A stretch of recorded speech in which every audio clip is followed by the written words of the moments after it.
How are we all doing, people? It's Revival of Wisdom from the Wisdom Academy.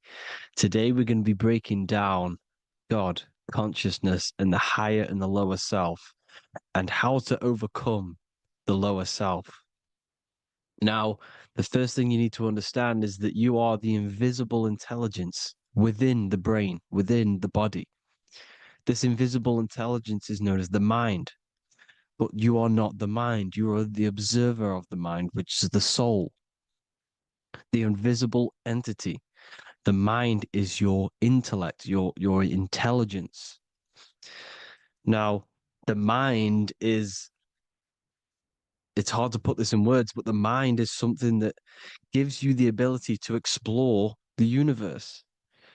And this inner self is the I am. It's the quiet, the inner self, the voice you see in you hear in your head. This is why within spells high twin, inside, internal.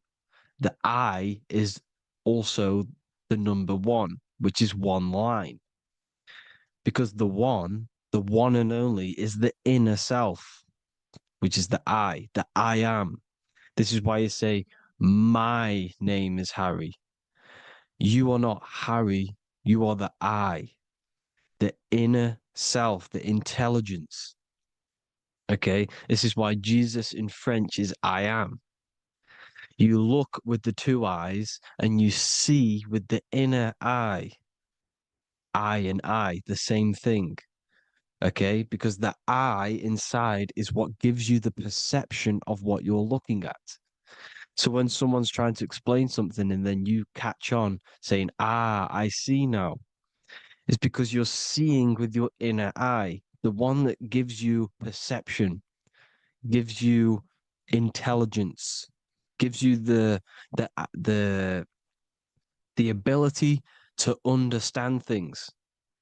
This is the internal I, the invisible self, which the physical body is nowhere near as complicated as this inner self. Is in infinite potential, infinite potential.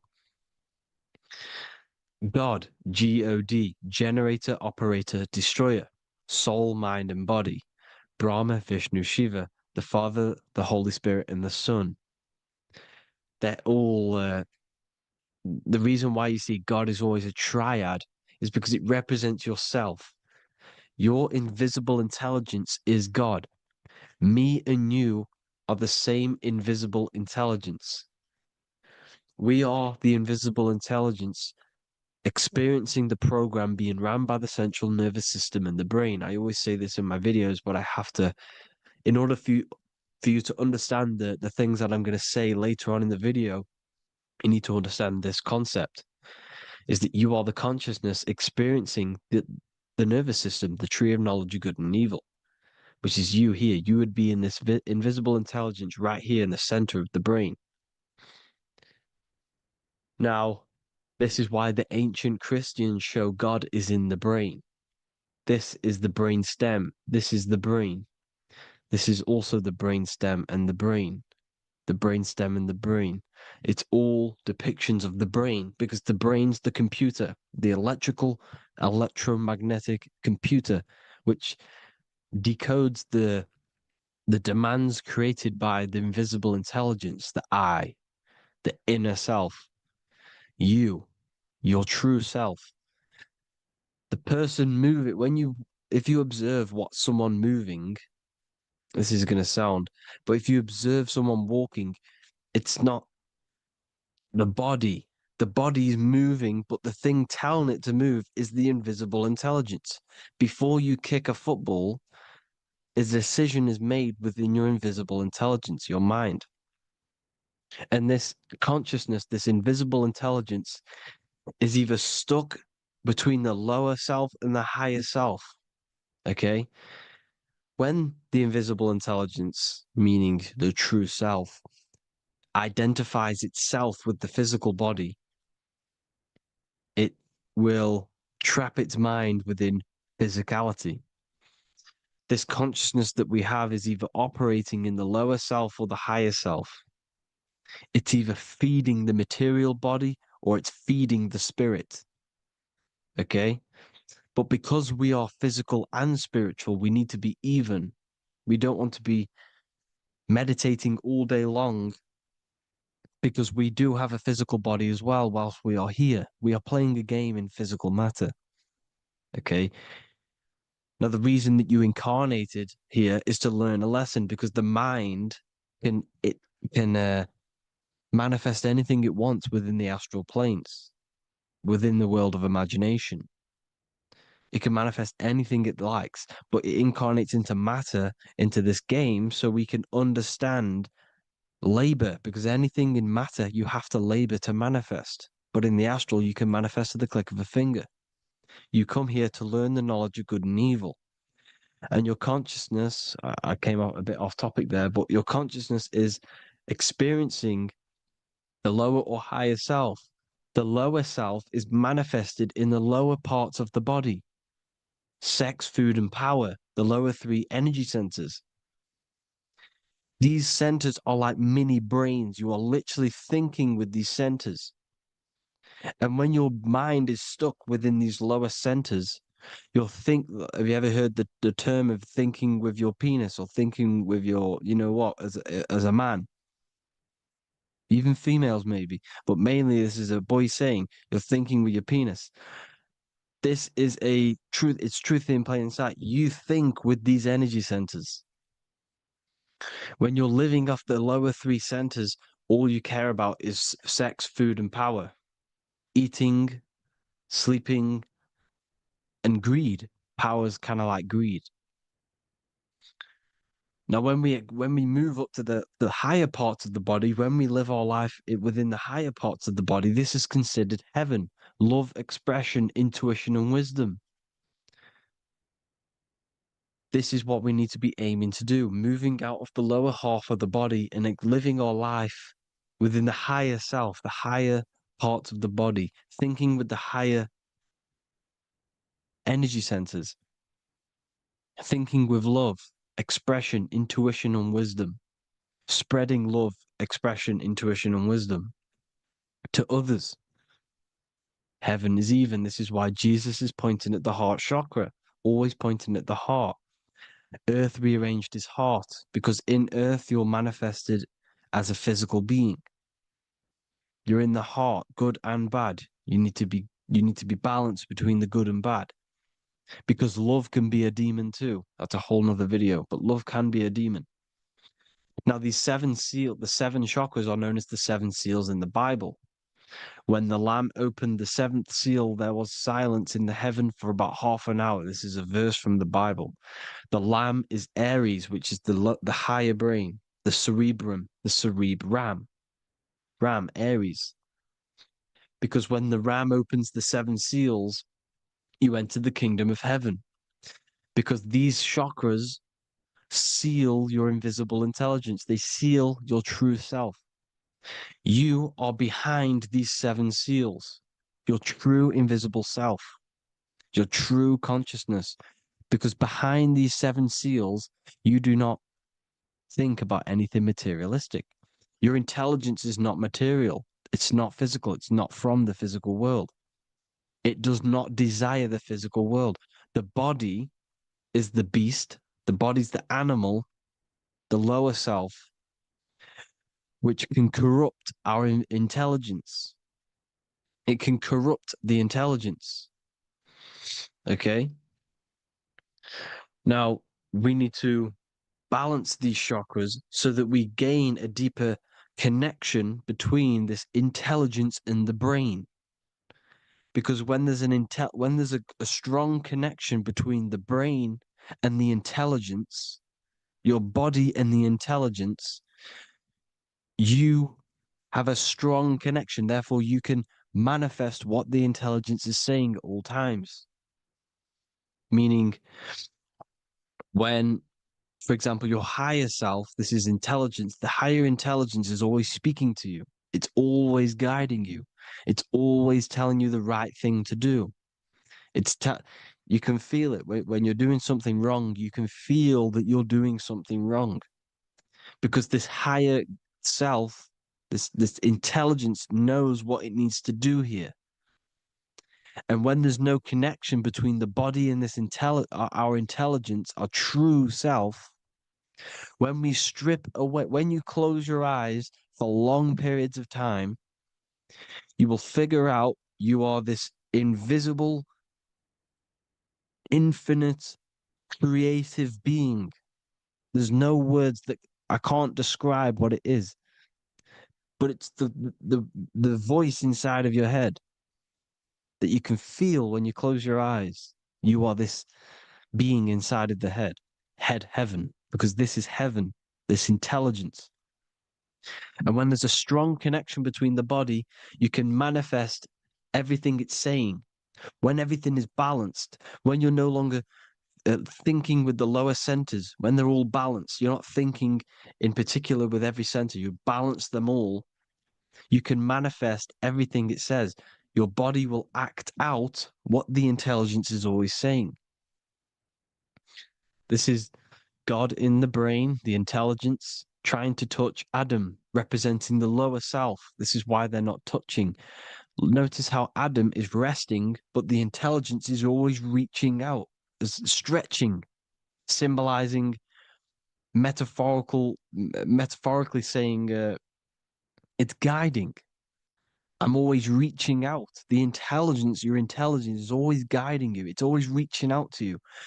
But Adam is ignorant of it. The lower self is ignorant of it. And that's why he's so relaxed and God is so stretching out. Because at our highest self, that when you think of when you want to better your life, that highest true version of yourself is God. When you're manifesting this, your highest self, this is God. Your truest form, your most perfect form, that is God. Your highest version of yourself, that is God. Emotions. Emotions are not what you've been taught. Emotions are not something that should be reactive, okay? You should not let the emotion be you, except that you should experience them instead of letting them become you. You need to understand there's a separation in our consciousness. You have the soul, which is the person who is observing your thoughts. When you think a thought, who's the one observing that thought? The soul, you, the I am, the I, the inner self, the one and only. And inside of every single body, inside of me, inside of you watching this video, there is this same intelligence that is inside of me, inside of you. And it's the exact same intelligence, experiencing a different body. And this is what we mean by the universe is mental. We all are all sharing the same ball of consciousness in a different body. The animals, the fish, the cells, all expressing this one consciousness. Me and you are the same. This is why the golden rule is treat others like others should be treated, because I am you and you are me in a different body. Now, going back, you need to identify that there's different levels of consciousness: soul, mind, emotion, and body. Okay? Your emotions are on a separate layer than the body, the mind, and the soul. So when you identify there's a difference between all of these, you do not let them become you. You do not let your mind rule you, because your mind can be corrupted. Your soul is the one that is pure good, pure love, but your mind can be corrupted. Okay?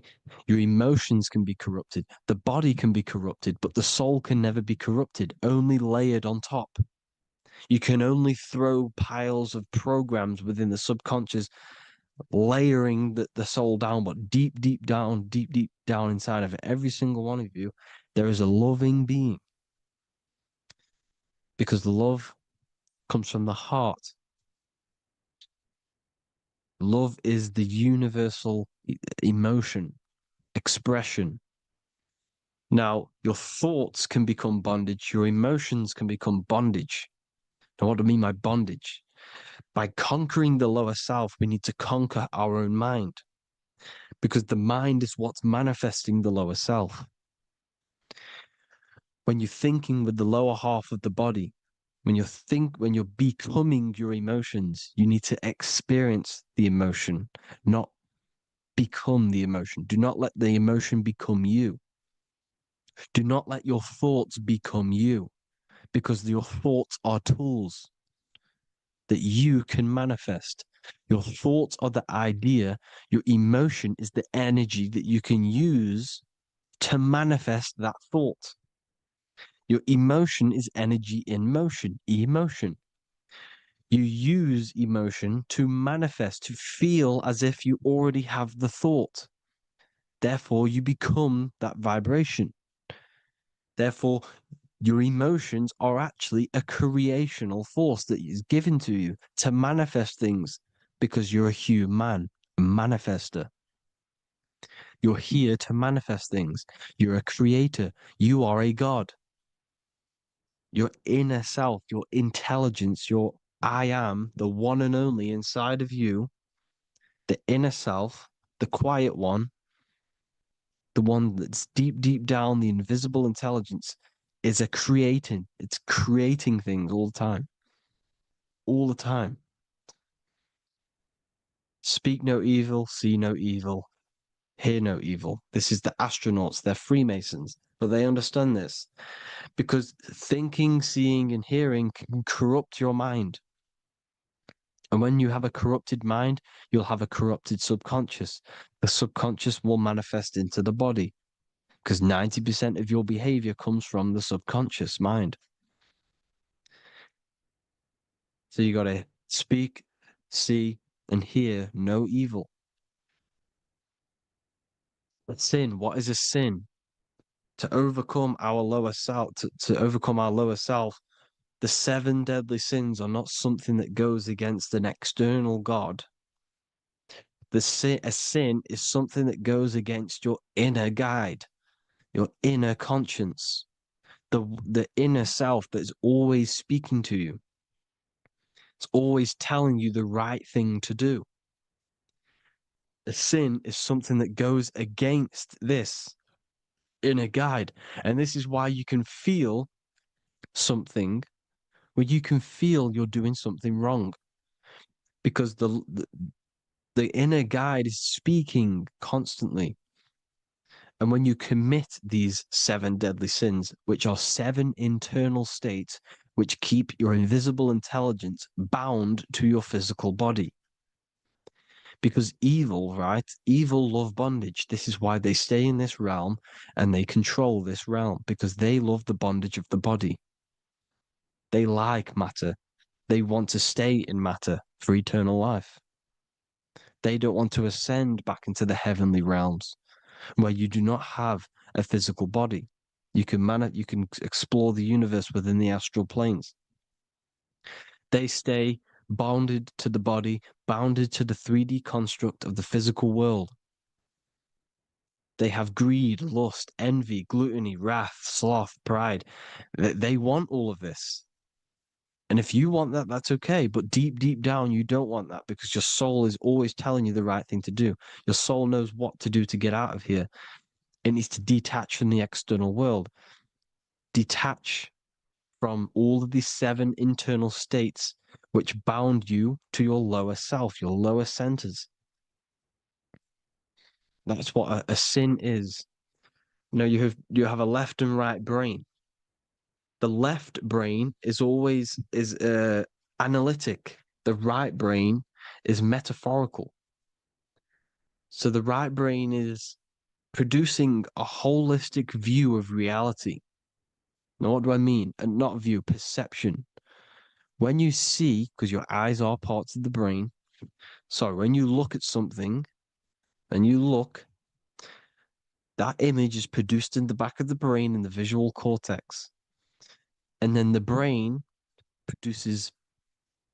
right brain produces a perception, a holistic it breaks down what you're seeing into a holistic image, a holistic perception. So, for example, if you're in a woods, the right brain sees the whole woods as one big woods. The left brain is breaking that perception down into individual trees, branches, and leaves. So the left brain's to do with duality, the right brain's to do with wholeness, unified. The left brain's dualistic, analytic. This is necessary so that we can pick things up and manipulate them and break things down. We need the left brain, we need the right brain. I'm not saying any of them's bad, but the left brain, sinister in Latin, means left. Because when you're left-brained, you see everything in dualistic.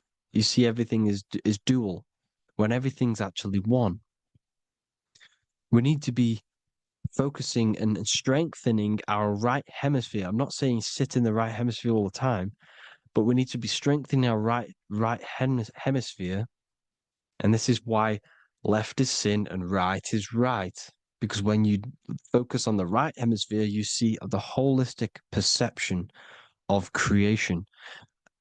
The right hemisphere sees humanity as one unified consciousness.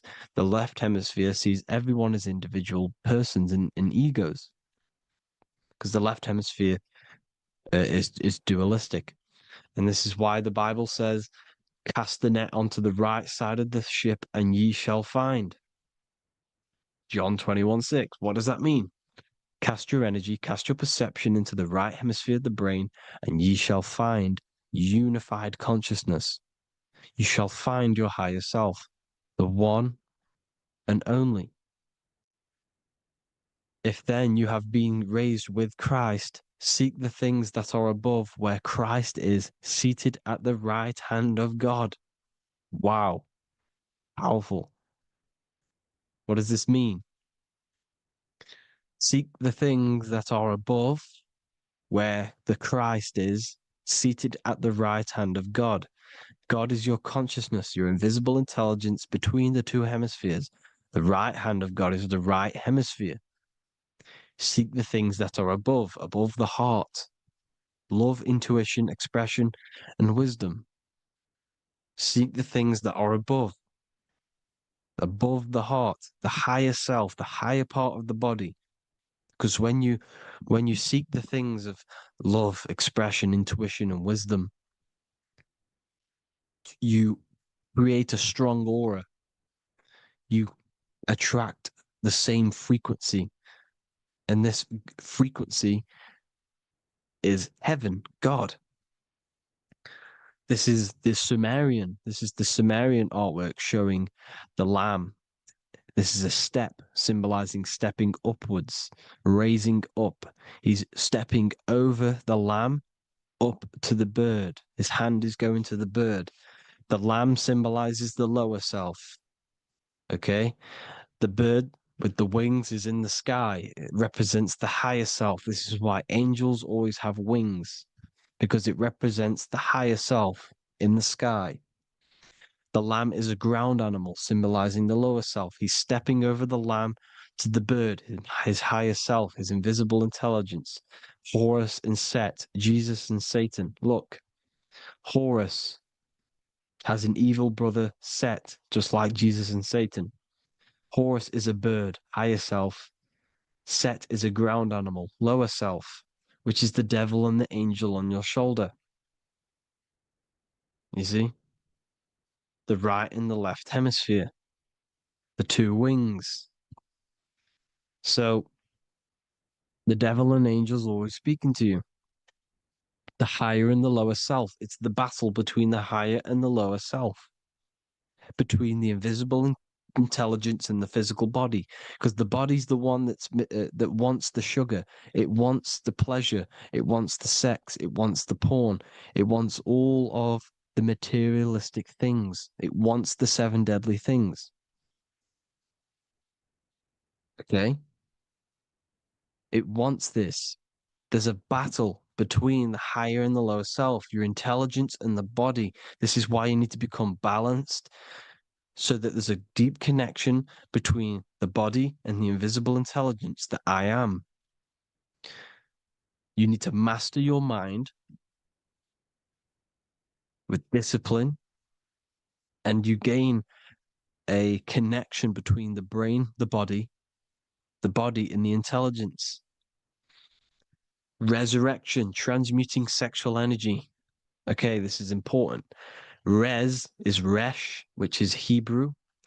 The early Hebrew resh symbol is the head. This is the head. Resh, erection. Erection is a sexual stimulation.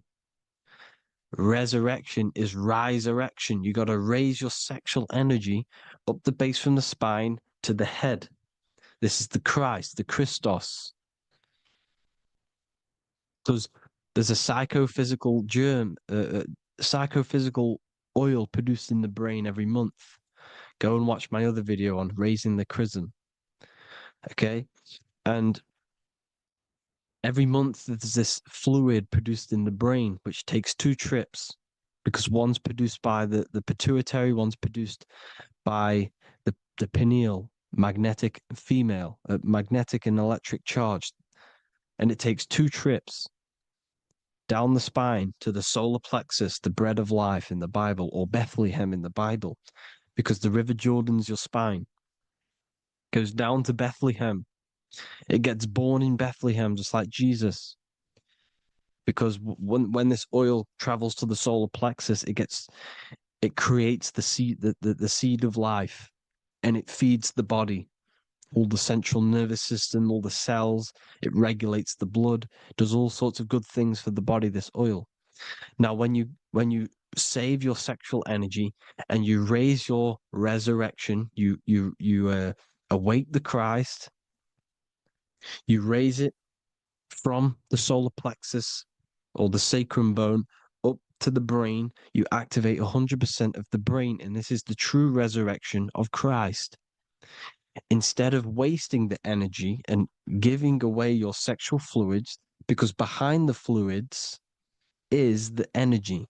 So when you release that fluid, the energy is out there. You've released the energy. Your sexual energy is the most potent emotional force a human could possibly feel. Same with any animal or anything. The sexual urge, the sexual emotion is the most powerful, potent emotion that you can feel. It takes over the whole body. When you feel sexually aroused, it takes over everything because it's so potent. And when you fight the serpent, when you fight the sexual energy, which is shown here in the Egyptians, the cat cutting off the head of the serpent, or Hercules fighting the serpent, or in the Greek mythology fighting the 7-headed dragon, the 7 chakras. The serpent is your sexual energy because it symbolizes your kundalini. When you fight it and you transmute this energy instead of releasing it, instead of acting sexually on it, you can transmute the energy, transfer it from the solar plexus up to the brain. You can also you can do this with other tasks. Instead of releasing it, instead of raising it from the solar plexus to the brain, you can use it for other things. So, for example, you want to think critically. You can use it for critical thinking. You can use it for going to do exercise. You can transmute sexual energy into anything, but you can do this. You can raise the sexual energy, and you can use this energy to push the cerebrospinal fluid from the solar plexus up through the spine, up the 33 vertebrae to the brain, and it'll activate 100% of the brain. And this is the resurrection of Christ. Jesus was never dead. Jesus was never rose from the dead. It symbolizes the Christ, Jesus Christ. Christ is Christos, which means oil in Greek. The resurrection of the Christ, the Christos, the oil. And when it activates 100% of the brain when it's raised, and it can regulate all the systems, it can regulate all the blood, it can regenerate the body. And this is the true antichrist. They don't want us doing this process. The antichrist is not against Jesus, it's against the fluid in our body that makes us live hundreds and hundreds of years. and makes us live as gods. This is the true resurrection. And when you fight the serpent, you fight your sexual urges, your sexual emotion, the most strong emotion that you could ever feel. You can do this process. And this is the true secret of transmuting sexual energy. Because when you transmute the sexual energy, you can become a god. And this is why Hercules is fighting the serpent. Notice how the serpent is low. He's reaching down to it. It represents the lower self. Because the lower self wants the lust. It desires sex. The body desires sex. There's a fight between the higher and the lower self. But when there's balance, there's even. Heaven is even. When there's evenness between these, this is the kingdom of heaven. This is when heaven is on earth. So at our highest levels of ourselves, the highest level of our intelligence, this is God. God is something that we manifest. We need to achieve Christ consciousness by battling the body. There is no battle outside of the physical body. It's an internal battle. Jesus and Satan have been externalized. Nothing exists outside of you, because I explained in the beginning how you are the consciousness experiencing the central nervous system. Therefore, there is nothing outside of you. It's all internal. Jesus and Satan have been externalized. Why? Because it's business. The church is a business. It's all a business. They've created these figures to be historical when they're not historical. The Bible's not historical. It's all externalized. It's called exoteric when the truth is esoteric, internal teachings. So, anyways, people, balance the chakras, balance the two hemispheres of the brain, balance the conscious and the subconscious. Balance is perfect. The yin and yang. You are spiritual and physical. You live in day and night. You need to be balanced. Oneness. Seek oneness. And this is the true kingdom of heaven. And when we all realize that we are all the same intelligence, the same consciousness expressed in different bodies, when we all realize this, we all realize we're all one. Doesn't matter what race you are. It doesn't matter what race you are, where you're from, your nationality, because none of you are actually from here. None of you are from the physical world. You're manipulating the physical world through the physical body. You are the I am. We all have a soul. Every single one of you has a soul. We all have souls. The reason why they say some people don't have souls is because they're trying to suppress your mind. They don't want you to know that you have a mind. That sounds crazy, I know. But a lot of people haven't realized that they have an infinite intelligence called a mind.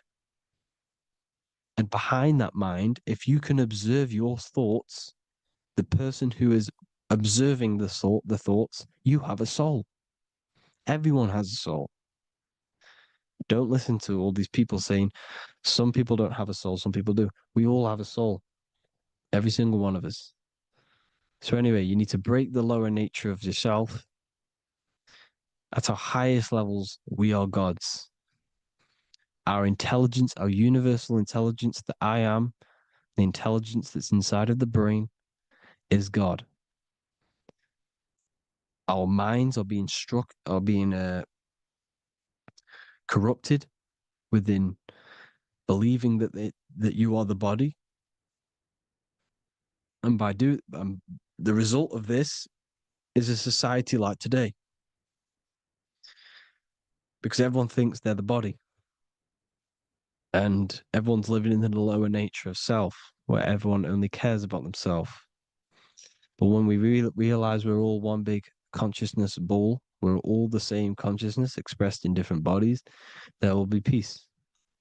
So thank you all, people. If you do want to learn more, if you do want to read my book, it's called The Book of Wisdom. I'll put it in the description.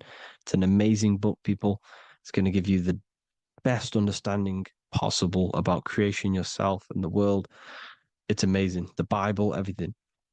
Uh, I have just launched a new cymatic library. A friend of mine has just added this to the website. He creates beats and he creates the purest beats. So they are actually the frequency that it tells you.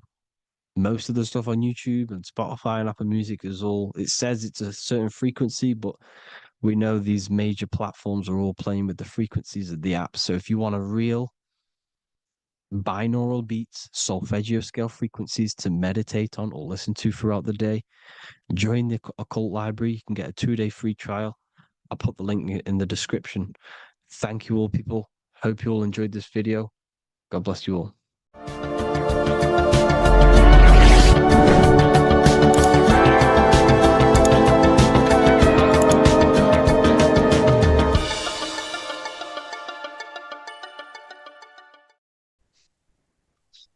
Matthew 21:1, Jesus went into the temple of God. Corinthians 3:16, do you not know that you are the temple of God? Now, what is this telling you? That God is within you. Hence why in Luke 21:12 it tells you the kingdom of God is within you.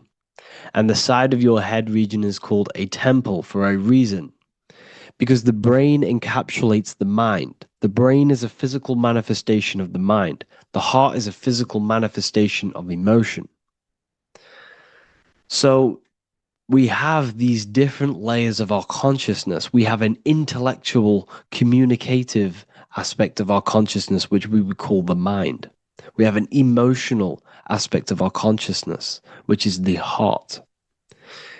And to communicate with the divine, it's all to do with the mind. Hence why the ancients always symbolize the mind being God.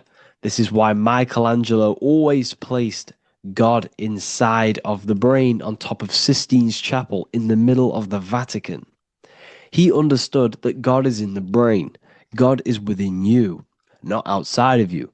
The church tells you that God is in the sky because they are creating a externalization of the truth to create a business and a distraction so that you don't find the divinity within you, so that you don't find your power. Now you have Adam, the physical man, the physical body, the ego, the lower self. And he is resting. He's not trying to reach to God, but God is reaching because the higher consciousness within you is always trying to communicate with you. It's always trying to wake you up to your divinity.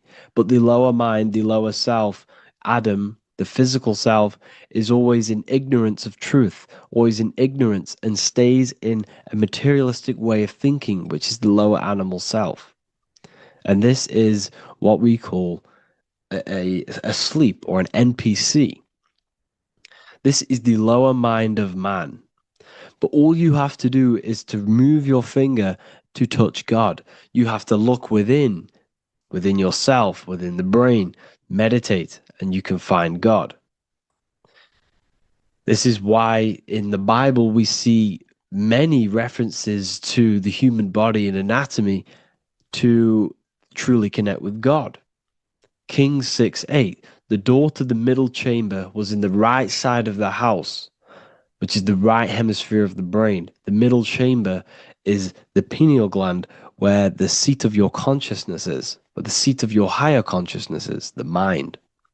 And they went up the winding stairs, which is your spinal column, into the middle chamber, and out of the middle chamber into the third. So they went up the winding stairs. This represents raising your consciousness up the winding stairs. Your spinal column acts as a stairway of consciousness. Depending on what sort of consciousness you are operating in, depends on what part of the spinal column you are using. Because the spinal column ascends and descends consciousness. What do I mean? If you are in a reproductive way of thinking and you're always thinking about sex, you're jerking off all the time and you're always eating, all of your brain's power and your mind's power is being descended into the lower aspects of the spinal column, which represents hell, the physical state of man, Adam, the ignorant state. We're basically living off low level pleasures like an animal. And The stairway to heaven is your spinal column. They went up the winding stairs into the middle chamber, which is your mind, your pineal gland, and out of the middle into the third stage of consciousness, physical, etheric, astral. When you meditate and you start to raise your consciousness during meditation, you enter the astral plane when you turn off thought. But this is the middle chamber inside of the brain. Here we see another painting inside of Sistine's chapel of God inside of the brain. This is the brainstem. This is the brain. This is the frontal lobe. This is the back lobe. This is the back lobe. This is the cerebellum. Here's the reptilian brainstem. Here's the claustrum. This is what we are seeing here. Anatomy. Here is another one in Sistine's chapel in the middle of the Vatican. This is depicting the brainstem. God's neck looks exactly like the brainstem. Here we see a real brain compared to God's neck, because the neck is just below the brainstem. And this is what they are symbolizing, because they knew that God is within you. God is a part of the human body. God is inside of the body, because the body is a vessel for consciousness, for universal consciousness. Inside of you, inside of me, is the same spark of consciousness. And this same consciousness is spread out into every living essence, because everything comes from the one source, the one God, the one consciousness. Matthew 6:22-23. The light of the body is the eye. If therefore thine eye be single, thy whole body shall be full of light. Practicing the single eye. What is this? This is meditation. This is entering within yourself. So the Bible's telling you to practice the single eye. But if thine eye be evil, thy whole body shall be full of darkness. What does this mean? If your consciousness is in an evil way of thinking, if your mind is filled with an evil, negative mind space, then your body shall be filled with darkness, with evil, with negativity. Because negative thoughts destruct the body. Positive thoughts heal and regenerate the body. So he tells you to be, the light of the body is the eye, your consciousness, the inner eye of consciousness, the eye that lets you see. And what do I mean? You look with your two physical eyes, but you see with the inner eye. What you see is perception. You look with the two eyes, and what you see is perception. You are seeing, you are understanding, and that's what consciousness, the mind, gives you. Consciousness, or the mind, is the force that allows you to be a human being, that allows you to understand things and interact with things and make decisions. It's an infinite intelligence. See, the mind is not the brain. This is a big confusion with people. Hence why the eye on top of the pyramid is separate from the bottom half of the pyramid, because the consciousness is separate from the body, the eye, the all-seeing eye.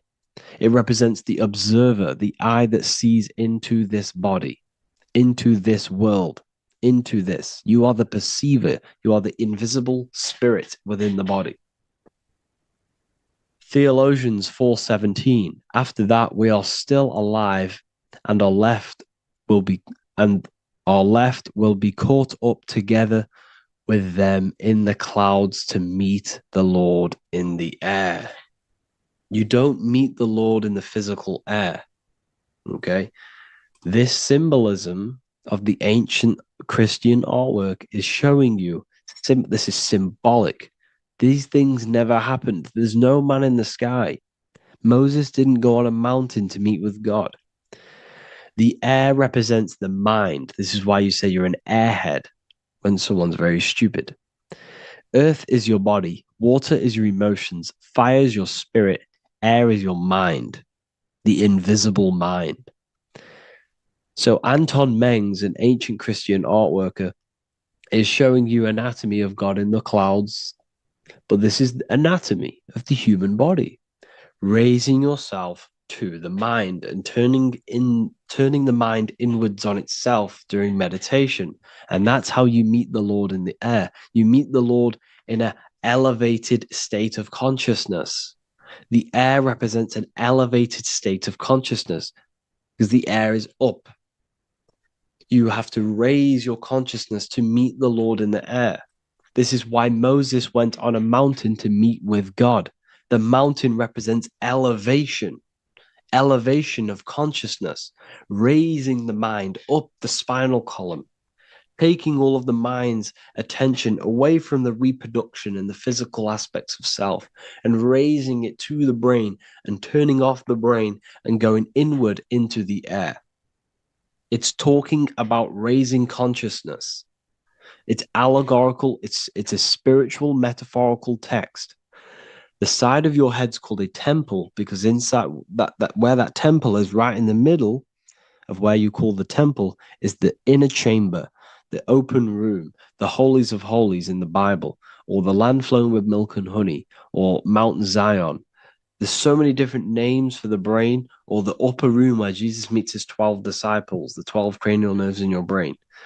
This is the temple of God.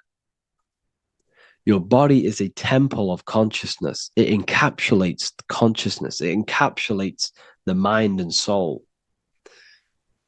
John 10:30, Jesus states, I and the Father are one.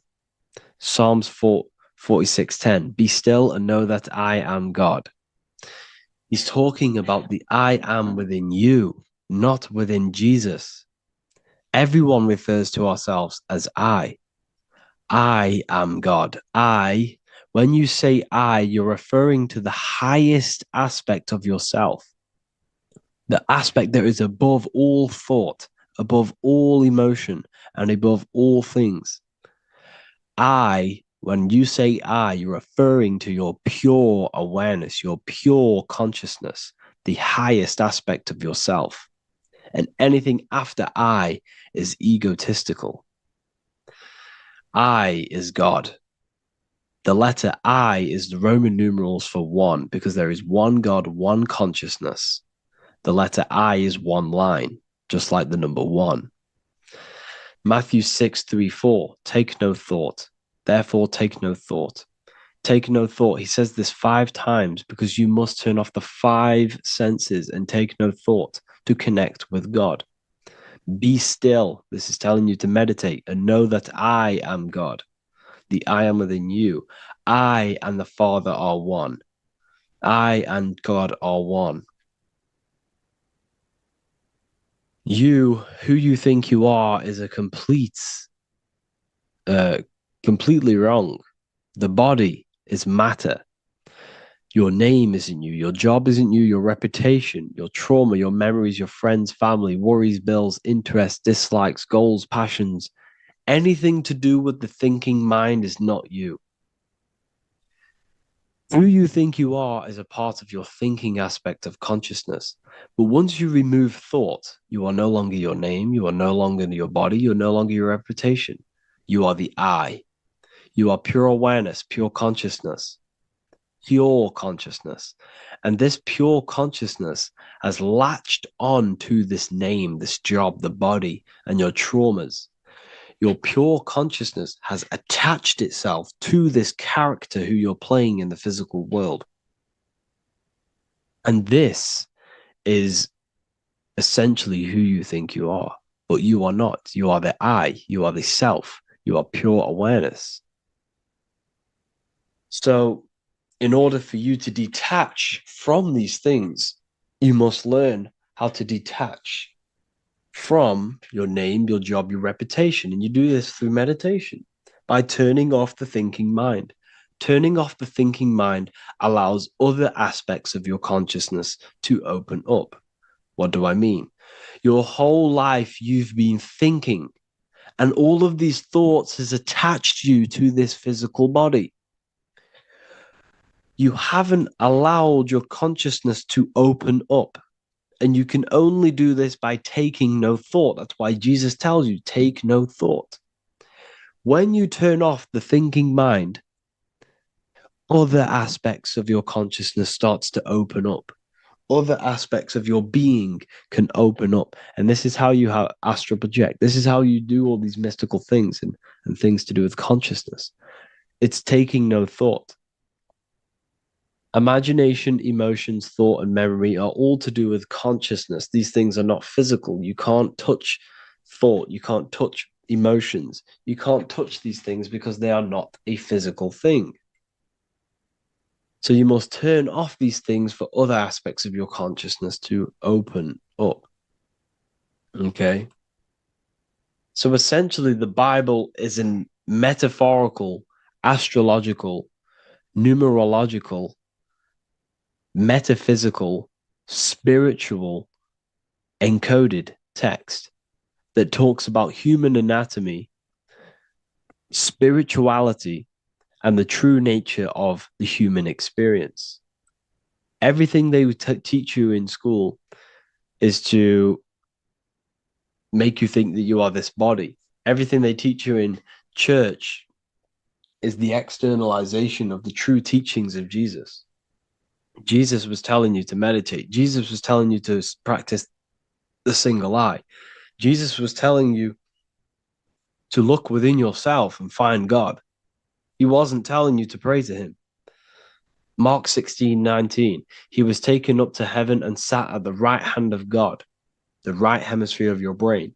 John 21:6, cast the net onto the right hand side of the boat and ye shall find fish. Fish is understanding. The boat is your body, your brain. Cast your awareness into the right side of your brain and you will find understanding, because the right side of your brain is all to do with the creative aspect and the intuition and the spiritual sides of your consciousness. This is why God is here.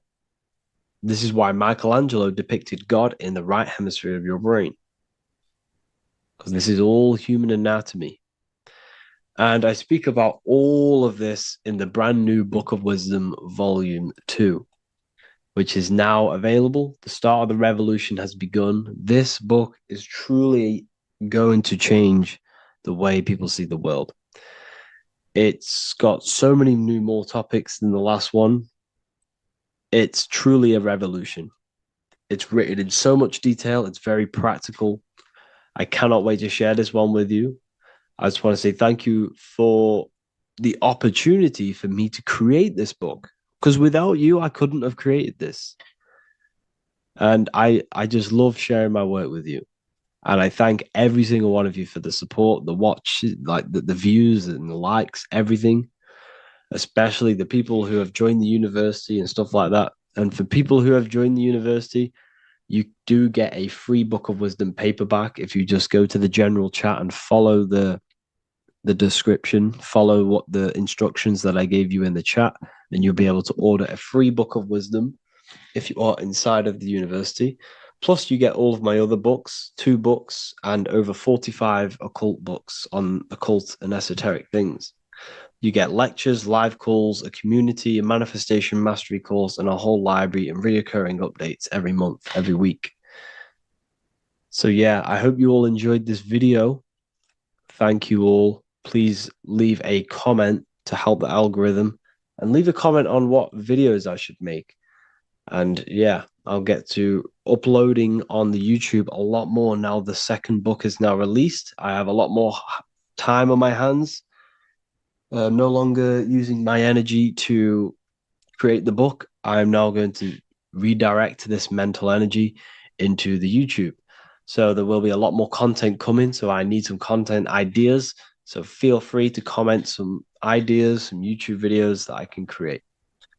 Thank you all, people. Have an amazing day.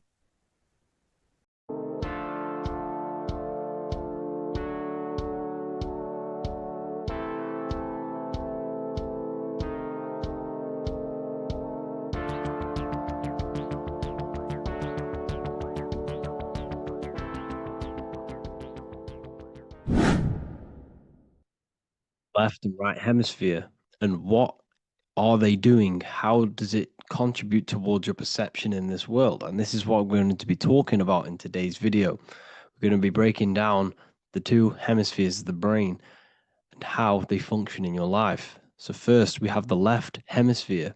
This is the logical hemisphere. This is the analytical, divided, scientific, or verbal hemisphere. The right hemisphere is creative, wholeness, artistic, symbolic, and metaphorical. The right hemisphere does with non-verbal things. It produces a holistic perception. It is more to do with creativity. Because what you must understand is that we are not in the external world. The world is produced by our brain. We see with our brain. Our eyes are a part of the brain. What we touch is the brain's interpretation of electrical signals on the nervous system. What we smell is the brain's interpretation of smell through the nose. What you taste is your brain's interpretation of chemical reactions on your taste buds. So, what you are experiencing is the brain. The brain is a computer creating a simulation. And you have two hemispheres which breaks down this reality. So, essentially, the brain is the perception creator, it creates perception.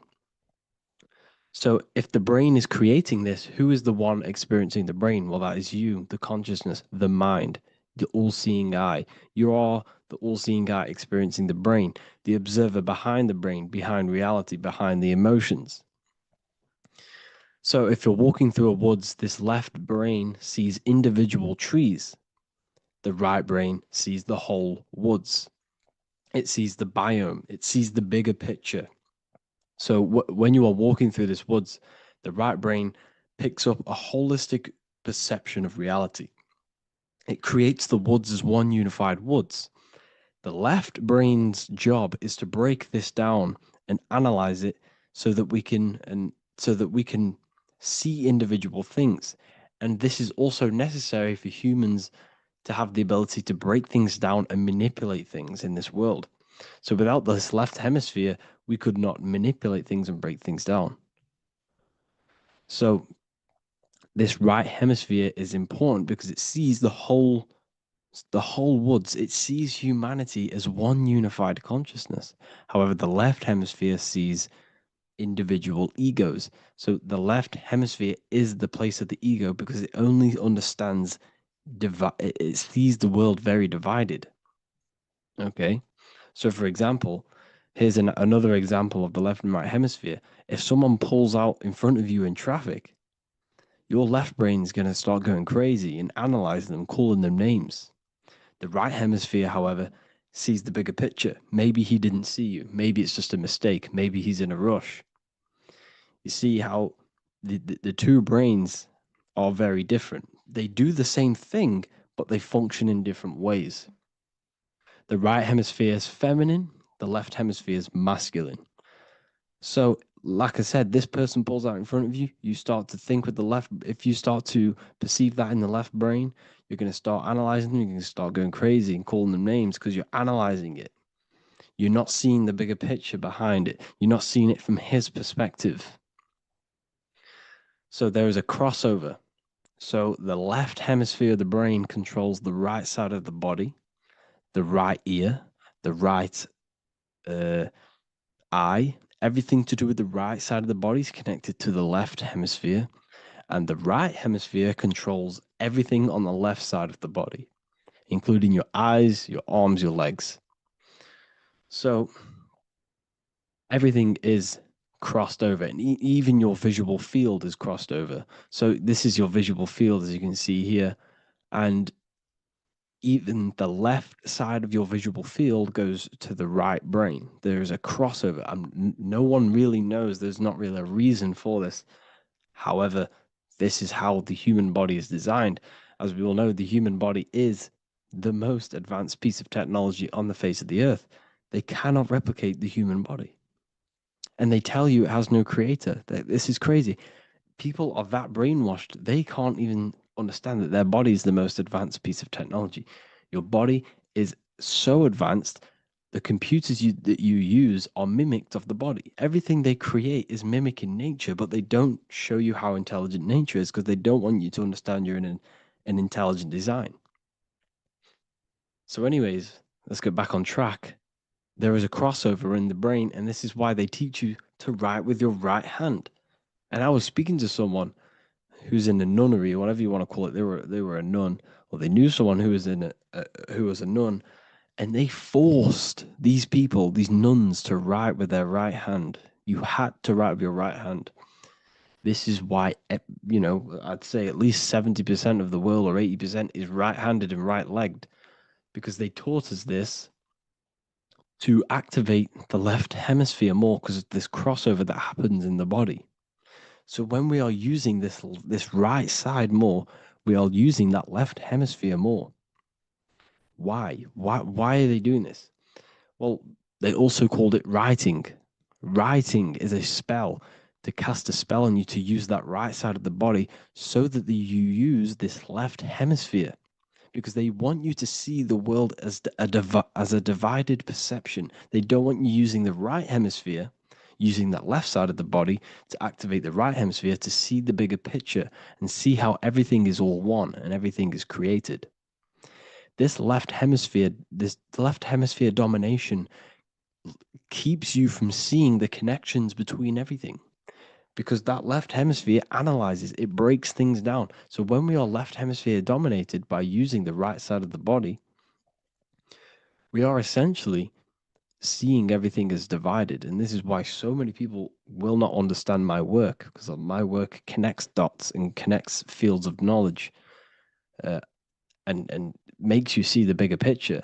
So people who are left hemisphere dominated will see my work and think this guy's crazy.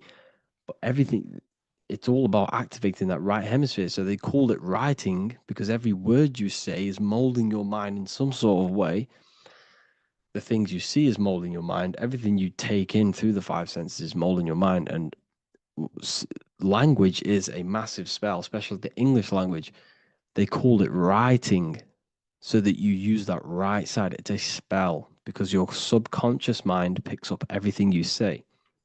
And 90% of your daily basis behavior and thought patterns is produced by these subconscious programs within the subconscious mind. Essentially, your conscious mind is only the 10% of you. The conscious mind is just what you're aware of, what you're wearing, how you're feeling, what you're thinking. That's your conscious mind. The subconscious mind is controlling every system in your body. It's telling your heart to beat without you being conscious of it. So essentially, this is what they're programming. They're programming this system in the back of the mind, which is controlling everything through the words. And this is what spells are, because it's all about creating perception in the subconscious. So they want you to use that right side more. I truly believe the ancients, they were balanced. They used the left and the right side of the body. They didn't have a stronger side because they understood this science of the body and how the body works. So this is actually called phonetics. It's not etymology. Etymology is the study of root words. Phonetics is the study of how words sound similar. The way words are spoken. So phonetics, phone is why we call them a phone, because you speak into a phone. So this is write and writing, to use that right side to activate the left hemisphere more. So your hands are a manifestation of your brain. The left hand is the right brain, the right hand is the left brain. And as a child, we were always taught that when you place your hands together like this is the size of your brain, which is true because your hands are a part of your brain. They're an extension of your brain. Every part of your body other than your brain is an extension of the brain. Everything's working and feeding back information to the brain because you're experiencing the brain. So another trick that you can do, or another exercise, is looking in the mirror and closing one eye at a time. If you close your right eye, if you take your top off, for example, you'll analyze your body if you close your right eye because you're using that left hemisphere. Sorry, other way around. If you look at yourself through your right eye, you'll use that left hemisphere, which will analyze yourself. You'll see individual body parts. If you close the right eye and use the left eye, you'll see your body as a whole. You won't really analyze it. This is how you can analyze yourself using these two hemispheres. So this whole system is created to keep you thinking logically and to restrict you from creating and restrict you from understanding symbolism, allegories, metaphors, and teamwork. They want you stuck in a logical way of thinking and a logical way of seeing the world. This is why when you go to school, you are told exactly what to do. You're told to think this way and no other way. You're told to do orders, do this. It's a very left-brained system, because if we all started to open up this right hemisphere, we'd all see, wow, everything is all one, everything's all connected. And this is what my work is doing. I'm showing you everything is one. The physical world is an illusion of duality, but everything comes from the one source, the one mind. The universe is a giant mind. I am mind, you express mind. We all possess mind. Behind the physical body is the same mind consciousness. And we are all expressions and fractals of this infinite consciousness called mind. And this is what they don't want us to figure out, is that we are all just one consciousness expressed. It's an infinite consciousness. It's even in the squirrel, it's in the dog. All of these different animals, they're just different bodies, but behind the bodies is the same consciousness, which is mind. That's what the pineal gland is. The pineal gland is not the mind, and it's not the third eye. The third eye is your mind. If you have a closed third eye, it just means you have a closed mind. If you have an open third eye, it just means your mind has expanded from beyond physical things through astral projection and mystical experiences. This is how you gain an open third eye. It's just an open mind. A mind that has astral travel, that has explored the realities within the mind. So everything they do is to keep us in a divided state. Divide and conquer, right? That's their motto. All to keep you thinking how everything is divided. Everything they've done is division. Postcodes, countries, everything is divided. Like football teams and all this stuff. It's also a natural process when you grow up, because as you grow up, your brain is constantly analyzing the world. So this is sort of a natural process of how you become more left hemisphere dominated, because your brain is always analyzing. And unless something awakens you, you can awaken that right hemisphere where you can start to see the bigger picture. Even the music, all tuned to 440 hertz, shuts down the right hemisphere of the brain. 440 hertz, Spotify, Apple Music, the radio. Every time you turn on the radio, it's tuned to 440 hertz. This was specifically tuned. It never used to be tuned to this. It was in the 1950s. It was changed. The standard music tuning was changed to 440 hertz because it shuts down that right hemisphere of the brain. They don't want you thinking, seeing the world in this way and perceiving things as one. And I'm going to show you. It tells you this in the Bible. Cast the net onto the right-hand side of the boat and you will find the fish. What was Jesus saying? You see, people read the Bible and they don't understand it. If the Bible is not talking about you, then it has no meaning. The Bible, everything you read in the Bible is about you and how it can better your life. It occurs to you. So if Jesus says, cast the net onto the right-hand side of the boat, this is an allegory. The boat is your body. Cast the net. It's the awareness, the perception onto the right hemisphere of the brain, and you will find the fish. What's fish? What do fish do? They swim deep in the ocean. It represents the knowledge, deep knowledge. Cast the net onto the right hand side of the boat and you will find fish. You will find the wisdom. You'll gain understanding when you cast that your awareness into that right hemisphere. You will see that I am you and you are me. We are all one consciousness. You will see everything. You'll see that the trees are the same patterns as the nerves in your body. You'll see everything is connected. Everything is a fractal of the one infinite consciousness. And how many fish did they catch? 153. That adds up to 9. This is now numerology. The Bible's filled with numerology. Adds up to 9. What's 9? Human consciousness. It represents consciousness. You're in the womb for 9 months.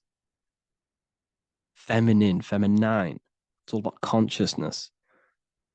And in Revelation 14, and I looked and behold, the Lamb standing on Mount Zion. That's the spine. It's the mountain. With him, 144,000. 144 adds up to 9. It represents consciousness on top of the spine. You see? And he had his name on the name of his father written on the forehead. What's the father? The higher mind, the higher consciousness within you. Where is that? In the forehead, the pineal gland. The pineal gland is the radio receiver for the higher consciousness. Because every body part of the body has consciousness. Your heart has consciousness. Your gut has consciousness. You are thinking with these different consciousnesses. You think with the gut. You think with your penis. You are thinking with all these consciousness. And it's about raising your consciousness to the higher consciousness, which is the father, the mind, in the head. Don't think with the lower parts of the body because that is your animal nature. Think with the higher parts of the body. It's all representing consciousness. How to activate the right hemisphere of the brain? Well, it's all to do with non-verbal things. So music will activate the right hemisphere. Make sure it's tuned to the right frequency though, 432 hertz, 528 hertz. Any frequency that adds up to 3, 6, or 9 is good for you. Meditation, turning off the thoughts, and you raise yourself to the higher brain. Symbolism. Symbolism is all right hemisphere. Reading between lines, metaphors, determining the Bible, it's all right hemisphere. Seeing the bigger picture, it's reading between the lines. So tithing in the Bible. These people in the churches are giving 10% of their money to the church. It's nothing but a scam. What these people have done is they have externalized the Bible. They have taken the Bible and literalized it so that they can make a business out of it. So what they're doing is a tenth of the produce of what it says in the Bible, a tenth of the produce of the land, whether grain or fruit, is the Lord's and is holy. So what's that saying? The tenth of it's basically saying give the 10% to the Lord, to God. What does that mean? Well, what's the land and the fruit? This represents physical things, the physical things that you have. The tenth of the physical things that you have. What's that? That's your ego. All the physical things that you have is all to do with your ego. That's the lower self. The ego, what is the ego? It's the mind's perception of the physical self. You had no ego when you were a child. Okay, when you were a child, you had no ego. As you grew older, you created the ego. The ego is the full self. It's the echo. Ego, echo. It's the echo of the full self. So it's saying give the ego over. Take away the animal self. In that left hemisphere, that's all to do with the left hemisphere. That left hemisphere sees the ego. It sees individuality. It's divided. So it's saying give that 10%. Give that 10% of you over to the right hemisphere. The 90%. The 90% of you is in that right hemisphere. The higher self. Now, I'm not saying the left hemisphere is bad. Okay, I'm not saying that at all. But it sees it sees things divided.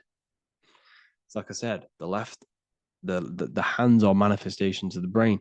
So when these Christians are praying, they're putting their hands together. What are they doing? They're syncing the brain hemispheres. What you're doing, because everything's an extension of your brain. So if you put your hands together, you're putting the two hemispheres together. And what's happening when you place the hands together? All the electricity in the body is now running in a circuit. So once you connect these two hands, the electrical energy is now running in a circuit, and energy can move around the body quicker and more efficiently. So when you pray, when these people are praying, they don't realize that they're engaging in ancient forms of meditation, of balancing the two hemispheres. So now we're talking about balancing the hemispheres, not the right hemisphere. This is what Israel is. Look at the symbol for Israel, the up triangle and the downward triangle. What's that? The up triangle represents male. The downward triangle represents female. Okay? This is talking about the brains. Israel is Ra. Isis, which is female, the Egyptian god. Ra, El. El means God. Electricity. That's the force of the physical world. It's the force that runs this world, electricity. It's the force of God. El, consciousness. It means God. Is Ra, El. Isis, Ra, and El. It's the two hemispheres of the brain, the holy land of Israel. It's the holy land, it's the brain. Once these two hemispheres are synced, This is how you unlock your consciousness. This is the easiest way of astral projecting. Hemisphering, I forgot the word for it. Hemisphere syncretization, something like that. It's about syncing the hemispheres. This is how you unlock your consciousness. Once the brain is running as one electrical system, this is how you balance the two masculine and male opposing energies. Once these opposing energies are no longer in war with each other, the brain, they come together to work as one. You unlock your consciousness. You are born again. What happens when a male and female have sex? It creates a new child. It becomes one. You are born again. Once the two hemispheres of the brain, you are born again. You can then have an out-of-body experiences. So this is why the symbol of the Holy Land, Israel, is the up and down triangle back combined together, because it represents unification of the male and female, unification of the hemispheres. You're born again. You unlock consciousness. And you can get this for free. It's called the Gateway Tapes on my website. Basically, it's a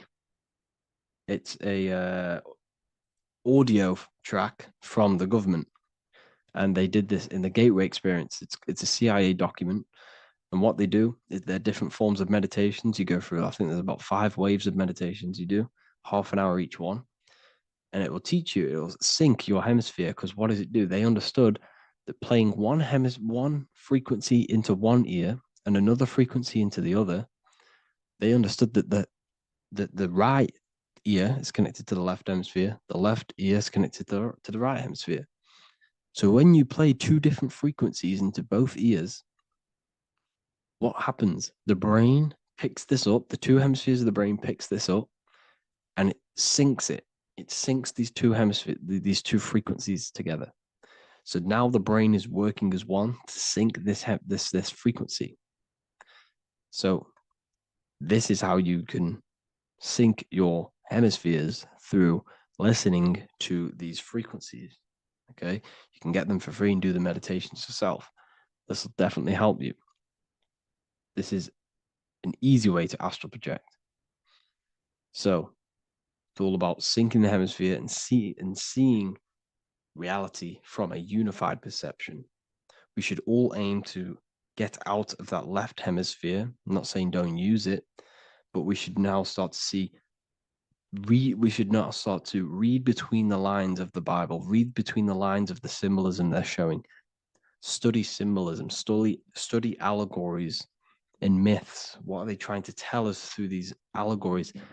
And, this is how we start seeing things in a better way. Once we understand that we are all microcosms of an infinite consciousness, we can all come to one, because love is the unifying force of this infinite consciousness. We are all divided. We are all disconnected from our hearts. Once we all connect with our hearts and see that everything is one, we can all start to love and come together as one, because love is the unifying force of consciousness. So if you haven't already seen, I now have launched the Ethereal University. I will be doing lectures like this one, but even better, deeper, and even releasing knowledge that I can't talk about online, as they are censored. I'll be doing lectures every single week. I'll be doing live calls every single week. You also gain access to my library, which is filled with over 45 occult books, filled with knowledge. Okay, I'll show you now. Plus, you get my book, The Book of Wisdom, PDF form, and the Human Health Guide, PDF form. You also get all of this stuff, the health section, Q&As, ethereal meditations. We've got some celestial studies, cosmology, and numerology coming soon. You also get the brand new Manifestation Mastery course, plus the library. And there'll be new books, new lectures, new live calls every single week. Or you can get the Book of Wisdom, use the code WISDOM in all capital letters to gain 40% off. This sale will be ending very, very soon. So if you're watching this, be very quick to get yourself a physical version or a PDF of my book. You can get it in all these languages. Hope you enjoyed this video, people. I'll see you inside the ethereal university, the real university. Have an amazing day.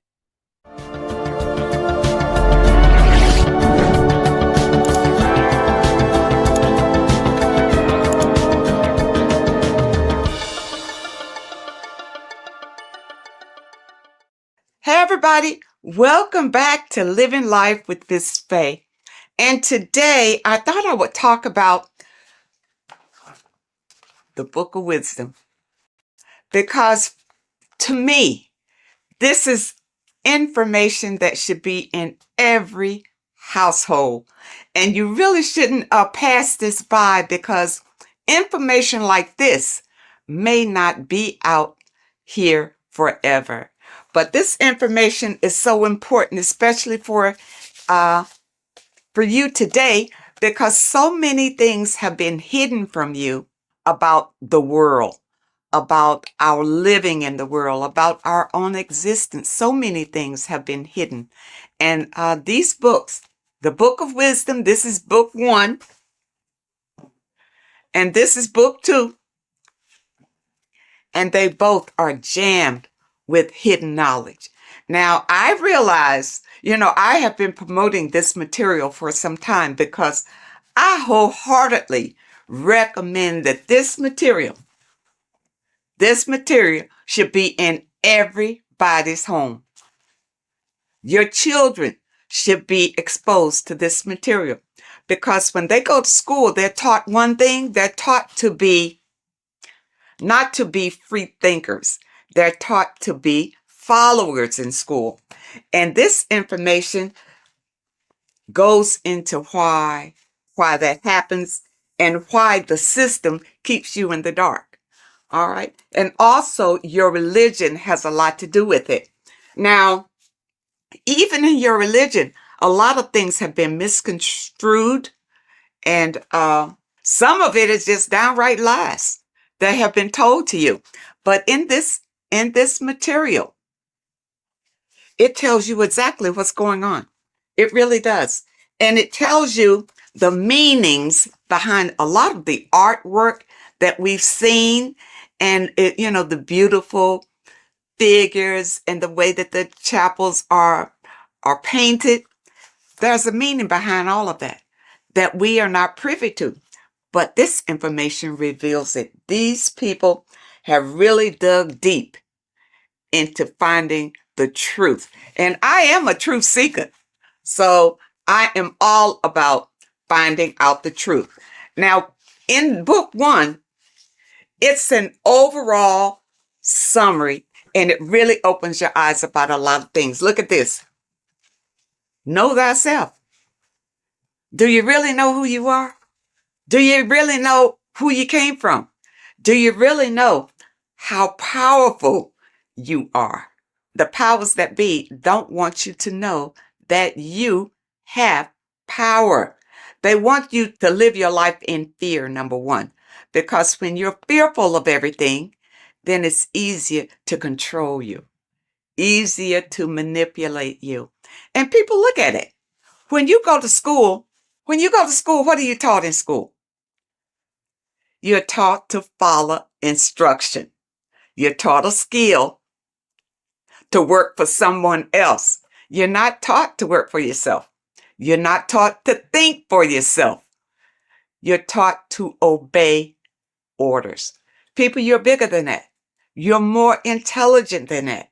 And this Book of Wisdom will help to open your eyes.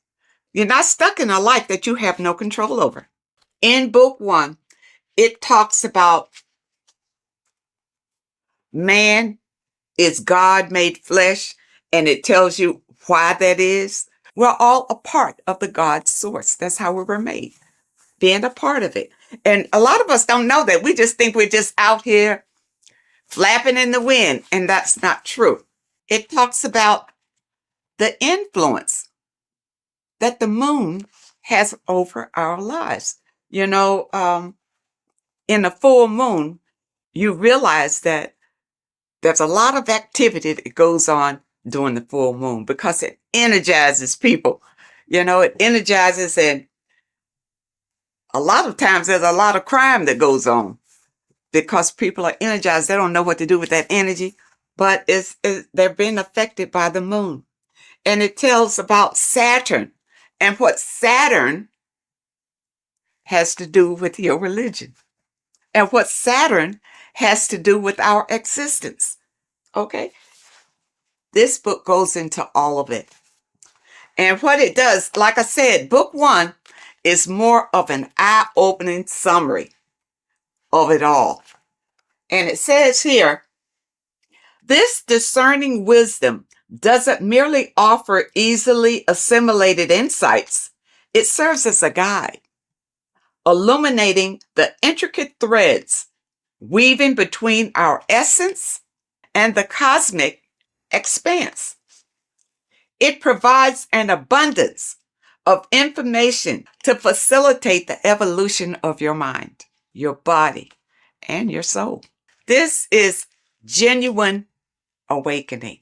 The author is Harry B. Joseph, and I know a lot of you, if you're on social media a lot or whatever, you've probably seen where he'll tell you some inserts from these books.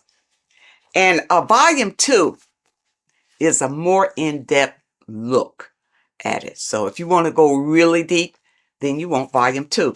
Now, one thing in volume 2 that I thought was interesting, of course, everything in here is eye-opening. But I wanted to bring this one to you because it's about the significance of sex.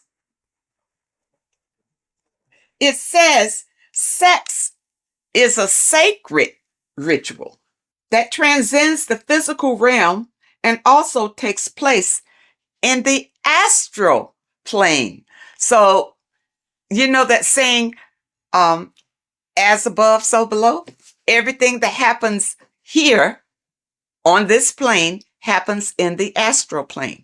So when you have sex with someone, you have bonded with them in the astral plane. And that's why you can't just walk away from a sexual experience and not have the energies from that person, because you have shared energies during this sexual ritual.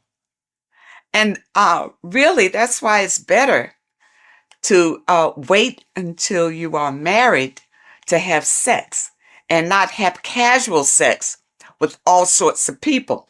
Because even here it says, casual sex, often driven by superficial desires such as greed, lust, and monetary attraction, tends to vibrate at a lower frequency on the astral plane. Now, what does that mean?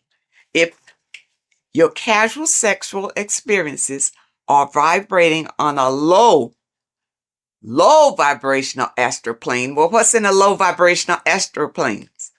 Demons, low entities that will attach to you, because that's where you are. They will attach to you and make your life miserable. You see, that's one way how we get these entities attached to us like parasites, because of casual sex. You got to be careful of that. And the only way that you can break the tie from a casual sex is through a spiritual awakening. See, when you have casual sex, these entities feed off of that energy. That's why they attach to you so easily. This is what you need to be aware of. And a lot of you don't understand why your lives are in the toilet. It's because of the things that you are doing and the people that you are interacting with. And if you had this material beforehand, then you would be aware and able to guard yourself from a lot of heartbreak and disappointments in your life. Because once these entities attach themselves to you, they're not bringing you any good. They're going to bring you harm. Okay? And devastation. You don't want that. When sexual activity is engaged from a place of love, deep passion, and high vibrational energy, it fosters a protective and positive atmosphere. Protective and positive.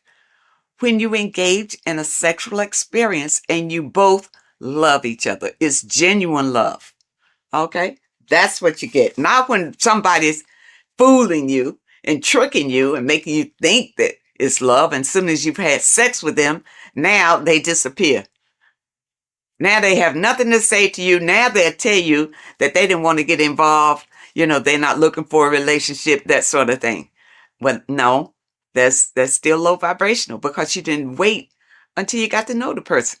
Just had sex with them. Don't do it.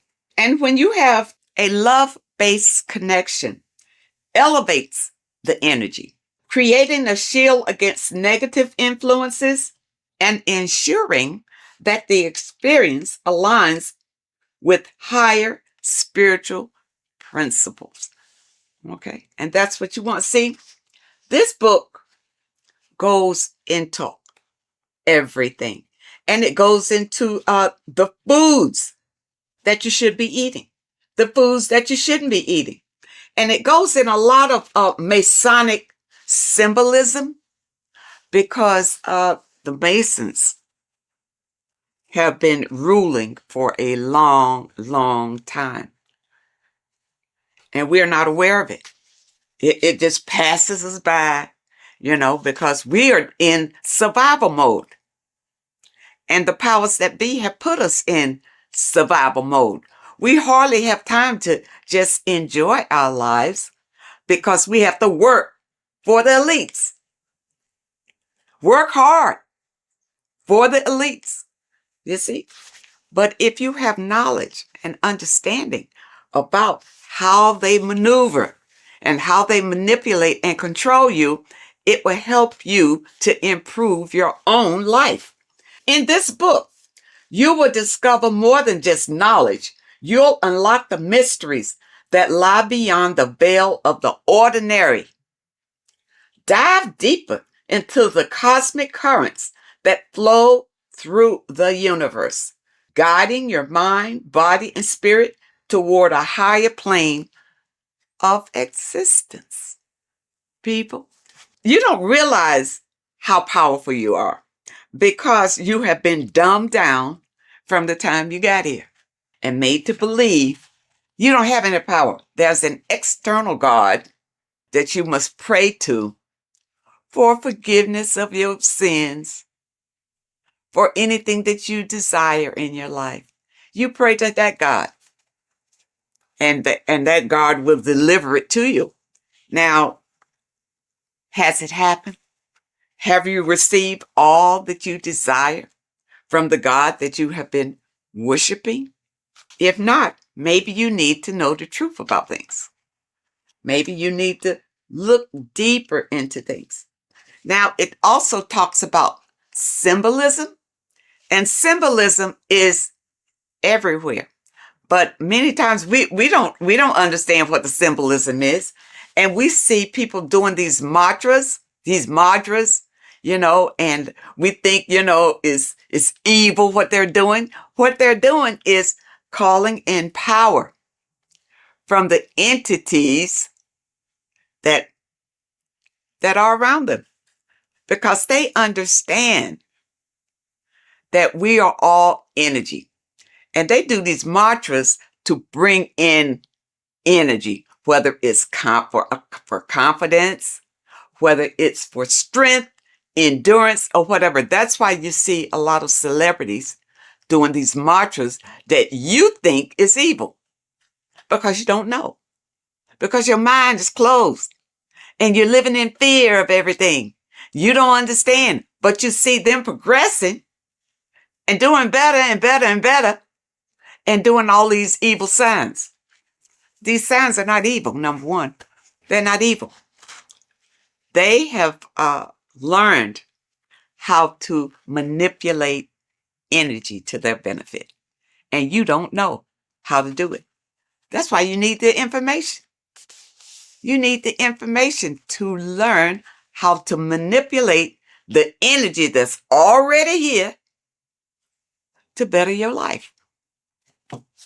The first book will open your eyes to it. When I first got this, I tell you, when I first got this book, I was so impressed by it.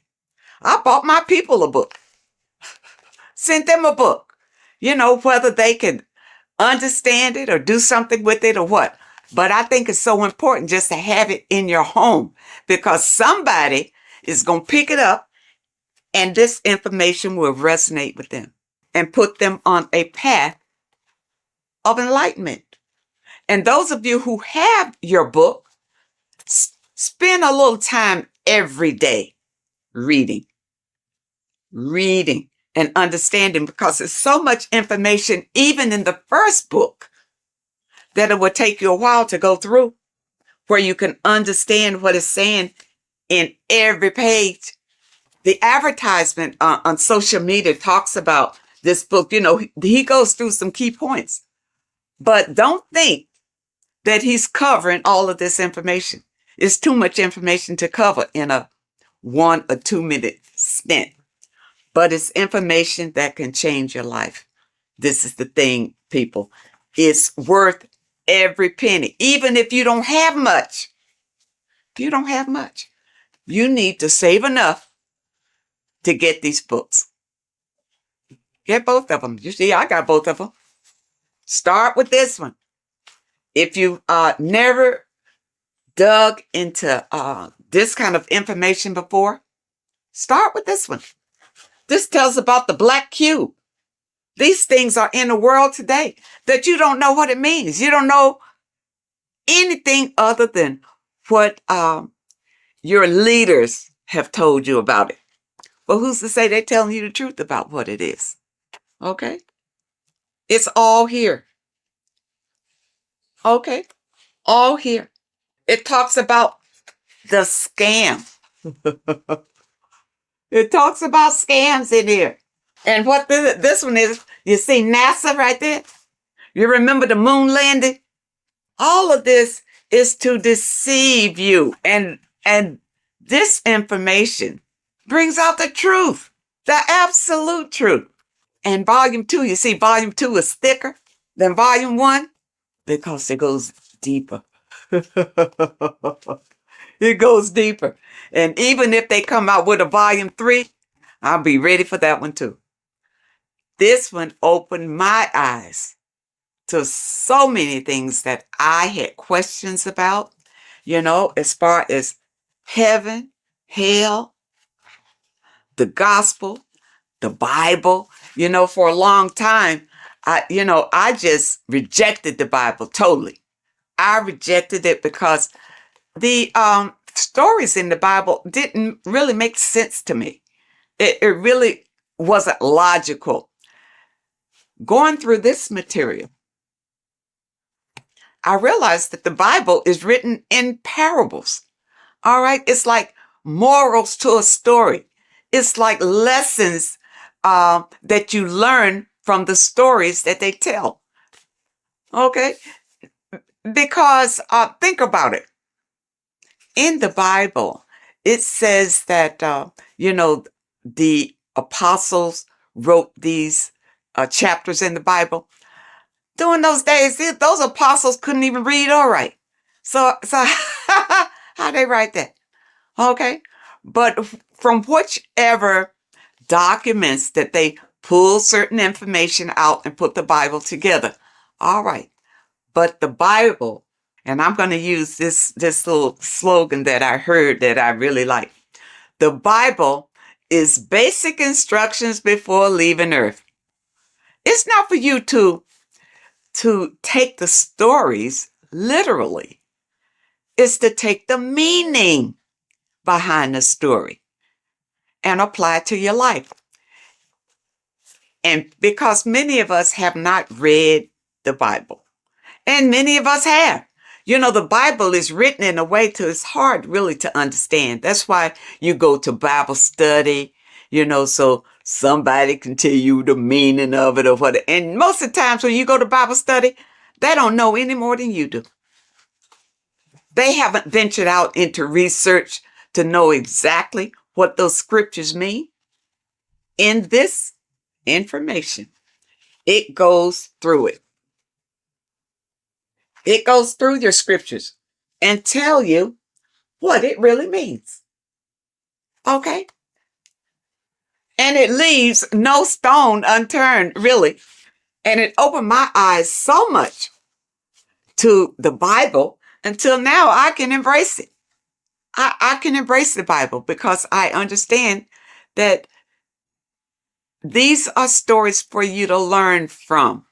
But you got to understand the meaning and what it means. For instance, water is emotions. Okay, it's not just water. It stands for something. It stands for your emotions. The light is the Christ energy. The Christ energy is light. And we all want to embrace the light. All right, so people who follow the Bible understand the Bible, understand what the Bible really is. Don't be deceived by the interpretation of the stories. Many of the interpretations that you are given is to put you in a subjective role, a slave than a master. Puts you more in a slave role if you take those stories literally. And that's why you're not encouraged to go out and look for other information, especially in your religious institutions. They don't encourage you to venture out for other information because they'll tell you the information. Just keep coming here. We'll tell you all you need to know. You see, but I understand about religion because I was raised Christian. And the thing about it, even when I broke away, it took some strength because your mind, you have a mindset about it. Being raised as an infant in the church, that's all you know. Every Sunday, you go to church. Yeah, you go to church. Your body is used to going to church. But then when you decide, well, no, it's not working for me. I'm not, my life is not changing. My life is the same. You know, I just come here on Sunday maybe to be entertained and maybe not, but it's really not worth it. And then you listen to your pastor or whoever is delivering the message. And what he's doing is giving you the spiel that was given to him in theology school. That he's doing. He's giving you the interpretations that he was given. That's all he's got because he hadn't done any research on his own. He doesn't know any different. You see? And there are many people out here who feel like ignorance is bliss. I know you've heard that. Ignorance is bliss. No, it's not. Especially in today's world with so many changes coming down the pike and fear is leading it. Fear is right in front, leading all these changes down the pike. And fear is leading it so that you won't buck against it. So that you will be so afraid you'll just hold on tight and hope that you come out okay on the other end. But if you get this material under your belt, it will give you strength and a way to grab the power that you have inside of you so that you won't feel desperate and you won't feel afraid. You'll feel empowered. And that's what we all want. That's why I feel like everybody should have this material in their home. Everybody. And your kids should grow up reading this before they go to school and their little minds be manipulated to believe whatever the system wants them to believe. Because really, they're just grooming them to be little worker bees, to be worker bees. You see? People, you have the right. You have the right to be the master of your own reality. But if you don't know the information, you don't know where your power comes from and how to use the power that you have, doesn't mean anything. All you got to do is open yourself up to new information. That's all it takes. And your life could change drastically by just the information that is revealed in these pages. And I tell you, it's funny because years ago, I guess I was, oh, geez. I was in the Christian faith when I ran across information from one of the folks who contributed to this material. And when I heard him talking about it, it resonated. Something he said resonated in me. And I never forgot it. And then when I found this material again and I saw his name, I think his name was Santos Benucci or something. I don't want to destroy anybody's name, but I know he is referenced in some of this material. This is it. When he talked years and years ago about it, and now here it is in printed form. People, do not let this pass you by. This is your life right here. You think your Bible is? The Bible is great, but it's in parables. You can't understand it the way it should be understood. Okay? But with this being your companion, it will open your eyes like they've never been opened before. And I know a number of you out there have purchased the book. Leave us a comment and tell us how you feel about it. But take your time. These are not fast reads. Either one.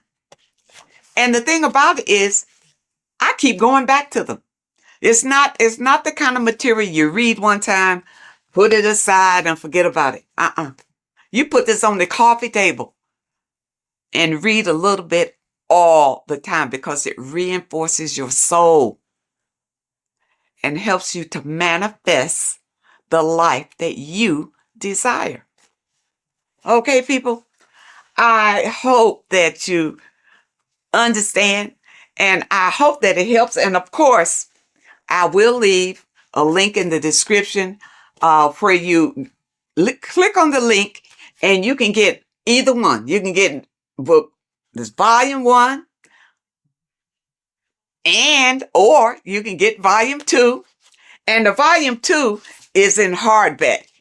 You know, when I first got it, it was in the soft cover, but I love hardback. So I have this in the hardback too, because the hardback I absolutely love. And because the books that I purchase, I want to pass them on to my people when I'm gone. They mean something. Stop wasting your money on stupid magazines and crap that doesn't mean anything. You buy a book, buy one that's going to change your life. Oh, and also, when you click the website, you'll notice that there are courses on there that you can sign up for. For those of you who want to go really deep. And also, there's a PDF on food. And I'm waiting for them to come out with the book on that. I don't want a PDF. I want the book. And once they come out with the book on foods that you eat and foods that you don't eat, I will be the first one to get that one. So I encourage you to add these to your library. This is the best material that I have found to date that opens your eyes to what life is really all about, and also opens your eyes to who you are and the power that you have to create your own reality. I thank you so much for joining me today, and I really hope to see you next time.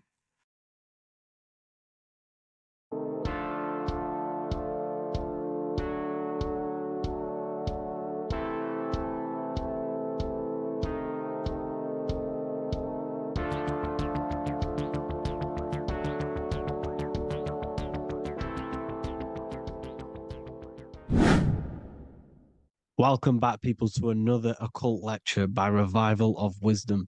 Today, we're going to be talking about magic and how it's being used on us for the New World Order. Magic has the word mag within it, which is magnetism. Magnetism is the force. Magic is influencing forces, natural or supernatural forces, and using it for a certain agenda to gain something out of it. Now, magic is not what everyone's being thought. It's not some sort of fantasy thing. It's actually very common, and we all do it, whether you believe it or not. Magic is all to do with the mind. As I said, always say in my lectures, your mind is what creates matter. Your mind is what creates your external world. So it's all about manipulating and planting seeds within the mind, because your mind is a garden, and thoughts and words are seeds which are being planted in that garden.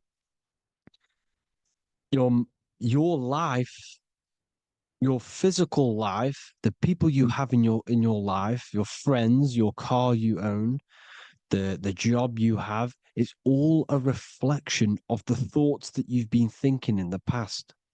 You are where you are in life because of the thoughts that you've been thinking. Therefore, your life is a direct reflection and manifestation of your mind, the garden, the Garden of Eden. Okay? The mind is what they are targeting. What you see, say, and hear has a direct effect on your mind. Me talking to you is influencing you. The words I'm saying is planting seeds within your mind. Now it's up to you to consciously act on these thoughts or these words, or to maintain these words. As above, so below, as within, so without. What's inside of me is outside of me. What comes into the storehouse comes out of the storehouse. You have the left, you have the right, you have the up, and you have the down. As above, so below. Whatever is in your mind will be expressed in some sort of way, consciously or subconsciously, spiritually or physically. The mind is what manifests everything. And this is what we need to understand. We need to understand is that the mind is not physical.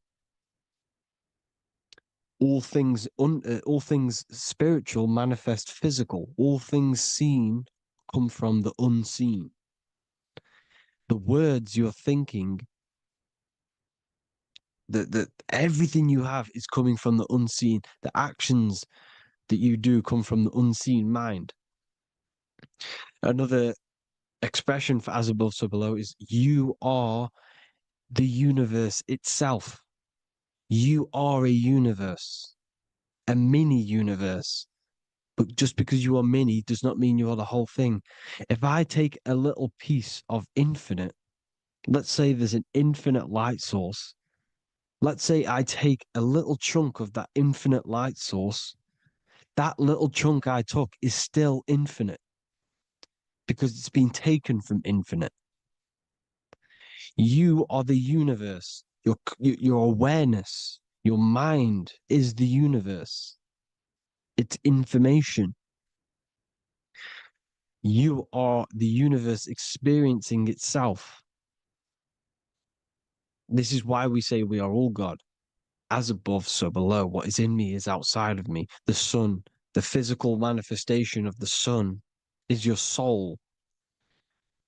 The 12 constellations are manifested in the physical body. The 5 elements are manifested in the physical body. They're manifested in the 5 fingers you have. As above, so below. This is manifested, well, this is a symbolized in Freemasonry and secret societies as the 2 pillars. The mirroring reflection, the reflection of reality, the mirror, as above, so below. What happens in the mind, what happens in the astral, happens in the physical. This is Aleister Crowley. This is all symbolism. This is the two pillars with the all-seeing eye and the triangle at the top. Aleister Crowley was a master magician, very powerful dark magician, black magician. There's two types of magic. You have white and black, just like the checkered board, the Masonic checkerboard. You have white and black, you have good and evil. White magic is influencing natural forces to gain something that will help the collective consciousness, help the collective, help the earth, help other people. Black magic is something you manipulate something so you can get something personal out of it. Doesn't matter if it's good or bad. It's still considered as black magic because you're being selfish. Everything you do should be contributing towards the collective consciousness and helping others. And this is why the ancients lived in a system where everything was in unity. We understood that I am you and you are me. What I do to you happens to me because I am you and you are me.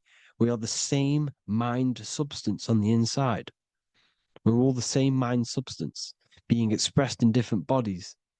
So what I do to your mind will have a ripple effect on my mind because all of our minds are connected within the mental plane. So this is why they know all this knowledge. They know all this knowledge. So yeah, this is the mirroring effect of reality, the two pillars, or symbolizes the number 11. The number 11. We'll go deeper into that.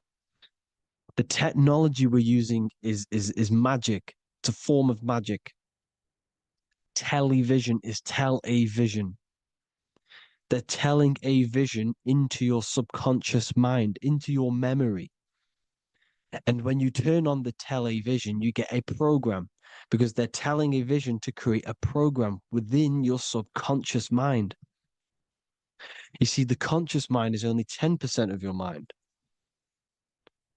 which is to do with your, what you're aware of, your five senses. What are you consciously aware of? Well, I'm aware I'm here, I'm talking, I'm aware of what I'm wearing, the five senses, what I can hear, taste, smell, hear. What I'm wearing, I'm aware of what I think of. But the subconscious mind is the 90% of your mind. It's the hidden part of the mind, which is telling your heart to beat, telling your body to breathe. It's storing all of your emotions. It's storing everything you see, storing all the belief systems that you have. It has everything. It stores all of the habits you have, the values. It stores everyone's name that you know. All the words that I'm speaking right now is all coming out of the subconscious.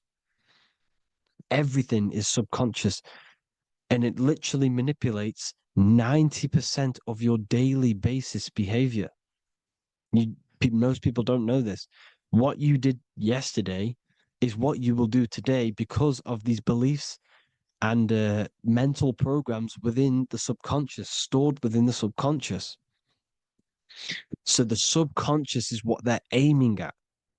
They're trying to create programs within the subconscious because the subconscious manifests 90% of your thought patterns, 90% of your actions and words. They know all this stuff. So the subconscious mind is the most powerful part of the mind. Another way the subconscious manifests and influences your life is, let's say you were in a car crash years and years ago, 10 years ago. Let's say you're in this car crash, right? And you really hurt yourself. The emotion you felt in that time when you were injured in that car crash had a great impression on your subconscious mind. You see, the stronger you feel something emotionally, the stronger impact it has on the subconscious. You can remember and recall that moment and very vividly because of the impact it had on the subconscious.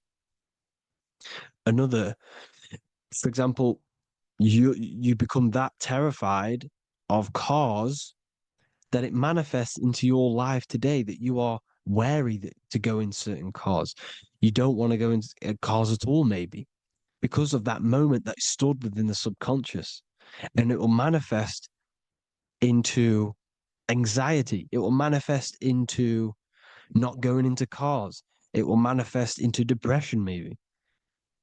These things, these emotional, very emotional, traumatic events have a great impression on our subconscious and they control your life. This is why you need to meditate and let go of, go deep within yourself and let go of uh, these internal, deep emotions that you may have repressed and keep pressing down and ignoring. But you need to address it and let go of these subconscious impressions you have, which are controlling your life, like anxiety, depression. All of these things are stemming from things that are stored within your subconscious years and years ago, more than likely. Broadcasting. They're casting spells to a broad audience, to news, north, east, west, and south. They're casting spells. No, if you watch the news, everything's red. Breaking news in red writing or the red background, everything's red. Why? Because red's the root chakra, which is all to do with survival. They want to stimulate this root chakra because they want you down there in survival mode. They want you in survival mode because you're easier to control. They control out of fear. And not only they're casting these spells as if, because most of the things they cast in the news hasn't already happened. They're constantly bombarding you with there might be a war breaking out, war this, war that, kill here, kill there, murders. It's impressing, it's casting spells on your subconscious mind. So when the event does turn up in real reality, in physical reality, you're less emotional, you're less surprised. You're not as surprised because you've already heard it before. Your subconscious has already heard it all before. If you never heard of a war and then a war broke out, you'd be going crazy. So they subtly program your subconscious mind through the words, because the words they say is impressing your mind. It has an effect on your mind, which will have an effect on your behavior, your words, your conversations you have with people. They're casting spells to north, east, west, and south on the tell a vision. They're telling a vision by broadcasting, by saying spells. This is why we call it spelling. Even the word, listen, the words we say cast spells. Bless. Oh, bless you. That's be less. The subconscious mind only picks up literal things. You see, when I say bless you, your conscious mind picks that up as, oh, thank you, you're blessing me. But your subconscious picks up as be less. You see? Because the subconscious it has no filter. It's just it is what it is. Everything is factual in the subconscious. Therefore, if I call you an idiot, your subconscious my subconscious will think I'm talking to myself and calling myself an idiot, and it will take that as true. That is truth. Everything is truth within the subconscious, and the subconscious manifests your behavior. The devices you. This is the biggest one. Black scrying mirrors, device, the devil's vice, the device. Okay. Black scrying mirrors, black screen is scrying.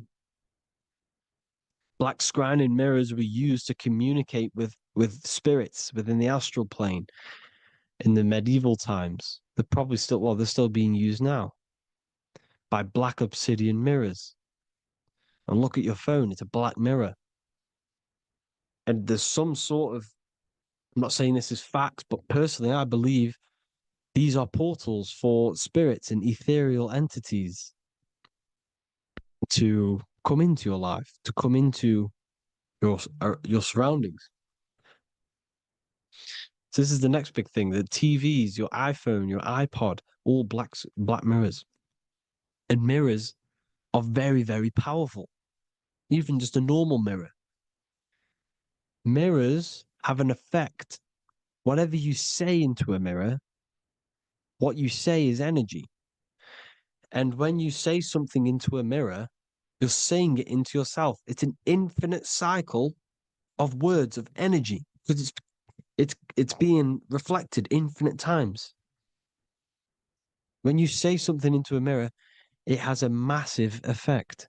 You're saying it directly into your eyes, into your mind. So what you say in a mirror should be said with precaution. Never say anything negative into a mirror because mirrors are very, very powerful ways for you to reprogram your subconscious mind for the good. You can say very positive things into mirrors and it will reprogram your subconscious mind. Okay? Manifesting is all magic. It's all magic. Everything is magic. But consciously doing it is what they're doing. They hid this knowledge. Your phone is magic. It manipulates your mind. The iPhone, I. Okay. See, magic isn't all of this with wands and see, Harry Potter, okay, that was created to give you this perception of a mystical and amazing form of magic with magic wands and all sorts of stuff like that. Yes, that stuff was true when the collective conscious minds were on a higher level and our belief systems believed in these things because the universal mind, all of our minds contribute to reality. If the masses don't believe in magic, in if the masses don't believe in a certain thing, it's going to have an effect on physical reality. So when the collective minds are higher and have more open minds, things like Harry Potter can come true. See, it's all in the mind. The iPhone, the I is the symbol for the mind, the invisible intelligence. The triangle is the ethereal plane. Okay. So the eye in the triangle is the eye that sees into the beyond the ethereal planes. The square is the physical plane. So the iPhone, your phone is a black box, just like the Saturn black cube. It's a black mirror. It's taking photos of you every 2 seconds. And it's a it's a it's your mind. Your mind is in that phone. Everything you like, everything you text, everything you type in Google, everything you say to someone, every conversation is all recorded on the phone. Therefore, it is a direct reflection of your mind. Your mind is imprinted into your phone because your mind, everything you think in your mind, you're manifesting into typing, saying, taking pictures into the phone, and it's collecting it and storing it. And what they're doing, and this is for all forms of magic, it's manipulating the mind. It's all manipulating the mind. Reels, Instagram, TikTok, this is all dopamine. It's all controlling the mind. Every like you get, every follow you get, every share that you get is dopamine within your brain. They're literally targeting your brain and mind. It's all manipulating because what they're pushing through the phones, through the media, through the news, through the televisions is visions and programs. You are the one manifesting the new world order. They're not doing they're not manifesting the new world order. They're giving you the information so you can manifest the new world order. Everything they say is contributing to your mind. For example, digital money and all the information they put out for you to see is contributing to your enslavement. Your mind is manifesting the New World Order. They know this. They don't manifest it. There's billions of us. We could easily run over them physically, but on a mental level, these people have the knowledge and they hide it from us, and they let us manifest reality because we are the collective. They give us the information which manifests their agenda. It's all magic through the phones, the media, the television. So your phone is a manifestation of your mind. It's a record of your mind. Hollywood, Hollywood, holly tree, holy tree. They used to make wands out of holy trees, because it was the most holiest wood, the best for casting and transmitting energy. So they used holly trees to cast spells. That's what Hollywood is. And in Hollywood, they have the red tear, the blood drop next to the Hollywood sign, because it's all satanic. They're all black magicians. They use Hollywood to cast the spells through the music, through the films. You see, music is a form of magic. All of this is magic. Everything they do is a form of magic because they want an agenda behind it. But it's not black magic. They're letting us create our prison. This is what you have to see. Yes, they're evil, but they're not doing anything evil, or else they would face the karma. They let us manifest this agenda through giving in the information, by telling you what's going to happen in the movies. Everything that happens in a movie, it's all there on purpose to program your subconscious, to plant a seed within your garden, your subconscious, your mind. Because when the mind is already seen something, when it comes up and turns up in physical reality, you will be less shocked and you won't rebel. So they lure you slowly. They make you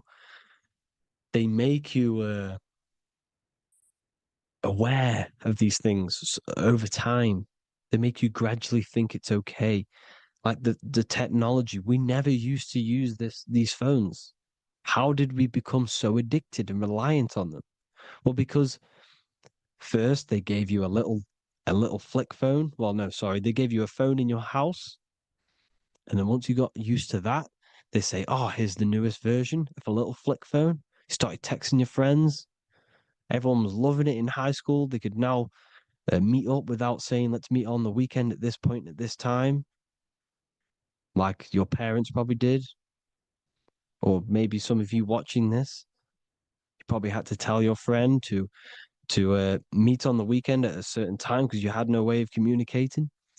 So everyone got these phones and got addicted to them. Then they slowly got addicted to the new iPod with the touch screen. Now they invented touchscreen. Then everyone got addicted to touchscreens. Then because all of this is producing dopamine in the brain, which creates you to become mentally addicted to things and physically addicted, chemically addicted. Because dopamine's a chemical. Your subconscious becomes a program within your subconscious, and your body becomes chemically addicted to these phones. And these phones are the enslavement of humanity, technology. Without this, we wouldn't be in this mess without technology.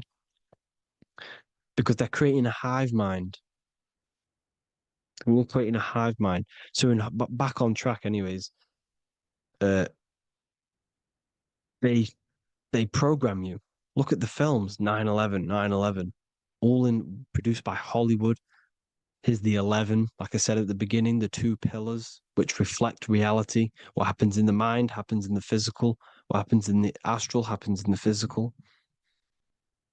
Okay, what happens in the physical happens in the mind. It's the two pillars, the mirrors. 9/11. 9 plus 1 is 11. Flight 11 was hijacked. New York is the 11th state. New York adds up to 111. This is not a coincidence. It's all a form of magic. It's a ritual, energy harvesting ritual, because your mind produces energy. Your mental attention produces energy, and they're feeding off this energy in the astral plane, these demons. Music is the most powerful. Personally, I think the music is one of the most powerful forms of magic they're using. Okay. Music is hypnosis. It puts your brain in a hypnotic state. It influences your electromagnetic field through vibrational energy.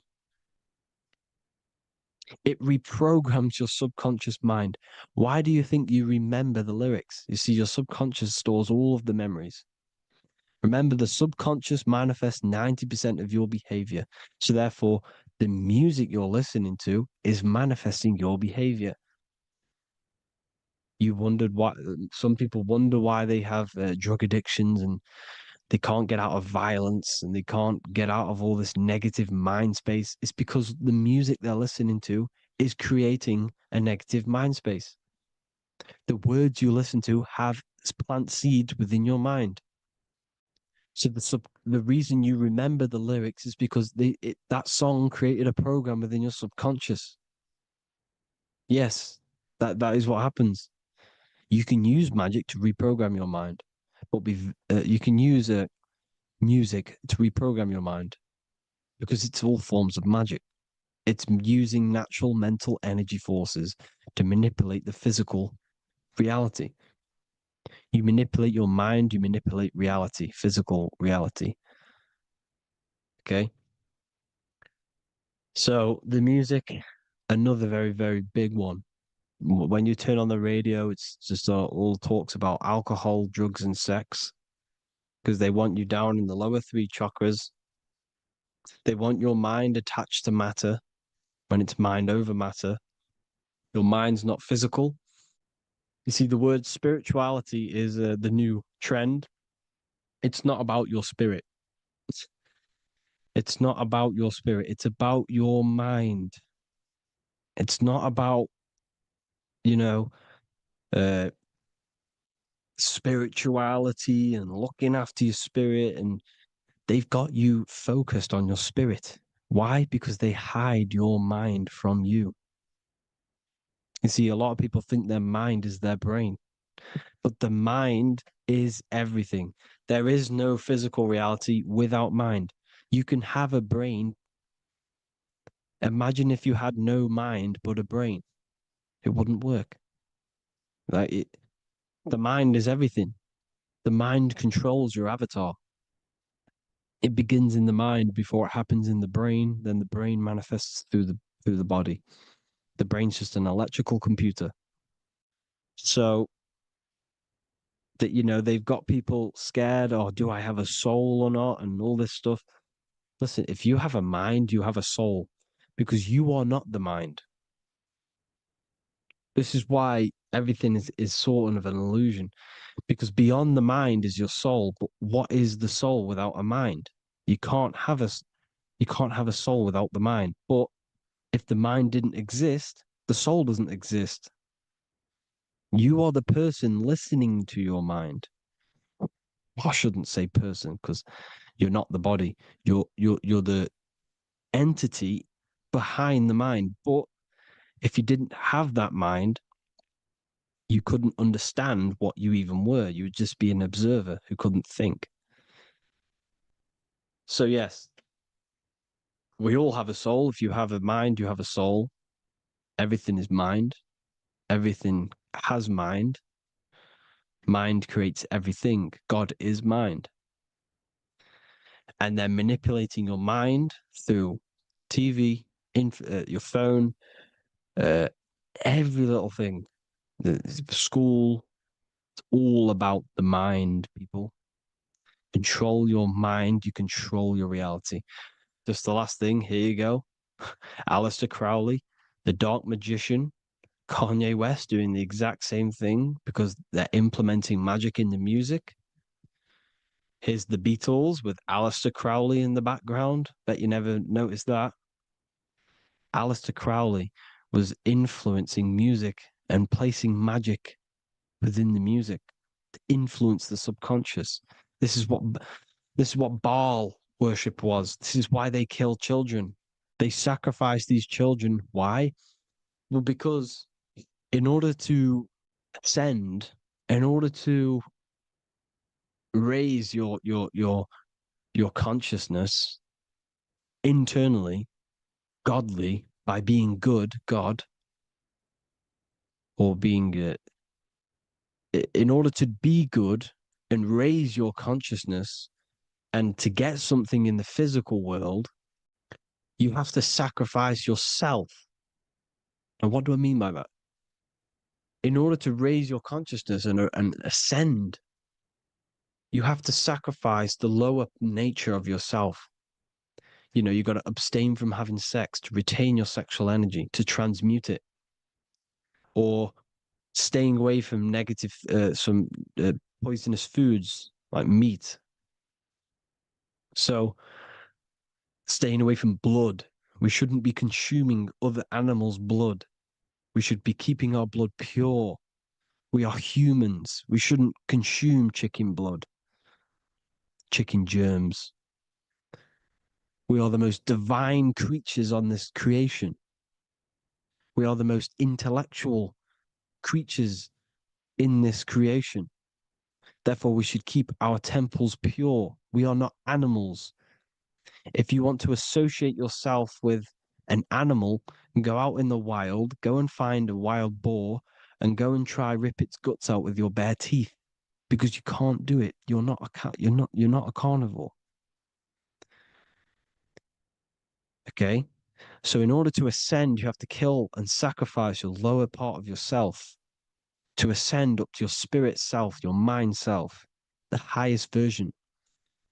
And the elites don't want to do this. So they sacrifice other things like babies to kill them, to exchange their life over to the astral plane so these demigods in the astral plane can give them something in return in physical. They don't want to sacrifice their lower self, so they sacrifice other things for exchange, for physical pleasure. But the godly person sacrifices their lower self for their higher self to do good and ascend. So this is what all the Baal worship is, people, and this is why they're doing it. Hope you all had an amazing lecture. If you haven't already, go and get the Book of Wisdom for more information. You know, I don't go into dark stuff in this book because all I do is enlighten people in this book. You can get it in Spanish, English, German, Italian, and French. Worldwide shipping, you can get the PDF or paperback. Or there is also a new one called the Human Health Guide 2.0. It gives you a list of all the foods, grains, oils, nuts, everything that's alkaline and positive for the body and not man-made and hybrid. It tells you all the products to stay away from, how to fast, how to improve vision, how to improve everything, literally. So the Human Health Guide has been released. If you want that, I'll pull all the links in the bottom of the description. Hope you all enjoyed the lecture, people. God bless you all.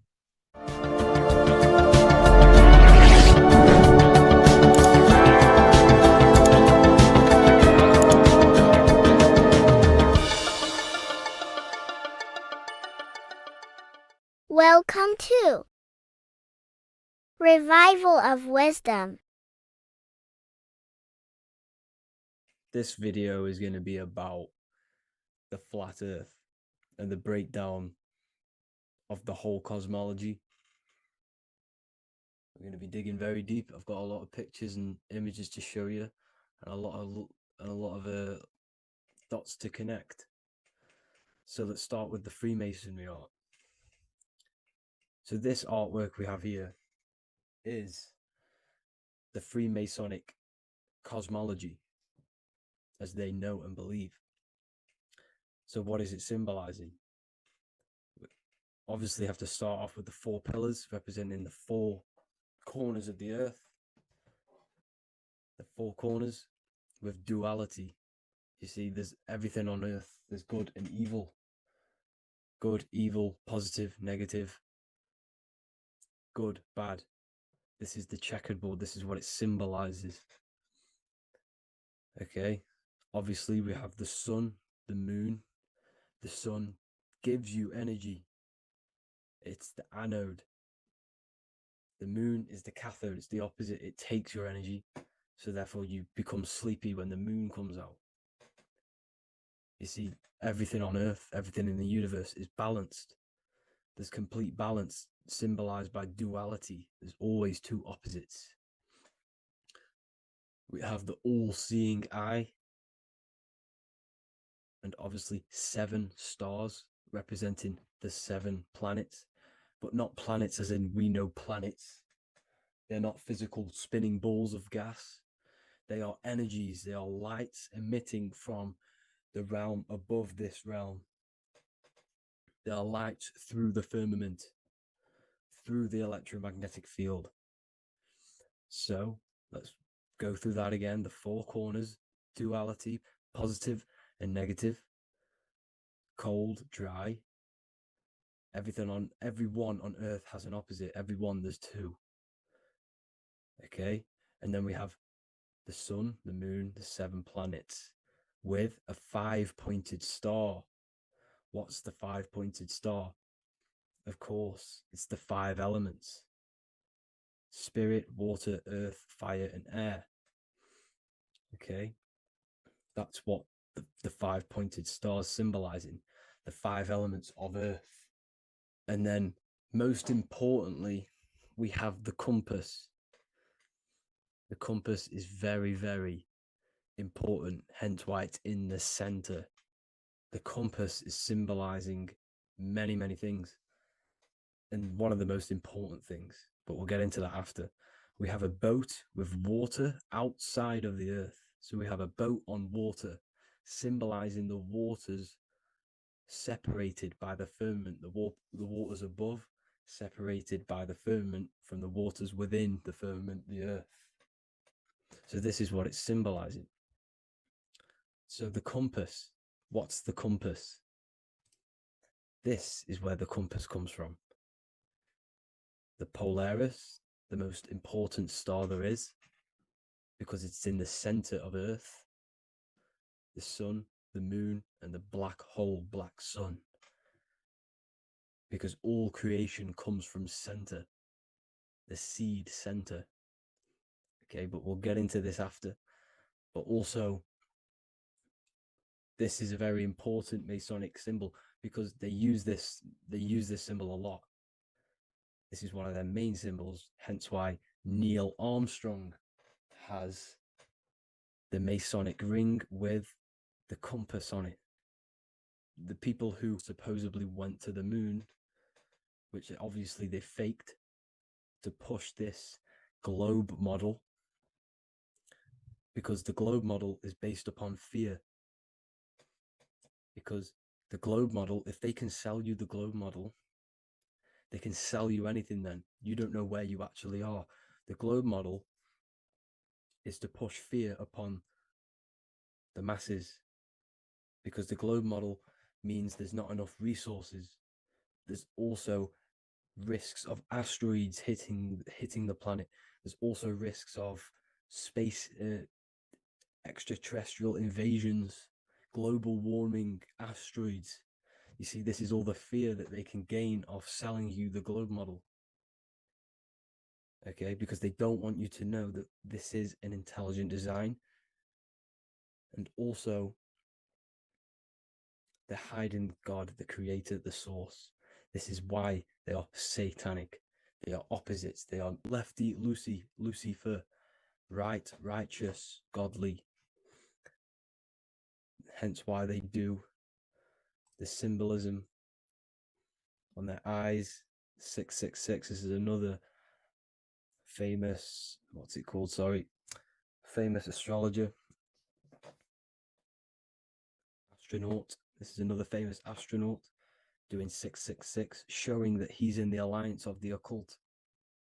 But even look at their 10th anniversary stamps. They have a Masonic compass on there. Also, the Order Out of Chaos. Order Out of Chaos, double-headed eagle. Okay, the Order Out of Chaos ring. which they wear. So all of these astronauts are in the occult. They are lying to you. They are in with this order, this Masonic New World Order, whatever you want to call it. So let's break this compass down a lot more. Because as I showed you here, the center, okay, this is what the compass is symbolizing. Let's go into the North Pole map. This is from 1595. This is a rough estimate of where this map came from. It's from around the 1500s to the 1600s, maybe 1400s. There's not an actual set date on this map because obviously our history has been tampered with. But let's break down this map and the symbolism that they use towards this map, because this map is the map of the North Pole. Okay, so in the center, we have the black rock symbolizing the tower, the pole, North Pole.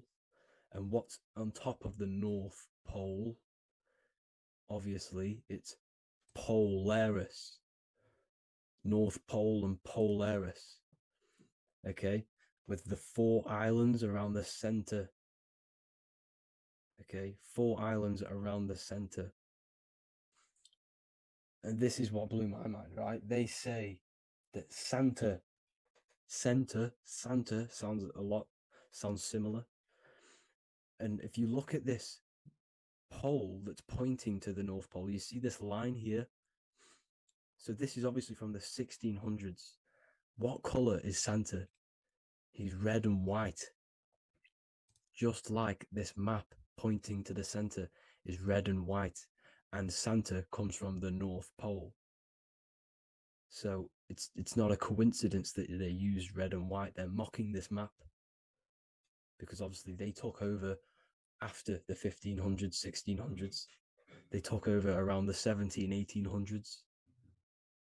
So they're mocking this map with Santa coming from the North Pole with this red and white line to the North Pole.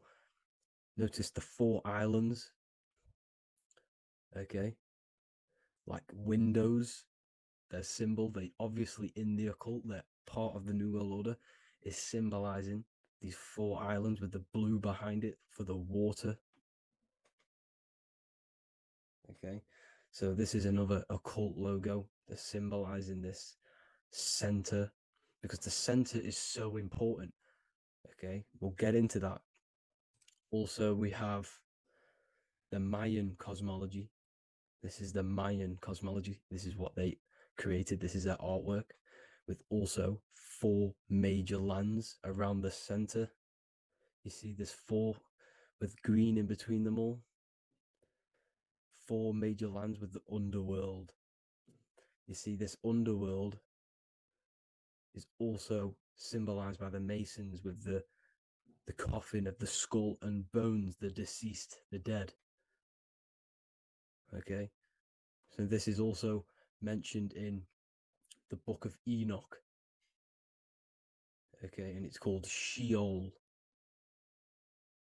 the underworld. Okay, and in the book of Enoch, it says all spirits of the dead go to these hollow places, that they are wait until their appointed time of judgment. And it also says in the book of Enoch, there are 4 hollow places underneath. 4 as above, so below, representing the 4 islands. As above, so below. That's where that could link in. Okay. The Book of Enoch is very important because it was found in a cave thousands of years ago. And there's a lot of truths about this realm and about this world we live in. So let's go back to the Mayan cosmology. So the ancient cosmology, they all must have had some sort of communication. They must all be in peace, at peace with each other, because all of their cosmologies link together. See the Greek, Babylonian, Indian, Celtic. Okay, they're all linked in together. They all knew that they were in an enclosed system with an underworld and obviously a firmament. Okay, so this is what they all knew. They all must have had some sort of communication. They were a lot more advanced than us. They knew the center of the realm. Okay, and obviously the United Nations flag also symbolizes their center. You see how it has like a grid with a circle around the center. It's symbolizing that center of the realm, because that center of Earth is so important. The United Nations flag, all have it. See, some different ones all have that circle around the center, because the center is the seed. All things come from a center. So the torus field is so important because it is the spark of life. It's the building blocks of the universe, this creation, because all things have a torus field.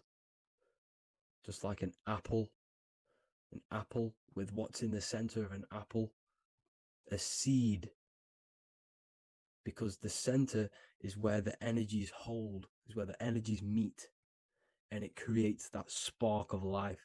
Just like your heart is the center of your body, and it has an electromagnetic field, because the center, all things come from the center. So this is why the North Pole is so important, because this is why it's so important, because this is where the creation sparked from, the center. This is where the most electromagnetic energy is stored.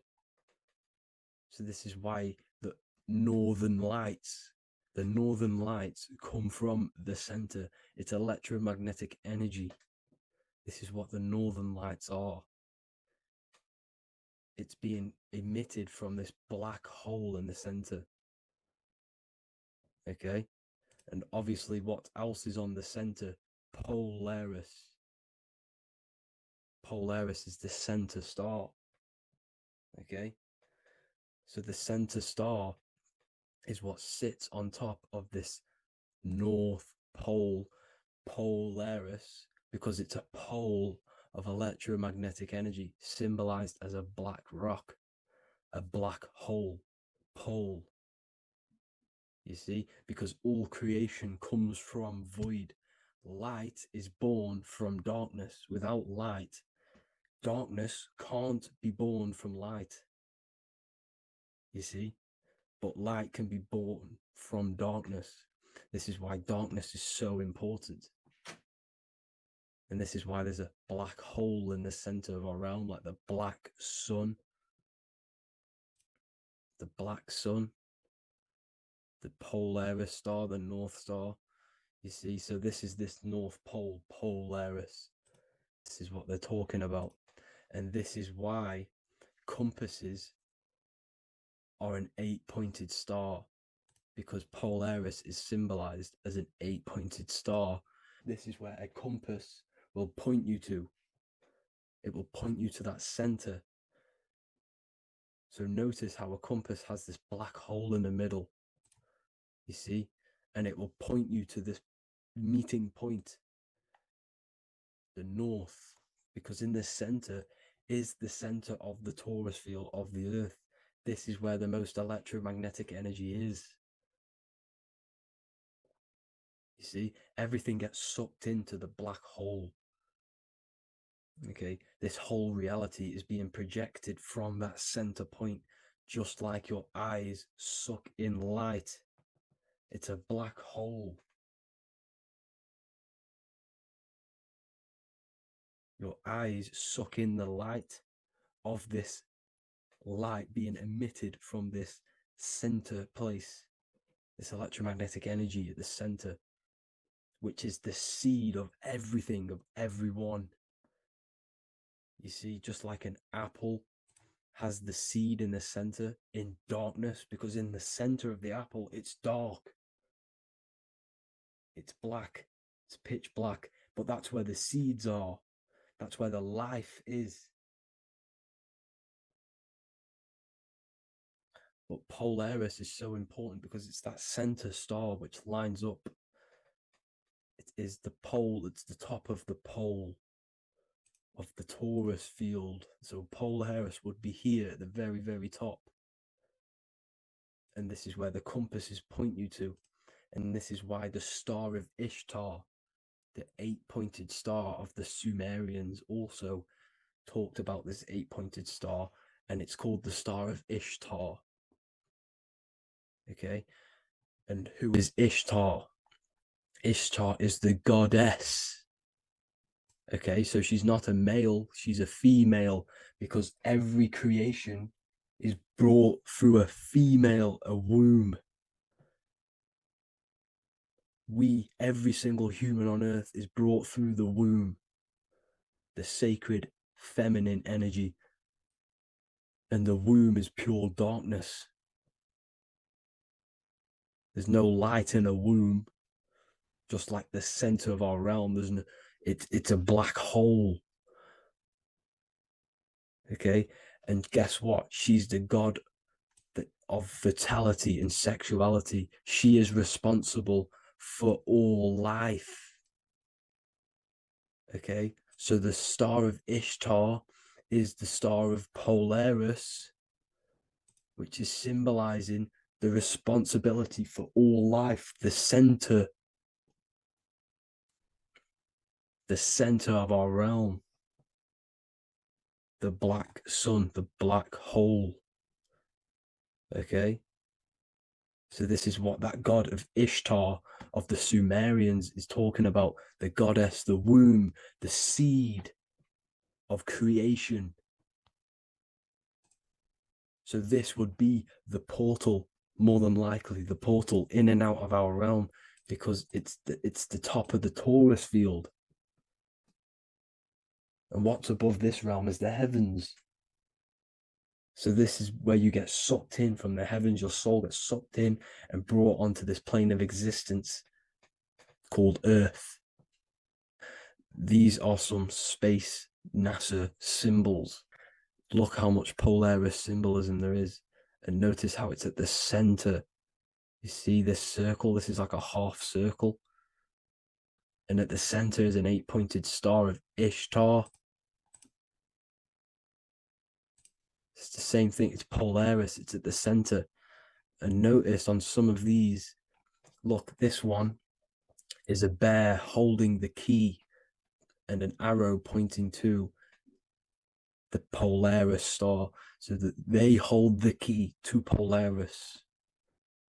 Another one with like a demon holding a key to the what? Polaris on top of him. Also an eagle, which is a Masonic symbol. The eagle holding a key on top of the center. You see, and notice how there's an arrow going up to the Polaris and an arrow down, as above, so below, to Earth. So you can go out of Earth and into Earth through Polaris, and the eagle holds the key. You see? The eagle holds the key, just like this. This demon dragon holds the key to Polaris. And look at this one, Earth, with an arrow up to Polaris, the 8-pointed star. So Polaris is more than likely that portal which the Anunnaki used, the Sumerian gods used, because the Anunnaki symbol is also an 8-pointed star. Okay, and like I said, that center is the seed of creation. The center is the black hole. Okay, just like your pineal gland is at the center of your brain. The pineal gland is at the center of your brain, and that's what connects you to that spirit realm, to the source. That's it for this video, guys. Thank you all for tuning in. I hope you all learned something today. Please leave a like, a comment, and please subscribe to the channel for more content. God bless you all.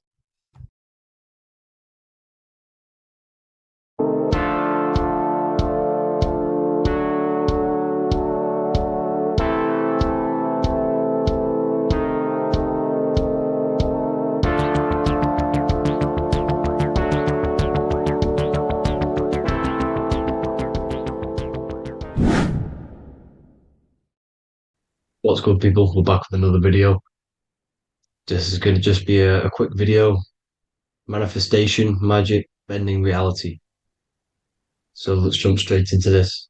So you have a conscious and a subconscious part of your mind. The conscious is what you're conscious of, what you're actually doing, where you can choose or not. However, the subconscious is the part of your brain which is automatic. So all of the systems in your body, like the digestive system, your heartbeat, these are automatically being ran. And you do not have to tell these systems to do anything. You do not have to consciously tell your heart to beat. It's automatically doing it. And this is what the subconscious mind is controlling. It's like the dark aspect of your brain or your mind. It is the way bigger aspect of your mind. Okay, it controls all the systems in your body. Okay, and this is where all of your programs are. So when you're in it from your childhood, what you've learned in school, all of these things are being kept in your subconscious, maybe traumas and stuff like that. So the subconscious is the female aspect, and the conscious is the male aspect, because the male is all about action and doing, and the female is more about creation, creativity, intuition. So you have a right and a left hemisphere of your brain, and these are obviously male and female. The right side of your brain is your female. It's to do with creativity, imagination, intuition, insight. Okay. And this is one of the most important sides of the brain. This side of the brain is the most attacked by the elites, whatever you want to call them. This side is one of the most important, because obviously your intuition is a massive part of reality. And if you don't have intuition, then you lose track of the things around you. You can't consciously feel if things are wrong or right. They don't want you to have intuition or creativity or imagination. They want you in the left side of your brain, which is just reasoning, logic, and basic things. So they just want you to tell you what you want, tell you what to learn, and then that's it. They don't want you thinking for yourself, which is the right side of the brain. So whatever the conscious side of your mind impresses the subconscious side of your mind. So if you do affirmations, for example, if you consciously do affirmations every day, you're reprogramming your subconscious mind. You're impressing a vibration and a word into your subconscious mind, and therefore it will reprogram it. So the male and female aspect are symbolized by the Star of David as well. The male being the upside triangle, the female being the downside, connected all in one, because we both have male and female energy. So every thoughts are electric, which is the male aspect. Emotions are magnetic, which is the female. Each thought creates a wave of vibration in all directions. So think of it like a water drop in a pool, but it going out in every single direction. It's not just flat. And these thoughts have a certain frequency, has a certain vibration. That vibration has a certain frequency. And this affects your aura. Every thought, every emotion directly impacts your aura and the strength of your aura. So if you're angry all the time, your aura in the astral plane will look red. However, if you're happy, it'll be more like blue and green. So it's very important. Your electromagnetic field is created out of your emotions and thoughts, and that affects reality, because you're 60% water, and frequency and vibration creates certain patterns and has a certain effect on water. We'll get into that after this slide. So each thought that people are thinking around you, you are actually subconsciously picking up these thoughts because it's emitting this vibration in all directions. So this is why you can pick up thoughts of other people on the odd occasion. However, when you're more in tune with your intuition, your right side of your brain, you can start to pick up on vibrations, thoughts, and other people's auras. You can pick up on the energy once your third eye is open, and you know whether you should be in that environment or not. This is what we call an atmosphere when we go into a room and you can feel the tension if someone's been arguing, for example. This is the atmosphere, this is the vibrations, these are people's auras emitting these certain frequencies and vibrations. Okay. So our aura is contained of multiple layers. Obviously, we have the physical body. This is the electromagnetic layer. However, you have the different planes of existence, the spirit, mental, astral, etheric, and then physical. The physical is the lowest plane of existence. And the physical plane is a product of all of the planes above.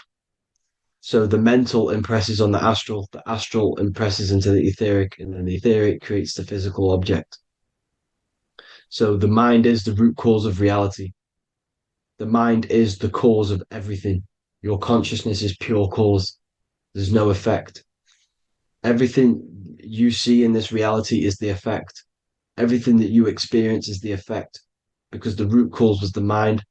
The decisions you made you experience that certain experience. And that decision was created on the mental plane. And this is just pure thoughts. And thoughts are things. If it exists in your mind, it is a thing. It's a certain frequency. So if you have a certain level of thoughts, if you're thinking positive, for example, you're going to have a strong aura, you're going to have a higher vibration.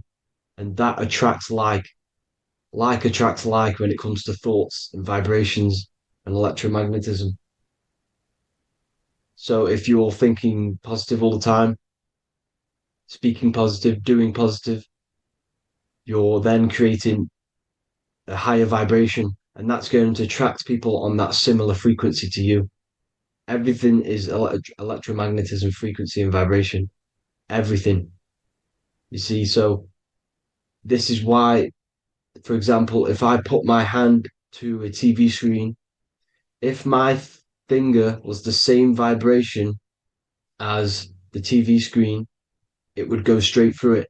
However, the particles in my hand and the particles on the TV screen are two separate vibrations, and this is what causes the friction to stop and not my finger to go straight through it. So, like I said, when you don't feel the vibe of someone, when you don't feel right, you don't really get along with someone, this is a vibration. Your vibrations are not matching, they're not similar, they're two complete different vibrations, and they're not aligning properly. So music has a massive part on this. Music is a massive, massive tool for the elites because music is frequency. And in 1975, the musical instrument are all tuned to 440 hertz. So Spotify, Apple Music, most of the music on YouTube is all set to 440 hertz. And 440 hertz is not divisible by 3, 6, or 9. And when you can't divide a frequency by 3, 6, or 9, it's not a natural frequency. As you can see here, this is 432 hertz. This makes a nice geometric pattern. However, 440 hertz is a distorted pattern. So when you listen to this, this actually shuts off the whole right side of your brain. Like I said at the start, this is the most attacked side of your brain. It's to do with creativity, imagination, intuition. When you listen to 440 hertz, it shuts off the whole right side of your brain. And obviously shutting off all of these forms of your brain. Music is very, very powerful tool for the elites because it's the only thing which can enter your soul or your ears without consent, your body without consent. Everything else has to be through consent. You choose whether to eat something, you choose whether to drink something, but frequency, you're going to hear it no matter what. This is why it's so powerful. And music influences the body in many different ways. It's the most powerful imitator of everything. It directly affects all listeners. It directly affects intentions, gestures, movements, and actions. It stimulates your mind, and certain songs, certain catchy songs, can reprogram your subconscious mind, invoking certain emotions. This is why when you listen to slow beat songs, it makes you feel more sad. When you listen to upbeat songs, you feel more energetic. This is because these frequencies have a profound influence on reality and on how you feel. Because, like I said, you are 60% water. And as you can see here, each frequency creates a different geometric pattern. And inside of you is 60% water. So, like I said, 440 hertz is going to make a distorted pattern in your water. And this is going to have a profound effect on your emotions and your reality. So, like I said, health is not just the body. It's you are made of body, mind, and spirit. You need to look after what you put in your body. You need to look after your spirit and look after your mind. It's very important to keep all these in balance because once one of these are unbalanced, it affects the other two. So if you're eating wrong, it's going to affect your spirit and mind. If you're thinking wrong, it's going to affect your body and spirit. These are all interlocked. Uh, you have to look after them all. So it's very important you understand music. Stop listening to low vibrational music. To be honest, you want to listen to music without any sort of speaking inside of it. You just want pure uh, frequencies, which are the solfeggio scale, like one of these, for example, 432, 528 hertz. These are all good frequencies. It's called the solfeggio scale. And these frequencies make you more in tune with nature. 528 hertz is what the earth vibrates at. So it's very important. And the Rockefellers are the one who changed this to 440 hertz. The Rockefellers, one of the elite families. So if you want to manipulate reality, it's very important to have your chakras aligned and having a high vibration because the higher your vibration, the more powerful your words and your intentions are on reality.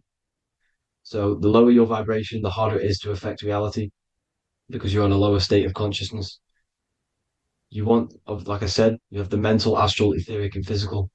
Everything is a product of the one above. As above, so below. This is what Hermes Trismegistus was saying in the Egyptian days. This is where it comes from.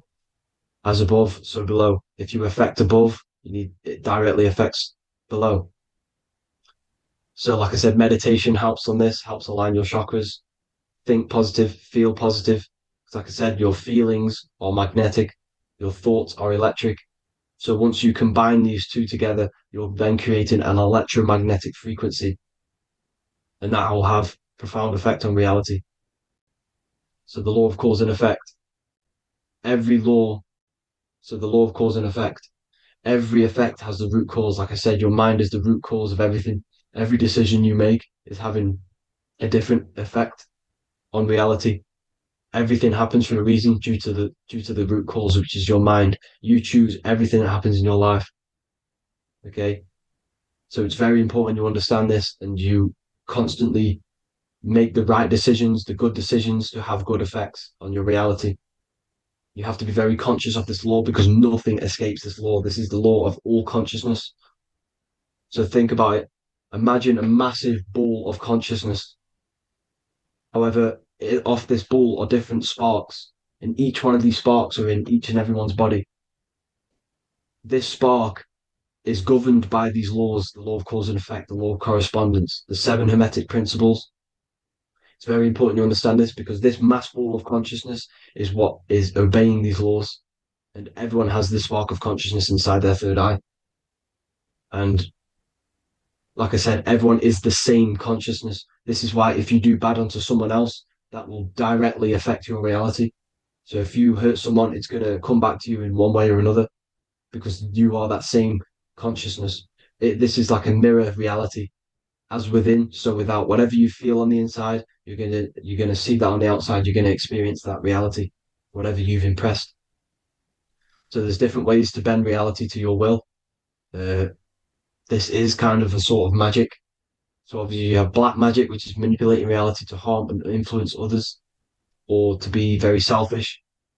And yeah, then you have white magic, which is manipulating reality for the good of humanity. So you do have to be very careful with your intentions, people, when you're trying to manipulate reality, because this is nothing to be played with. If you are manipulating reality for the wrong reason, it's going to come and bite you in the ass in some way or another, because everything is balanced. Everything balances out in this reality. Nothing escapes the laws. Not one thing escapes the laws. So if you're stealing from yourself because it's just going to come back in a one way or another. Inside of everyone's heart, you know whether you're doing good or wrong. You know, you can feel it when you do something wrong. You can feel it when you do something good. The heart is the center of the torus field. It's balance. And this is why you say follow your heart, because it's the center of the torus field. It's very important to listen to this inner voice inside of you, because that is telling you the right things to do, the good decisions to make. And when you keep following that voice, that good voice inside of you, it takes you to your life path. Very important to follow that voice. However, don't let the ego get in the way of it. Don't care what your friends are going to say. It's very important to understand this.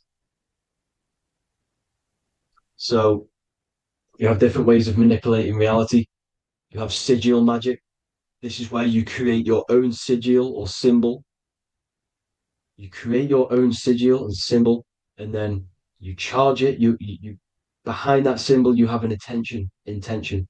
So, for example, if you want to manifest wealth, you create a sigil which represents what you want. You create that sigil, you draw it out, you charge it, because wherever your attention goes, energy flows. So whatever your attention is, you're sending energy that way. So what you do with your eyes and your hands, you place attention on the sigil. Imagine that it's glowing. Imagine that you're sending energy to the sigil, and then you burn the piece of paper once you've done this. And then after this, you meditate on that symbol. You constantly think about that symbol, because that symbol is the frequency, is the thing that you want to manifest. So that's one way. Or you can just meditate on your reality. So imagine yourself having already what you have. This is what they call a mindset. You must set your mind to the frequency what you want to manifest. Okay. So if you want to manifest wealth, for example, imagine yourself being wealthy. What would it feel like? What would you be doing? Imagine a scene in your mind. Constantly do this, and you're putting out that frequency. Like I said, you must think, because the thoughts are electric, and then you must feel, which is magnetic. Together, this creates an electromagnetic frequency. And this is how you attract things to you. You will attract the certain people to come in your life to bend reality to your will. Okay. Or you've got mirror magic. Stare yourself in the mirror, because a mirror reflects light. It also reflects energy. So you've got to be very careful with what you say to a mirror. You've got to be very, very, very careful, because whatever you send into that mirror is directly sent straight back to you.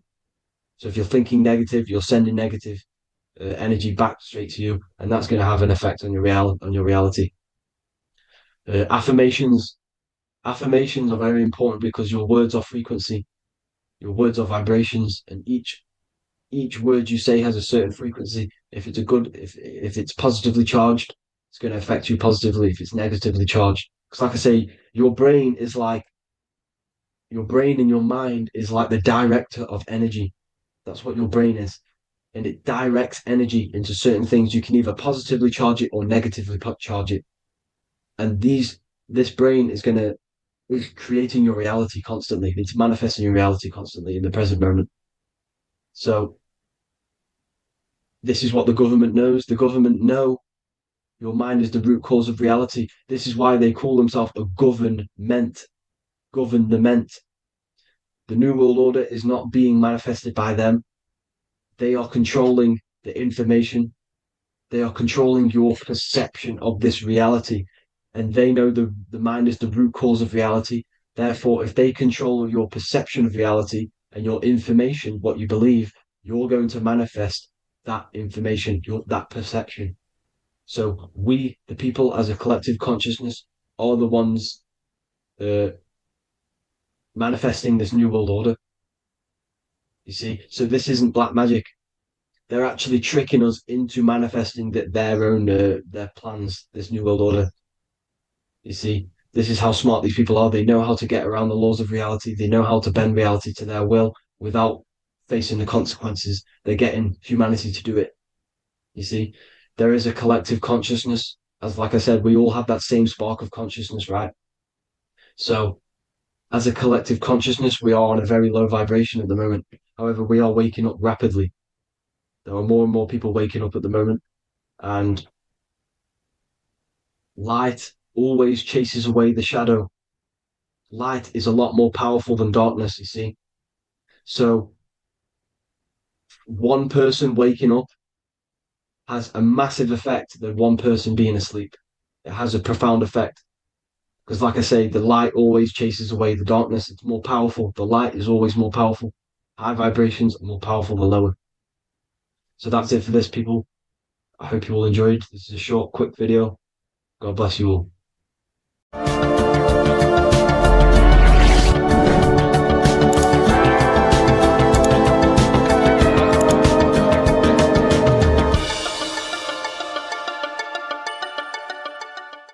So depression doesn't actually exist, and in this video I'm going to show you how depression is actually a choice.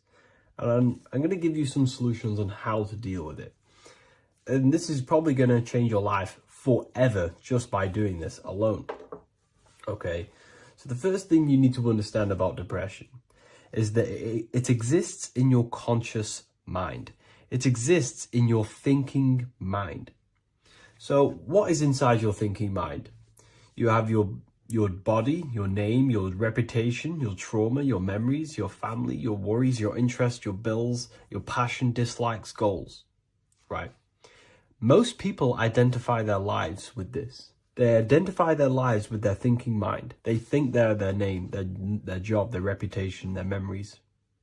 But this is not who you actually are. Who you actually are is the observer of that. What happens if you stop thinking? What is left? You're left with unconditioned consciousness. You're left with the self, which is what we refer to as I. We are the consciousness, not the thinking consciousness.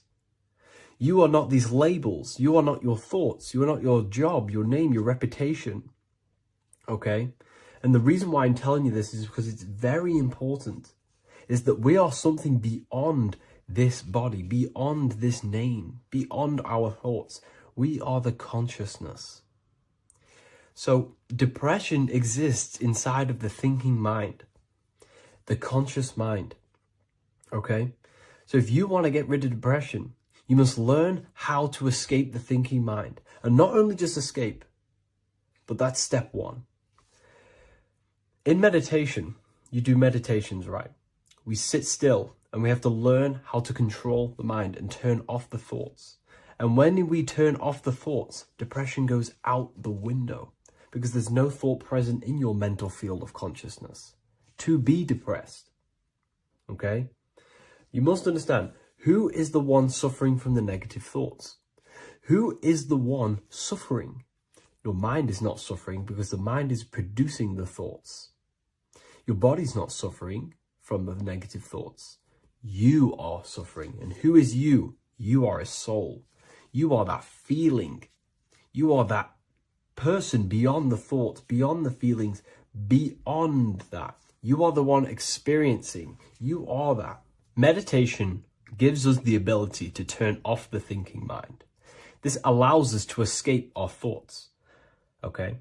And it gives us, over a long period of time after meditation, you'll be able to turn this switch. And this switch will be able to turn off your thoughts. And by doing this, we will be able to control our conscious mind directly by the hand.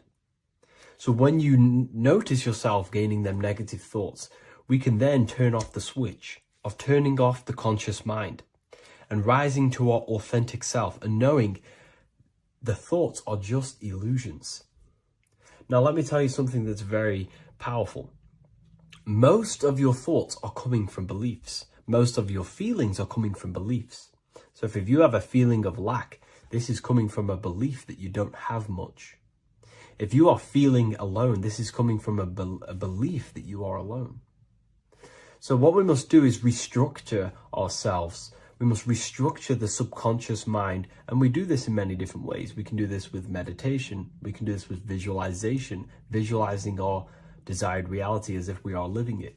We can do this with affirmation. Now, a lot of people think, oh, I'm trying to speak something into existence with affirmation. No. You're not using vibration to try and change reality with what a lot of these new age people will teach you.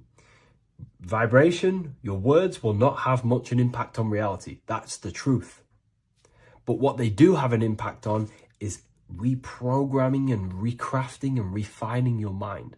If you repeat, I am wealthy all day long, your subconscious mind, that word will be lingering inside your subconscious, and you will start to mold that into your conscious. You'll start to be consciously thinking about this.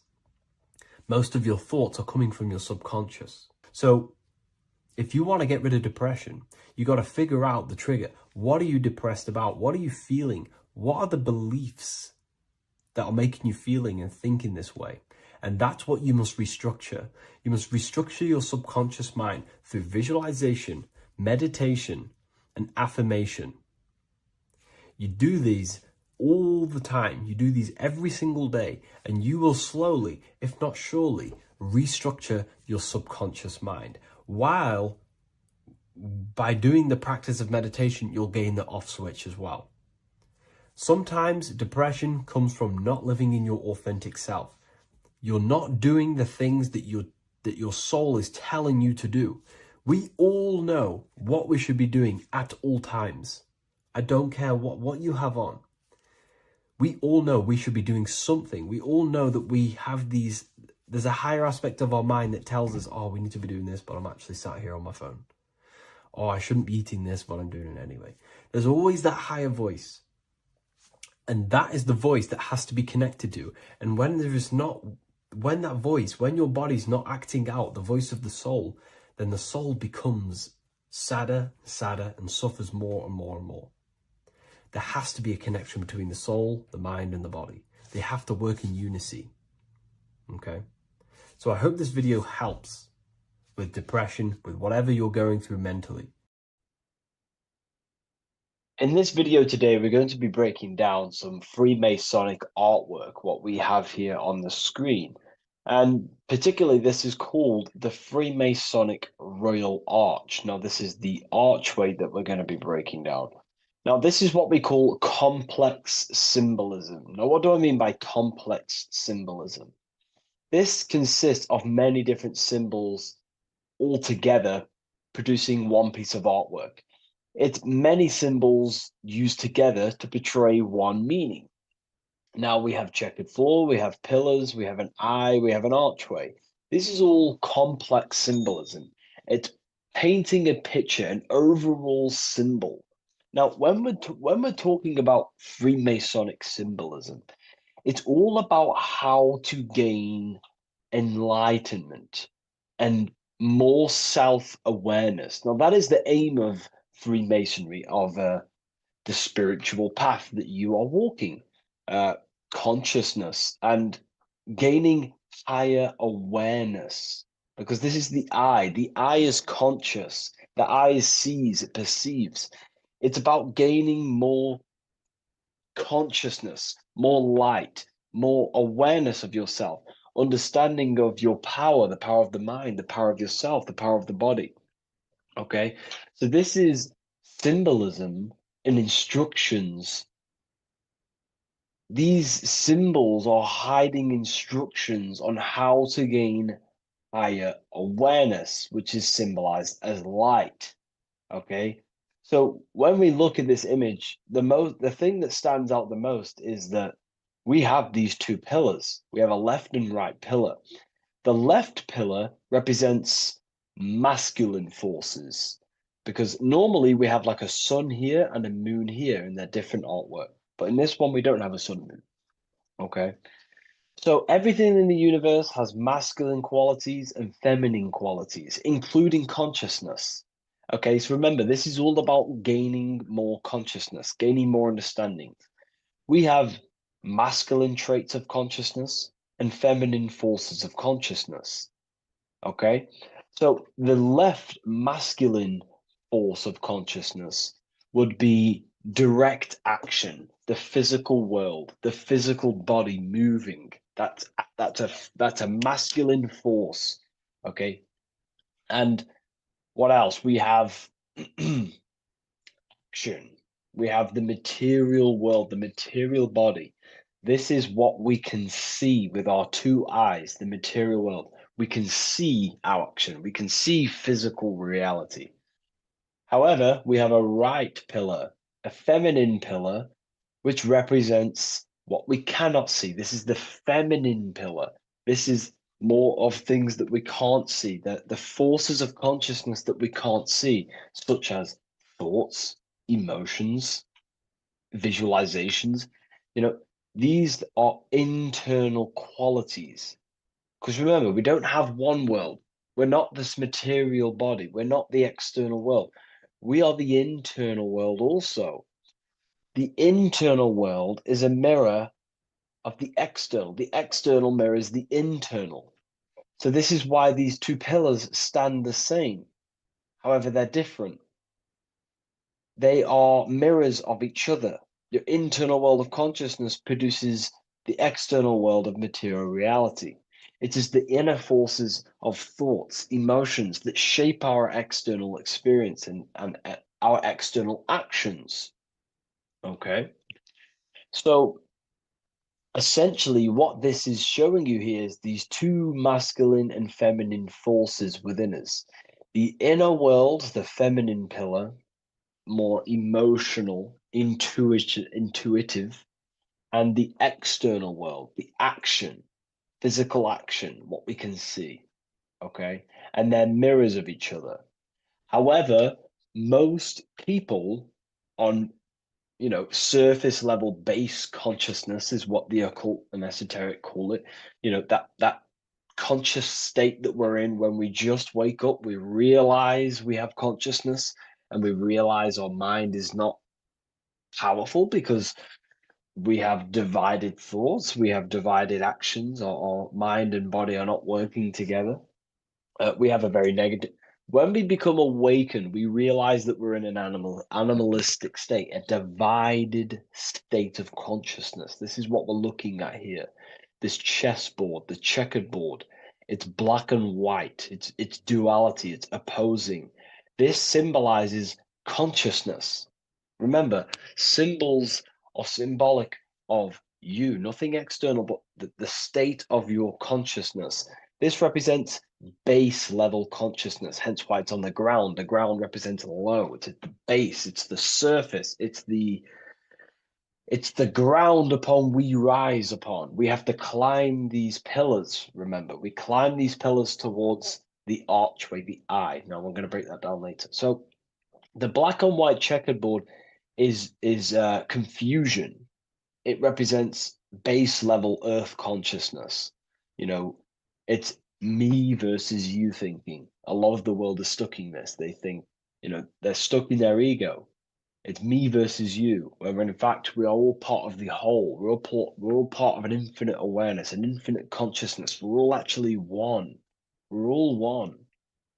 But on this chessboard down here, it represents base level thinking, base level consciousness, base level awareness. It's you versus me. We see life through the ego of of selfishness, pretty much. This is the internal division where our inner world is not aligned with our external world, where our mind, our internal thoughts are not being acted upon. Now, and that's not to say, oh, you should act on every single thought because we all have intrusive thoughts. However, if you say you're going to do something in your internal thought and in your mind, the body needs to be a follow-up of that. You need to have honor within you that your body acts out the mind's will, the mind's desire. If you say you're going to start something, you need to start something. You should not have the contradiction between the inner and the outer world, which is this division you're in. If you say you're going to better your life, which is what Freemasonry and the spiritual path is about, bettering your consciousness, mastering your mind, leveling up your awareness. Okay, you have to do what your internal world is saying. You have to act out left pillar action, your internal world. You need to build a connection between the mind and the body.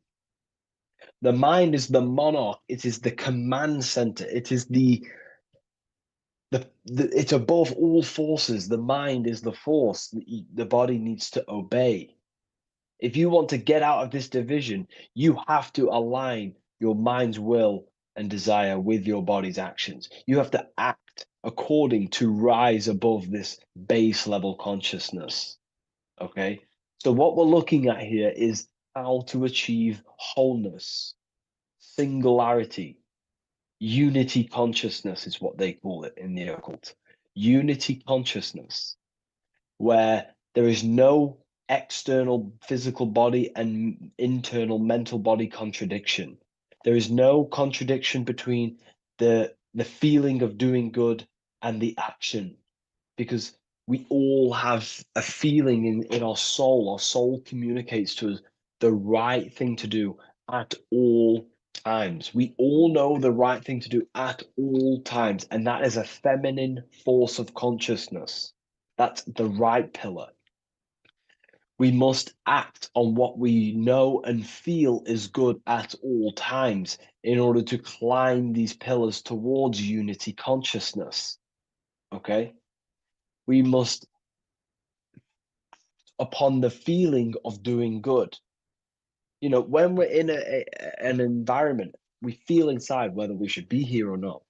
Whether on your phone, you know intuitively whether you should be on your phone or doing something else, studying, reading, whatever it is. Your higher mind tells you what is right and what to do at all times. You know you shouldn't be on your phone wasting time subconsciously and on an emotional, intuitive state, which is a feminine internal quality, a right pillar quality. And the body's not acting out this. It's not acting it out. The body's on TikTok. The intuition is telling you to reach the higher mind. That's the division. That's base level consciousness. Okay. And in order to climb these pillars, we have to act according to our internal intuition to build these bridges between left and right. The inner world and the outer world need to be synced, not divided down here. This is the division. That's base level consciousness. If you want to gain higher awareness, you want to gain personal power, mental power, you have to become a strong force. You have to gain a strong connection between the inner and outer, the intuition and action, the mind, the higher mind, with the physical body. Most people live in this war, and we've all been there. I was in it too. We all begin here in this internal war. It's the same war between Jesus, Satan, Horus, Set, day, night, good, evil. That's the war between the mind, the body, the higher mind and the body, the intuition and the body. There needs to be bridges built between the two so that you align the left pillar with the right pillar to gain higher wisdom, higher awareness, higher powers.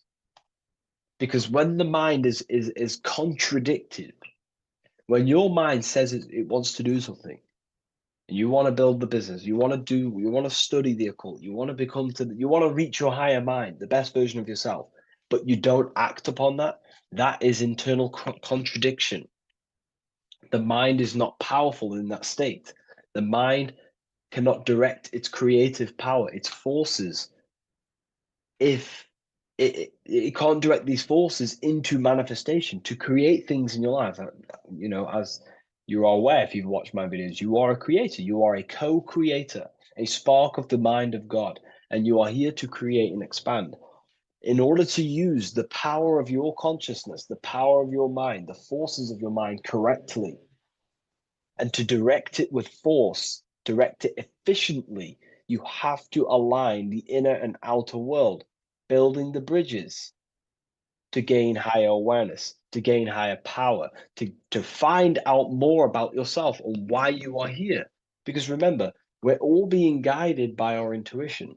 That is the true spirit guide. I don't like saying spirit guide. Spirit guides are not real. There's no force outside of you guiding you. It's your own soul guiding you through intuition, through emotional communication, the feeling of goodness, the feeling of what is right. Down here in division, you don't understand right from wrong, light or dark. But when you awaken, you start to understand right from wrong. You gain higher awareness. And this is what you need to act upon to climb these pillars, to align the left with the right, the inner and the outer, the masculine with the feminine, the action with the emotion. Okay? And this is why we have this symbol here. Because remember, let me draw this for you. Upward triangle represents fire, which is masculine, left pillar. The downward triangle is water, which is feminine. And together they combine to create this symbol, which is, again, symbol of unity consciousness. And when you gain unity of the inner and outer world, and you climb the pillar, which takes time, you don't just take one action and you end up all the way here. It takes time. You have to go up and up and up. Then you build the bridge between the left and the right, the inner and the outer, and you gain power. This is the unification. This is why these two angels are holding hands here. They're unifying, they're holding hands, they're working together. This is symbolic of the collective consciousness also. Our life is shaped by the collective consciousness. We need to work together. The elites are using this symbol as chaos. It's a symbol of chaos, internal division, chaos. And they keep us divided. They keep us on the chessboard. Why? Because we're weak on the chessboard. When you have chessboard-based consciousness, you're manipulated by the people who have higher awareness of the mind. You see, life is a mental game. Life's a mental game. We live in a mental universe. Life is mental. Okay? And the ones who use the mind more, the ones who know about the mind more, win the game. It's throughout history. You know, you can moan about this, you can whine about this, and it's okay. But this is life at the end of the day. The ones who know the forces of consciousness, the ones who know the mind, always rule over the ones who do not. You know, we can moan about it. I used to moan about it. However, it gets you nowhere. This is the game we're in. This is the situation we are in. We have to learn how the mind functions. And if we do not, you will be moved by the chess master, by the people with higher awareness, and you will be stuck in division, you versus me, light versus dark, racism, division, all just division tactics for us to be manipulated. Because we're not working together, that's when we're easy to be manipulated. So in this state down here, you're easily manipulated because you don't know how your mind functions. You have a base level awareness. You know, you live to survive. In fact, you're not living. You're just experiencing. Okay, you don't question whether you have consciousness or not. You take consciousness and life for granted. Okay, and you don't realize the power of consciousness and the forces of consciousness and the forces that are shaping your life, such as thoughts and emotions and visualizations. Okay, so I was there too.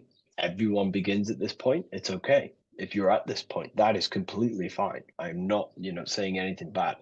We all start at this base level and we rise up.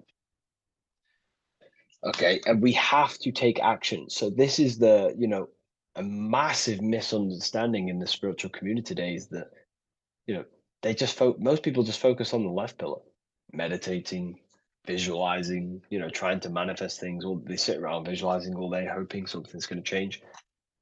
Action is just as important as visualizing and meditation. It's just as important. They come hand in hand. Masculine, feminine need to be unified. Okay. This is why we have these tools up here, right? We have the spade and a pickaxe. These are Masonic tools. The spade does what? It digs. It digs down because these are tools to lift ourselves out of this base level consciousness. We have to dig ourselves. We have to actively, masculine force, action, dig ourselves out of our lower mind. We have to shovel we have to destroy our old self. We use the pickaxe to destroy action, our old mind, our old thinking habits, our old actions, our old, emotional chaos. We have to actively destroy our old self. Okay. And the spade represents shoveling. Why is the spade on the right side? This is the feminine pillar. This represents our subconscious mind. We have to actively seek into our subconscious mind, dig deep into ourselves, and question, why am I taking certain actions? Why am I posting on social media? Am I seeking validation? Where are these actions coming from? Am I actively seeking a relationship with someone to actually love them? Or am I actually secretly, subconsciously fulfilling uh, a childhood trauma of not of being alone? We have to actively seek within our subconscious and question and go deep within ourselves with the spade to question, where are these lower actions, these low level actions coming from? What forces are driving our actions that are keeping us stuck in the lower mind, in the division? You have to question our subconscious. We actively have to dig within ourselves to build this bridge, this archway, which unifies our consciousness, which unifies the inner with the outer, the left with the right, the body with the mind, the emotions with the action. It's all about mastery, self mastery, mastering the self so we gain light. Now, why do we have an eye? The eye needs light to perceive. Your physical eyes on your brain in your head needs the sun. It needs light to see so you can see into the world. But a single eye represents the mind or consciousness, awareness, right? So it represents light, and the mind needs light. Light is symbolic for information. Okay, light is symbolic for information. The mind needs information to perceive truth. So when we say someone's intelligent, we say they're very bright. So the physical eyes need light to see, and the mind needs information to perceive. Same thing, symbolic. And when we align the left with the right, the masculine with the feminine, we gain higher what light of awareness. You gain deeper understanding of your consciousness, who you are, what you are. You gain deeper awareness of the power of your consciousness, the power of the forces of consciousness. You gain more light, more power, personal power. Now, it's up to you how you use that power. Do you use that power to manipulate others because of the others that are not aware of your, forces of consciousness? Or do you use that power to create goodness in life? That's completely up to you.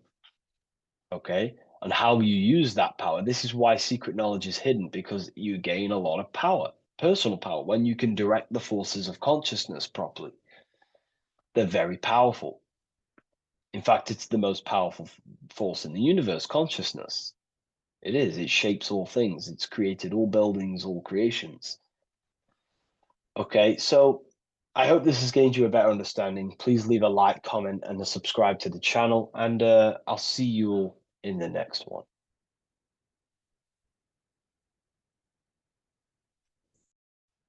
Hello, everyone. Today we're going to be discussing the esoteric and occult meaning behind the story inside of Genesis, the story of Adam and Eve. This is a widely known story, but not many people know the true esoteric meaning behind it. Okay. So today we're going to be breaking this symbolism down. Before we get into this, please leave a like and a subscribe on the channel. I would greatly appreciate it. And please comment below any lectures or anything you wish to know, and I could maybe make it in the future. The first thing we must understand about the Bible is that it is an esoteric and occult book. It is written in allegory. It is written in such a way that we understand the book compared to our level of perception. Now, what do I mean? If a child read the Bible, they would gain a standard meaning and story behind it. They would gain a normal interpretation of the book, of being good, praise God, and be a good person. However, me, who have studied the occult and esoteric and symbolism for a very long time, when I read the Bible, I see a deeper meaning. I can read between the lines of the allegories, which means the Bible is written in such a genius way that it speaks to your level of intelligence. Depending on how advanced you are mentally and with knowledge, will depend on how you decipher this book and how the parables inside the book can speak to you in your personal life. Okay. So the Bible is the greatest psychological book ever written in history. This is why it's known as the greatest story ever told. It's a story. What we must understand with the Bible is that the Bible creates on the surface a logical way of thinking, which is what we call religion. We read the Bible and if we think logically and we take that book literally, then we gain a religion. But if we look beyond the surface, this is what we call esoteric, metaphorical, symbolic. You can read between the lines using our right hemisphere of the brain in deciphering this book and what it truly means to us and the evolution of our mind, body, and soul. What this book actually reveals between the lines is instructions and stories which teach you how to level up your consciousness, how you can sync the mind, body, and spirit and the soul all together so you can live like a god. This is what the esoteric is. It's the purification of consciousness. Now, when it comes to Adam and Eve, okay, what we must understand is that this is the beginning of creation. This represents the beginning of your life in an esoteric way. This is symbolic for the beginning of your incarnation into this physical world, okay? And we have Adam, masculine, Eve representing feminine. These are the two masculine and feminine energies which create the whole material universe. Okay. And as we are born with a pure consciousness. We are born with pure consciousness. Well, now, what do I mean? As a baby, we have no knowledge. We are pure essence of the soul. You know, we don't gain the knowledge of good and evil. We are pure. Yes, we're not happy all the time as a baby, and we're not sad all the time, but we have no ego. This is what I mean. Our consciousness is not split. As a baby, you are whole. You have a whole consciousness. You are yourself. You have no false identifications, no limiting belief systems, nothing. You are pure awareness and the pure soul and the pure mind. Now, this is what Genesis is representing.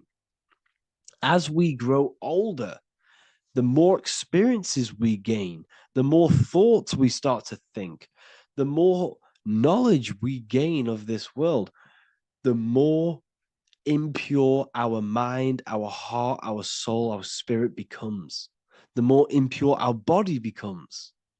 As we grow older, we're infected with negative beliefs, negative thoughts, and society norms. This is a big one. As we grow older, we are molded by society. We shut off areas of ourself and we push them away so that we fit in with society. We all know this. We all did this in school. We pushed away parts of ourselves to act cool or to fit in, whatever it may be. Whatever type of person you were in school, we all went through this because society and culture is programmed. So as we grow older, our consciousness splits. We gain a persona, an ego, and we gain a shadow self, the subconscious, and we gain an ego. Now, the ego is what you show to people. It's that character that you show, that you put on to your culture, to your family, to your friends. This is a false identification. And we also gain a shadow self. The shadow self is gained through experience. This is the subconscious. Our ego is created through experience. And so is the subconscious and the shadow self. Okay. So as we gain age in this material body, we fall from the Garden of Eden. We gain the knowledge of good and evil. This is what the symbolism represents of us leaving the garden, us eating from the fruit. Now, the fruit represents the knowledge, it represents the insight, the experience, which splits our pure consciousness. Our soul splits. Okay? We lose connection with the divine. We lose connection with our pure self through material experiences. We may lose ourselves in material experiences. We may lose ourselves in lust and material gain, wealth, and all of these lovely things that the material world offers. We lose ourselves in this. Okay? And not only that, there's another symbolic thing that we're missing with being a child. There's another symbolic meaning behind this tree in this story of Adam and Eve. And this is sexual energy. Okay. As we are a baby, we have no ability to create another human life. We have no sexual urges. We have no desire for the material things as a baby. Nothing.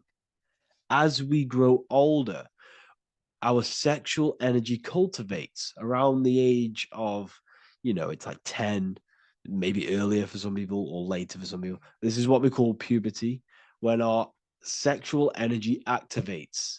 This is when the masculine and feminine energies are present within the body.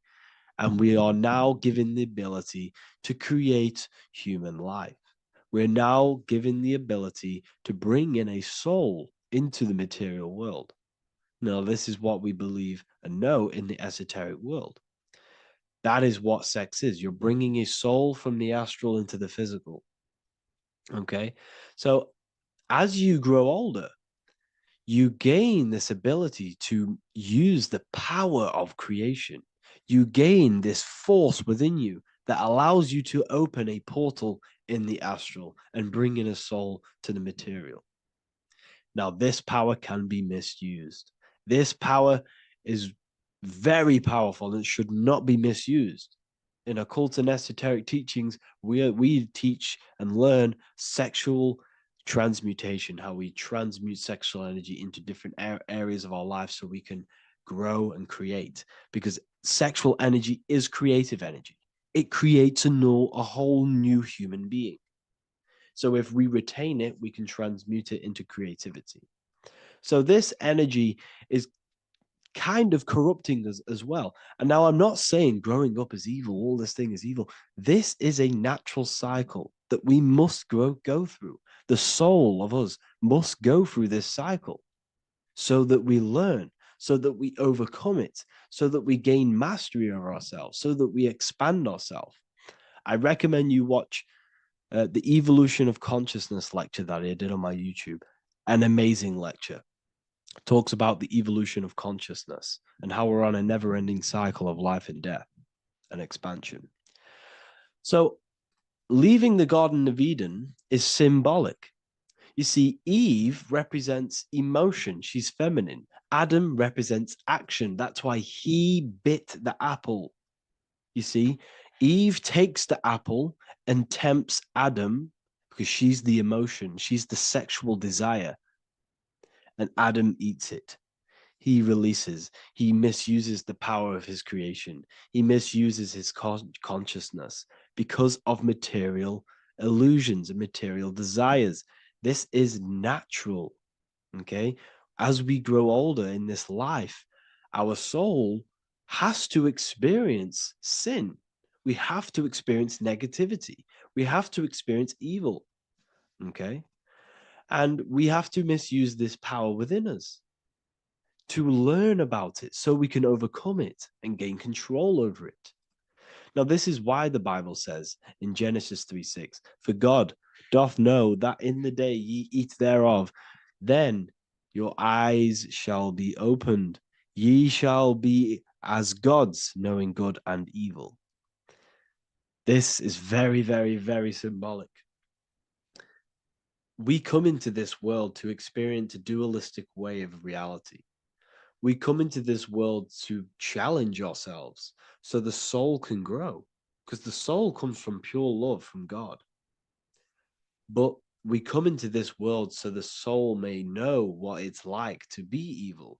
You see, we are like a seed. Our soul's like a seed. And when that seed grows, okay, and it's planted, them roots must grow to hell in order for the top of the tree and the roots to grow to heaven. In order for the soul to reach the highest states, it must descend down into the lowest states. Good and evil. This is the story of good and evil, okay? And this is the story, a psychological story of how the human mind has functioned in this life. This is what this story is representing of how our soul and mind is functioning, how our consciousness is splitting and growing up and evoluting. Okay. Like I said, snakes represent sexual energy. They represent, snake, when you've been snaked. This is why we say you've been snaked, because it represents a temptation of sexual energy. This is why the Kundalini is symbolized as a snake. This is the serpent within us that we can rise to activate dormant brain cells in our brain. Now that's called the Kundalini awakening. I'm not going to get into that into this video, but this is what it symbolizes, the tree and the knowledge of good and evil, because our body is the tree. Our central nervous system is the tree. The snake is our sexual urges and this false temptation that tempts us to interact with sin, the material world, okay, and go against our higher divine self. This is what it represents. Now, it's very, very symbolic. Not everyone is going to agree with this, but this is my interpretation of Genesis based on my research of occultism, symbolism, metaphors, and me studying the Bible. This is my interpretation, and I hope it resonates with you. It might not resonate with you, but this is what makes sense to me, and this is what has made sense to many other occult researchers who are in this space as well. Okay. So please leave a like, leave a comment, leave a subscribe. I'd greatly appreciate if you could, just give me some support on this channel. We're nearly at 100,000 subscribers, which is insane. I just want to say thank you all. And yeah, I will see you inside the university. If you join, I'll look forward to mentoring you, connecting with you on the live calls. There's a new symbolism course which is going to be available very, very soon. And yeah, if you join the university, you also get a 30% discount on all of my products, astrology readings, one-on-one calls, all of my books. Yeah, so I hope you gain some insight on this video, and I'll see you in the next video, and I'll see you inside the university. Have an amazing day. What if I told you that reincarnation is real and that there is a metaphysical, spiritual science behind this? Most people leave this world just as lost when they entered it. that they carry their fears, attachments, and addictions with them, only to be born again, trapped in the same cycle, repeating the patterns of lifetime after lifetime. This lecture is not just about preparing for death, it's about mastering yourself before death, so you don't take them burdens with you. Because the truth is, whatever addictions, fears, and unresolved emotions you cling to in this life, you carry with you into the next. Unless you break free now. You must master yourself before death. Death is not the end, it is the great passage. But how we transition depends on our mastery of the self. This was symbolized by the Ouroboros, the snake biting its tail. Every ending is a new beginning. It's an infinite cycle of consciousness. Now, your human body is basically an antenna tapped in to a stream of consciousness. Just like a radio is tapped into a specific frequency to play that radio. Your body is basically an antenna, a crystal picking up the consciousness of God. You are on an ever-ending journey, a journey of learning and expansion of the mind into new fields of thought.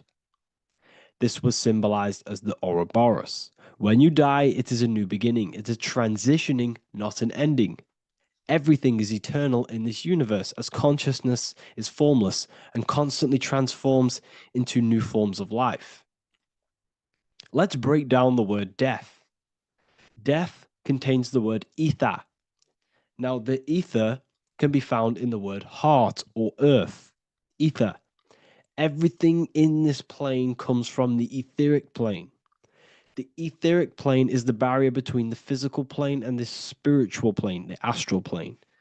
The astral plane is the screen that you have in your mind that allows you to imagine a red apple, for example. This is the imaginative plane where thought forms start to take form. Everything begins as a thought, then the thought form becomes an imagination, then energy, then physical.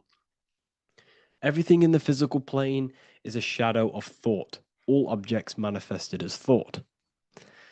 You came from the astral. You came from the stars. This is why we say reach for the stars. Or this is why you say you are a star. Cis star, miss star, fraud star, stir is star. And when you become famous, you become a superstar and you gain a star on the Hollywood floor. You are a star. The ether. The ether is the infinite energy source which all things come out of and return back to. This is the cycle of life and death, summer and winter, day and night, sleep and awake. The ether is the infinite energy source which all things come from and will return back to. Okay, sorry about that little error. The ether is the boundless source of energy from which all things emerge, to which all things return to.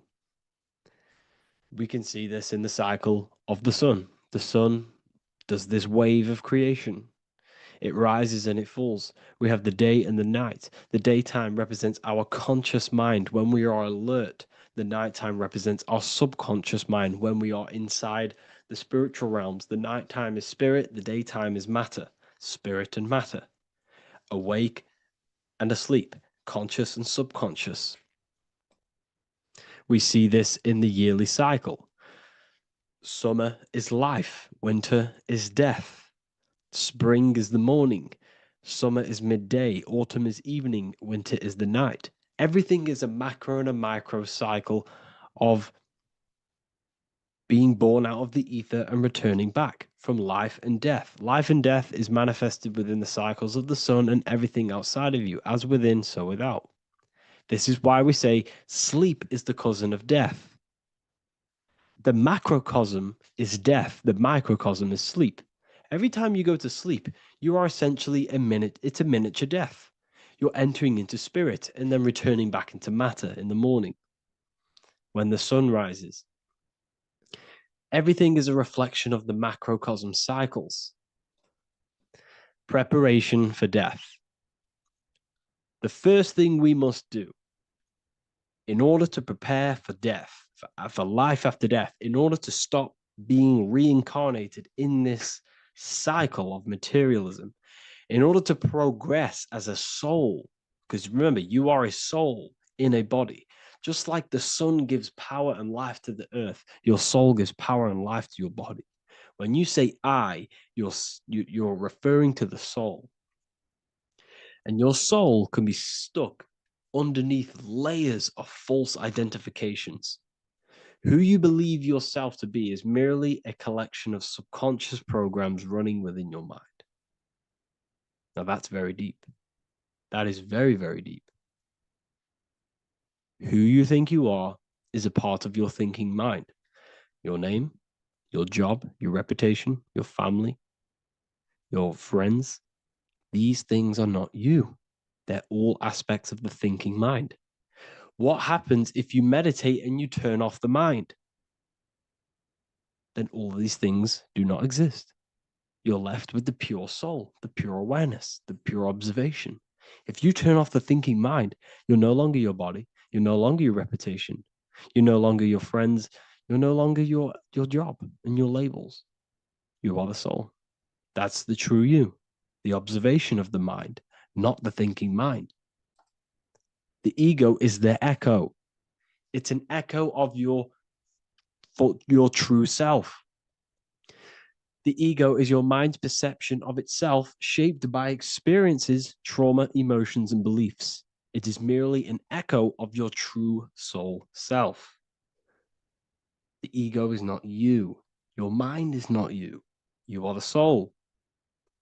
And this is the true self that we must express within our life and we must connect with before we die. Because when we die under the echo, under these false layers of the emotions, the traumas, the experiences, the addictions, the emotional attachments, when we die underneath all of this, when we don't know our true self, the soul is still hidden. The true you is hidden underneath these layers of false identification. We must remove these layers of false identifications. We must remove them. We must destroy the echo. Remember, the ego, you never had an ego when you were a child. When you were a child, you were pure. You didn't, you didn't show off things. When you were a child, you were pure. You expressed yourself freely with you didn't hide anything. You didn't hide any aspect of yourself. You didn't suppress any aspect of yourself to fit in as a child, as a baby. Because the ego was not here when you came here. The ego grows with experience. The ego is a false perception of yourself while being incarnated in this material world. It's your mind's perception of itself and it's created through your experience. Remember, you are unconditioned consciousness, and your experiences, thoughts, traumas, emotions, and beliefs have conditioned your consciousness into believing you're only a physical body, but you are the soul. We have to remove these layers. How do we remove these layers? Like I said, the best thing, meditation. Meditation. There is a great meditation that you can do every single morning and every single night time. You can sit there and repeat over and over before you meditate. You can repeat that you are not this, you are not that, you are not this. You can label them one by one. Start with, I am not my body, I am not my job, I am not my name, and then detach from absolutely everything until you are left with nothingness. And when you start to meditate, detach from everything. Nothing matters. I am here right now. And what will be left? The only thing that will be left is the language that your mind is using. Now, this is very deep. Not many people will tell you this, but I've lingered in meditation many times. And I can tell you from experience that the only thing left once you detach from everything is the language that your mind is attached to. So whether that's English, Italian, French. Once you detach the language of the mind that little voice in your head's using, you're left with the soul. Once the mind is switched off, you're left with the soul, and you have detached from all of these external things. You're left with the soul. That's you. That's the power. That's the source of all creation, where everything you've ever done has come from. Every thought, every idea has come from your soul. Number two, that's meant to say number two. Sorry about that. Mental addictions and emotional addictions. Okay. These two are very important. Mental addictions, this could be thought patterns, this could be the labels that we've just been talking about. Then you have emotional attachments, which is maybe you're too attached to an external thing. Maybe you're too attached to your phone. Maybe you're too attached to family. Maybe you're too attached to loved ones. Yes, I'm not saying don't love them, but what I'm saying is do not rely on anything in this world to make you happy, to fulfill your emotional needs. Everything is found within you. You must look within, and if you're looking without, if you're trying to find yourself in the outer world, you'll never find yourself. You'll constantly be looking around in loops. Because nothing, you cannot find yourself in the outer world. Nothing will give you long-term validation.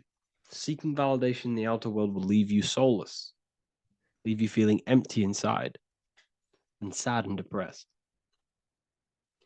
You have to find yourself within. You have to detach from everything you are relying on to give you emotional stableness. You have to detach from all. Yes, love your children. Yes, love these people, but do not rely on them. Because everything in this world is temporary. Do not conform to this world. The Bible tells you this. Everything in modern society nurtures the body, but neglects the soul. They keep you addicted to as many things as possible. Smoking, you have to detach. Drugs, you have to detach. Alcohol, detach. You cannot rely on anything. This is why this path is very, very difficult to walk. But I'm showing you the way. These are the things you must do before death. You have to detach from absolutely everything. If you die and your mind and soul is still addicted to these worldly things, then you guess what? You're going to reincarnate. You're going to reincarnate because your mind is still thinking about these material earthly things. And if you are operating in that vibration, you're going to project that vibration and come back here. You have to detach. You have to master the soul and master the mind. Like I said, the matrix is designed to keep you addicted to as many things as possible. Your phone, food, smoking, drugs, alcohol, clubbing, all of these things. Everything in society is made to trap your soul and reincarnate in this world. That's why it's very, very, very difficult to walk this path. Very difficult. Matrix, matter tricks. John 2:15 to 17. Do not love this world, nor the things it offers you. For when you love the world, you will lose God. Do not love this world, nor the things it offers you. Do not conform to the pattern of this world, but be transformed by the renewing of your mind. Great quote. Do not conform to the pattern of this world, but be transformed. Let this world transform you. Learn from this, expand from this, but do not be mentally and emotionally attached. Okay? What good will it be for someone to gain the whole world yet forfeit their soul? Like I said, everything in the Bible is telling you the truth. You just got to read it correctly. This is spirituality. This is spirituality. The Bible is spiritual. It's a spiritual text. We must disconnect from everything outside of us and connect with the true soul. Here we have the Egyptians showing you the soul leaving the body. Here we have the soul here. Here we have the Masons showing you the soul coming out. The soul is real. You are the soul. And when you leave this physical plane, you will go into the astral plane. That's where you came from. You came from the astral. You came from the stars. You incarnated into this physical body. Your consciousness fell into this material form to experience limitation, to experience a 3D world. So in order to ascend properly before we die, we have to let go of all the attachments. Every addiction you have, write them down, and one by one tackle them. Before you die, you have to, or else you will reincarnate. This is the teachings of Egyptians. This is the teachings of Masonry. All of these addictions contribute towards life after death. Everything must be controlled, and we must be attached to the soul. I'm not saying I'm perfect. I'm not saying I'm perfect, people. We're all not perfect. We're all under psychological operation by the government. We're all in a very difficult situation with this awakening. I'm simply pointing out what I know from my journey and what I've been learning through occultism and research and reading lots of books and many different things. I'm on this journey just as you are. Maybe I'm further. Maybe you're ahead of me. We don't know. But this is what I'm sharing with the world. This is what I'm sharing with my research. And this is what makes sense. It's common sense. Look at everything around you. Everything's made to feed the body, not the soul. So, my beautiful watchers and fans and supporters, I appreciate every single one of you, and I hope this video has supported your journey. If you're feeling lost in life, if you're searching for deeper answers, whether you're seeking clarity, looking to expand your studies, or ready for personalized mentoring, this is your chance to connect with me live and receive insights tailored just for you. Start your path to self-mastery and enlightenment inside the world's best esoteric school. Your journey starts now. Tap the link in the description if you want to join Ethereal University, or feel free to check out my books. I thank you all, and I really appreciate for 100,000 subscribers on YouTube. I love every single one of you. Make sure to drop a like, a comment, and subscribe to the channel if you're new. Let me know some ideas for, lectures, anything that you want to know. I can make lectures on them. Just drop it in the comments. I appreciate every single one of you. Take care.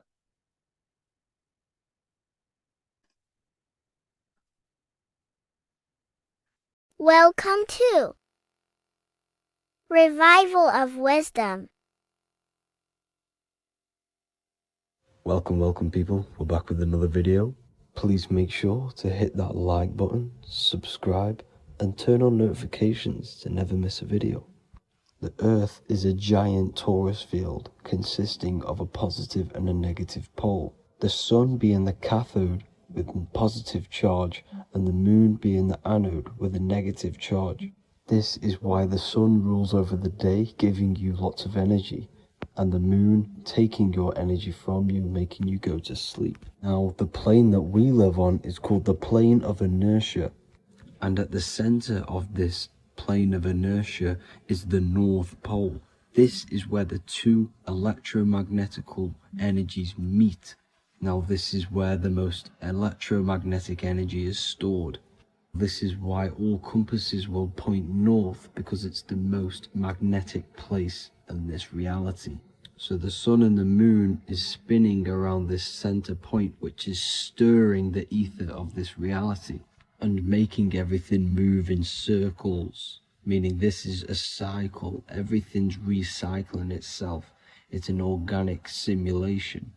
The ancients also knew about this sacred land at the center of this reality, known as the North Pole.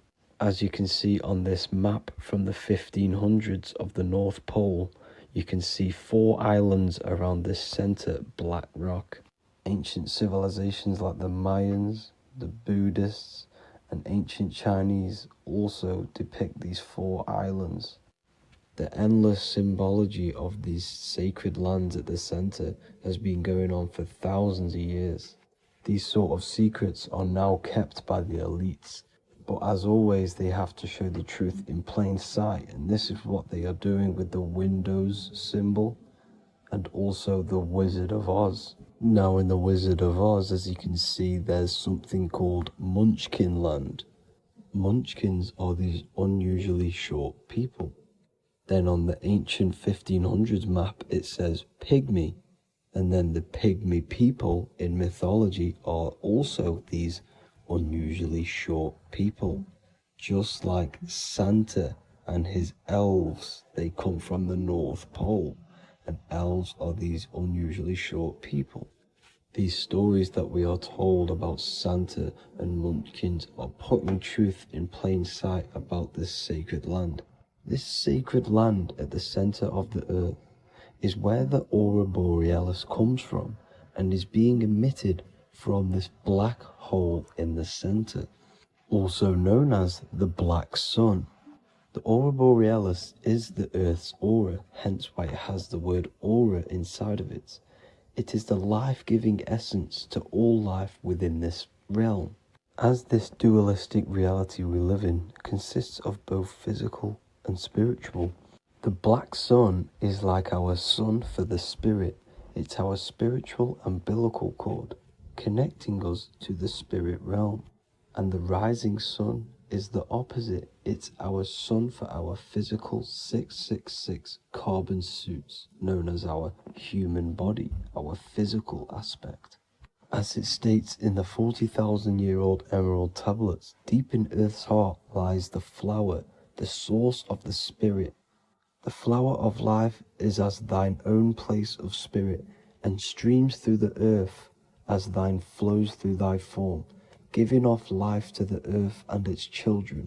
So the North Pole is the core of this spiritual reality, and the closer you get to it, the more spiritual and lucid it becomes. So the elites have covered this up in order for us to forget the true nature of this reality. And they did this cover up by introducing the globe model. Nicholas Copernicus was around in the 1400s, and he introduced the globe model. As you can see, he is a Freemason. He depicts himself with a globe and a Masonic compass in all of his paintings and portraits. Galileo was also a Freemason, as you could see in all of his portraits with a globe and a Masonic compass. He was also a massive part of introducing the globe model after Nicholas Copernicus. So yes, the globe model was a spiritual and political move to gain more control over the masses. After the globe model was then introduced, they introduced the theory of evolution by another Freemason, Charles Darwin. See how these two theories go hand in hand? They both degrade humanity, and they make you confused of where we actually came from. By hiding the true form of this divine creation and hiding the true power of each and every one of us, they maintain control over the masses. Now this is order out of chaos, known to be the 33rd degree slogan of Freemasonry. Now this is the Masonic cosmology, and as you can see, you have the checkered board for the duality, the 5-pointed star for the 5 elements, the 4 corners for the 4 pillars, the all-seeing eye, which is Polaris, the sun, the moon, and the 7 stars. So even Freemasons are taught the flat earth cosmology and the true form of this reality. Now the true nature of the sun, the moon, and the earth is shown and reflected through the Masonic compass. The Masonic compass is the sun, the moon, Polaris at the top, and the black sun at the bottom. It makes sense why all the scientists who introduced the globe model all used the compass and the globe together, because it's truth in plain sight. As I explained in my other video, all Freemasons have to take the oath, so it goes to show, why are we all learning these theories from Freemasons who can't talk about certain topics that they learn about? Why should we believe their theories when they're holding back the real truth about this reality? Now going on to NASA. NASA means to deceive in Hebrew, and they are also funded by the government. They are not a private company. The old owner of NASA, Werner von Braun, on his grave has the Bible verse Psalms 91. The heavens declare the glory of God, and the firmament showeth his handiwork. Now why would the owner of NASA put this on his grave. Seems a bit suspicious to me, alongside with the NASA astronauts are all Freemasons. And not to mention the countless mistakes they've made on their live videos in space stations, the moon landing, and the CGI footage of the Earth, which is obviously photoshopped. Just by tricking the masses that they live on a spinning ball, the elites gain the perception of the masses. Not only does it hide the divine creation we're inside of, it hides the divine spark within you. It hides the creator, the source. And by believing in space and we live on a spinning ball, it makes people come to the interpretation of that we are a coincidence and we do not have any purpose. And of course this is false. When you come to realization that we are all a divine creation and we can create our own divine life in this reality, life becomes more sacred and you start to enjoy little things. The elites want you to believe everything exists only in the five senses. They want you constantly looking outside of yourself because they know that will keep you on lower states of consciousness. Now this brings me to our next point. By tricking the masses into the heliocentric model, the elites started to advertise aliens in the movies, in cartoons and magazines in the late 1940s. Now this is subconsciously programming us about aliens and extraterrestrial threats, which then they can use to their advantage. And this is something called Project Bluebeam. They are more than likely going to fake an alien invasion to push this 2040 agenda, which is for one government and one ruling currency. That's it for this video, guys and girls. Hope you all enjoyed. Please make sure to leave a like and a comment. God bless you all.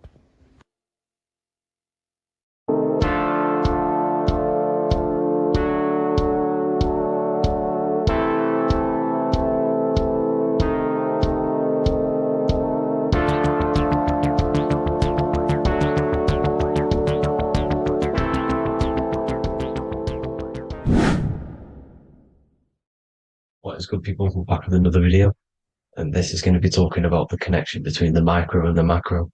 You know, you are the universe, everything is inside of you. So the first thing you need to understand is that the law of mentalism, we are a thought in the creator's mind, everything's being thought into existence.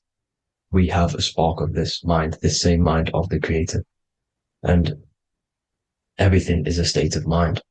Particles or atoms, whatever you want to call them, are a mental thing. They're a product of the mind. Everything's thought into existence. Thoughts influence everything. Thoughts are energetic effects which send out waves into the quantum field around you. And your consciousness is actually the universe experiencing itself, expressing itself, and viewing itself.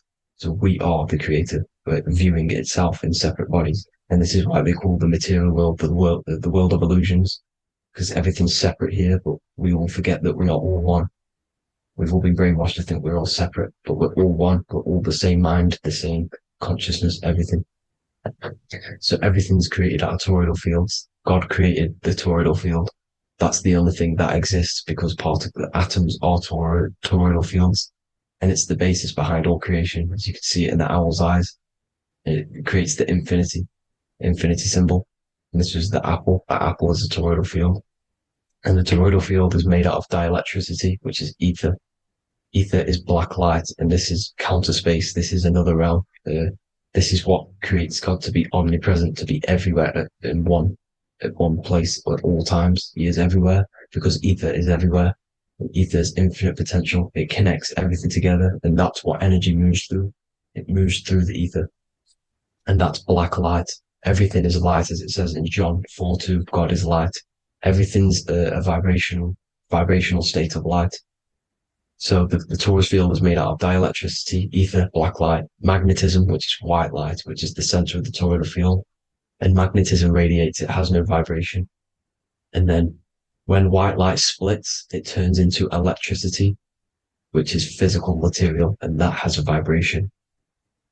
This is the Holy Trinity, the sun, the moon, Saturn. Saturn, the god of materialism. If you've watched my videos on Saturn, you know that Saturn is crystallizing everything into physical matter. And That's why his old name was El. The ancients called him El.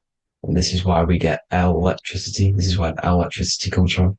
Because L electricity is only a product of the physical world, which is redshift, blueshift, Adam and Eve. And this is what creates the redshift, blueshift is what is a product of magnetism. When magnetism, white light splits. And this gives us vibration. And this what creates the toroidal field, which is the basis of all physical creation. The sine wave is created out of the magnetic wave and the electric wave. The electric wave is the blue wave, and the magnetic wave is the straight wave, which is radiation. This is vibration frequency. So the magnetic wave is straight, and then you have longitude and amplitude, which is depth, which is dimension. You see how the electric wave has depth and a dimension. This is why you get the cross. This is the cross of Earth. This is the symbol of Earth, of bondage, of physical matter, because it consists of magnetic wave and depth, which is electric wave. And this is where you get the sun cross or the earth cross, whatever you want to call it. It's the cross of physical matter, and the ancients knew this. This is why they used that symbol.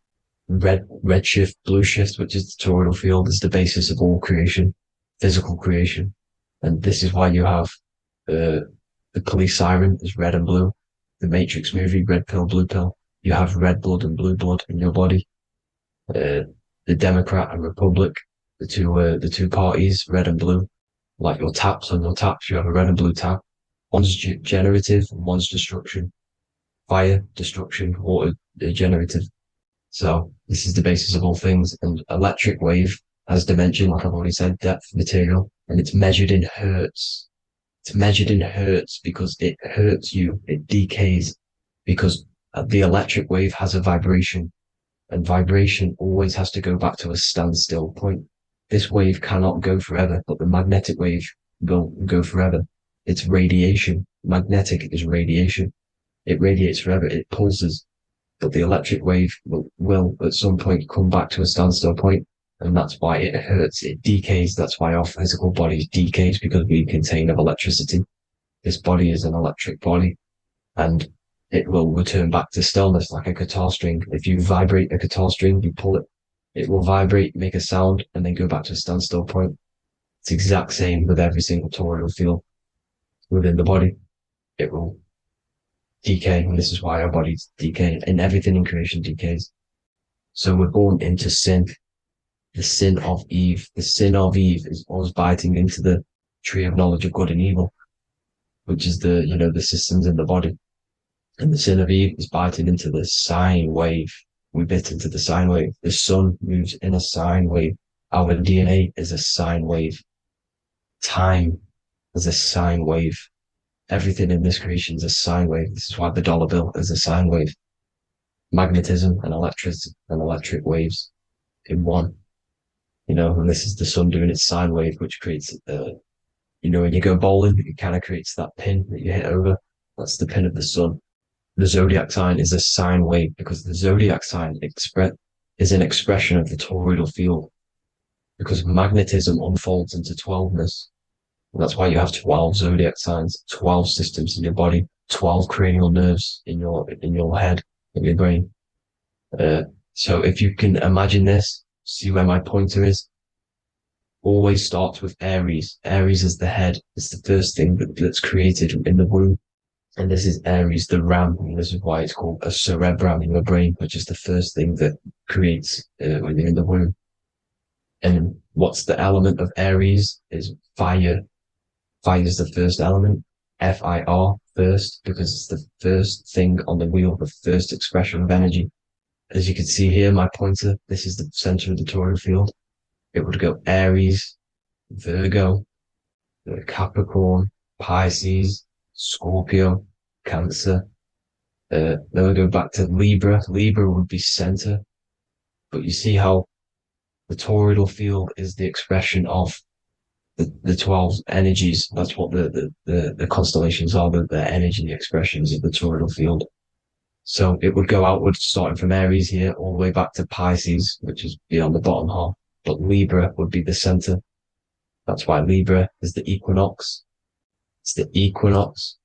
Libra is when it goes from summer over to autumn. It's the equal. It starts to transition into the winter side. Equinox, equal, which is Libra, and that's why Libra has the two scales. It's symbolized with the two scales. That's because of the sun moving over. It's being judged. It's equal now, but then it's going to tip over into the winter. That's why Libra is here, the center of the sine wave. And like I said before, magnetic energy unfolds into 12ness. Magnesium is number 12 on the periodic table. It's the sacred number. And this is why the scientists are trying to, NASA is trying to bring in another constellation to destroy the holy science of astrology. So Aries rules the head, which is Mars. Taurus rules the neck, the lower head. Gemini, the two twins, which is your lungs, your two twins, your arms, two twins. Cancer, the breasts, or the chest area. Leo, the heart, which is the sun, which is fire, the center of the toroidal field. Virgo, the belly, which is the intestines. Libra, the kidneys, the two scales, the kidneys, balancing out everything. Scorpio, the sex organs. Sagittarius, hips and thighs. Capricorn, I've missed that out, which is the kneecaps. Capricorn, kneecap.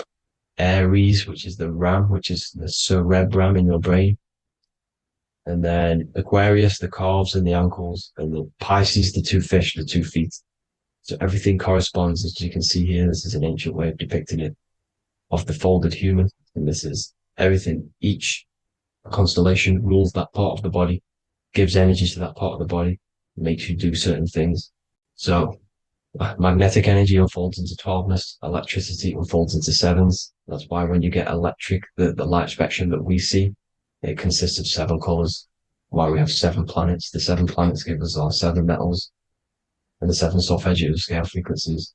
So the rotor, this is the rotor, and rotor is an anagram for Torah, the Torah, which is I think it's the Hebrew Bible. Don't quote me on that, but it's one of the holy books, which is the Torah, the Taurus. Everything goes back to the Taurus field because it's the basis of all creation. So the chief cornerstone, it says in the Bible that the builders rejected the chief cornerstone. The chief cornerstone, you are the builder. You decided to incarnate into the physical world, into the electric world, El, the world of El, Saturn. When you are created in the womb, it takes you 9 months for you to be created.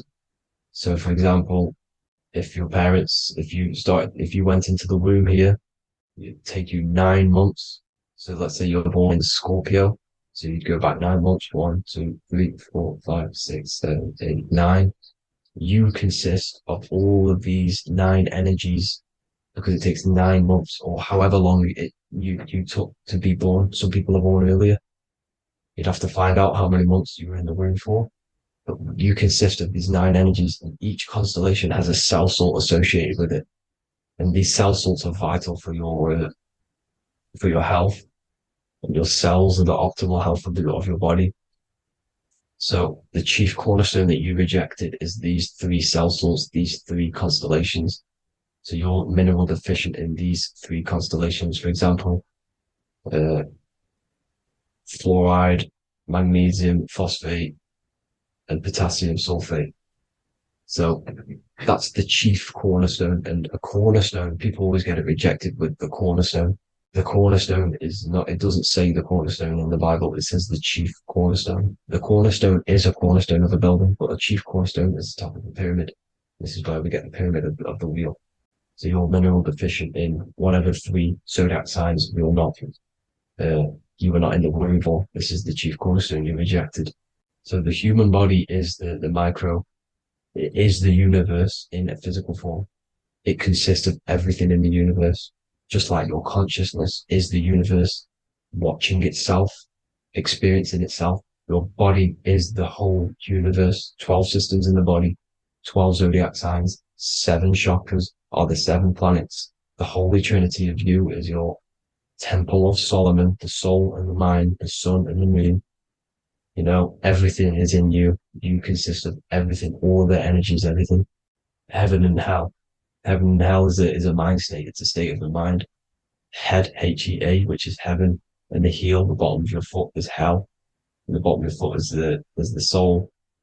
So they're basically saying, well, it's wordplay. They're saying that your soul is in hell because, with the elites being in control. So they call the bottom of your foot the soul, trying to say that you're in hell. The Christ is in you. And this Christ is Greek for what? Christos. And Christos is Greek for the oil. And this oil is produced in the cerebrum, the areas, the ram, the cerebrum. It goes down the pineal, the pineal and the pituitary underneath the cerebrum, goes down the pingala and the ida. The pingala being the positive charge connected to the pineal gland, pin, and the ida connected to the pituitary. And this is the two serpents going down the spinal column. And this is why Jesus goes from Nazareth to Bethlehem, and then Joseph and Mary are waiting for Jesus in Nazareth. Joseph and Mary are the pineal and the pituitary gland waiting for Jesus to come back up the River Jordan, or spinal column. So this is the oil. This is the story of Santa as well. Santa comes from the North Pole. Why?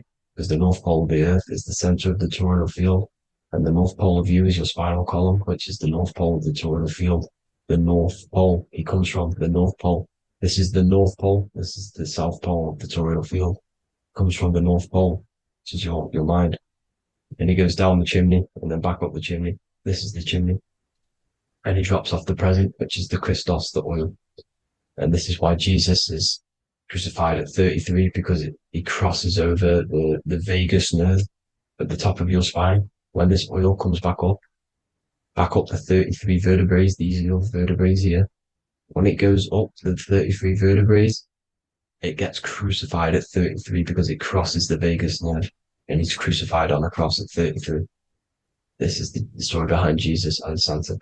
The Ark of the Covenant in the Bible is the two hemispheres which cover the vital parts of your mind, the brain side, which is the cerebrum, the pineal, the pituitary, etc. So the two hemispheres are the two angels, the Ark of the Covenant. This is the Ark of the Covenant covering the two vital parts of your brain. So these are the optic thalamus is another part, and it protects the Christ oil, which is inside at the center of the brain. See, the Bible is all a massive metaphor about yourself, because you are the universe. You are a microcosm of the universe. Your consciousness is experiencing itself, and the universe experiencing, and your body is the whole universe. Your head's heaven. So Moses crosses the Red Sea. These are the two hemispheres of your brain. This is the corpus callosum, the Red Sea. So he's pretty much saying that he's uniting the two hemispheres of your brain, because most people in this generation are stuck in the left brain, which is just logic, reasoning, science and maths, writing. This is what school teaches you to do. It keeps you stuck in your left brain. And you want to cross over to you want to cross the Red Sea, which is the corpus callosum, to the right brain, which is awareness, art awareness, creativity, imagination, intuition, insight, using the higher mind, creativity, imagination. If you don't have intuition, then you can't read energy, you can't pick up on bad things. This is what Moses is symbolizing by crossing the Red Sea. And it's also the upper room where Jesus met the 12 disciples. 12 disciples are the 12 cranial nerves in your brain.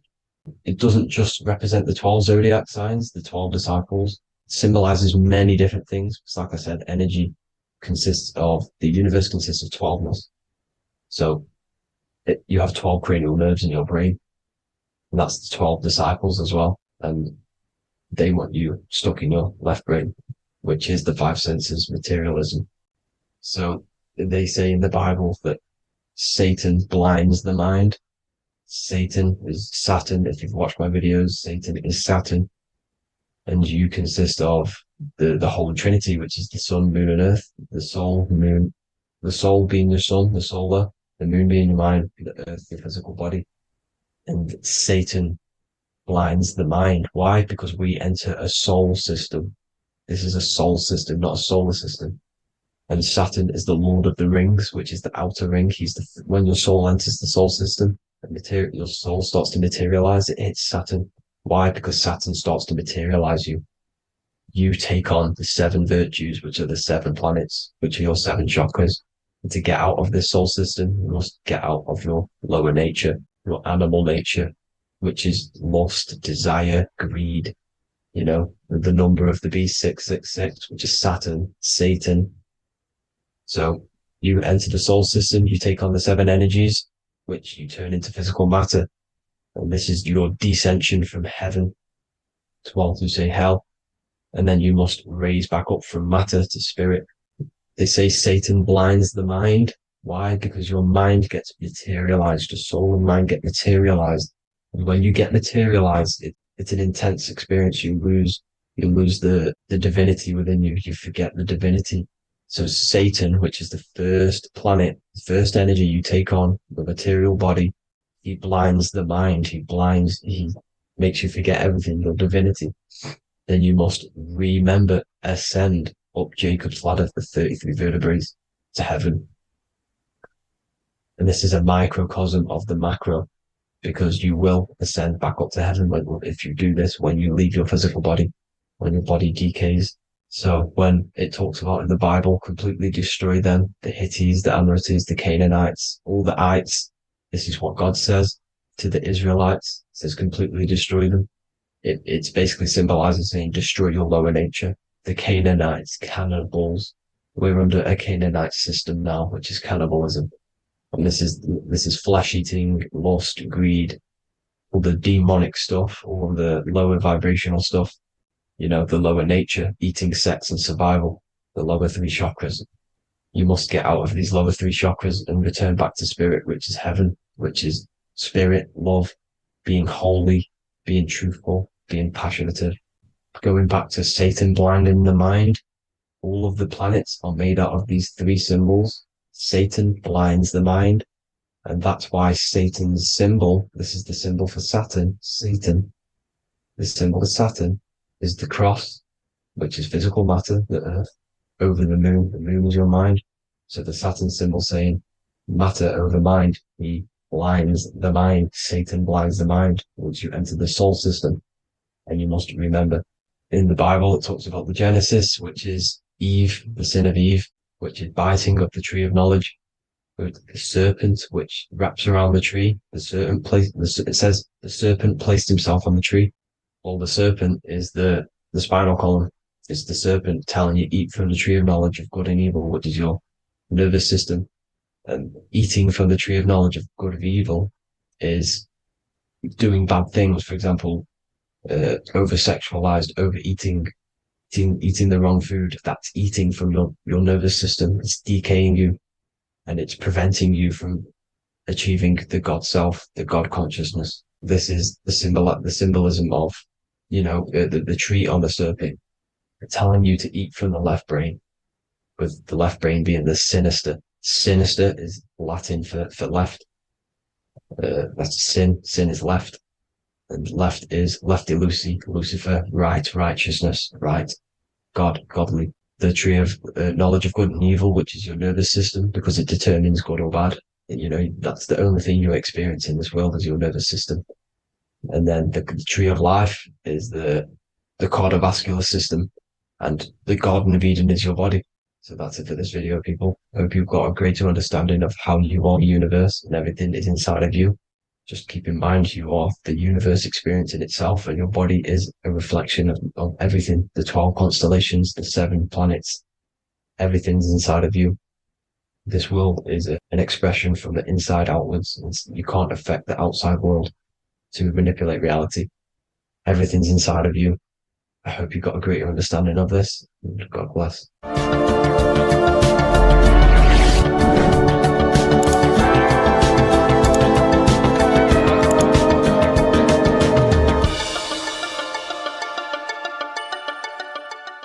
Welcome to Revival of Wisdom. Today, we're going to be talking about portals, portal symbolism, what portals are, okay, and how they show them to us, because they have to tell you the truth, guys. This is the thing with the universal law. They have to tell you the truth. And they tell you through symbols, they tell you through movies, and different things like that. But let's jump straight into this. So first, I want to talk about the Freemasonry symbols. Okay, so first we got Obviously, this is some Freemasonry art, but notice how you've got the ladder with a key. Okay, so this is ladder symbolism with a key. So maybe this is talking about ascending. Okay, because look, because this is ascending into the heavens, because it's a ladder with humans going up it with a key. In order to ascend, you must have the key. Okay, so what else do we have with a key? Well, the Netflix show Lock and Key, which is all about portals and keys. Because what the keys do, they open doors, gateways. Okay. So what's interesting about this is that they've got this key here, which represents the Kundalini energy rising up the spine. Okay, but we'll come back to this. But it's that same portal key symbolism. We've also got the Vatican. The Vatican is in the shape of a key. Okay, so you can see the start of it here and the end. So this is key symbolisms. Keys open doors. And notice how it's got the 8-pointed star. Okay, what is the 8-pointed star? Okay, we'll come back to this. This all ties in, guys. I'll break it all down for you. But then you've also got the god Janus. Janus, okay, is known as the god of the doorways.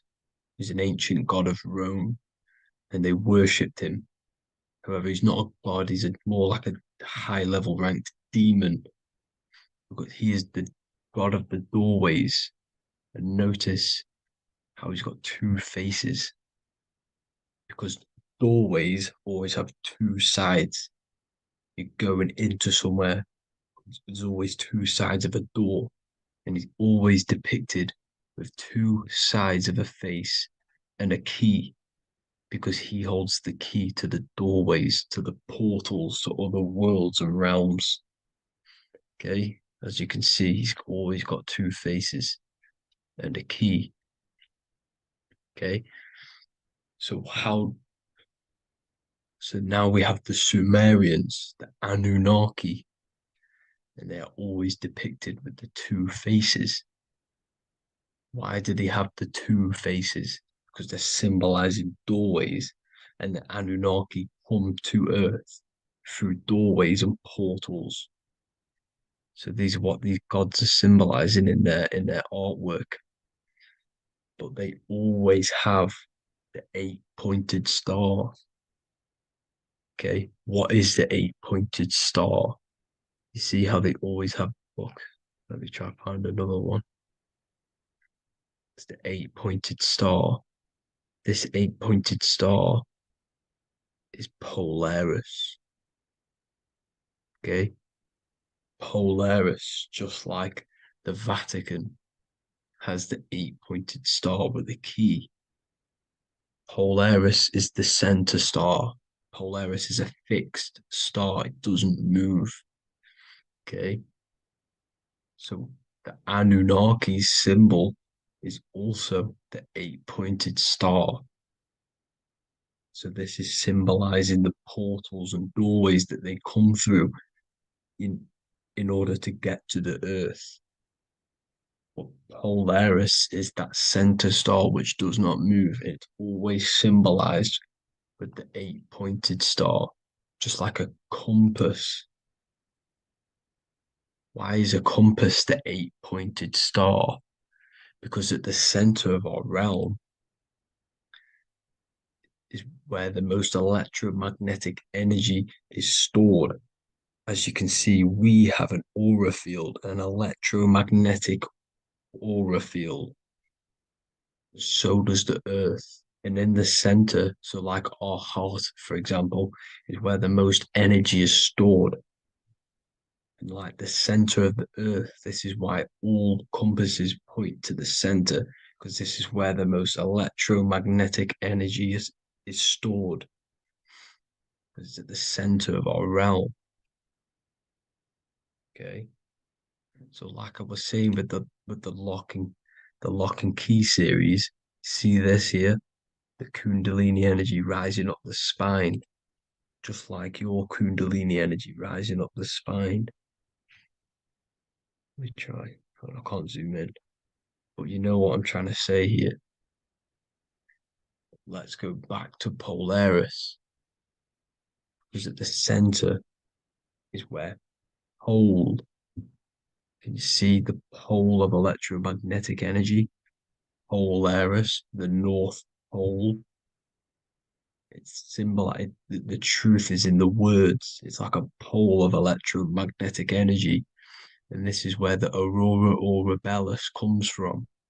Notice how it's got the word aura in it because it's the Earth's aura, electromagnetic field, just like you have an aura, also known as the northern lights, because it's coming out of this center hole in the center of our realm where the black sun is. And this is where the electromagnetic energy is coming up from. And this is what the aurora borealis is, or the northern lights. It's just electromagnetic energy. And it's symbolized through our symbols, the original O, okay? Because it's like a pole through the middle, Polaris. So this Polaris is the sky vault. It's the portal into this realm because this is what the Anunnaki are always talking about, always symbolize it with the 8-pointed star. And just like a compass is the 8-pointed star pointed to the center, to Polaris. Okay. See here on the Sumerian tablets with the 8-pointed star again. And how we know it's talking about portals with this 8-pointed star is because CERN 666 are opening up portals to the underworld, letting in demonic entities into this realm. How do we know it's a portal? Because their Hydra Collider has 8 points, just like the 8-pointed star. So they are creating synthetic portals to the underworld to let these demonic entities into our realm. But what is the key? Because if we're talking about ascending through Polaris, notice how here on the masonry art, this luminary here, so this is the sun, that's the moon. This is Polaris because it's a luminary with what? 1, 2, 3, 4, 5, 6, 7, 8 beams coming off the luminary, just like the 8-pointed star. So you see the ladder with the key going up to Polaris. It's symbolizing ascending out of Earth. So what is this key that they're keeping from us? Because it's a human holding a key going up the ladder to Polaris. Well, chakras. We have 7 chakras. Okay, so this is what they are telling us in the lock and key symbolism. The Kundalini energy rising up the spine. Okay, just like they have 33 vertebrae on the back of your spine. Okay, this represents the Kundalini energy going up your 33 vertebrae, just like in masonry has 33rd degrees. Okay, so what is the key? Your chakras. Your chakras have to be unlocked. Okay, you have to unlock your chakras, and you can't unlock this one without going through this one. You have to go through them all. It's like a ladder, just like Jacob's ladder. You can't go from the bottom to the top. You have to unlock each one. Okay, just like you have 7 chakras, you have 7 layers of your aura. Okay? You have to unlock your chakras to the highest point in order to reach Christ consciousness. And this is the key that they're talking about. They're symbolizing the organic portal within each and every one of us to ascend out of this realm. Okay, so this is the key that they're talking about, and they're holding back this knowledge to keep us trapped in this 3D realm. Okay, so like I was saying with the 33 vertebrae and the Kundalini energy coming up the spine, 33 vertebrae, you can see this sort of symbolism going up to the light, because it's the light you see here. Your crown chakra turns on and becomes enlightened, just like the Illuminati symbol. Can you see it? But also, Jesus also died at 33. So this is symbolizing, okay? They're symbolizing the death of the ego, the body. So once you open up your chakras and reach Christ consciousness, which is your 33rd vertebrae, once your Kundalini energy goes up your 33rd vertebrae, your body technically, not physically, but spiritually dies, because you then become formless. You reach Christ consciousness. So then you can travel other worlds. Okay. This is what they're talking about with Vatican, 8-pointed star, and the key. Janus with the key. The Sumerians with the 8-pointed star. Anunnaki, the 8-pointed star. Polaris, 8-pointed star. So Polaris is the way out of this realm, which is at the center. Pole, North Pole. Okay. So the key is that they're hiding from us is the knowledge to unlock our chakras. Okay. And without this knowledge that they keep from us, is trapping our souls in this reality to keep reincarnating. Okay. Well, thank you all for tuning in. I'm going to leave you all there. Make sure to leave a like and a comment in the comment section. Let me know some topics to talk about so I can break it down for you. God bless you all. There is a secret meaning behind the number 666. 666 is 3 sixes. The number 3 in occult and esoteric numerology represents the 3 aspects of human consciousness. We see this symbolism in the all-seeing eye with the light and the triangle. The triangle is the number 3. The eye represents consciousness, observation, and the light represents the light of consciousness, because consciousness is pure light. The 3 aspects of our consciousness is thoughts, emotions, and actions. Every thought creates a feeling, and the feeling creates the action. All physical manifestation is driven from these 3 aspects of our consciousness. All physical manifestation comes from thought. Every object you see around you, this screen, the phone you're on, the laptop you're using, or the iPad, was a thought in the invisible realms of consciousness. Then it was brought into physicality through feeling and action. This is because man is made in the image and likeness of God. We are all mini creators. We are all extensions of God's creative consciousness. Therefore, the number 666 represents 3 sixes. 3 is thoughts, emotions, actions. The number 6 represents the cube, because cubes have 6 sides. This material world that we experience, everything has 6 sides. Everything's created by cubes. We can move forward, we can move backwards, we can move left, right, up and down. This is the cube that we are stuck in. Therefore, 666 represents our 3 aspects of our consciousness, thoughts, emotions, actions, all contributing towards our physical self, material world, material pleasures, completely cutting ourselves off from our spiritual, true, divine self, which means 666 is representing a state of consciousness. A state of consciousness where we only operate from a place of material needs and survival things.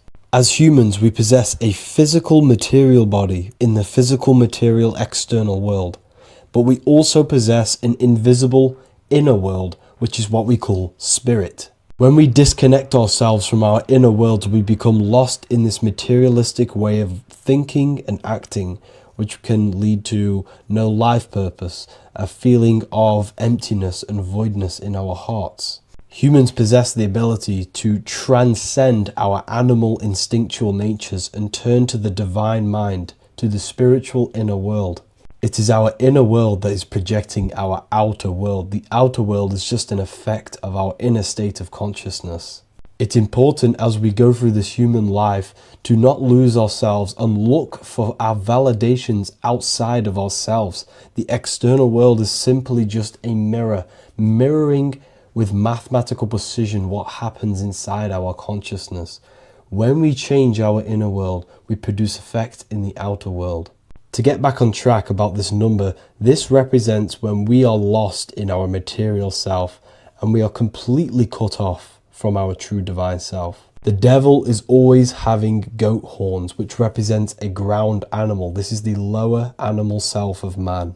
He's always red. The frequency of red is the lowest vibrational color, and it also represents the root chakra. This is all to do with survival mode and our physical needs and physical self. Red represents chaotic and intense emotions like hatred and anger. This is why the devil is always red, because it represents anger and an uncontrolled state of emotion and consciousness. You see, we've been taught in the church and all through religion indoctrinations that the devil is an external deity which influences humans. And in fact, this is nothing but a metaphorical story. The devil is a character which represents an aspect of the human mind, the lower aspect of the human mind, a facet of our own consciousness and psyche. The voice that we have in our head that tells us to do these negative things is not an external deity pushing us to do something bad. This is an aspect of our own mind. Jesus and Satan are just two characters which represent the two voices that we have in our own consciousness. In fact, the word devil was never present in the early Gospels. Instead, what was mentioned was a spirit of evil. A term spirit of evil was not meant to denote a specific deity or being, but rather any force of negativity, whether it manifests as a destructive thought, emotion, or action. The spirit of evil represents the darker sides of our mind, the part that leads us astray and brings forth negativity in our lives. The reason why they want you to believe in a devil is because they don't want you taking responsibility for your creations. They don't want you to realize that the external world is truly a mirror of your inner state of consciousness. Instead, when something bad happens in your life, you blame it on some external devil or Satan who tempted you. Everything is your creation in your life. When you realize this, you take full control and you begin to reshape your external world by changing your inner state of consciousness. What if I told you that you are under a spell and this spell is controlling you in every aspect of your life and you don't even realize it? Spells are not what you've been taught. They're not fantasy magic wands that are casted over you. No, no, no. Spells are much, much deeper. A spell is a belief system that is installed into your subconscious mind, which holds power over you. Okay? If I install a belief into your mind and that belief holds power over you and controls you, that is you under my spell. A spell is a belief that someone has installed into you. Okay? You have a subconscious mind. The subconscious holds power over 90% of your daily basis behavior, thought patterns, and overall emotional state. Because the subconscious is the back end of our mind, the mind that we don't really have access to. It's the shadow self where all of our programs, all of our memories, all of our traumas, all of our everything that we've ever experienced is recorded and kept in this vast database called the subconscious. Now, the subconscious is the 90% of our mind. We are only aware of 10% of our mind, which is the conscious mind, which is what you're using now, what you're consciously aware of. But there is a subconscious mind that holds power over your conscious decisions, and you don't even realize it. For example, as a child, you had a very, very traumatic event happen. Let's say as a child, you were not loved enough by your parents. And this feeling of you not being enough for your parents and feeling alone as a child implanted this seed. And this seed was planted by your emotions, a strong emotion. And over time, as you grew older into an adult, this seed grew and grew and grew. And what this seed grew into is you being very needy, you always seeking validation from others. Okay. But you taking this conscious decision 10 years down the line actually stems from this hidden cause within your subconscious mind, within this little feeling, this seed inside your subconscious where you don't feel like you are worthy. So this results in a conscious decision of you seeking validation from others, being very needy from others. Okay. This is what the subconscious is. The subconscious holds power over us. For example, posting on social media. Why are you actually posting on social media? If you take a selfie with your new watch, new car, and you go and post that onto your social media, why are you actually doing that? On the deepest root cause, it's not because you just want to post a picture. No, it's much deeper. It comes from a subconscious belief or a subconscious emotion of you seeking external validation, whether you believe that or not. But that's what it is. If you're posting on social media, you're seeking attention, you're seeking validation from others on a deep level, on a subconscious level. You may not even realize this because it's subconscious. Now, this is what a spell is. Money is a type of spell. Remember, money doesn't actually exist. Money does not exist. Money is a physical object inside of the material plane. But the physical object has a belief in the mental plane. See, the mind is the highest plane. This is the root cause of reality, the mental plane. Okay? So our belief in our mind has given this piece of paper value and a meaning. But in reality, it's just a piece of paper with a belief behind it. But this subconscious belief behind this piece of paper is controlling your daily basis behavior, is controlling your emotional state and controlling your life without you even realizing it. Without you even realizing that it's all an illusion. Money does not exist. It's the belief that gives the piece of paper a power. And the way we break the spell is by realizing that the money doesn't actually exist. The whole world is under the spell of money and it's controlling all of us. But the spell is the belief. Once we all wake up and realize money has no value, it doesn't actually exist, it's only a belief. There is no actual money. That's how we break the spell. The spell is broken when we figure out that we are under the spell, under the belief, under the illusion of this piece of paper having value, and it's controlling our lives. That's why the word money has mon within it. Mon is moon, and the moon represents our hidden aspect of our mind, our subconscious, and the sun represents our conscious mind. So you have two versions of yourself. You have the self that you show to everyone, the conscious mind, and you have a shadow self called the subconscious, which is the hidden aspect of you. For example, do you really love your partner who you're with, or are you just with them for, is there a subconscious fear of being alone? Do you really want to be with this person? Or is it stemming from, are you staying with them because it's stemming from this fear of being alone, of being lonely? Or are you just with them because you have a subconscious sexual addiction? And all of your conscious decisions are actually coming from this little seed of wanting sex or not being alone. You have two versions of yourself, the conscious mind and the subconscious, the shadow self and the self that you show to everyone else. Okay. And the subconscious is what's holding power over you. When you drive your car, you don't consciously have to think about changing gear. You've done it that many times. It's on autopilot. That's the subconscious doing it. You can be walking down the street. Your conscious mind can be thinking about what you're going to cook for tea later, but your subconscious mind is controlling your body and walking your body. You don't have to think about moving the body. You just do it because you've done it that many times. It's a program. It's a belief in the subconscious that's giving this movement power.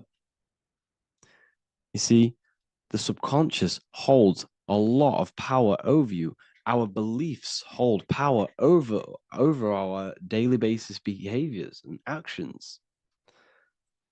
Okay, like I said, posting on social media, this is seeking external validation. There's a subconscious stem, there's a subconscious urge bringing this desire into conscious reality. So we must break the spell of our emotions controlling us, our traumas from a child controlling us. For example, another example of this, let's say you were in a car crash years ago, and this car crash led you to having a very traumatic event, very traumatic emotion you felt in that car crash. You felt a lot of pain. That was impressed into your subconscious. And even to this day, you're probably scared of going into trains, going onto cars, going inside of vehicles. And you might not even be aware that it's actually stemming from this event that happened 10 years ago. That's the spell. That's the spell that's holding power over you. And you don't even realize it. You realize the spell when you realize you're being controlled by this old belief, this old trauma. That's what a spell is. A spell is not something I cast over you with a wand like Harry Potter. Spell's much deeper. It's the hidden aspects of our mind that hold power over us, that control us. Okay? So how do we get rid of the spell? How do we break the spell? By installing new belief systems, by installing new programs into our subconscious. The subconscious is impressed by repetition and emotion. Everything you do on repeat, for example, tying your shoelaces, you can be looking up into the sky, closing your eyes, thinking about what you're going to create for tea while doing your shoelaces. You've done it that many times, you don't have to think about it. That's the subconscious taking over. Okay. That's the repetition aspect of the subconscious. For example, you could probably run down your stairs. You know exactly how to run down the stairs. If I tried to run down your stairs, every staircase is different. I'd probably fall over. But you've done it that many times, you know exactly how to do it. It's what we call ritual. When you have an evening ritual, when you tidy the house, you do your skincare routine, you wash your teeth, that's a ritual. This is what the ancients called ritual. When we do rituals, we're trying to implant something into our subconscious to either remove an old program, an old seed that is controlling us, for a new one that's going to grow into new light, into a new reality. So you can implant messages, implant new programs into our subconscious, which will then grow into a new reality. Okay? Because if I tell you something over and over and over again every single day, for example, if I say, you do what I say every single day I repeat this statement into your ears, About a month or 2 months in, you're going to start to believe in that statement, and you're going to start to be under my spell. You're going to start to do everything that I say. So this is what spells are. Spells are subconscious beliefs that hold power over you, and you don't even realize it. So we need to remove these old programs we have that are controlling us for new programs. And we do that through ritual, affirmation, and imagination. Repetition and emotion is key to impressing the subconscious. They are the two ways that spells are created, that programs are created. The subconscious only knows the now, and it only knows you. So every word you say is a spell. So when you call someone else a name, you're calling yourself a name, because your subconscious takes everything you say as truth, because it only knows you. It doesn't know anyone else. So every night we can do affirmation. We affirm the reality we want. This is what we call a ritual. We sit down or we stand up, whatever it is, you affirm the reality you are, I am statements, and then you imagine that reality. And you do this over and over again, every day, twice a day, 3 times a day, however many times. And this will cause repetition. This will install a new belief system into your subconscious, which will then start to show in your external reality. It will start to put you under a spell of the new program. For example, if I install into my subconscious that I believe that I am rich, every single night I affirmate that I am rich, I am wealthy, I am free. And then I do a ritual. I start to imagine this reality. Every single night, I do these two things on repetition, and I start to feel the reality and imagine the reality. Over time, I'm going to start to believe that I am rich, that I am free, and I am wealthy without having the physical reality. And what this will do is that it'll implant a message deep within your subconscious mind. It will plant the seed of this belief. And this belief over time will grow into 90% of my thoughts, 90% of my actions, 90% of my words. My words, my thinking will change due to this new belief. I may not even realize it, but I'm looking for more opportunities to make money. I'm speaking to more people because of this belief that I've installed. This belief has triggered new ways of thinking. My mind, my conscious mind, is now only operating to fulfill this belief. And my conscious mind might not even be aware of it. You won't even realize that you're manifesting this belief of being rich. And that's how it happens. You implant the belief within your subconscious. You implant the spell into your subconscious, which will then gain control over you. So we need to make sure we're removing the negative spells, the negative programs that are controlling us, for new regenerated ones, for new ones that are going to create new realities, a better life. Okay? You don't want negative traumas, negative seeds controlling you and growing into your life. If you don't cut them off, they will continue to grow and grow and grow. Your anxiety will get bigger and bigger and bigger. Your depression will get bigger and bigger and bigger. But it's all actually stemming from one belief system or one trauma. Okay? So this is important. Everything in this physical plane is an effect of the higher planes. It's a shadow of the mind. Everything we think, all physical objects, began as a thought, then an imagination, then energy, then a physical reality. So we must change the mental plane. We must plant seeds into our mind to change down into our physical material life. It's about manipulating this higher plane so we can create change and effect in the physical external material plane. That's what magic is. This is what spellcasting is. This is all what it is. It's not fantasy. This is the manipulation of the higher planes of consciousness, which your mind has access to. You have access to these higher planes. Okay? This is exactly what I teach in my university. I teach different rituals. I teach specific rituals to get rid of certain things, certain belief systems. I teach all different rituals, all different ways for you to create your own reality and live the best reality you want. We also have all of these different courses. We have Activating the Inner Eye. This will teach you exactly how to lucid dream and activate your inner vision of imagination. We have the Sexual Alchemy course. This will give you the power of transmuting your sexual energy into creativity. We have electromagnetism studies. We have esoteric exchange, an exclusive live call that we do every single week, and I connect with all of the students. They can ask me questions, can speak with me one-on-one inside of these live calls. We have the real numerology section.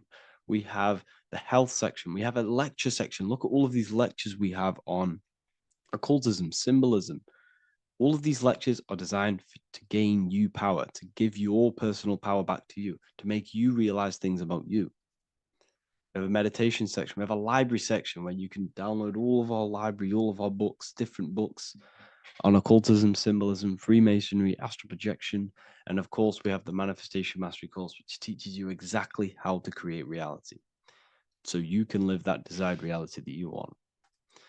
This is the last chance to lock in the price of $55 a month. This is less than $2 a day. You can really level up your life because the price is going to increase as the value of the university increases, because there's a new symbolism course coming out. And if you join now, you'll get this course for free, because obviously when this course releases, the price will go up. The symbolism course will teach you the language of esoteric and occult symbolism. I'll leave the links in the description. Make sure to leave a like, comment, subscribe to the channel if you want to see more content. Thank you all, people. Have an amazing day. By the end of this video, you will understand the 3 expressions of consciousness, how to use them to create the life you truly want. You'll discover the hidden meaning of the word God, the secret power of the number 3, and how consciousness itself is the key to your reality. We have 3 main expressions of consciousness. We think, we feel, and we act. God is 3-fold. It stands for generator, operator, destroyer. The generator is the mind. This is what thinks, generates ideas. This is the beginning of all creation. This is the first expression of consciousness. It is the first form of consciousness, not a physical form, but a spiritual form. Then we have the operator, which is emotion. When we think something, if we have care or any emotion towards it, then we take physical action. The body, the destroyer. We think, we care, we act. Thoughts and emotions are the 2 spiritual forces which merge together and give birth to actions. Think about it. Why are you watching this video? Because you had a care to watch the video. Therefore, the reality in front of you is because you had a thought, you had a care, you took action to express that reality. Everything goes through this 3-fold process. This is why we say, follow your heart, because the body does follow the heart. We think something in the mind, we feel something in the heart, and the body takes action towards it. Everything operates on the care energy of the heart. The body follows the heart. If you do not care about something, then you do not act towards it. It is the care energy that guides our actions in this world. Going back to the generator, the mind is a part of the mental plane, the infinite dimension of infinite information. There is no limitations in the mind. Everything already exists as a piece of information or a thought. This is the beginning of all creation, the spark of creation itself, thought, the mental plane. And our mind exists like a radio, our conscious mind. This is why we call it a mindset. What we set our mind onto through attention, mental attention, whatever we set it on, we receive thoughts that are very similar to what we set it on. The mind is like a radio, and whatever we tune that radio to, we receive that frequency and play that song. So if we purify our minds through ritual work, meditation, and affirmations, the mind can become a temple to receive higher thoughts, higher ideas, and better genius ideas. Going back to operator, this is the Holy Spirit.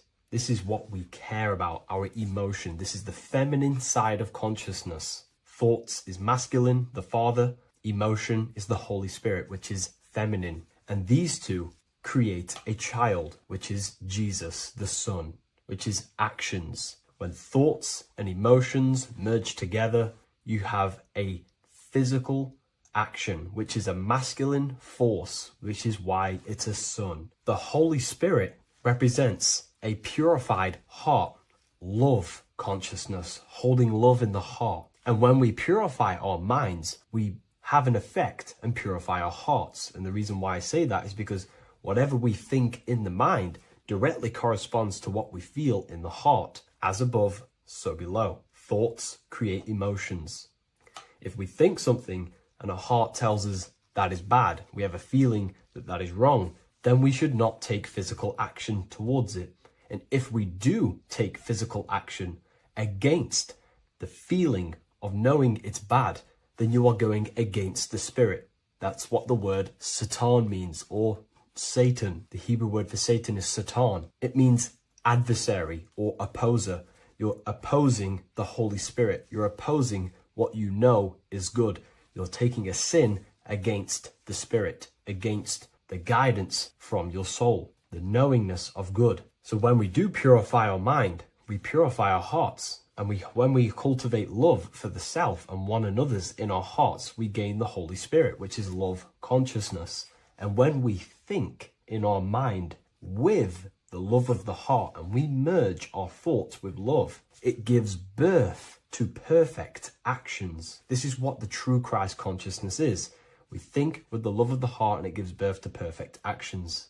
And if everyone did this in the world, we would live heaven on earth. Everyone would be balanced within themselves and the world as a whole would be balanced. So we need to gain full mastery over these three aspects of our consciousness, over our what we give mental attention to, gaining love for ourselves and the collective in our hearts, and gaining a strong disciplined willpower for our physical actions. And if you can gain full control over these three-step process, you can gain full control over your reality. The number 3 represents this 3 aspects of creation or transformation. This is a transformative process from going invisible to the visible. This is also why Jesus dies in a cave for 3 days. It's all about transforming the self. Transformation is the number 3. Me personally, I think the Holy Spirit has been replaced for the sacred feminine aspect of consciousness. They do not want us connecting to our feminine side of consciousness, because then we will cultivate love in our hearts for the self and one another. And love is the most potent force there is in the whole universe. It is what unifies everything. It nurtures everything. It allows things to grow. Think about it. When you hold love or care for someone, you grow relationships. The sun is the perfect symbol and representation of love energy. The sun gives abundantly, expecting nothing back, and allows everything on the earth to grow. It's a caring, nurturing, feminine force that allows things to grow and unify and come together. In today's world, we mainly have thinking and acting without emotion, without care, without the judge of our hearts. It's all about gaining unity consciousness. We think, we care, true care for one another and the self, and we act. And if you align these 3 forces towards something, your business, whatever you're trying to create, you will fully create that reality, because these are the 3 forces that you can use to generate a reality. You can do ritual work to create care in your heart about something, and then you will take more action towards it. The book I'm using here is the Book of Wisdom, Volume 1. You can get this paperback or PDF on my website. So I hope this video has helped you. Please leave a like, comment, and a subscribe on the channel if you like the content. Let me know what you think about the Holy Spirit and if it is covering up the feminine side of consciousness in the comments section.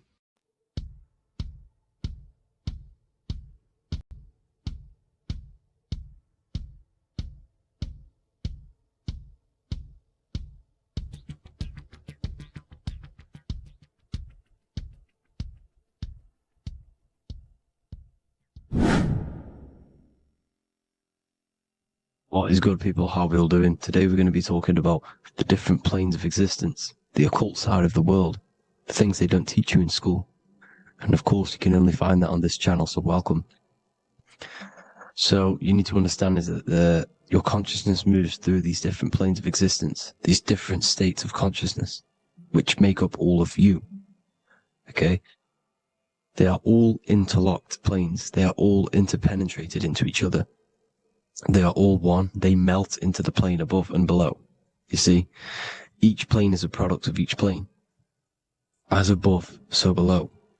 Now, the higher you go, the more fluid, the more dreamy, the less dense it becomes. The lower you go, the more denser it becomes, the more solid it becomes. The lowest plane is the physical plane, which you are obviously aware of. You are inside of the physical plane now.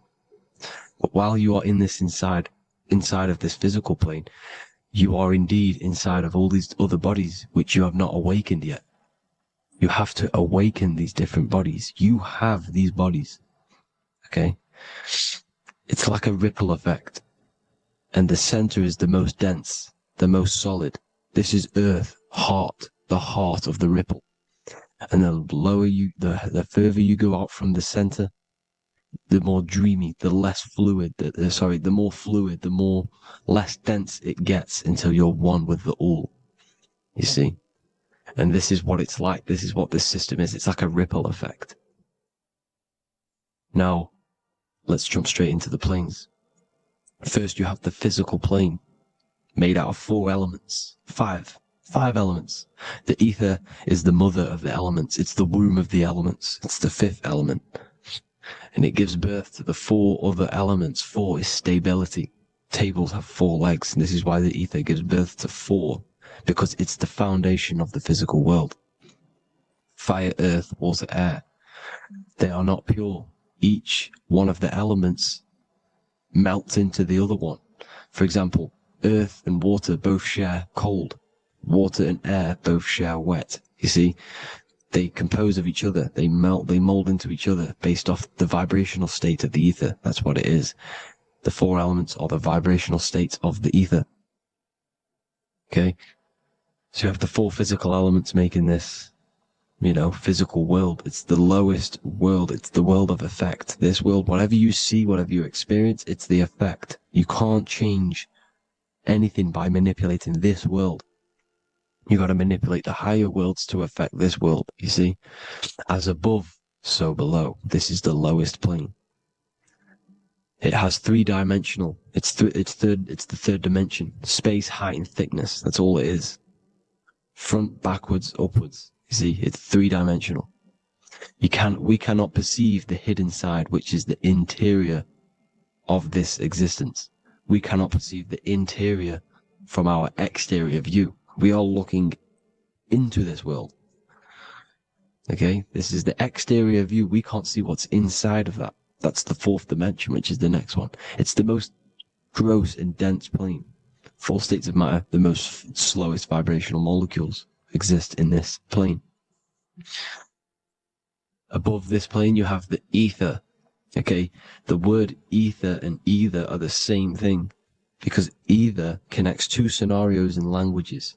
I either support Manchester United or Liverpool. Either is connecting them 2 scenarios. The ether is doing the exact same, as you can see here on the planes of existence. It connects the astral world, which is very important, to the physical world. It's connecting these 2 worlds. So it's the ether. It's the ether. The ether is pure potential. Energy flows through the ether. It is pure energy, pure potential. Okay?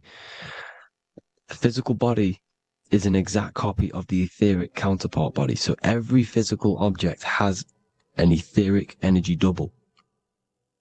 It's like a blueprint of that object. Every single object has an energy double, and that's the etheric double. Okay?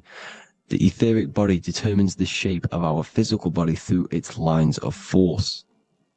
All through life, it rebuilds and restores the physical body. Physical problems show up first in the etheric body, because as above, so below. You manipulate the higher planes, it will manipulate this plane. And this is why sorcery works. Contact with astral plane entities. We'll get into that a bit later.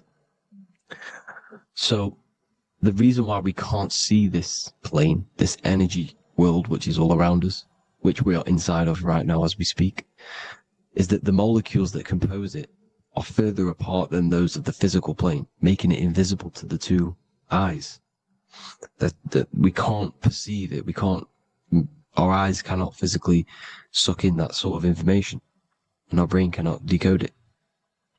This is why, they brainwash us with all these programs to keep us asleep, to keep these other bodies we have asleep, so we don't find out about these other bodies, and it's to make you believe that everything's just a material. Only the material world exists. They don't want you to know is that everything that you see is a result of something you cannot see. As above, so below. There are realities within this reality. This is what I'm breaking down now, these different planes, on how this reality works. So your etheric double is your energy body. You can see here the physical, etheric, astral. Astral is your spirit. The ether is a part of the physical plane. It's like just above the physical plane, but it's still part. But then the astral plane is completely separate. It's another plane, but they're all interlocked. Don't think they're apart. They're all interlocked. They're all one. They all melt into each other. The chakras that we have are inside of our etheric body. They are our sense of organs which tune us to the fourth dimension. These 7 chakras connect us to the astral world, the fourth dimension. Okay? They are points for the flow of energy from the universe / 7 planets, because the 7 chakras are your 7 planets, and the 7 planets are connected to the astral world. They are feeding these 7 senses in our body. They connect us to the universe, to our etheric counterpart, and then to us, supplying the physical body. Because the energy comes from above. As above, so below. These 7 senses, these 7 etheric chakras, are being supplied with energy from the universe, the 7 planets, the solar system. Then it supplies the physical body. You see? So, the ether is very important. And this is, that the ancients understood the science of the ether, and they could, harness free electricity from it, because it's all around us. The ether is all around us. And this is what they were doing. They were harnessing free energy using the ether. The astral plane, the fourth dimension, very important plane.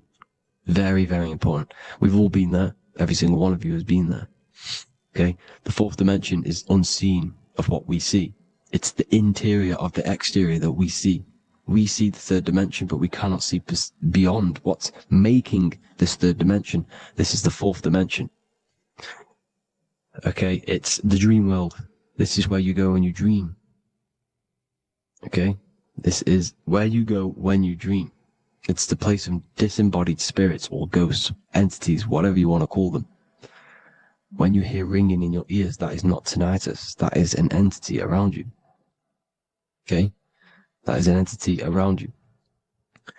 The fourth dimension is where thought forms exist. Mental images.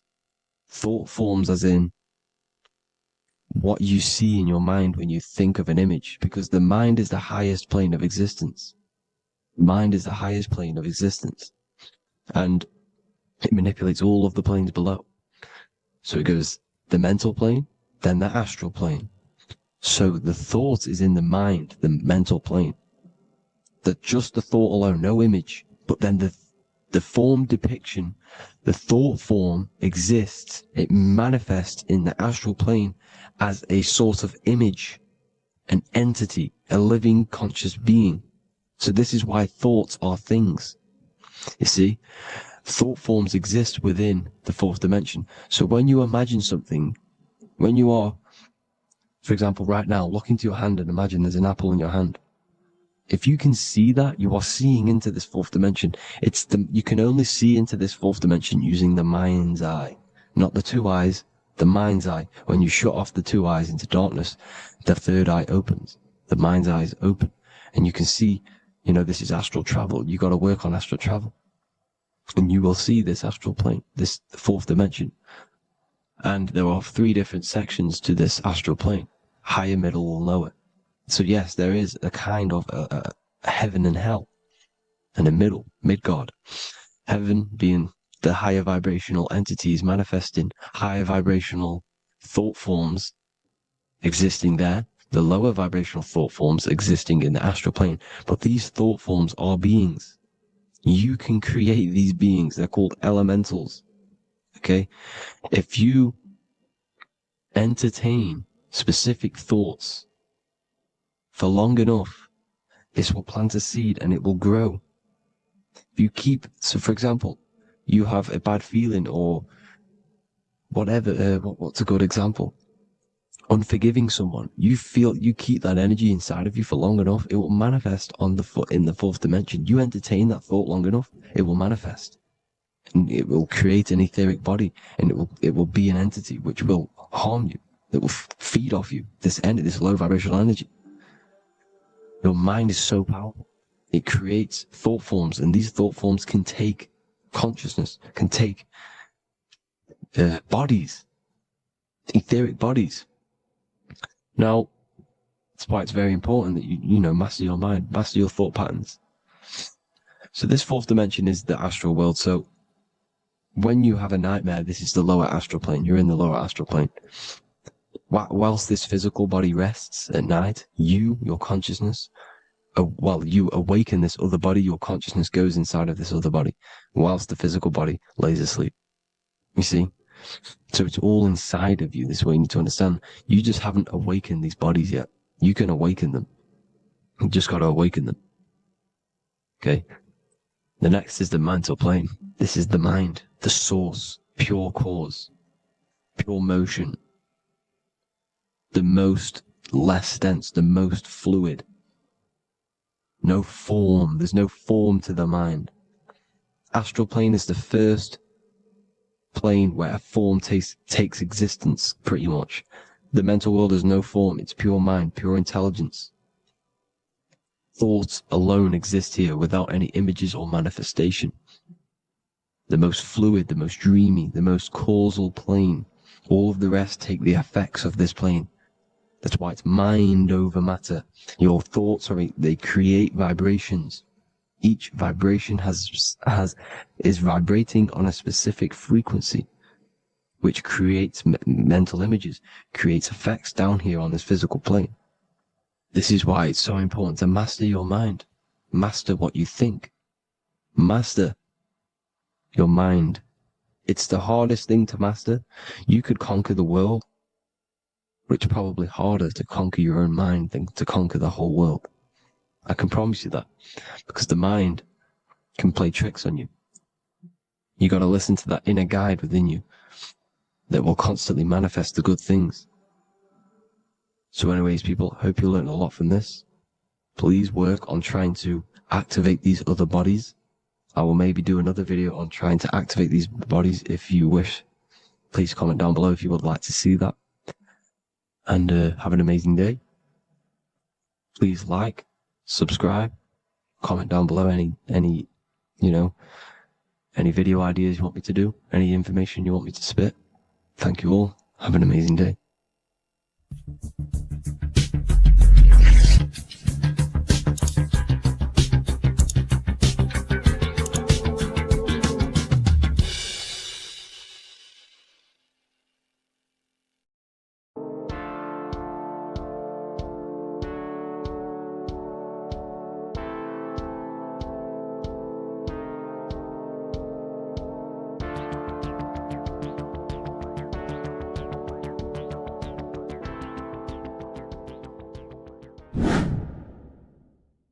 What is good, YouTube? Today we're going to be talking about the astral plane and how the cosmology fits into the astral plane. Okay, so first let's go over the astral plane and go over the different layers of reality so that you can understand reality more.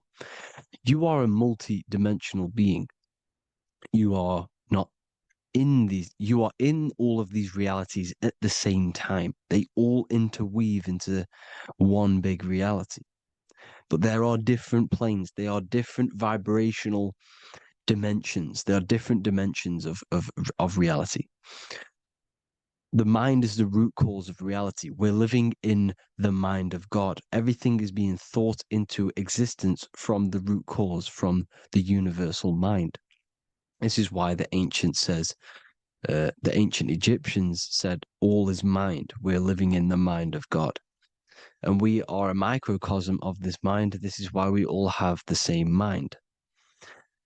This mind is the world of thoughts.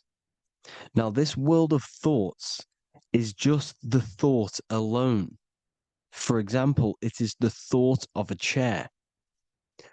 But then when you start to imagine this chair and you start to mentally see the chair, you're now manifesting the thought, the singular thought, into some sort of form. So now you're imagining the chair. You're imagining the form of this chair, which is then manifesting into the astral plane. The astral plane is the world of thought forms manifesting. So when you are imagining something, you are seeing into the astral plane. Okay?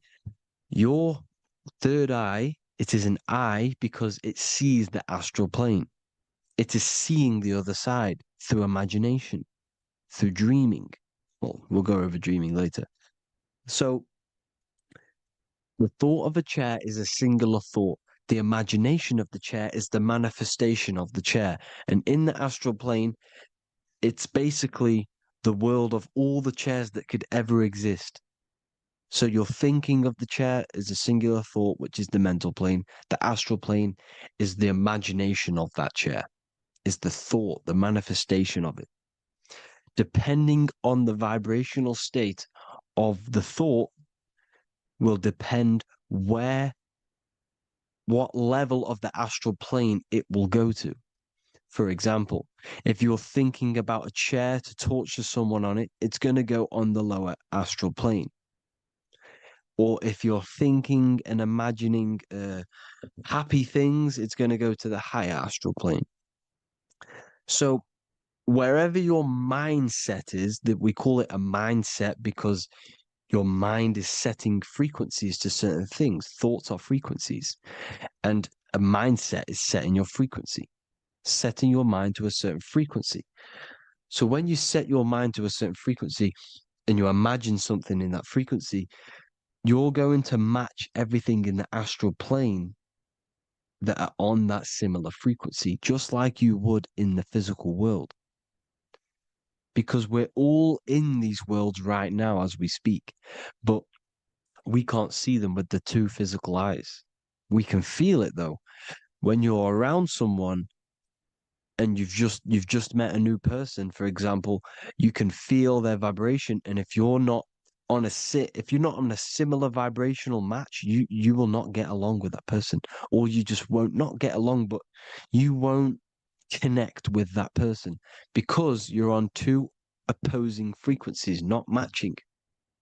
And this is something you can't see, you can only feel because it's the astral plane. It exists within the astral plane. Everything in the astral plane is made out of vibrations. So if you do astral project, and if you already know how to astral project, you will see beings and people and things that are on the same frequency as you. This is why before you astral project, you need to sort your vibration out before you astral project, because you are projecting your consciousness into this. It's the mind. The mind is the bridge. It can move between realities. You are a observer. You are a observing soul which observes different realities. And the mind is the bridge between all of these different realities. The mind can choose. If you want to project into the astral, you set your mind to it, you can. Okay? So let's not get off track. The lower astral plane is where demons are. The higher astral plane is where heavenly beings are. Heaven and hell are kind of a real thing. The etheric plane is a powerful substance, the ether, the fifth element that they don't tell us about. If you type in on Google the 5 elements, they will try to remove it with wood or metal because they don't want you knowing about the ether. Ether is the energy double behind all physical objects. So the ether is very important. It is the 5th element. It is part of the physical world, but it's also part of the astral world. It is on either side. You see how they're showing you the truth in the language? Ether and either are the same word. The ether has 1 foot in the astral and 1 foot in the physical world. It's a substance that connects the physical to the astral world. It is the either. It's on either side of reality. It's on the other side. Other, either, same word. Ether is connecting the physical to the astral plane. It's the world of frequency. Frequencies, EMFs, torus fields are in the etheric plane. It is the energy plane. It's where energy moves through the ether. Okay. So then you have the physical world, the world of effect. Everything you see in the physical world is the effect of the higher planes. Each plane is a product of the plane above. So, and it melts into each plane. The physical plane is the lowest plane, it's the most densest, and the highest is the most fluid. This is the most fluid, this is the most dense. This is where we get the saying, as above, so below from. As above, so below comes from the different planes of reality. And magicians understand this. This is why magicians always say as above, so below. Because they understand if you manipulate the higher planes of reality, you manipulate the lower planes. Because the astral plane is a direct copy of the physical world, but in the astral plane. It is mirrored. The physical world is mirrored in the astral plane. They are both the same world, but there's different vibrational states of the world. Kind of. It's hard to put this in words, people. So just try and understand. The astral plane is the double. It is whatever happens in the astral plane happens in the physical plane. This is why magic works. This is why demons work. This is why spirit communication works. Because if you manipulate the higher planes, you manipulate the lower planes. As above in the astral, so below. Leonardo da Vinci showing you to look up, pointing up. You got to look up. He's telling you to change the mind, you change the physical world. You change your emotions, you're on the astral plane, you change the physical world. You change your reality by changing the higher planes. This is the Masonic 11, the 2 pillars. This is the 11 also symbolizing the 2 hemispheres of the brain here. But the 11 symbolizes the 2 mirrors. 11, 11, 9, 11. 9, 11 adds to 11. 9 plus 1 plus 1 equals 11. The Twin Towers were in 11. Flight 11 was hijacked because it's a mass ritual within the astral plane. Now, we're going to go deep into that later, and I'll show you these rituals they do in order to manipulate the astral plane. So, this is what the 11 is. It's the mirroring of reality. If you contact spirits and conjure spirits, you can either summon or attract demons and spirits. Summoning is creating a spirit. You create demons. Okay. Like I said here, the mind is the root cause of reality. If you think of if you think of a traumatic event that happened in your life over and over and over and over again for years and years and years, where attention goes, energy flows. The mind is the director of energy. If you are directing energy into the specific emotion, the specific thing that is torturing you in your mind, that will manifest as some sort of being in the astral plane, which is called an elemental. And this elemental being that you have created through your thought forms and emotions will latch onto you and feed off this energy. So it's important that you get your mind right, okay? It's important you sort that you file the mind and you discipline the mind. Make sure it's only entertaining positive things, because you are quite literally creating your own demons. The word demon has the word mon in it.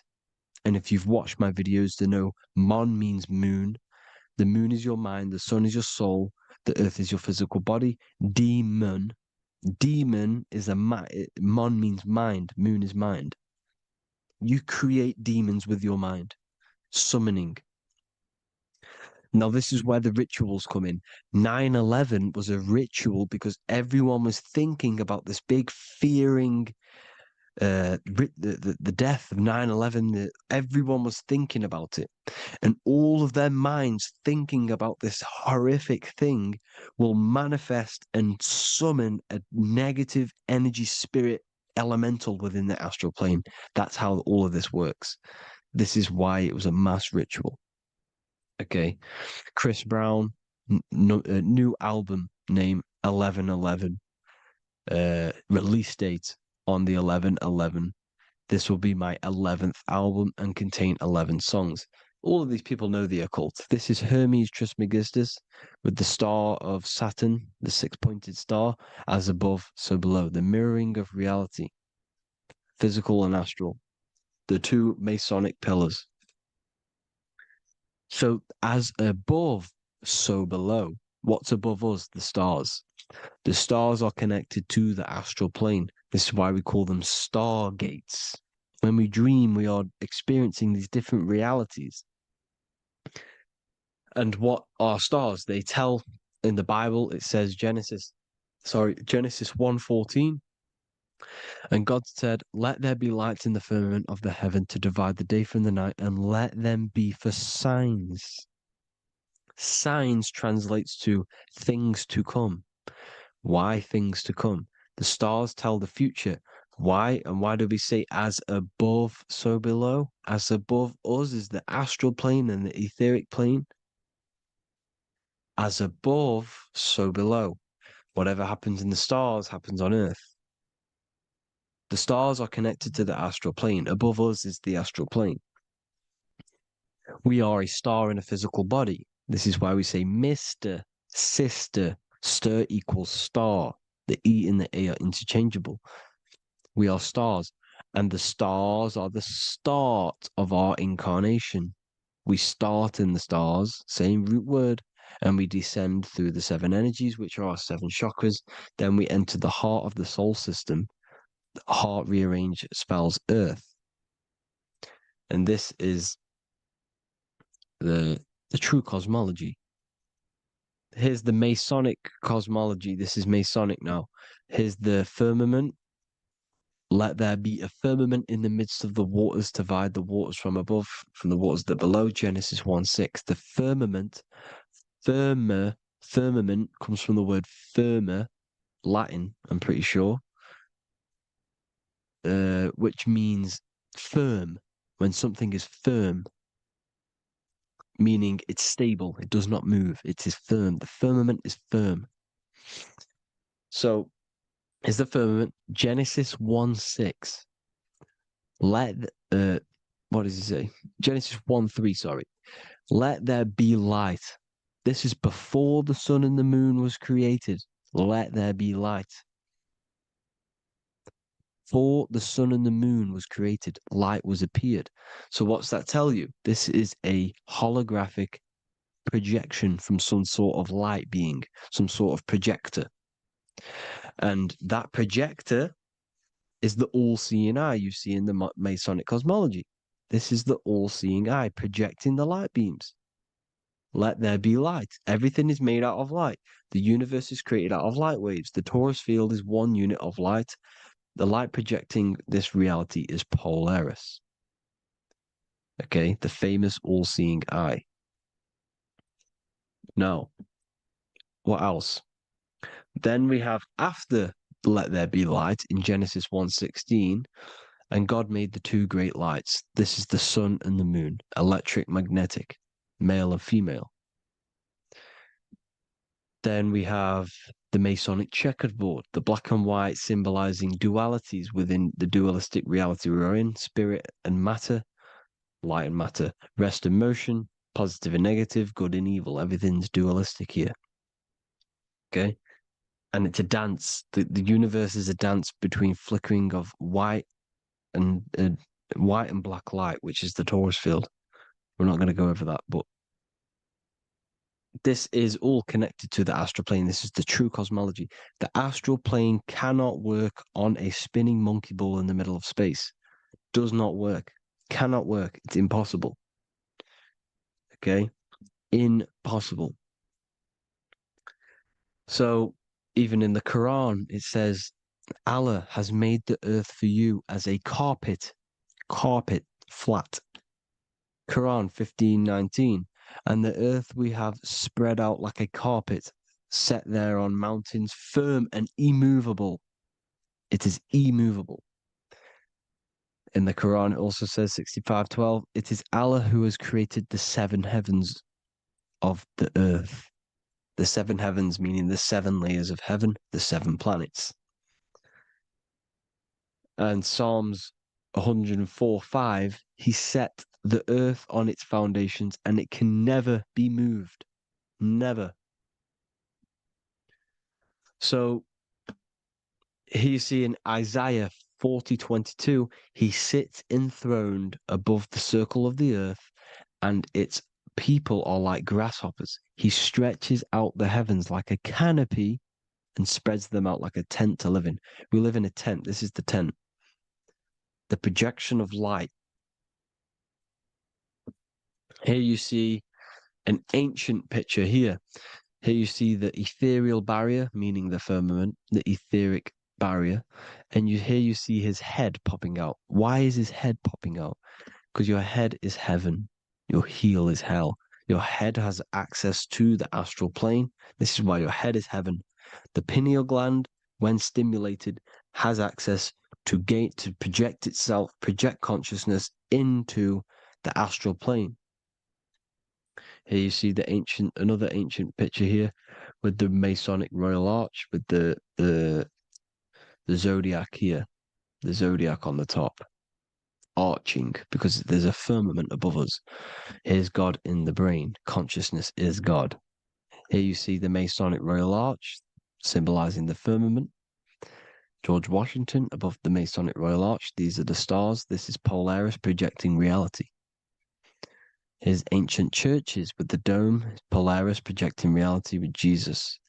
Disney World is under the dome.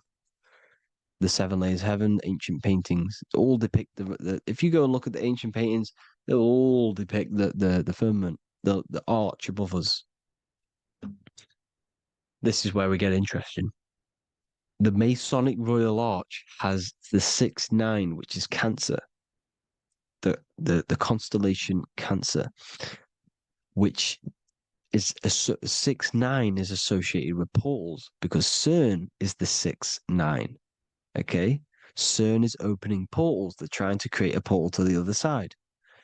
Cancer has the word CERN within it, so there is a link between Cancer and the opening, the firmament opening above us to ascension. Here you see the Masonic art with the Royal Arch and the light and the opening.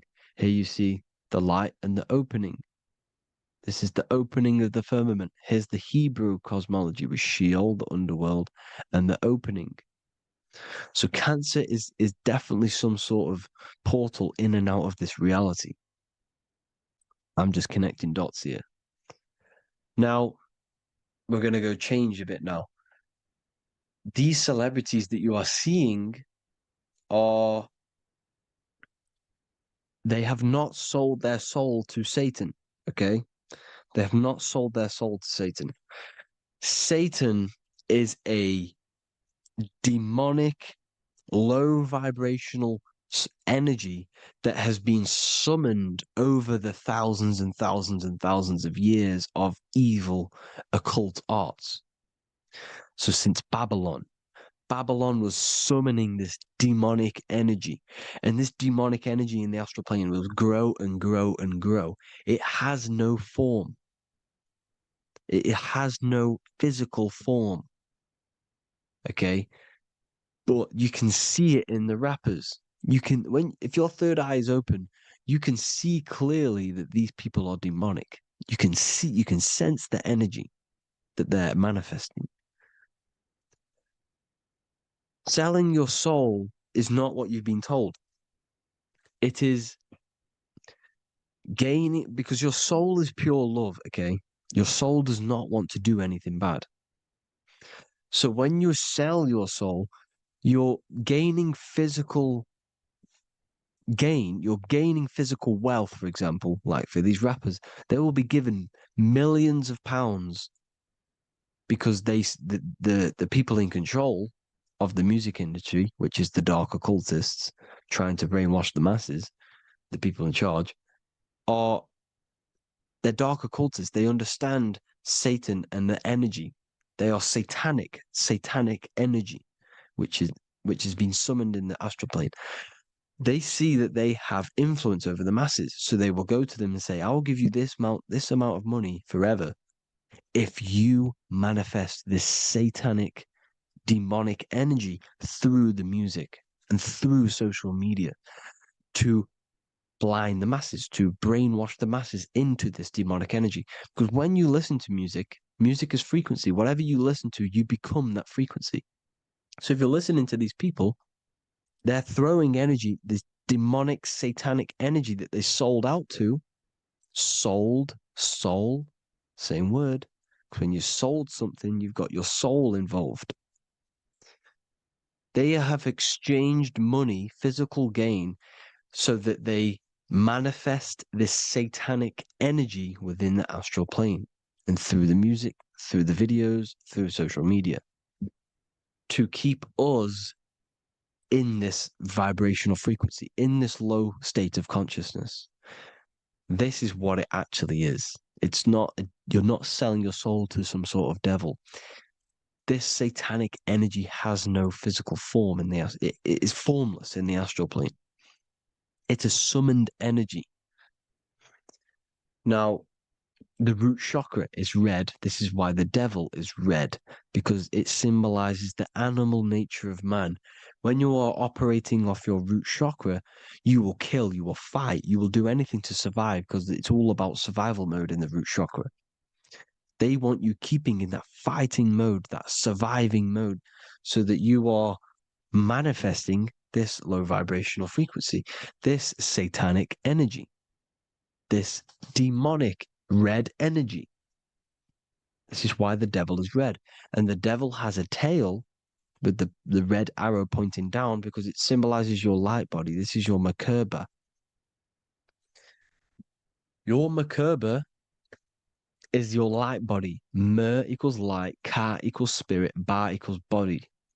Merkaba, this is the devil's tail pointing down, the descension, your heel, up to your heel, hell. Ascension to heaven, head. You see? This is the all-seeing eye with the illumination coming off it, your head, when you're illuminated. The Merkaba is your celestial sphere to portray different planes of reality. It is the vehicle of ascension. It's your light body. It's in the word Kabbalah, Kabbalah, Ka, spirit, Ba, body, La, light. Same thing, Kabbalah, Merkaba. Same thing. It's all about the light body. This light body sees different realities. So when you see the goat in the music industry, it's this satanic summoned energy that's been summoning for thousands of years within the astral plane. When it becomes to the physical plane, it will manifest through different things. A goat, an owl, Satan, Moloch, Baal, same deity, same demonic energy that's been summoning in the astral plane. And this is why the Baphomet has a goat head. Drake's new album is the goat. The Polo G, the Masonic G, with the goat.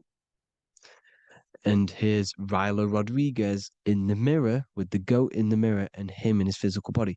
It symbolizes, the mirror symbolizes the astral plane because he's manifesting the goat, the demonic energy. He's sold out to the demonic energy, and in the physical plane, he's his physical body.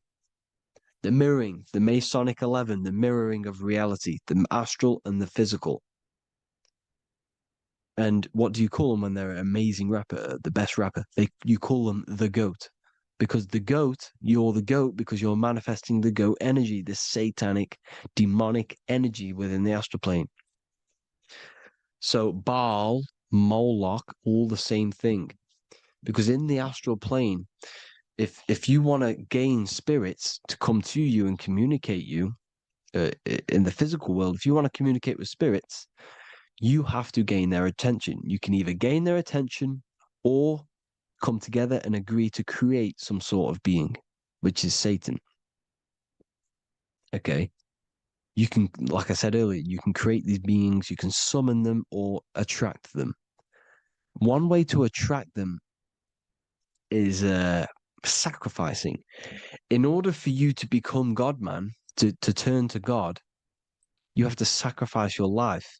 You have to sacrifice, not drinking, not doing things, not doing anything demonic, not doing anything bad, not eating meat.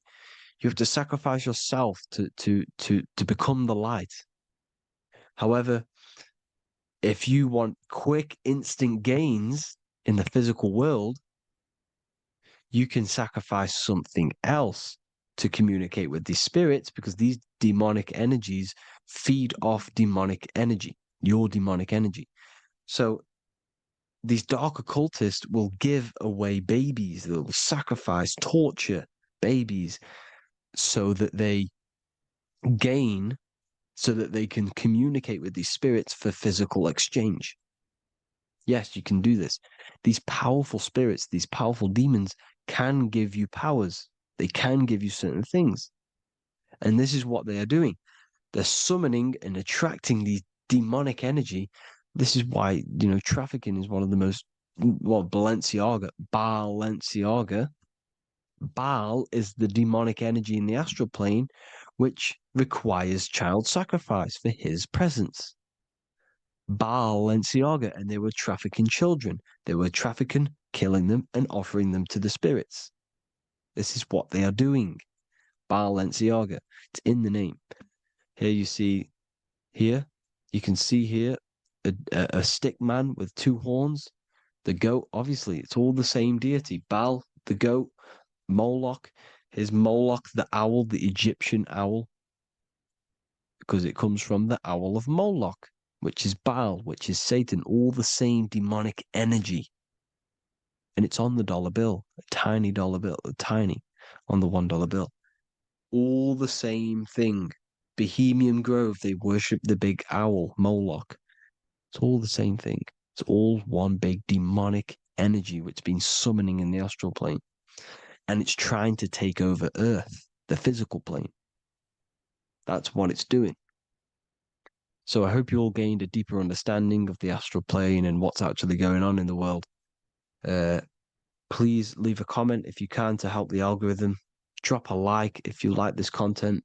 And hope you all learned something today. And God bless you all. Thank you all.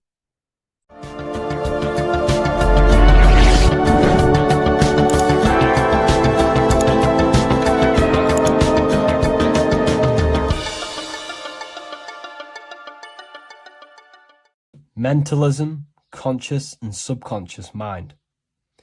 You need to understand that the mind is the root and the cause of all reality. I am mind, you are mind. Every single living creature in this physical plane expresses and manifests mind. We are all the invisible substance of mind. We are all the source, which is God. We are all consciousness, which is mind. Before we manifest something physically, we manifest it within the realm of thought, which is the mind. Thought then manifests into astral imagination. This then gives energy within the etheric plane. Then we manifest it physically within the material effect world. Everything begins in the mind, and this is why the government are called government. The word men comes from the Latin word mans, which is an English translation for mind. We see this word in entertainment, government, mentality. It means mind. Govern means control. They are controlling the mind through information. Information creates perception within our minds, and so do the words that we use and the language that we speak. It all creates perception within the mind. It is our perception that creates reality, and our reality is a level of realization. Your reality is realization. Everything begins in the mind. This is why they are controlling your mind through many different things. Okay? So essentially, they understand how the mind works. So this is why they manifest all things through mentally and not physically. Okay? You have a conscious and a subconscious mind.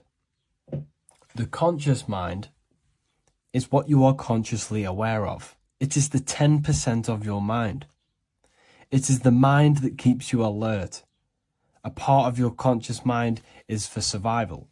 A part of it is your visual field. A part of it is your just five senses. It is basically what you are consciously aware of right now. Your subconscious mind is the 90% of your mind. The subconscious mind is what holds your memories, your programs, all things that you have ever experienced is all stored within the subconscious mind. It is this part of you where you draw memories from, where you draw your words from. I am consciously speaking, but the words that are coming out of my mouth are not thought about consciously. They are coming straight from the subconscious mind, where all programs and memories are stored. It is essentially this part of the mind which is manifesting our daily basis behavior, because the subconscious stores the programs which we are operating our life off. For example, if you tie your laces, you do no longer have to consciously do them. Your hands literally just know exactly what to do because you've done it that many times. So essentially, you create these programs within your subconscious mind through repetition and emotion. These are the two main ways your subconscious mind is programmed and installs things that you do on autopilot. The subconscious mind, like I said before, manifests 90% of your daily basis actions and 90% of your daily basis thought patterns. For example, if you were in a car crash 10 years ago and you had a very traumatic event, that car crash and that emotion that you felt in that time impressed your subconscious mind with a program. And even to this day, 10 years later, you are still wary about entering cars because of that program. Even though you may be not thinking about the car crash, you are still wary about entering cars because of that program, because of that emotion impressed upon the subconscious mind. You see, everything you say, everything you think, and everything you feel is telling your subconscious mind, that is what I want. The subconscious mind takes everything literally. Even if you are talking about someone else, your subconscious mind only knows you, and it only knows yes, and it only knows the now, the present moment. So this is why the golden rule back in the ancient days was treat others like you want to be treated. Because the way you treat others is telling your subconscious mind that is how you want to be treated. And this will create subconscious programs within you, affecting you. So, before you go to sleep every single night, what you want to do is to impress your subconscious mind with thinking and feeling of something that you want to become. Become that reality. Think and feel that reality. And by doing this, you are impressing your subconscious mind, and you will wake up in the morning with ideas. Because when you install a program within your subconscious mind, like I said before, it manifests into at least 50% of your thought patterns. So let's say I created a program within my subconscious mind of how to become financially free. Well, I created the program that I am financially free. My conscious mind will start to slowly think about that program and how I can achieve that program, because the conscious mind operates on survival. So if you create a subconscious program of I am free, your survival conscious mind will start to operate and think and act on this program subconsciously. You won't know that you are doing it, but you are. And this is the power of the subconscious mind. You have to reprogram it properly. You have to be careful of the things you think, say, and feel, because all of this is contributing towards molding your subconscious mind, which essentially molds your reality. It draws things to you.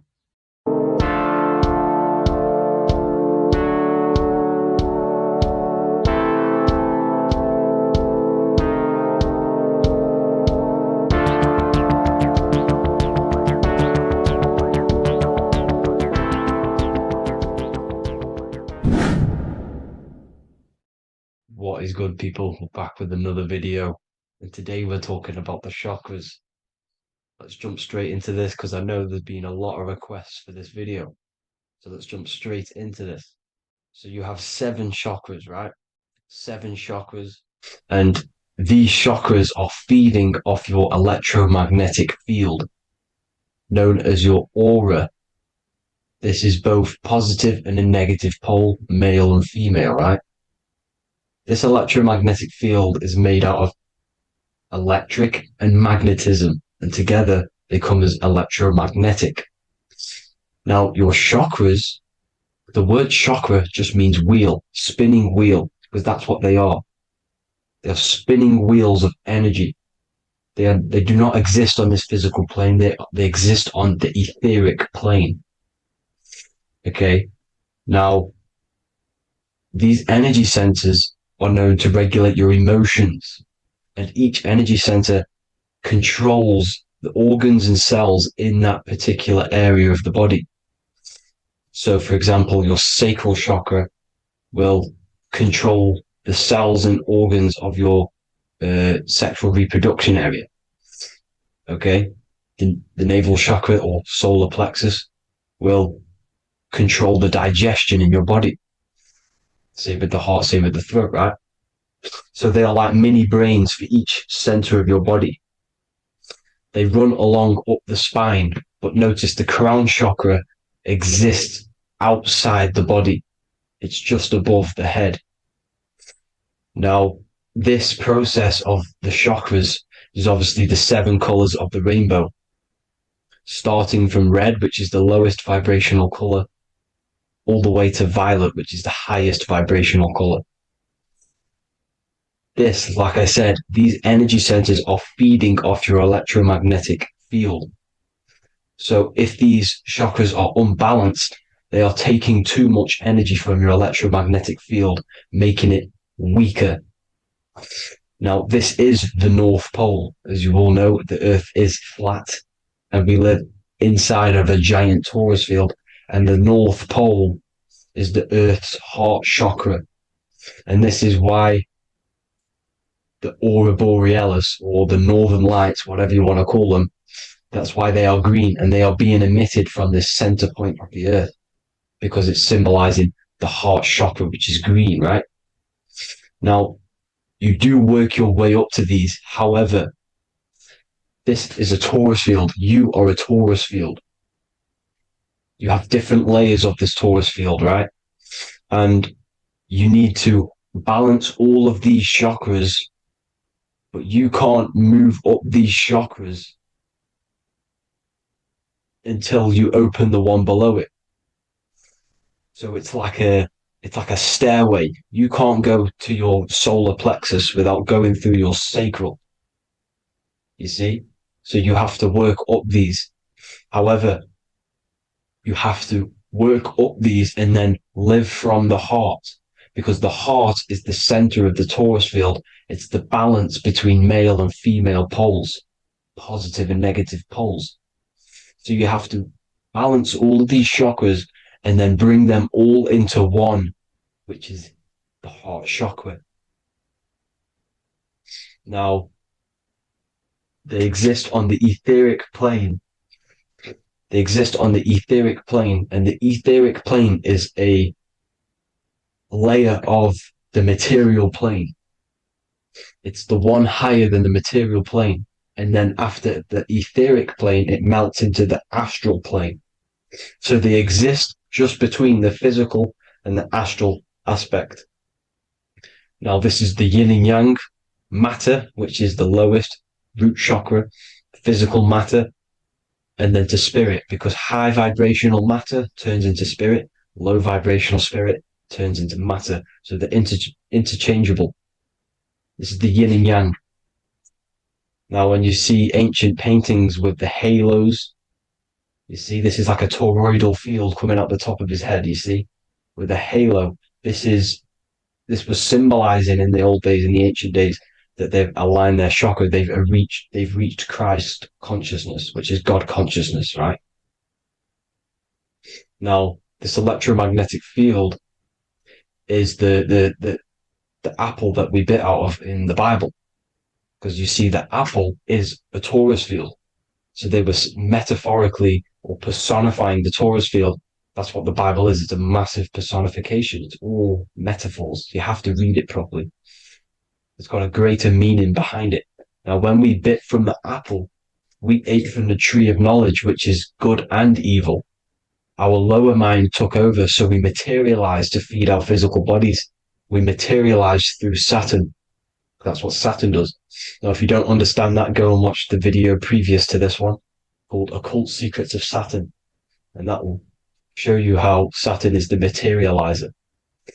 Now, this is one of the secrets behind the Masonic compass, electric and magnetic, male and female, duality, positive and negative.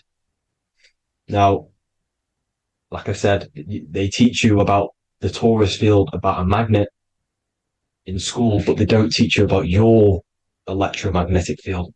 Everything alive has a torus field. It is the building block of this creation. Absolutely everything has a torus field. There's not one thing without it. And as you can see here at the center of the apple, that's where the seed is. That's where the life is. The reproduction of that organism. As you see, this is where the most electromagnetic energy is stored, in the center, because this is where the two duality, this is where the field meets at the very center. This is why the seed is at the very center. Now, your spine is a elongation of the brain. The brain is heaven, and the bottom of the spine is hell. So this is Saturn, which is the root chakra. The 7 planets are associated with each chakra.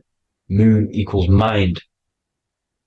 Okay. Now, Saturn is physical matter, as I've just explained. This is the lowest vibrational color. And they want you trapped down here, which is your hell state, your animal nature, your physical nature. They want you to identify as the physical body. They don't want you to reach these higher states of consciousness. Okay? Now, in the brain, you have 12 convolutions. Now, this is what they were symbolizing in the Bible with the 12 disciples. And obviously in the Bible, it says the upper room where Jesus met with his disciples. This is heaven, the brain, the higher states of consciousness. Now, this is your North Pole. This is Jacob's ladder. Okay. This is why you have 33 levels of Freemasonry, because it's symbolizing the 33 vertebrae, which are these little things here on the back of your spine. Because once the Kundalini energy from the bottom of your spine rises to the top, this is when you get enlightenment and opens your third eye. Spiritual enlightenment. As you can see here, this is Jacob's ladder. This is the Kundalini symbol, right? And they're even showing you this in the medical symbol. They're putting it in your face. The serpents are wrapped around the spine. Now, the serpents symbolize how the energy moves around the spine, because it's a torus field, you see? At the center of the torus field, it wraps around the center pole. It wraps around it, and this is how the energy moves up. So they're symbolizing it with the serpents. Okay? Now, every religion has a sacred river For the Egyptians, it's the River Nile. For Christianity, it's the Jordan River, right? This river is the canal, the energy canal at the center of your spine, all the way leading to heaven, to the Holy Land. This is the chamber which the energy rises up, right? Now, they used to say the gods descended from heaven to man. This is just heaven. This is the mind state. And they said the gods were connected by a rainbow bridge. That's the chakra system, the rainbow bridge. Okay, now the ancients called this place Midgard, Earth, where both evil and good live, right? Midgard. But you can go to heaven, which is a pure mind state, because once you're in heaven, nothing negative can ever bother you. That's completeness, pure Christ consciousness. Now, this is why Jesus dies at 33. He didn't actually die, but it's symbolizing the death of the physical body. Not the death of the physical body, but his consciousness rising above the physical body to, as I said here, matter to spirit. Matter died off and he came spirit consciousness.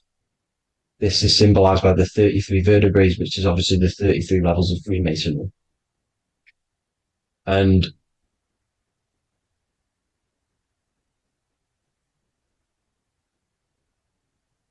now the pineal gland, which is at the very top of this Jacob's ladder, or the River Jordan, the canal, your 33 vertebrae on your spine. This is where the pineal gland sits, right?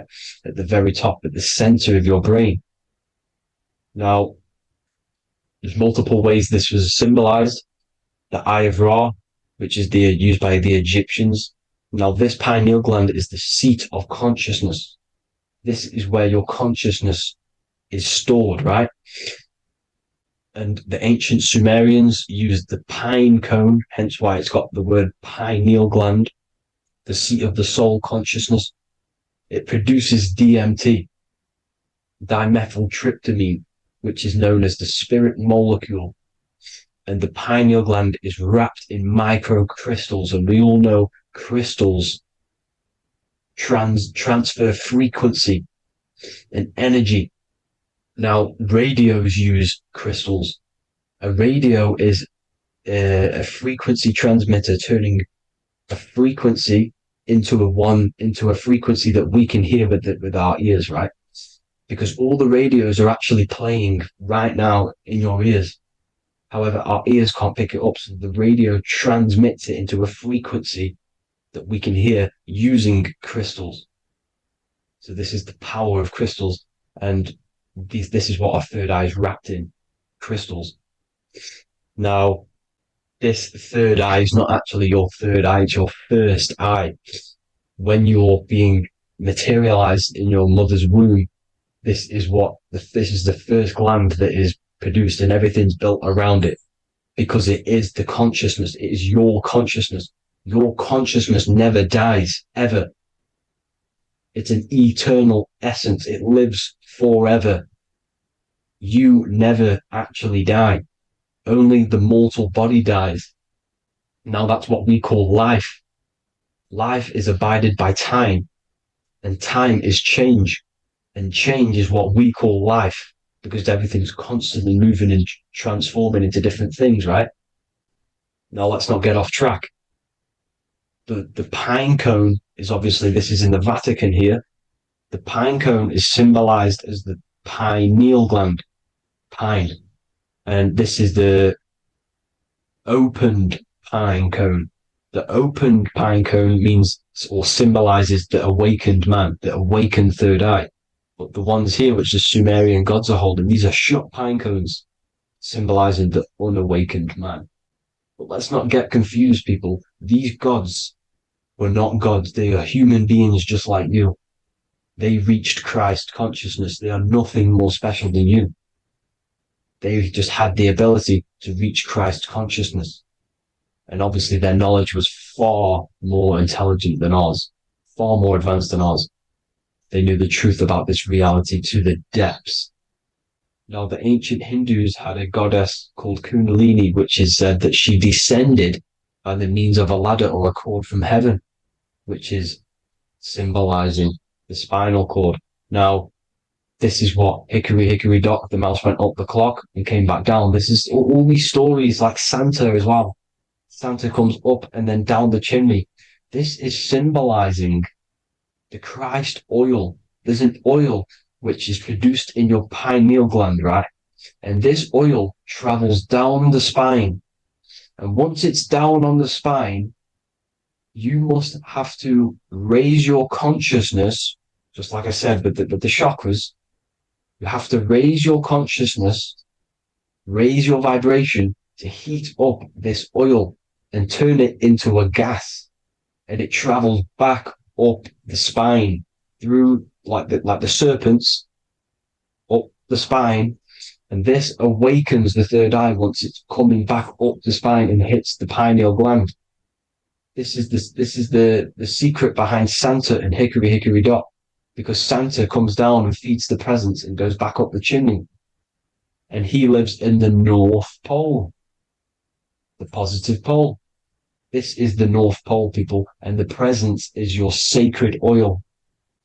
This oil, your physical body is the furnace. It's the spiritual furnace, which you have to heat up this oil by raising your frequency and turning it into a gas to rise up this chamber, the River Jordan, to your third eye, right? Now, this is an alchemical process. Your body is the alchemical furnace. It says in the Bible, if therefore thine eye be single, thy whole body shall be filled with light. I shouldn't have cut that out, but that's what it says. The light of the body is thine eye. If therefore thine eye be single, thy eye shall be filled, their body shall be filled with light. This is symbolizing the pineal gland, enlightening the body, the spiritual body, filled with light. Now, as I said, they want you kept down here, which is the root chakra, which is your animal nature, which is obviously mind, matter over mind. This is the symbol of Saturn, right? As you say, we're built of body, mind, and spirit, the Holy Trinity. That is the sun, moon, and earth. The sun's your soul, solar. Moon is your mind. Earth, which is the cross, which is your physical body, the 5 elements, right? So body, mind, and spirit. So the Saturn symbol is actually made out of the cross on top, which is the earth, and the moon on the bottom, which is symbolizing matter over mind, because earth is physical matter. You don't want to be matter over mind. You need to be mind over matter. See, they want you identifying as your physical body. They don't want you to realize you're an eternal consciousness. You're an eternal essence of consciousness which never dies. They want you trapped in your animal nature. And this is why the Baphomet has a goat head, because it's symbolizing your animal nature, which is evil. Not evil, but you're more likely to do evil things, right? Which brings bad karma. That's your animal side. This is why the Baphomet has an animal goat head. As you can see here, he's got the Kundalini energy here. So when you see the inverted cross, the cross is your body, as you can see here. The inverted cross means your chakras downwards, down here. Your head's down here. Your mind is down here. But your mind needs to be up here, which is the upwards cross, which is Christ consciousness. And as we all know, 7 colors of the rainbow, 7 planets, 7 chakras. Red light is low frequency and long range. This is why Saturn is the slowest moving celestial body. And it's the lowest chakra, because it's low frequency, long range. The moon being the crown chakra, which is high frequency. This is why the moon moves around the quickest. The moon is your crown chakra, which moon in mind. See, so there are multiple ways of your chakras becoming blocked. Now, each chakra has a specific intelligence. It has a specific thing that it's doing for the body, right? Now, this can be overused. It can be abused. For example, masturbation. That keeps you down here in your sacral chakra, because you're abusing the energy center. You're abusing your sexual energy. which is then becoming unbalanced. So this is how energy, this is why these centers are pulling more energy out your electromagnetic field, because these centers are wheels. The chakras just mean spinning wheel of energy. So when you're abusing these certain centers, you're pulling energy out of your electromagnetic field, which is making your field weaker, which is making your frequency lower, which makes you prone to diseases, prone to lower negative energy, right? So you need to align these chakras. You need to unbalance them. And as you can see here, you can screenshot these to see how they're blocked. I'm not going to go over each one because it'll take me forever, but have a little read yourself. This is why they're blocked. Now, the ancients used to say Aum when they meditated. Now, these are the 7 vowels. There's not 5 vowels, there's actually 7. Now, when they say Aum, they're aligning all their chakras by saying this when meditated. This is where the Aum originated from. Now, emotion is energy in motion. So if you're feeling a certain way, that's the energy you've put in motion. It's a reflection. We live in a mirror reality. Everything's mirrored. Everything's mirrored. As within, so without, as above, so below. Everything's a reflection of some sort. So whatever you're feeling, you're doing something wrong. It's telling you you're doing something wrong from the root cause. Because your energies are the effect. You're feeling the effect of something you've caused. The law of cause and effect. Nothing escapes it. Now, the Jehovah's Witness believe that exactly 144,000 faithful Christians go to heaven or be resurrected, right? This is not true. This is symbolic. 144,000 go to heaven. Now, the petals on the chakras, this is the root chakra, this is the crown chakra. Now, if you add up the first 5 chakras, the petals, add up the petals on the first 5 chakras, you get 48. And then you get to the third eye, which has 2 petals. 48 times 2 equals 96. 96 plus 48, which you got from here, equals 144. The last chakra has 1,000 petals. Times 144 times 1,000, you get 144,000. This is a frequency. This frequency is the frequency of the ascension up your chakras. This frequency is a high frequency, which turns that oil into gas, which rises up the spine, activating your third eye. Right? So this is all the religions are all symbolic for this sacred secret of Christ consciousness. As it says in the Bible, the kingdom of God is within. It's not out there, people. You must look within yourself. You are God. You are a spark of his consciousness, infinite consciousness, right? So 144,000 is a frequency, and you must achieve this. Like I said, these people in the past, they're not gods, people. These were just humans. Nothing special. They just reached Christ consciousness. Now, they keep you in these lower vibrational states with the food, right? And as you can see here, all of these fast food restaurants are mainly are red and yellow, which are these lower states, these lower 2 chakras, lower vibrational colors, because they want you trapped down here in matter. And these foods are so low vibrational, they will keep you down here, because your gut produces, I think it's like 80% of melatonin. Melatonin is your feel-good hormone. These foods will not make you feel good. This is very low vibrational. Meat. It's not meat, it's raw flesh. These animals are stripped from their family, put on a conveyor belt, watch their friends be tortured, and then get slaughtered in a slaughterhouse. Think of all the fear that's running through their blood. All the hormones, all the fear. And you're going to go and eat that very low vibrational energy. As you can see here, this is the light photons within fruit. You can see the life force in this fruit.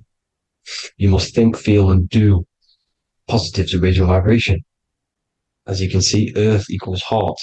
If you rearrange it, everything in nature is green, right? The aurora borealis is green.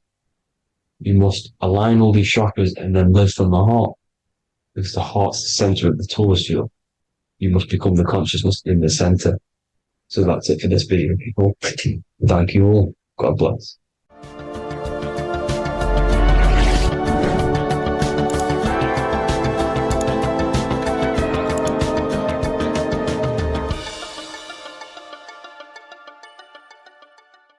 Religions were made to hide the truth about yourself, God, and the universe. You see, religion teaches there is a God separate from you. He created the universe separate from himself. They did this to truly disconnect you from consciousness, from God, and from yourself. Now let me explain. It's going to be very difficult to understand this from a left hemisphere dominated perception. The left hemisphere sees everything individual. The right hemisphere sees the whole. For example, if you're walking through a woods, the left hemisphere sees individual trees, leaves, twigs, and branches. The right hemisphere sees the interconnectedness of the whole woods. We've been trained our whole life to be trapped in the left hemisphere, to think logically, scientifically, with evidence. This way of thinking traps you in illusion, division, and separateness from everything. Plus, in science, they teach you the universe exists outside of you. You exist in a universe, and the universe exists whether you exist or not. This is completely false. You are the universe experiencing itself. There is only one person in the universe. There is only one awareness in the universe, and that is God. That is your consciousness. Not your name, your job, your reputation, your thoughts, your beliefs. That is not God. God is the infinite awareness that you are, the alertness, the essence of life. You are an individual. You have a dual nature, an inner world, consciousness, and an outer world, this physical body. The inner world is the immortal, consciousness, awareness. This physical reality is for the immortal within us to experience and enjoy. And the immortal consciousness, the immortal self, the individualized expression of the only thing that is truly real, which is God, consciousness, is seeking a way to understand itself through infinite vantage points. The same consciousness inside of you, inside of the dog, the squirrel, the plants, the stars, the same awareness is in absolutely everything. Only the right hemisphere can see this connection. The universe is one mind separated into the infinite bodies and life forms. This is why scientists tell you that the universe is forever expanding. It's truth in plain sight, because the universe is the mind. And the mind is always seeking more vantage points to understand itself. And the mind is always expanding into new realms of thought. The mind cannot be filled up. It does not exist in space. However, human awareness, human consciousness is very sacred. And the reason why I say that is because humans possess a two-way consciousness, unlike a dog, an animal, or a squirrel, for example. The dog looks in the mirror. It is not aware of itself. It doesn't look in the mirror and see that it needs to improve something. However, humans, we can look in the mirror and say, who am I? Where do I come from? And I need to change this aspect of me. I'm lacking in this area. Dogs do not have this awareness. They function only on their immediate surroundings, on survival and instinct. Human awareness is special because we have the ability to reflect on the self. We can question our consciousness. We can question, who am I? Where do I come from? And where am I going after this? The human mind has no limitation. We can surpass our animal nature and rise to a godly nature. This is the whole purpose of reaching Christ consciousness, which is just an ideal consciousness where we have control over self and we know who we truly are. Humans have been given the tools to awaken. Our five senses are locked only to perceive the physical world. But the mind holds the gateway to understand the unseen aspects of reality. The mind holds the secrets to the universe and consciousness. We just have to study ourselves to understand God. We are all individualized aspects of consciousness. There is only one pure consciousness in the universe, but we're fractaled into infinite life forms, experiencing this consciousness in a different form, molding this consciousness into individual egos and individualized consciousness. Me and you are made of the same fabric. However, I have thought different things, believed different things, experienced different things, which has conditioned my consciousness to be my own individualized aspect of God. And that's what makes me, me, and you, you. God is the creative power within us to turn thoughts into physical reality, to create things. We are a creator. Each one of us is a miniature earth, creating and building in this physical 3D reality. Our consciousness holds power over the 3D reality. We can mold it and create anything we wish. However, we have been conditioned to live like an animal, living in our animal nature, eating, surviving, lusting, and these low-level desires keep us trapped from figuring out our creative power. This is why the ancients always depicted God inside of the brain. Even in ancient Christian artwork, William Blake, Anton Raphael, all depict God inside of the brain. Why is this? Because God is our creative power.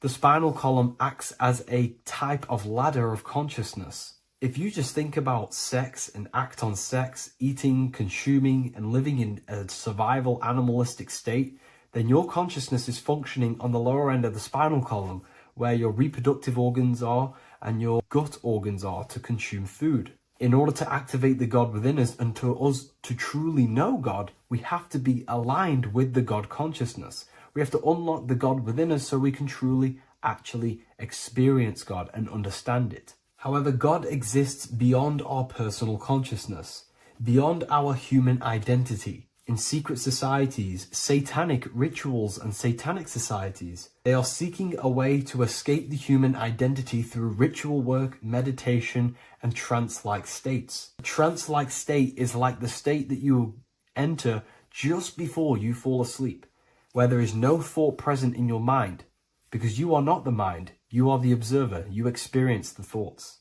And when we escape the human identity through rituals, meditation, or trance-like states, we can actually experience beyond the veil of this material world. However, satanic rituals do this in a negative way. Satanic rituals include ways to make the human mind tap out by pushing the human minds to the limit through pain, suffering, and even torture, to allow the mind to pass out so you can temporarily pass on the veil of the physical world and escape the limitations of the human identity and the human thinking mind.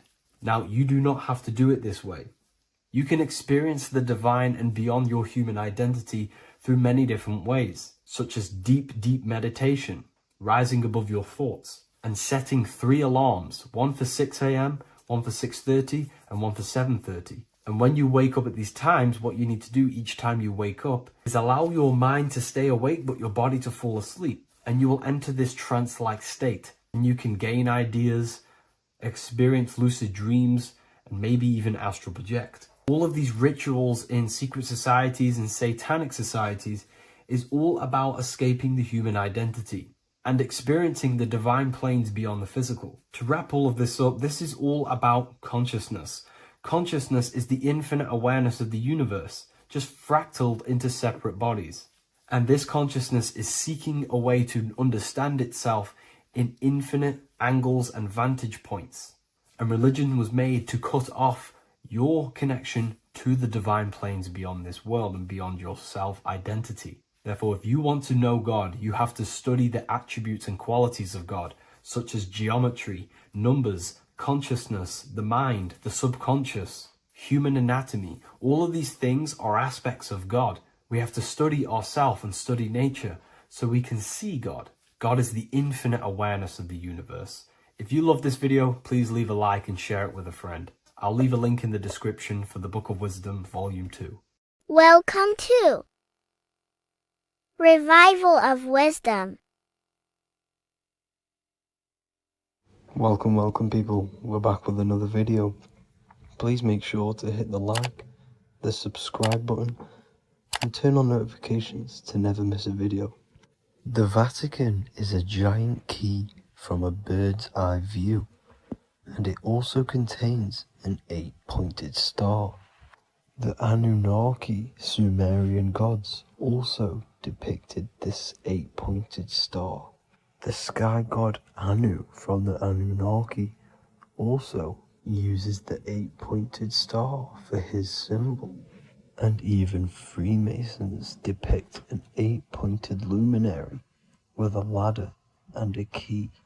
This is symbolizing the key to ascension up to the 8-pointed star, which is Polaris. Polaris is always depicted as an 8-pointed star. Polaris is the standstill star at the very center of our realm, which is perfectly aligned with the North Pole. The Earth is a giant torus field, and at the center is where the most electromagnetic energy is stored. This is why all compasses point to the north. Hence why a compass is an 8-pointed star, because it points you to Polaris, which is the North Pole, the center of this realm. The 8 points of the 8-pointed star symbolize the 8 points in space and time.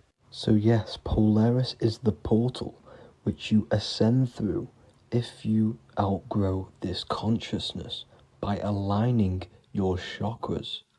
Our earthly realm is a macrocosmic reflection of us, and we as humans are the micro reflection, with the earth containing its 7 chakras as well as us. The North Pole is the 7th chakra, which is the crown chakra. So the key to ascension is held by the Vatican, hence why it's a giant key, because they mislead the masses through their religions, which teaches the masses to look outside of themselves. As stated in the 20,000-year-old emerald tablets, written by the Egyptian god Thoth. On Earth, man is in bondage, bound by space and time to the Earth plane. Encircling each planet, a wave of vibration binds him to his plane of unfoldment. Yet within man is the key to releasement.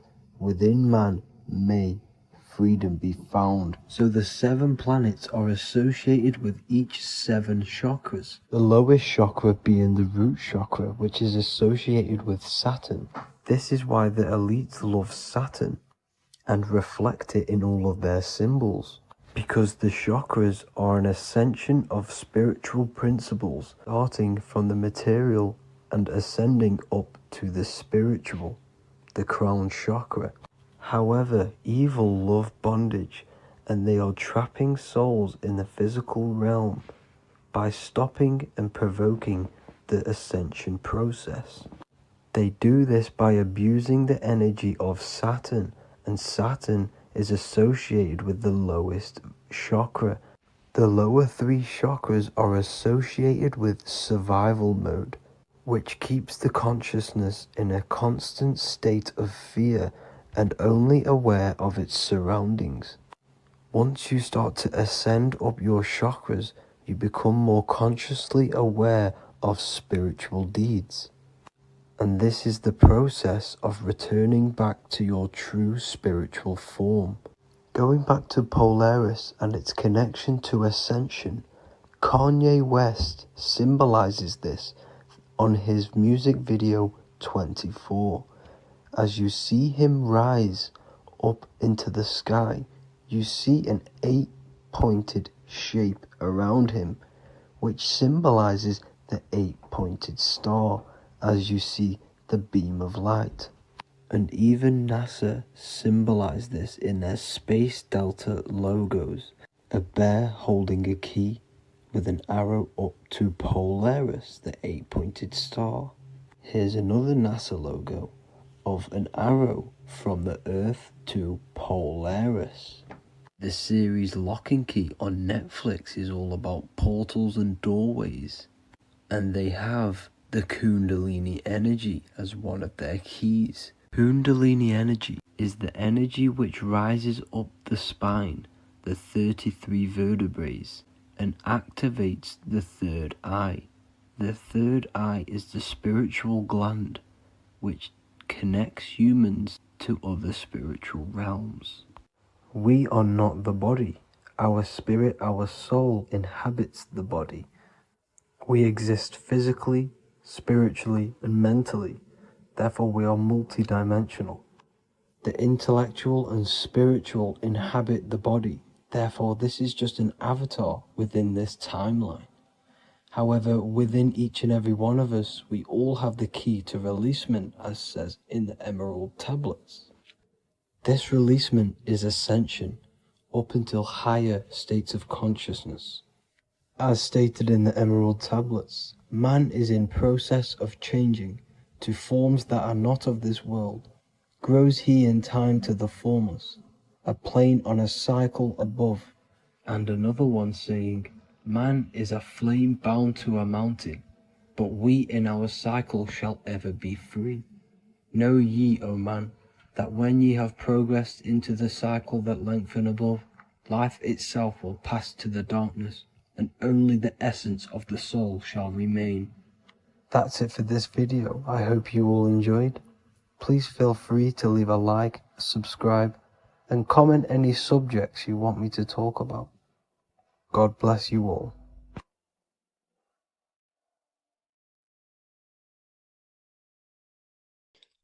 What if I told you you don't have one body? You in fact have four. There's a secret hidden right in front of you, and most of you overlook it. And by learning these teachings today, this will change your perspective on life, on yourself, and completely change the conception of yourself. This is the key to your highest potential. If you stay with me today, you will find secrets about yourself that will change your life. But I warn you, once you step this path of esoteric knowledge, there's no going back. Once you see, you can't unsee. So stay with me, and we will discuss the four bodies of your soul and how you can master yourself to reach your highest potential. The first thing we must understand is that there is a sun. And just like the sun gives life to the earth, there is this life force within the sun that gives life to all matter. We must understand that that matter itself is dead. It has no life potential. It has no ability to create or destruct anything. All of the life comes from above, from the sun, from the life-giving power of this infinite energy source we call the sun.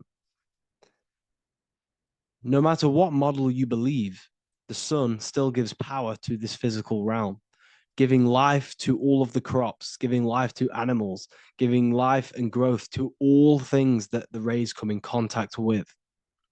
This is a macrocosm process. We must understand the teachings of as above, so below. This means that the macrocosm repeats itself in a microcosm form. Now, what do I mean? Humans are made in the image and likeness of God.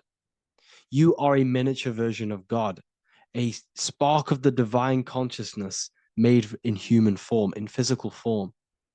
Just like the sun gives life to all physical matter and growth to all crops on the earth, your soul is a miniature sun. And your soul is giving life to the body. Your body is a miniature earth, which also goes through the cycles of the 4 seasons of the sun. We feel different in each one of these seasons. It's because our body does not only go through these cycles externally, but these cycles happen within ourselves, within consciousness. Your soul is the sun. The sun you see in the sky is an externalization of your soul. Your soul is the life force. You are the soul, not the body. And like the sun gives power to the earth, the soul gives power to your body. So first, let's look at the etymology of the word sun. The word sun comes from it's a Latin word solis or sol, which means the sun. Sol then became soul, sun, soul. And in fact, S-O-N and S-U-N in the old etymology dictionary mean the exact same thing. They are interchangeable.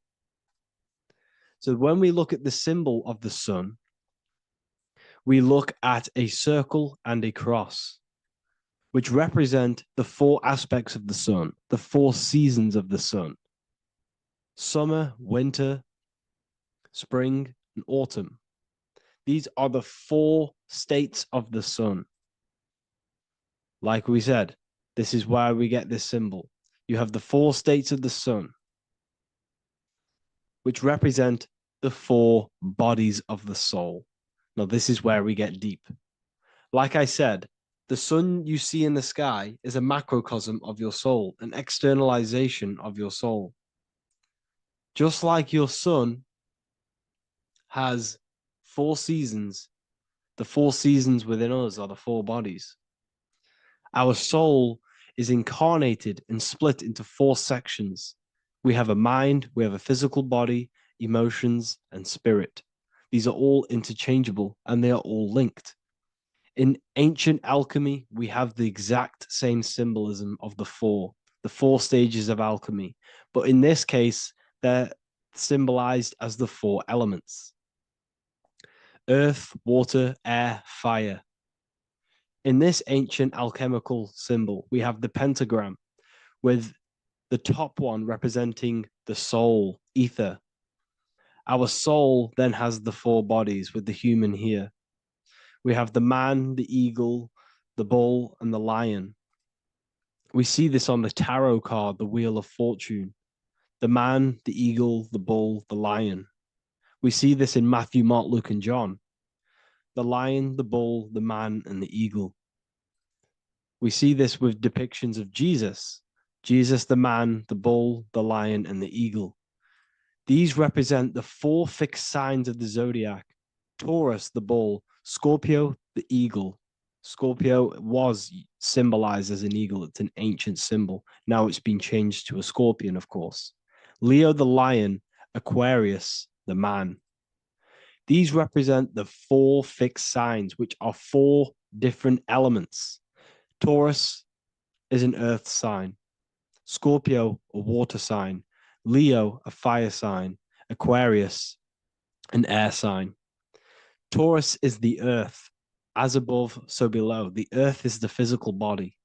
Leo is fire. Fire is the spirit. Scorpio is water, which is the emotions. Aquarius is the mind, which is an air symbol. Air is the mind. That's why we call people airheads. Okay? So what we're actually looking at here are the 4 aspects of our soul.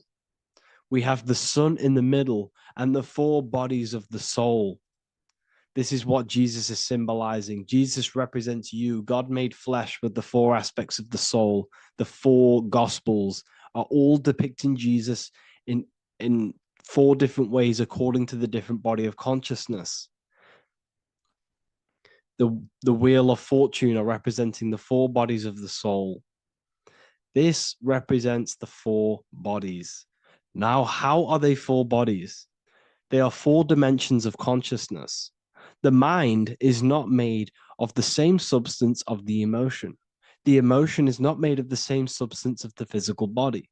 The spirit is not made of the same substance as the physical body also. They exist in 4 dimensions of consciousness. They are 4 bodies of our soul. And the most important teaching here is what I'm actually getting to, is the powerful one. This is what gives you power. Most of us live in chaos. Our mind is thinking of doing something. Our emotions are feeling something else. Our body is lusting and wanting to do something else. And our spirit's energy is completely off. Most people live in unbalance. None of these 4 bodies are working together. This is why we produce chaos in our lives. When these bodies are in balance, are not working together. So in alchemy, they symbolize the 4 elements, which are the 4 bodies of consciousness.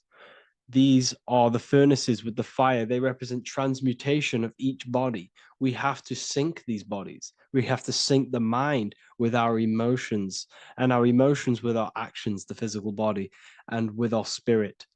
These 4 key bodies need to be in line in order for us to create consciously in our life. Because each one of us is a creator, a miniature version of God, creating our own earth, creating our own material reality. And in order for us to create consciously and with effect and power, we must have these bodies unified so that we can create consciously and not create chaos. So this is very, very important. And this is a secret teaching found in all ancient societies. But this is what the hidden symbolism of astrology actually is. The sun is our soul, and the 12 zodiacs are 12 aspects of our soul. And we have the 4 aspects of the 4 main bodies. This is what we're looking at. We're not looking at the sky. We're actually looking at aspects of ourselves, aspects of our soul that we must master and transmute in order to become our highest potential. So I hope this makes sense. And it may take a while for you to fully understand this, but the key knowledge in order for you to understand any of these teachings that I've gone through today is the major, major teaching of as above, so below. What is above is below. What is within is without. Your inner reality projects the outer reality. What is inside of you is outside of you in some form or way. Whatever trees, whatever roots that go down will always shoot up. When you throw a bouncing ball, you shoot it down, it will go up. As above, so below. As within, so without. God did not make a creation separate from himself. We are all extensions of the divine made in physical form. And we are incarnated into 4 sections. Our soul is separated into 4 sections. These are the 4 corners of reality. These are the 4 pillars of reality that we must control. So in order to access our soul in meditation, we must turn off these 4 things. Turn off the mind, the emotion, the spirit, and the body. And then we access the soul. So I hope this video helps today.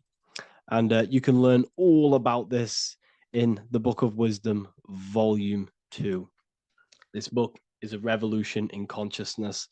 I do not recommend everyone reads this book. This book is only for people who are serious and want to transform their lives. This book is a book that will change the scope you see reality. It will change your perspective on yourself because you will resonate with this. This book does not just give you information. It gives you a sense of well-being. It gives you truth, and you will find your power from this information. This information is not just information, it's a key to your path of enlightenment and transformation. So you can find this book in the description of this video. And if you are part of the university, I will see you on the live calls. Thank you, everyone. Please leave a like, subscribe, and a comment, and let me know whatever videos you want me to make next. Anything that you fail to understand or have any confusion with, I can make a video on it. So let me know in the comment section any reviews or anything I should do. Thank you all, people. Have a great day. This one secret that is hidden and guarded within secret societies grants you profound power, which can fully transform your life and perspective on reality. Today, I'm going to reveal this one secret, which you probably already know, but never realized how deep it truly is. This has the power to change your life.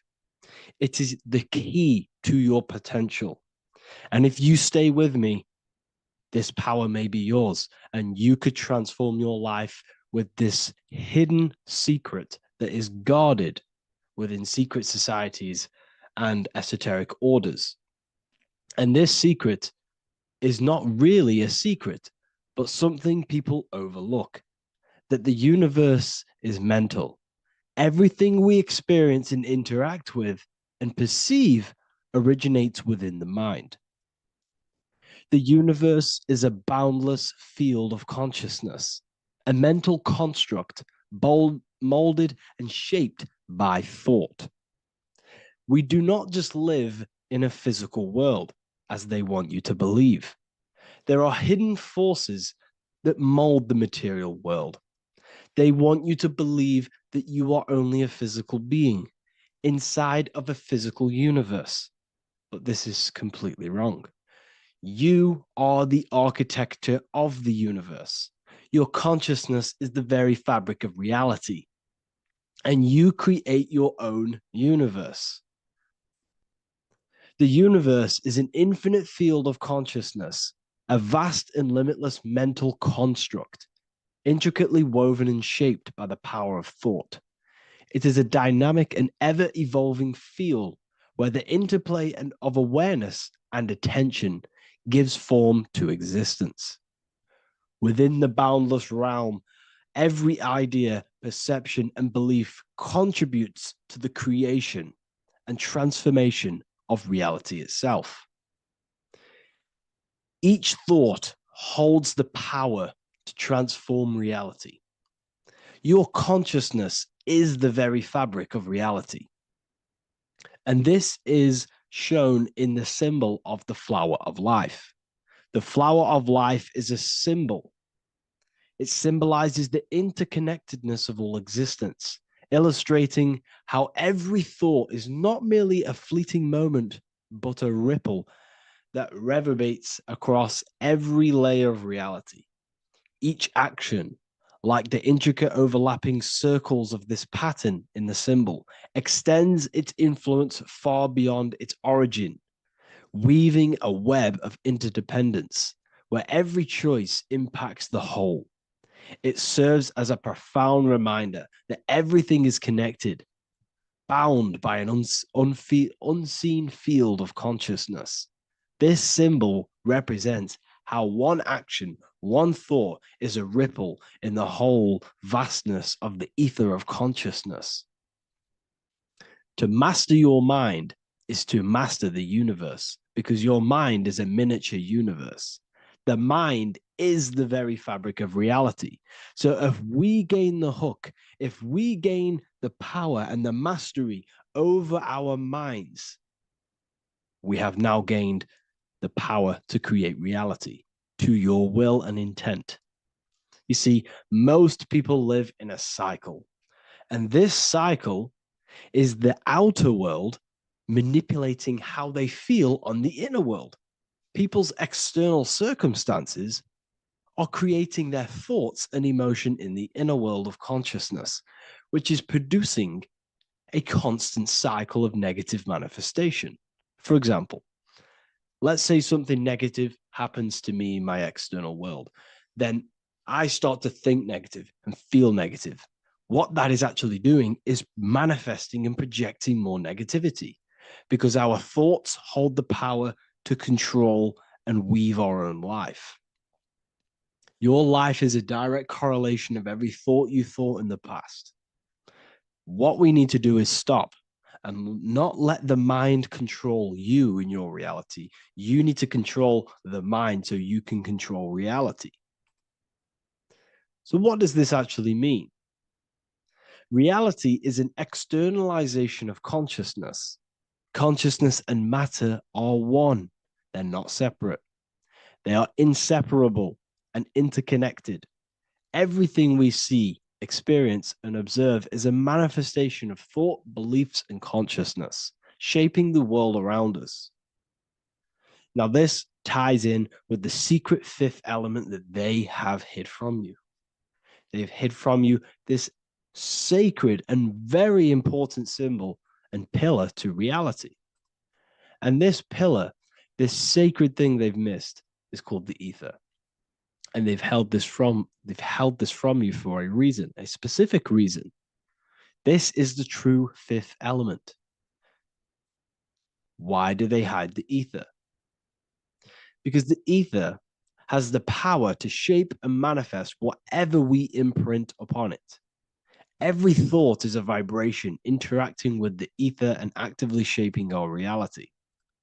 The ether, you could see it as the codes to physical reality. It's like an energetic blueprint which surrounds all physical objects.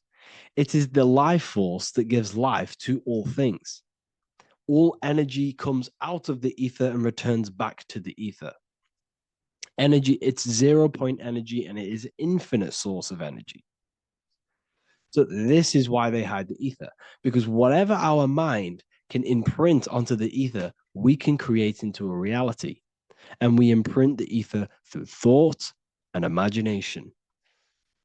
The mind holds the power. The mind is the very source of reality. The material realm is not separate from the mental realm. Rather, it is intricately shaped and influenced by it through the ether.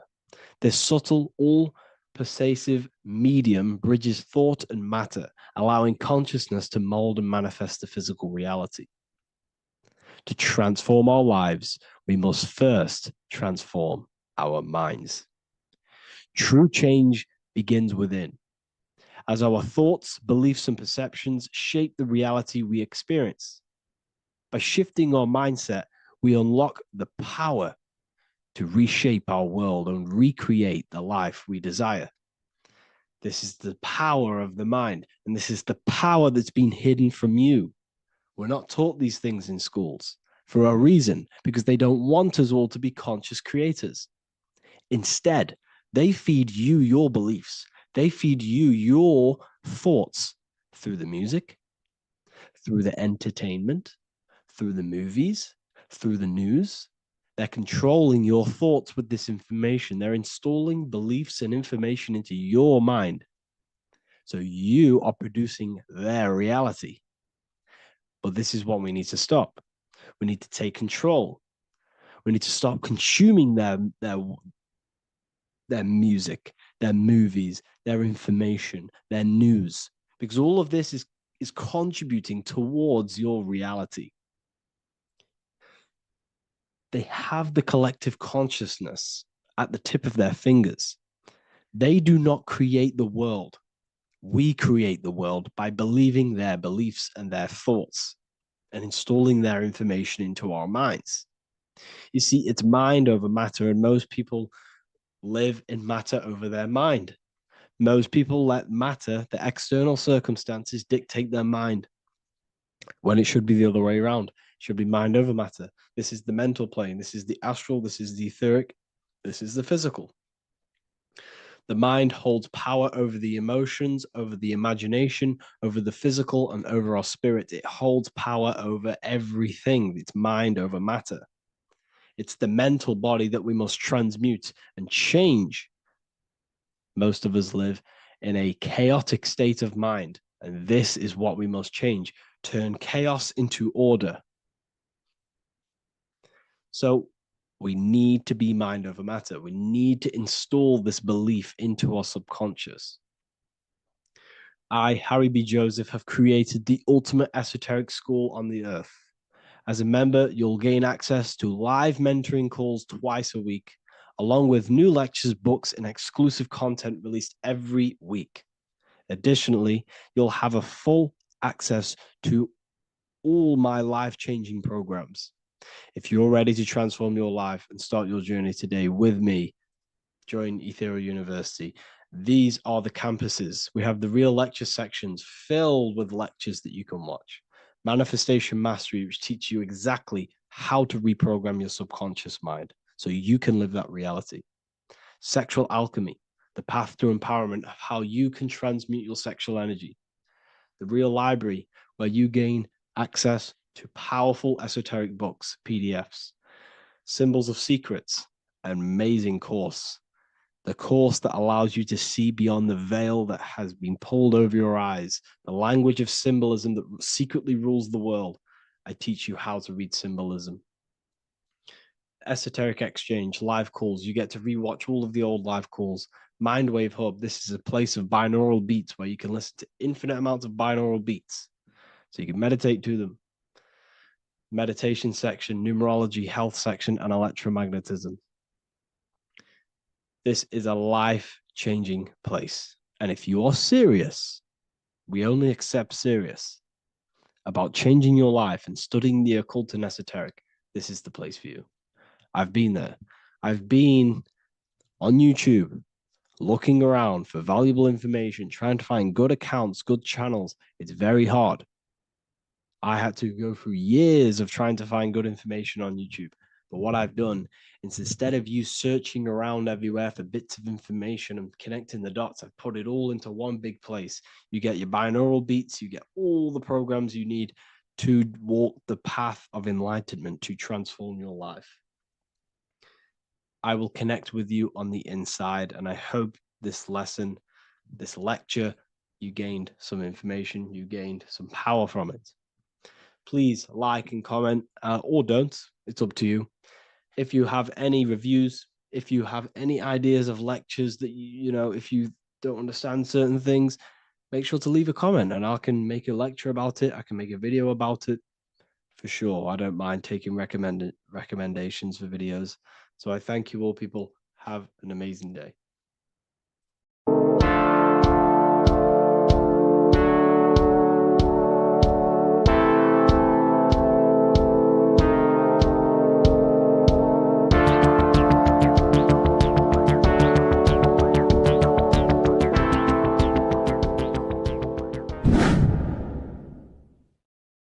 Welcome back, people. We're back with another video.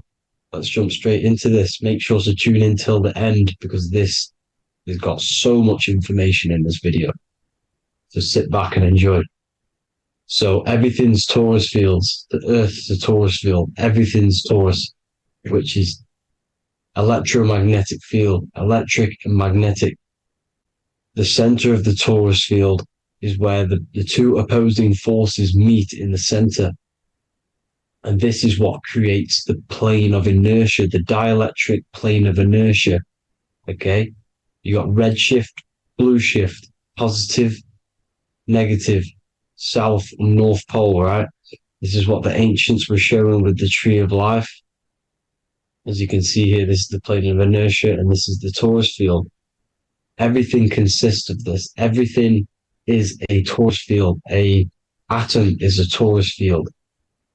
Okay, now the inertia is the 0 point. So this plane is a 0 point. It's the balance between two poles. Okay, now this creates matter, because matter is two opposing forces in motion equalized. So these two forces coming together is what creates matter on this physical plane. And this is why we can't see the electromagnetic field, because it consists of one of the elements, which is either electric or magnetic. But when they combine together, it's what creates this physical plane, which is physical matter, which is light in motion. Now, everything is one. Don't get confused by duality. Duality is two opposing forces, but them two opposing forces are created by the same substance. It's two aspects of the same substance. So, for example, water and ice are the same thing, you know what I'm trying to say, but it's two aspects of the same substance, because all is one. The whole universe is one. All goes back to the one, which is God, the creator, or magnetism, whatever you want to call it, because magnetism pulsates. Electricity has two poles, red shift, blue shift. Okay, so red shift, blue shift is electricity, and electricity vibrates, and all vibration always comes back to a standstill point. But magnetism is what pulsates. This is why your heart pulses. You breathe, which is a pulse. This is the breath of the universe, magnetism. Now, this is why the earth is green, okay? Earth can be spelt heart. If you just move the H to the beginning, it spells heart, okay? Because the heart is the center of the torus field, which is the heart chakra for us humans, okay? We consist of the same field, as you already know. Heart being the center, which is green, which is the center of the seven colors. The center of the seven colors. This is the most powerful chakra in your body. People think it's the crown chakra, but it's the heart chakra, because it's the center of the torus field. You must align them all and combine them all into one, which is the heart chakra. Now, earth is green. Nature's green. Okay, this is because we live on heart chakra, the plane of inertia. It's the center of the torus field. Okay. And this is what the Egyptians called Isis, which is nature. Nature is balanced, and nature is female, Mother Nature, because it looks after us with the fruit it grows with abundance and the water. It's a female energy, Mother Nature, and this is the symbolism of an equal, balanced arms. This is the scales, it's balanced. Mother Nature is balanced. This is why the sky is blue, because what comes after the heart chakra? Blue. Sky is blue. We live in Midgard. This is what the ancients called Midgard. You don't have to take this tree literally. It's a metaphor. We live in Midgard, where both positive and negative duality here. Now, Mount Meru. Mount Meru was known as the center of the earth, okay, or known as Hyperborea. And this is the North Pole, the electromagnetic North Pole. But when I say Mount Meru, it's not an actual mountain. They weren't saying there was a real mountain in the center of the earth, a magnetic rock. No. The plane of inertia, okay, there's something called a hyperboloid. That's what it's called, a hyperboloid. And this is the center of the torus field. And this hyperboloid is what is in the shape of a mountain, you see? So if I go to this next one, they say Hyperborea on this map. Why did they call it Hyperborea? Because this is the hyperboloid in the center of the torus field. And this is the electromagnetic mountain, a metaphor. Mountain, what they're metaphorically saying, this is the electromagnetic mountain at the center, the double vortex, the center of the torus field, which is the North Pole. Pole of electromagnetic energy. So this is why they call it Hyperborea. It comes from the word hyperboloid. And the center of the earth is so sacred. And they symbolize this with, obviously, the North Star, which is Polaris. And this is where the swastika comes from, because it's the 4 seasons moving around the North Star. This is the Big Dipper constellation moving around the North Star, which is Polaris. There's that pole again. Pole.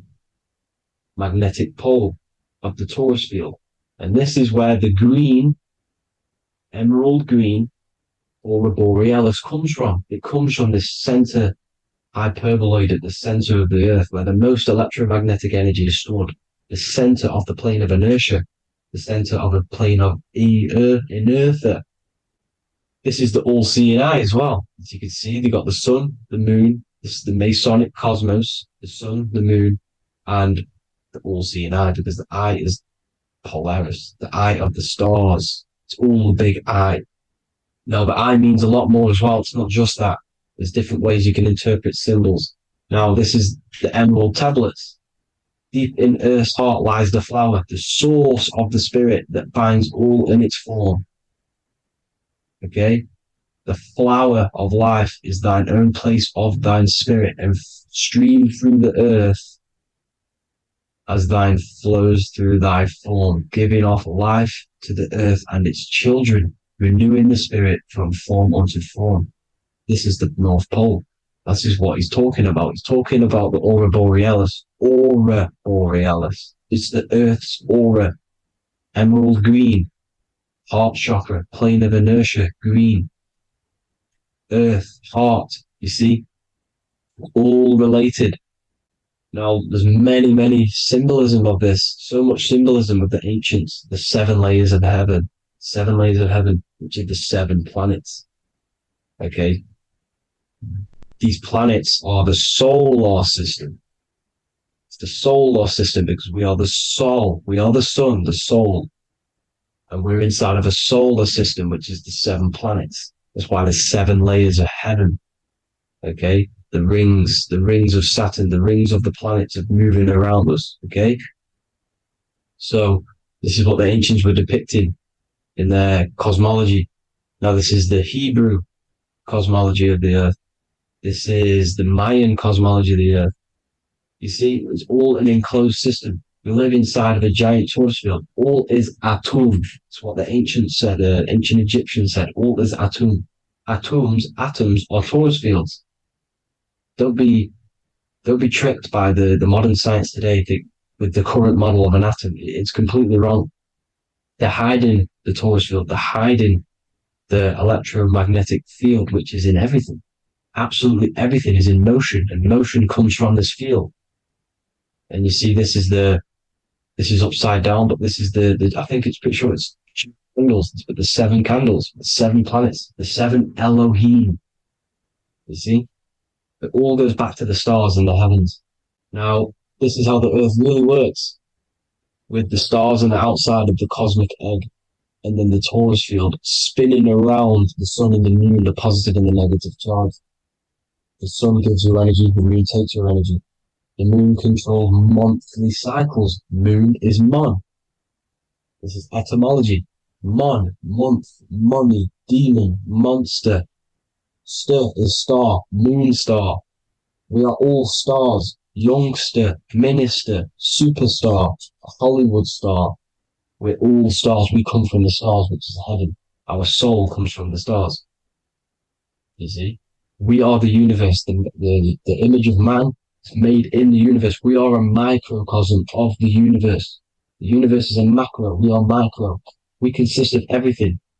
The body, mind, and spirit. The sun, the soul. Moon, the mind. Earth, the body. Body, mind, and spirit.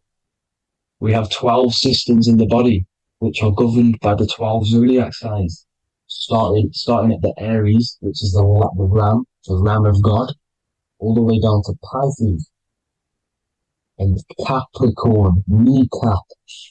It all goes back to the stars. We are the stars. We are the universe. Everything is inside of us. Everything. Like I say, the Temple of Solomon, the Temple of the soul, and man, the soul. The temple is the body. The soul is the soul, and the man is the mind. The temple of the soul and the mind, body, mind, and spirit. We consist of the 5 elements: air, spirit, water, earth, and fire. We consist of everything. We are the universe. We're made in God's image, which is the universe. You see? Now, everything goes back to the stars. The ancients worship the stars because the stars govern everything. They govern the systems in the body. They govern your life. This is why your zodiac is so important, your sign. Each zodiac has a specific element associated with it as well. Aries, which is the first sign, the Ram of God, which is a fire sign. Fire, first. Fire, first. F-I-R, this is etymology. The cerebrum, ram, which is in the brain. Aries, the ram, controls the head, the face, and the nose upwards. So it controls the cerebrum. The Torah, which is, I'm pretty sure it's the Hebrew Bible, which is the Taurus. Tornado comes from the Taurus field. You see? Everything's inside of you. It all goes back to the Taurus field, and the Taurus field is everything.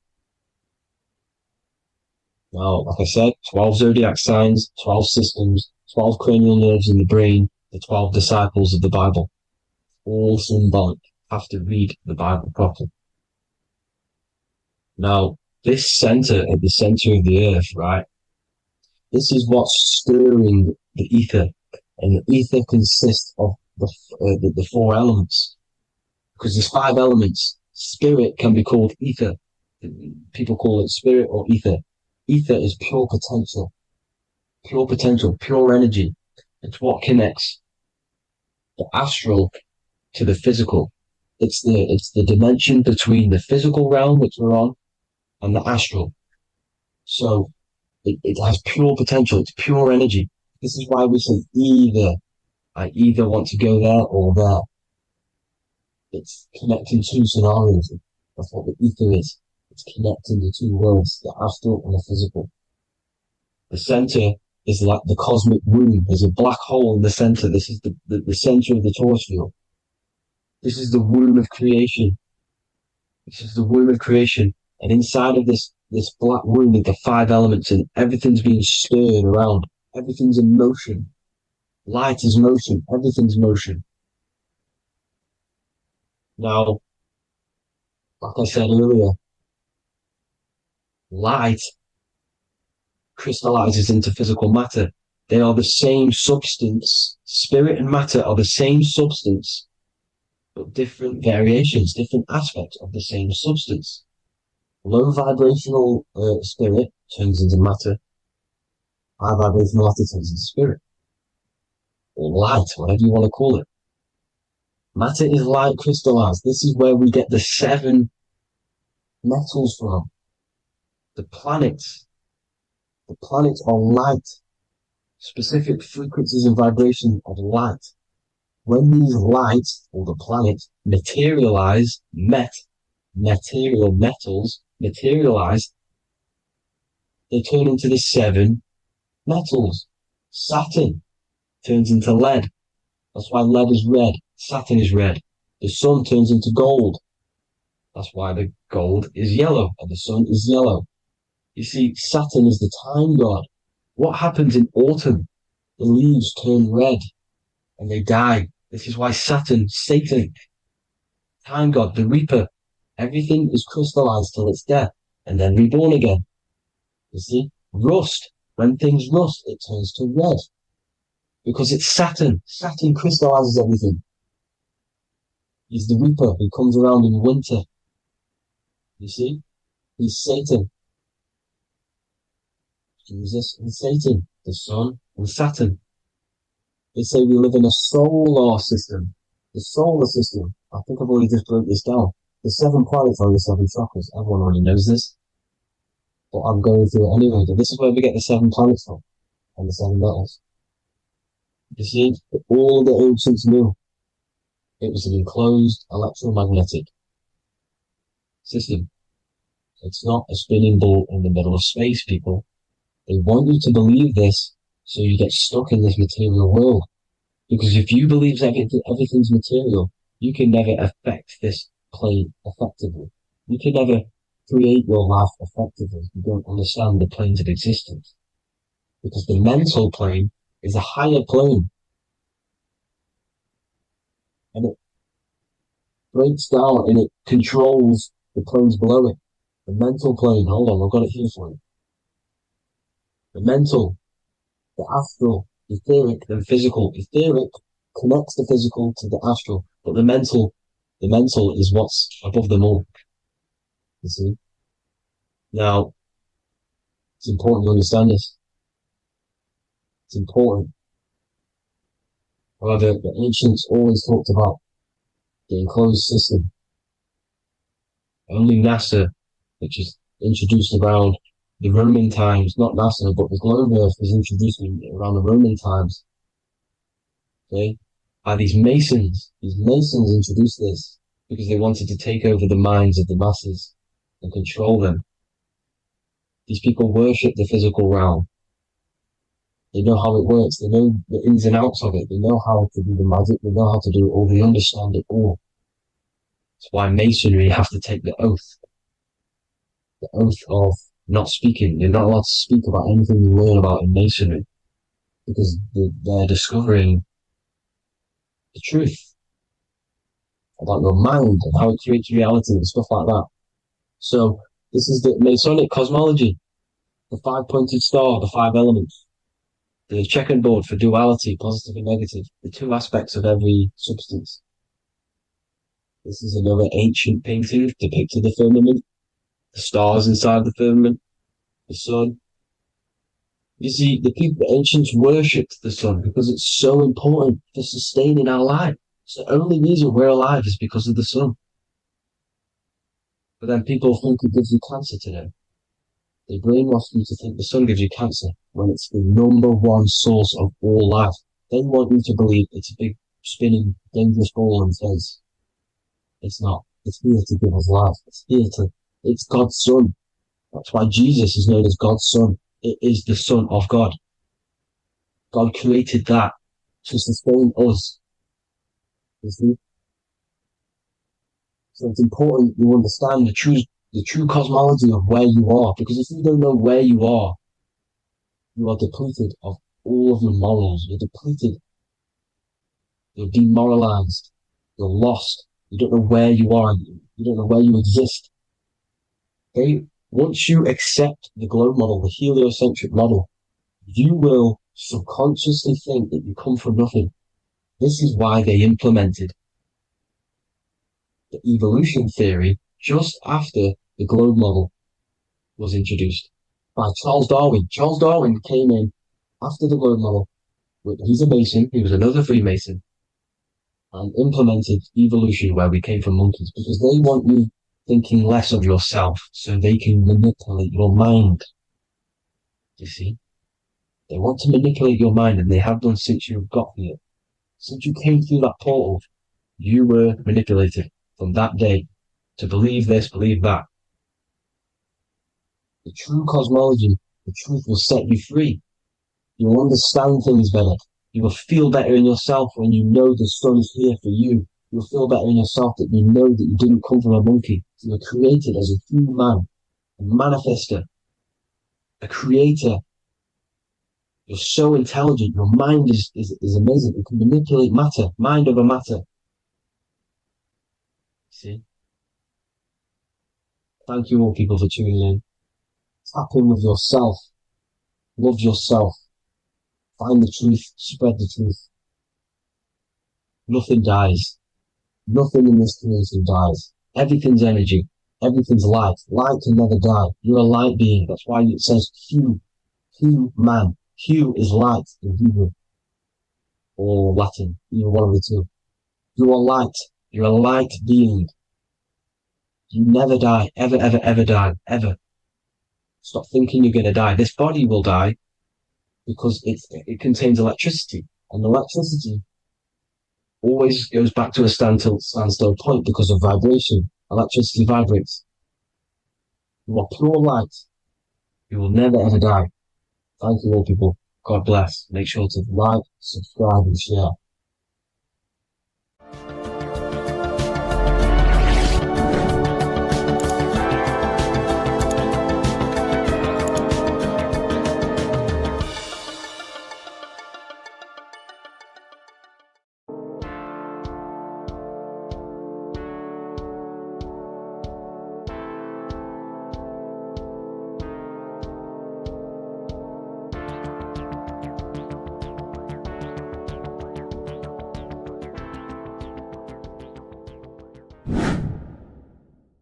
The earth has become a realm in order to trap souls within so that they can harness our electricity, our energy. Even the Bible is talking about how this realm is controlled by the wicked one in John 5:19. We know that we are the children of God and that the whole world is under the control of the evil one. Ephesians 6:12. For our struggle is not against flesh and blood, but against the rulers, against the authorities, against the powers of this dark world, and against the spiritual forces of evil in the heavenly realms. So the Bible is telling us that this is not the only world. There are other worlds, there are other realms that we can go to, considered as heaven. Heaven being a higher realm where there is no evil, no darkness.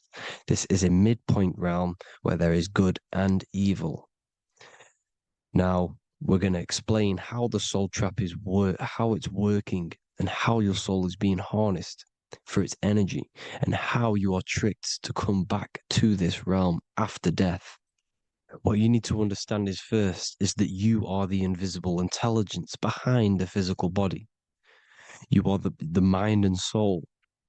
The soul is the true you, the good you. It is pure love, pure bliss, eternal, never dies. The mind can be corrupted though. The mind is the intelligence of the soul. It is invisible. It has no true form.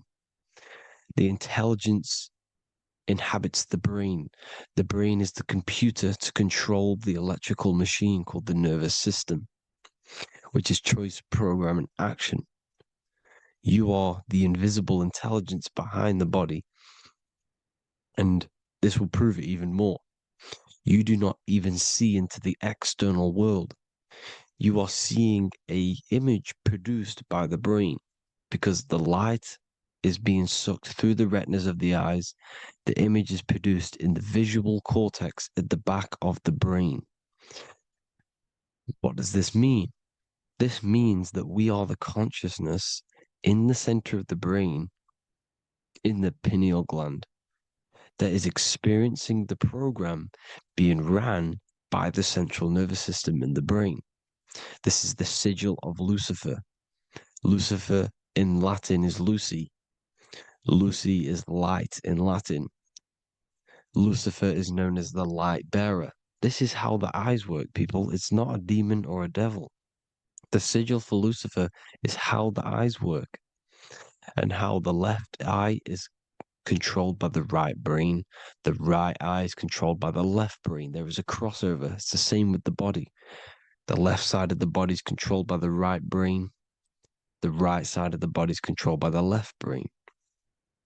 There's a crossover with our hemispheres in the brain.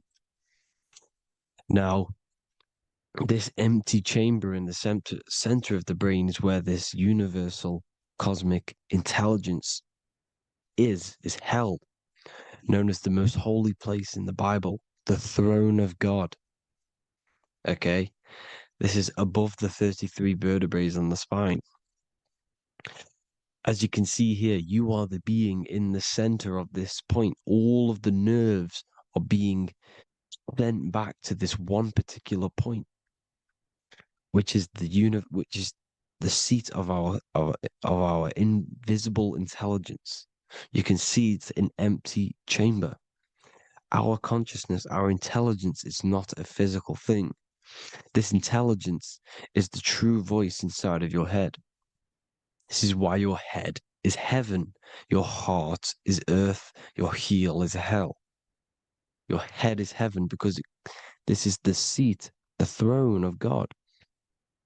God is in heaven because the consciousness, this divine intelligence that's controlling the body, is sat in the center of the brain. The brain is taking commands of this invisible intelligence.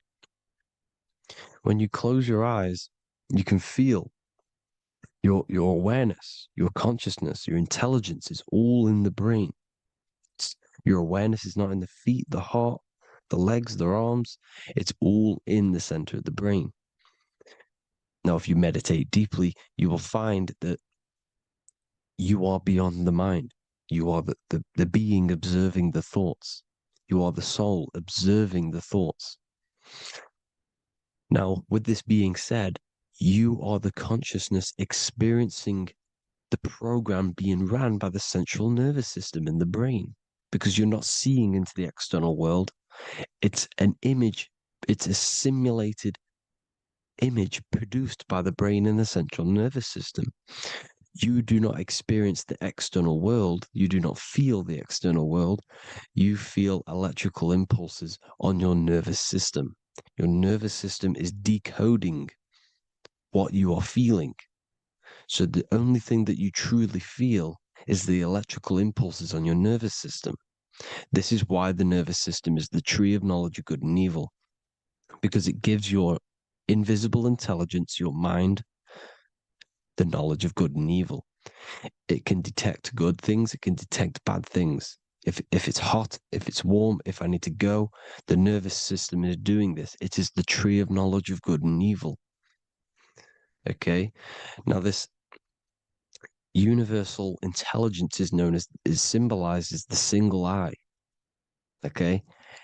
Matthew 18:9. It is better for you to enter life with one eye than to have two eyes and to be thrown into the fire of hell. What does this mean? It's symbolic, it's metaphorical, people. It is metaphoric. Your universal intelligence is the single eye, the one eye. It's the balance between the two poles, between the left and the right, the good and the evil. It knows the right thing to do all the time. This is our inner guide. The inner self is the inner guide.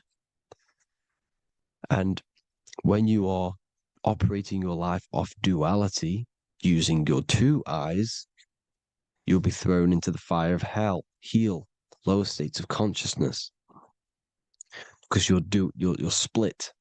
You need to live in oneness, even, balance. Matthew 6:22, the light of the body is the eye. The light of the whole body is the eye. You are a light being. Human. Hue means an attribute of a color. Man is the word manifested. We are light manifested into physical form. Depending on your vibration is depending on what color that you are vibrating on, which is a hue, a human. If therefore thine eye be single, thy whole body should be full of light. Again, it's talking about the single eye, oneness, completeness. When you balance the hemispheres of the brain, we'll go over that later. But anyways, the body is the earth. This is what we need to understand, people. The body is running the simulation, the program that our consciousness is experiencing. So when we leave the body during death and astral projection, we leave the earth. This is how it works. The body is the vehicle for the earth, for this realm. Everything exists within our mind. You have the soul, mind, and body. The soul is the observer, the watcher, the true being. This is why she has many different heads, because the soul inhabits different bodies. This is the serpent, which means knowledge, which is the mind, wisdom. And this is the body, soul, mind, and body, Brahma, Vishnu, Shiva. The mind is the bridge between the soul and the body. So what do I mean? When you astral project, you are using your mind to project your awareness, your observing consciousness outside of the physical body. The mind is the projector, projecting consciousness. By using your mind, you can project your consciousness outside of the body, which is known as the astral realms, which is known as walking on water. Jesus was never walking on physical water, people. It's metaphorical. Believing the physical body. The water is the ether, which is the veil between the physical and the astral realm. It's a fluid substance. It's on either side. It's physical and astral. The ether is the fifth element that they hide from us. Why? Because they're trapping you in the physical. They are hiding all of these realms. Etheric, astral, and mental. People think their mind is their brain. It's two separate dimensions. These are completely different dimensions. The mind is way more intelligent. The mind is formless. There is no form to the mind. You can think anything you want. You can manifest anything you want within your mind. It is not a physical object. The physical realm is being controlled by the mind. Everything's being controlled by the mind. Everything exists within the mind. This is why the Egyptian says the universe is mental. So when we project our consciousness outside of the physical, we go to the astral. The ether is the water that Jesus is walking on. This is the veil between the physical and the astral world. The word together has ether within it because it joins the two worlds together, together, the astral and the physical. The word either is ether because the ether is on either side, physical and astral, physical and spiritual, physical and non-physical. In the astral realm, the mind can manifest anything we want. We incarnate to restrict our minds. This is why Saturn, if you go and watch my video on Saturn, how Saturn is this simulation, okay? Our minds can manifest anything we want in the astral plane in the click of a finger. However, when we incarnate in matter, we now have to labor for our manifestations. This is why Saturn's known as the great teacher in astrology, because he teaches you a lesson. When your mind incarnates into matter, it's teaching your mind a lesson, the knowledge of good and evil. This is why the Bible says, you shall be gods and know the knowledge of good and evil. When you incarnate here, you have to know the knowledge, you need to know the knowledge of good and evil to become a god. Okay? Now, the square is the physical plane, the triangle's the ethereal plane, the circle's the eternal plane. The circle has no beginning, no end, it's eternal. The physical plane is the square, it's limited. The square is limited. The cube is the geometric shape which gives rise to matter. Now, the term think outside the box has truth in plain sight. You have to think outside the box to project your consciousness, use your mind to project your consciousness outside of the box, the physical plane, into the astrals. The astral realm is the realm of the stars. Above us is the stars. Through the stars is the astral plane. This is why astral has the word star within it. The devil is the deveil. When you sell your soul to the devil, quote unquote, it's metaphorical. The devil exists in the physical plane. It's the lowest state of consciousness. The deveil, you deveil yourself into the physical when you are the devil. The deveil. The ethereal plane. Now, we all know what the famous symbol of the all-seeing eye, right? The all-seeing eye with the eye in the triangle. Look at the Masonic artwork showing you the triangle above in the sky. This is symbolizing the ethereal planes. The eye in the triangle symbolizes your invisible intelligence, your mind, which has the ability to see on either side. Because the triangle's the ethereal plane. The eye is your consciousness, your intelligence. And this intelligence has the ability to see in the physical plane and to see in the ethereal planes, in the astral planes. This is why it's above the earth, it's above the ground. Because it can see here, it can see in the heavenly realms. Now, the stars are, well, this is known as heaven, the realms of the astral planes. This is some quotes from the Emerald Tablets of Thoth. Out of the darkness ye must rise upwards, one with the light and one with the stars. Man is in process of changing to forms that are not of this world. Grows he in time to the formless, a plane on the cycle above. So there's other worlds. The Bible's telling you there's other worlds, there's other realms. Know ye must become formless before ye are one with the light, the astral light above, which shining through the stars. Not of the earth are ye, earthy, but a child of the infinite cosmic light. You are the invisible intelligence controlling the physical body. The body's not you. It's the vehicle that your soul lands in when your mind projects your consciousness into that realm. Free from the body, I flashed through the night. Unlocked at last for me was the star space. Wow, that's powerful. The star space, the astral planes. This is what it's talking about. We are all a star. We descended from the astrals, which is the star. We are all a star. Look at the ancient paintings of Jesus' birth. It's the star beaming his consciousness down into the physical plane. Here's another one. Here's some Freemasonic artwork showing you, again, the ether, that invisible intelligence, the eye, manifesting itself inside of here, in the physical realm, where the people are. You see? It's the same here. This is Jesus. The bird symbolizes the Holy Spirit, your invisible intelligence, descending into the waters, the ether, the ethereal, everything. The ether's the base of all physical matter.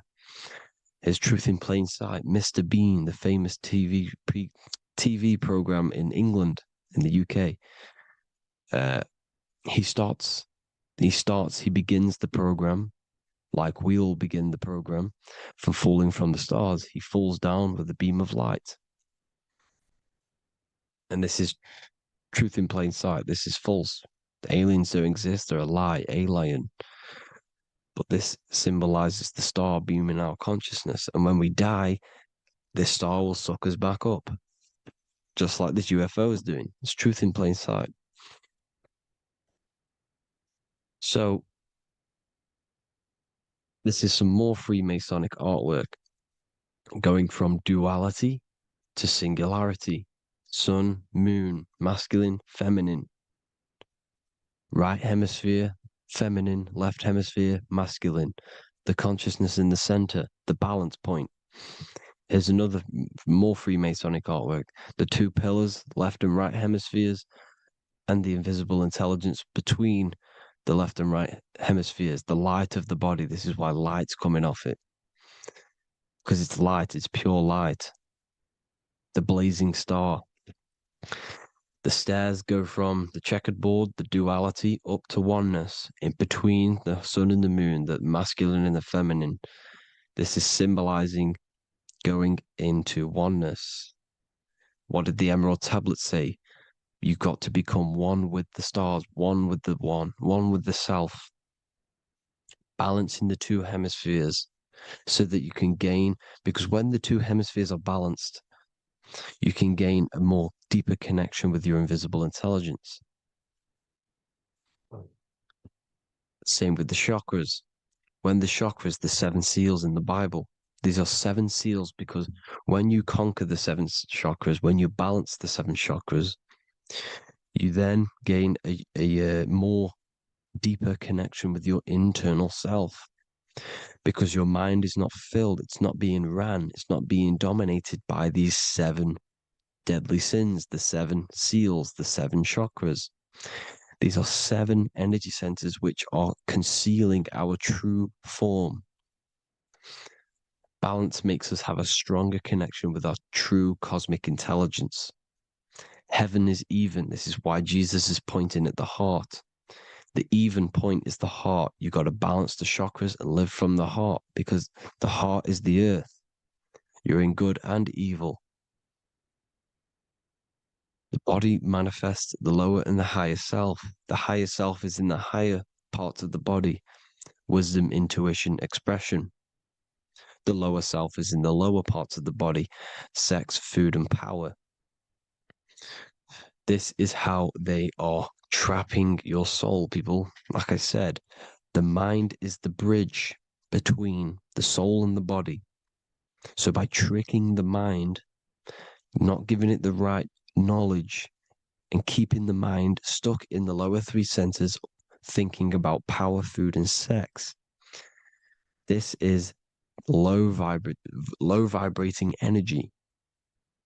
It's going to keep your mind addicted to the physical realms. Okay, this is why you need to go even, balance, heaven. Okay, I will explain the soul trap in a second, how it fully works. But I'm telling you all the science behind it so you can understand. When you are doomed, you are domed. This is the dome, the firmament, the firmament, the mind. Ment is mind, firm is firm. A firmament is doomed under the firmament. You must have a loose mind, an open mind to expand your consciousness beyond the stars, beyond the ethereal barrier. You have to vibrate higher than this world. Your consciousness must be expanded more than the physical plane. You need to learn how to astral project.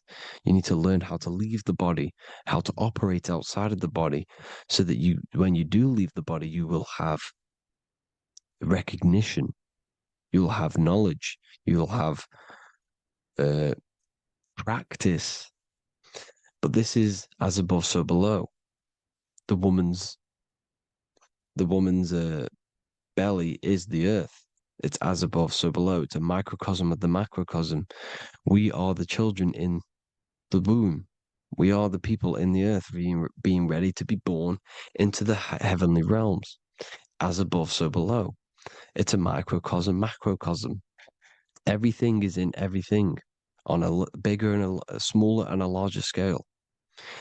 Now, when the baby figures out that there is a world beyond its mother, what happens? The baby starts to move around and tries to get out of the mother.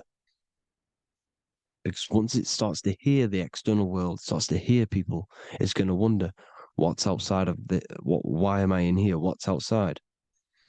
So the baby will force its way out of the mother. It's the same with our minds, as above, so below. When our minds are, when our minds figure out that there are other realms beyond this world, we will seek a way out.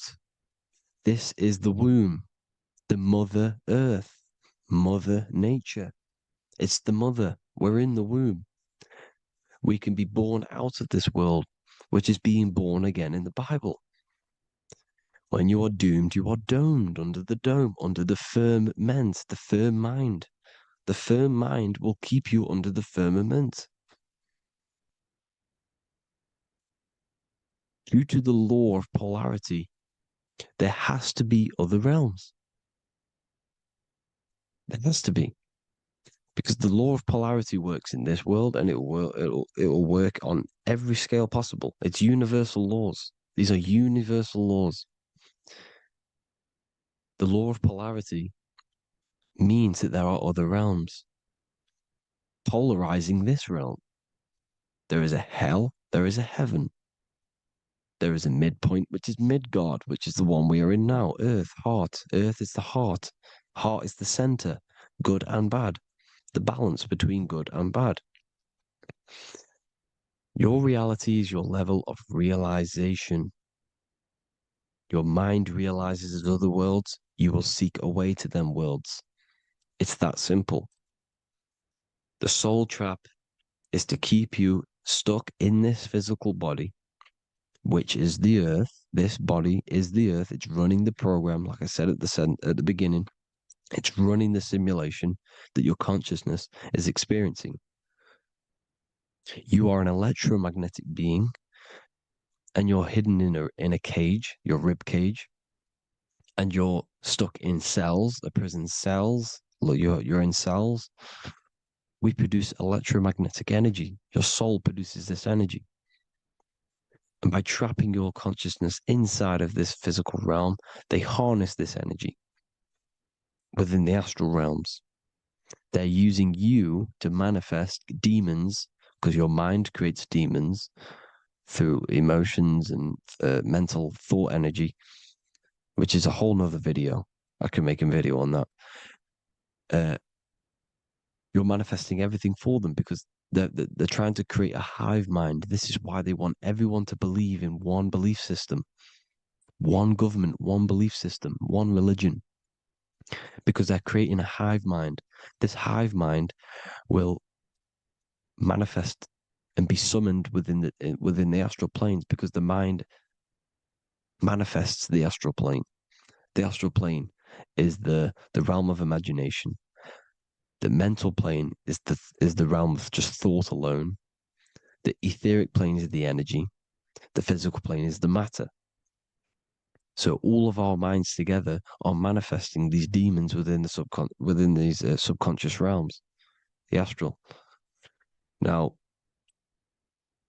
how are they keeping you stuck to this realm? Well, when you die and you're stuck in your lower three chakras, okay, when your mind and soul detaches from the body, which is the earth, when you leave the earth, you're still going to have these mental addictions to the food, the sex, the materialism, the phone, the cigarettes, everything. This is why they get you addicted to everything possible. The TikTok, the YouTube, they get you addicted to as many things possible. Because when your mind is addicted to these things, and when this mind leaves the physical body, you're still going to have these addictions. Okay? You're still going to have these thoughts. And you will be manifested into the lower astral realms because you're thinking materialistic, you're thinking negative. because your level of realization was your reality. You were manifesting hell on the earth. When you leave the body, you're going to manifest hell in the astral planes, which means you'll be vibrating on the very low, which will put you in the lower astral realms. So guess what? You're going to come back. You're going to come back into materialism. You're going to reincarnate because you haven't prepared for life after death. You must detach from the external world. Okay? Moon is mind. The sun is the soul. The earth is the body. The moon is the mind. This is why we say lunatic. In your mind, you have a specific mood. Moon. Money, M-O-N, is the moon. Money exists in the mind. They get you addicted to the money. The Bible's telling you this. Do not conform to the pattern of this world, but be transformed by the renewing of your mind. It's telling you. Of this world, but be transformed by the renewing of your mind. Who knew that the Bible was this deep? Matthew 16:26, what good will it be for someone to gain the whole world yet forfeit their soul? James 4:4, don't you know that friendship with this world means enmity against God? Therefore, anyone who chooses to be a friend of this world, of the world, becomes an enemy of God. John 4:4, dear children, are from God and have overcome them, because the one who is in you is greater than the one who is in the world. It's talking about the invisible intelligence. It's greater than the physical world. John 2:15, do not love this world, nor the things it offers you, because this world will create you to, if your mind has attachments to what this world offers, sex, money, and power, pretty much, you will reincarnate here. You will come back here, because when you leave the body, your mind will still have these addictions. Do not love the world, nor the things it has to offer you. All of this is in my newly published book. The paperback versions are now available. Finally, for all the people who have been waiting, the Book of Wisdom. All of this knowledge is inside of the Book of Wisdom. The paperbacks are available. There's worldwide shipping. You can get it anywhere, pretty much, any country. My new website, it's amazing. There's going to be some amazing products coming on the new website. But I thank you all for the support. Before I leave, I need to explain what is going on with the soul trap. Like I said at the beginning, the mind's the bridge between the soul and the body. The body's the realm. By tricking your mind with false knowledge, they are keeping your soul stuck to this realm. They get you addicted to all the physical things, and that is it. As soon as you're addicted and you die, you're going to come back. So by tricking your mind, which is the bridge between the realms, they keep your mind stuck within this body. They keep you in physicality. They deveil you, the devil, the deveil. Thank you all for the support, people. If you do want to join the Academy, all the links will be posted below this video for the book, The Academy. Thank you all for the support and have an amazing day.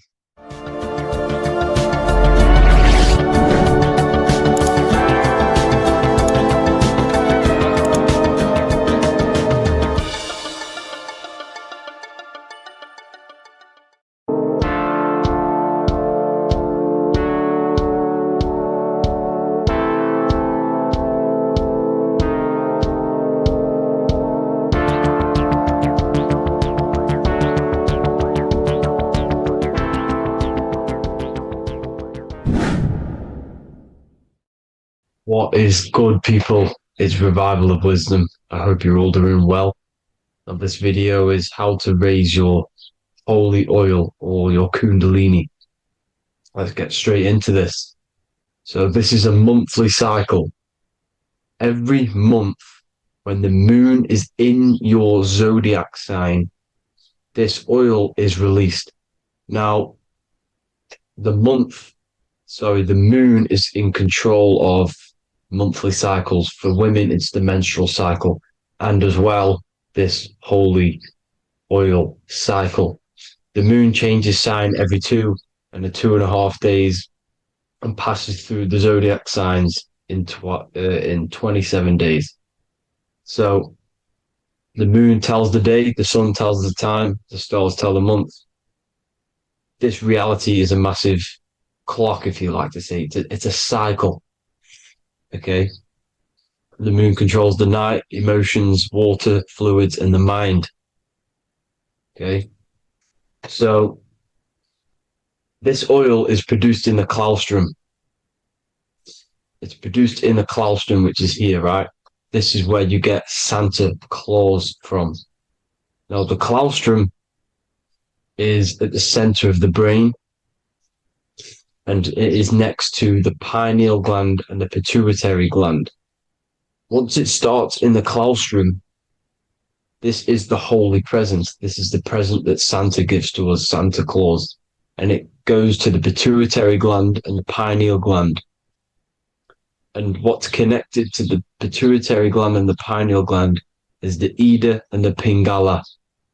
The Pingala is the pineal gland's nerve, which is the honey, which is the positive charge, electric. And the pituitary is the Ida nerve, which is the magnetic charge. This is the milk, the land flowing with milk and honey.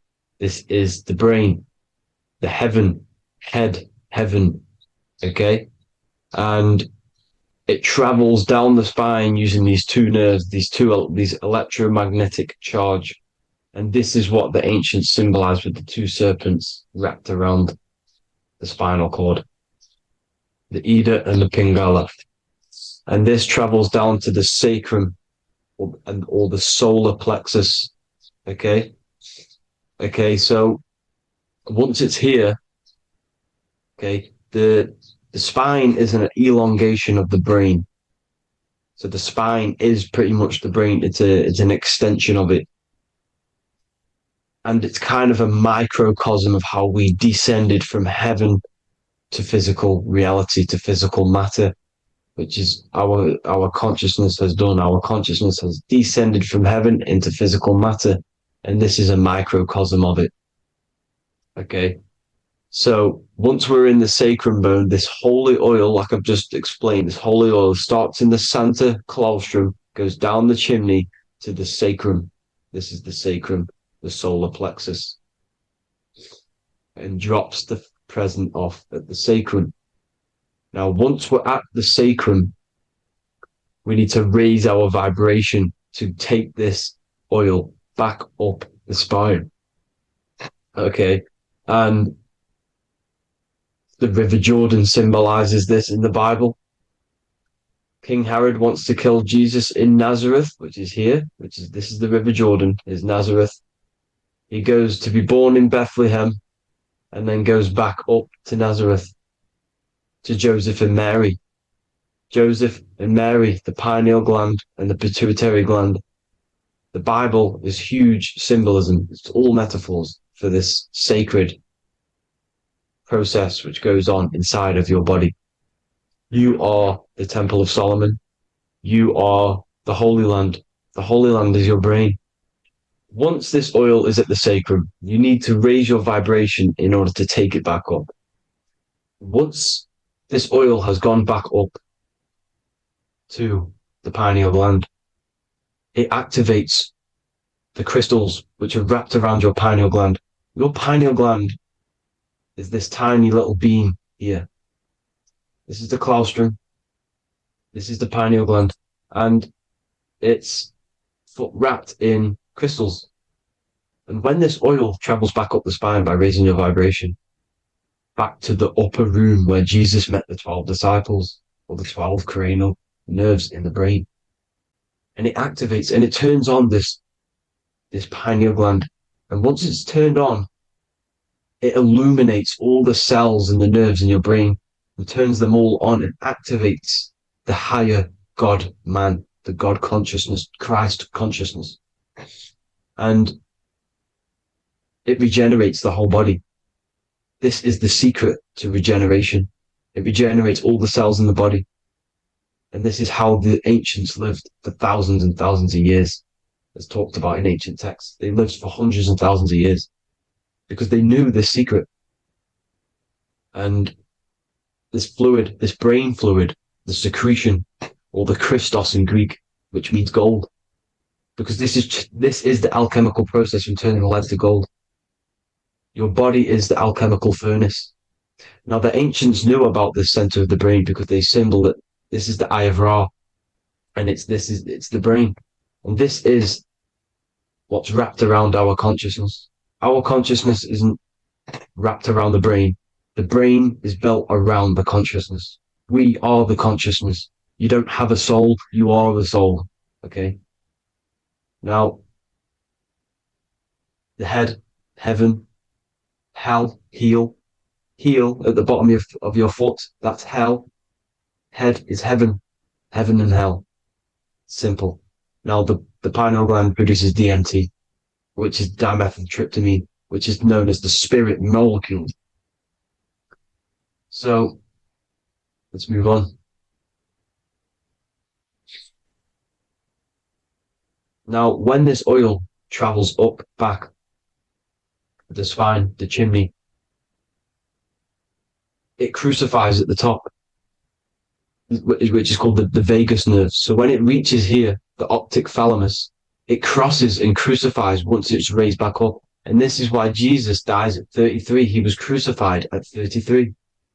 Because you have 33 vertebrae on the back of the spine.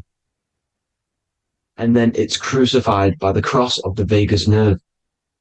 When this oil crosses the vagus nerve, this is the crucifixion at 33. And it symbolizes the death of the physical consciousness. You then become spirit. You then become God consciousness, activating the Kundalini, regenerating the body and the mind. Okay.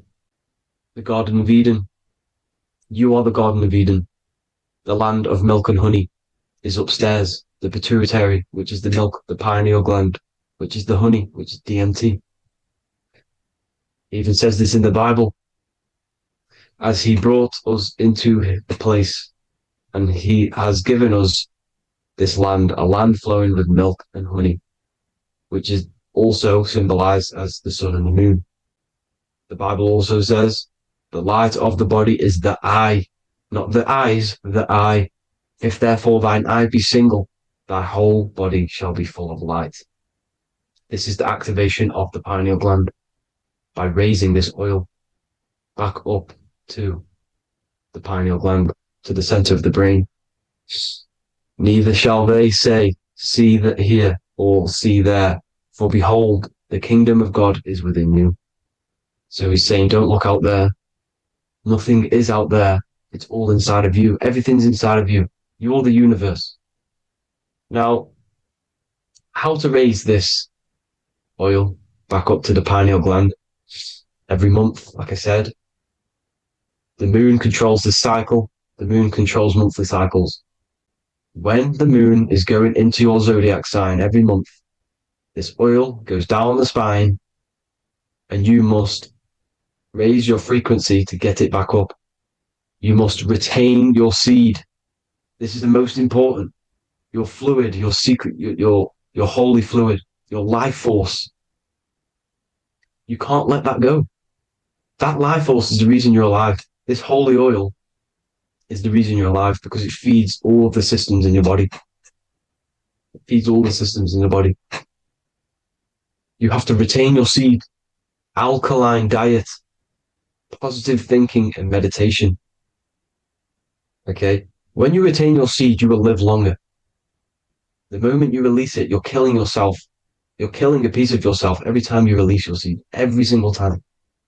You're killing a part of yourself. Okay? Now, this could be why this could be the illumination, the single eye on the Illuminati's symbol, the Freemasonic symbol, the illuminated eye, the triangle, which could symbolize the body, mind, and spirit, but the eye illuminated. Now, in the Bible, it talks about the two trees, the tree of knowledge and the tree of life. The tree of knowledge is the tree of good and evil.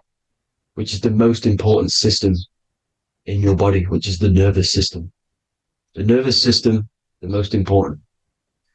The tree of good and evil, and the tree of life, which is the cardiovascular system. Now, this oil, when it's released every month, feeds these two systems, and these two systems feed everything. Now, it's important you understand that. Okay? The ancients knew all of this knowledge. The Bible's telling you this knowledge. But it's in a metaphorical way. You have to understand the context behind it so you can read it properly.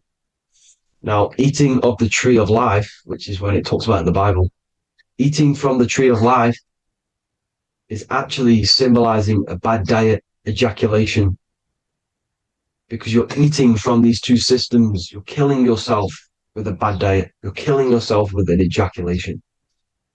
Okay? So, that's important to understand. Now, this is Jacob's ladder in the Freemasons. Jacob's ladder, which is the spinal cord, it's the stairway to heaven. And this is Jack and the Beanstalk when he goes up the beanstalk and finds the golden egg in the grey clouds. The grey clouds symbolize the grey matter in your brain. Now, the Garden of Eden talks about the 4 different rivers in Garden of Eden. As we see here, the North Pole map, the ancient North Pole map, because the center of the earth is the center of the torus field. Everything's the torus field. Atoms are torus fields. Everything's torus fields. You are the universe. Everything is within you. The North Pole is your spinal cord. This is why they say Santa Claustrum comes from the North Pole. This is the North Pole. And the Santa Claustrum is the center of your brain. Now, there's 4 rivers which come from the Garden of Eden. There's the blood, the Christ oil, which is the oil we're talking about, urine and saliva. These are the 4 sacred oil, 4 sacred fluids in your body. And these are constantly abused in today's society. Also, these secret societies are targeting these fluids. Okay? This is why porn is free. They sexualize society through Disney. Go and look at some of the Disney movies. There's so many subliminal messages which sexualize these children because they want you sexualized. So you release your seed, which is one of the holy fluids in your body, especially your semen, your sexual energy. So important you retain this. So important because it's your life force. It keeps you alive. Okay. Now, let's recap on this. If you want to raise your oil every month, you can't just retain your seed for the month. You have to retain your seed forever. Don't just do it for a couple of days. You have to do it. It's a lifestyle. You want to become God consciousness, you got to do what it takes. It's hard in this society because this society is made around, it's designed to kill you pretty much.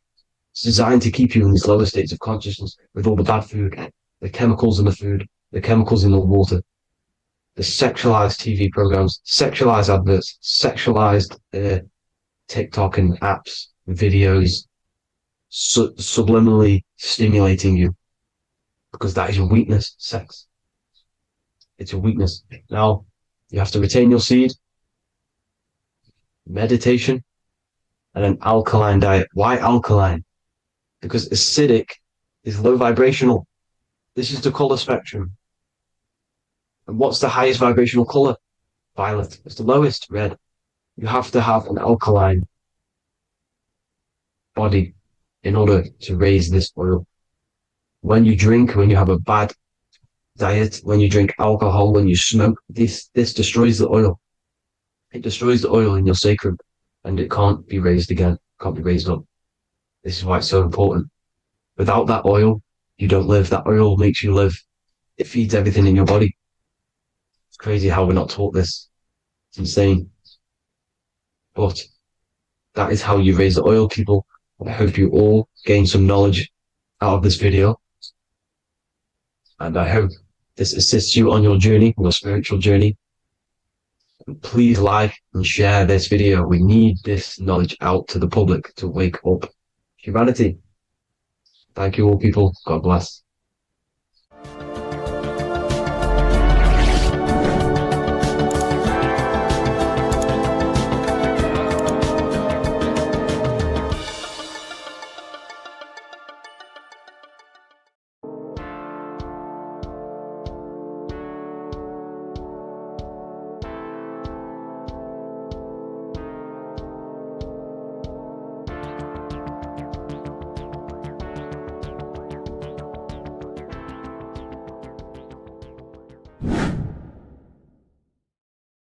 What are we all doing, people? Survival wisdom. Today we're going to be breaking down the Bible and its real, true metaphysical meaning. All of these slides within this video is taken from my book, The Book of Wisdom, so you can get all of these slides. So the Temple of Solomon, you are body, mind, and soul, which is the Holy Trinity, the moon, sun, and earth. The sun is your soul because the sun is its infinite source of energy. It is its own source of energy. And that is what your soul is. It's its own source of energy. The moon is mind. This is why you call people a lunatic. You're a lunatic. Luna means the moon. And inside of your mind, you have a specific mood. Mood is moon. And mind in German is Mond. And the word Mon means moon. And earth is your physical body because your body contains of the four elements, the four physical elements. Well, the Temple of Solomon is the temple of the soul and the mon, the soul and the mon, the soul and the mind. And it's the temple of the Holy Spirit in the Bible. Everything leads back to one singular point in the center of the brain. The brain is not the mind. It's mind over matter. Okay? The brain is the physical manifestation of the mind. The brain is the electrical computer which decodes the light waves given to it by the mind. This is why everything in the body leads back to one singular point. And we'll go over this in a minute. But this is controlling the physical body. This is the within. If you rearrange within, it spells high twin because within you is your twin, your true self. And it's just an entity in the center of the mind. And if you shut your eyes, you can feel it. Your awareness is in the center of the brain. So there's just an empty chamber in the center of the two cherubs, the two brains. They are two separate brains. They're two hemispheres. And the empty chamber, when scientists chop it up and see it's just an empty chamber, well, because you can't see in that plane of reality, you cannot see the mind. You cannot see thoughts. It is invisible to the human eyes, to the visible light spectrum, to the two eyes. The reason why we call it the third eye in the center of the brain, it's not the third eye, it's your true self. It's the mind and soul. It's an eye because it does see. It's the all-seeing eye that you always see here. There's some Masonic artwork showing the two pillars, the two cherubs, the two hemispheres of the brain, and the inner eye. This is the eye that sees all things. What do I mean by seeing all things? Not physically. It sees the mind. It's what, because your soul is watching the mind. You can observe the mind. You are not the mind. And if you meditate deeply enough, you can go beyond the mind. It's the all-seeing eye. It sees the mind. It sees what emotions you're feeling. It sees what you're thinking. It sees what you're seeing with the two eyes. It's the all-seeing eye. It sees all things. It's omnipresent. It's everywhere. Because the mind can be anywhere. The mind can switch itself into any place it wants. There is no limitations with the mind. So there is two hemispheres in the brain. And in the Bible, there is a quote saying the most holy place between the two cherubs. The two cherubs is the two hemispheres of the brain, and the most holy place is between them, which is what the Masonic artwork is showing. This is the all-seeing eye, the soul and the mind in the center of the brain. And you will not see this with the two eyes. So when scientists come to seeing the empty chamber in the center of the brain, they wonder because they do not understand the occult side of the world. They do not understand the layers of reality. How the two eyes, everything physical comes from the unseen. Everything seen comes from the unseen. Now, the two hemispheres of the brain play a major role in our lives. The right hemisphere is the artist. The left hemisphere is the scientist. The right hemisphere controls the left side of the body. The left hemisphere controls the right side, so there's a crossover. Now, the right hemisphere is to do with your feminine energy, creativity, unification, metaphors, visualization, intuition. The left hemisphere is to do with sequencing, facts, materialistic details, language, and logic. So they keep us normally trapped within the male aspect of our mind, which is the left hemisphere. You know, if you listen to Spotify, Apple Music, and radio, they're all tuned to 440 hertz, which shuts down the right side of the brain, makes you left brain dominant. And we learn, well, 90% of people learn to write with their right hand. They're taught to learn with their right hand, which is to do with the left brain. You see, so we are being trapped within this left side of the brain, which is all to do with logic, thinking logical, not creative. You know, very analytic. But the right side of the brain is to do with your creativity. So the right side of the brain is perceiving reality as a holistic perception. Now, what do I mean? If you're riding through a woods, for example, if you're riding through a woods, your right hemisphere is seeing the whole woods as one unified woods. The left hemisphere's job is to break down the perception given to it by the right hemisphere and break it down into individual trees. So what am I saying? The right hemisphere is seeing humans and everything in creation as one unified consciousness. The left hemisphere is seeing individual egos. This is why the left hemisphere is the place of the ego, the right hemisphere is to do with the higher self. They're both needed, though. I'm not saying one's better than the other. It's balance. Now, they don't want you to see the unified picture, perception of creation. They want you to think everything is individual, everything doesn't come from the one, because all things come from the one. And we experience the two in this reality, dualism. In order to understand the one, we have to experience the two to advance. So, anyways, let's get away from the two hemispheres. The right hemisphere, like I said, is to do with the higher self. And this is why in John 21:6, it says, cast the net onto the right-hand side of the boat and you will find fish. Meaning, cast your energy, cast your perception into the right hemisphere of the brain, and you will find God, unification, and higher self. You will see things from a unified perspective. How we are all one, because we are all the same consciousness. The same spark that is in me is in you. This is why I am you and you are me. We are all the all-seeing eyes of God, just split up into individual bodies. We are all made up of the same essence, consciousness. And that consciousness, that mind and soul, is in the center of the brain. You are just in different avatars. And until we see this, we'll forever be divided and conquered.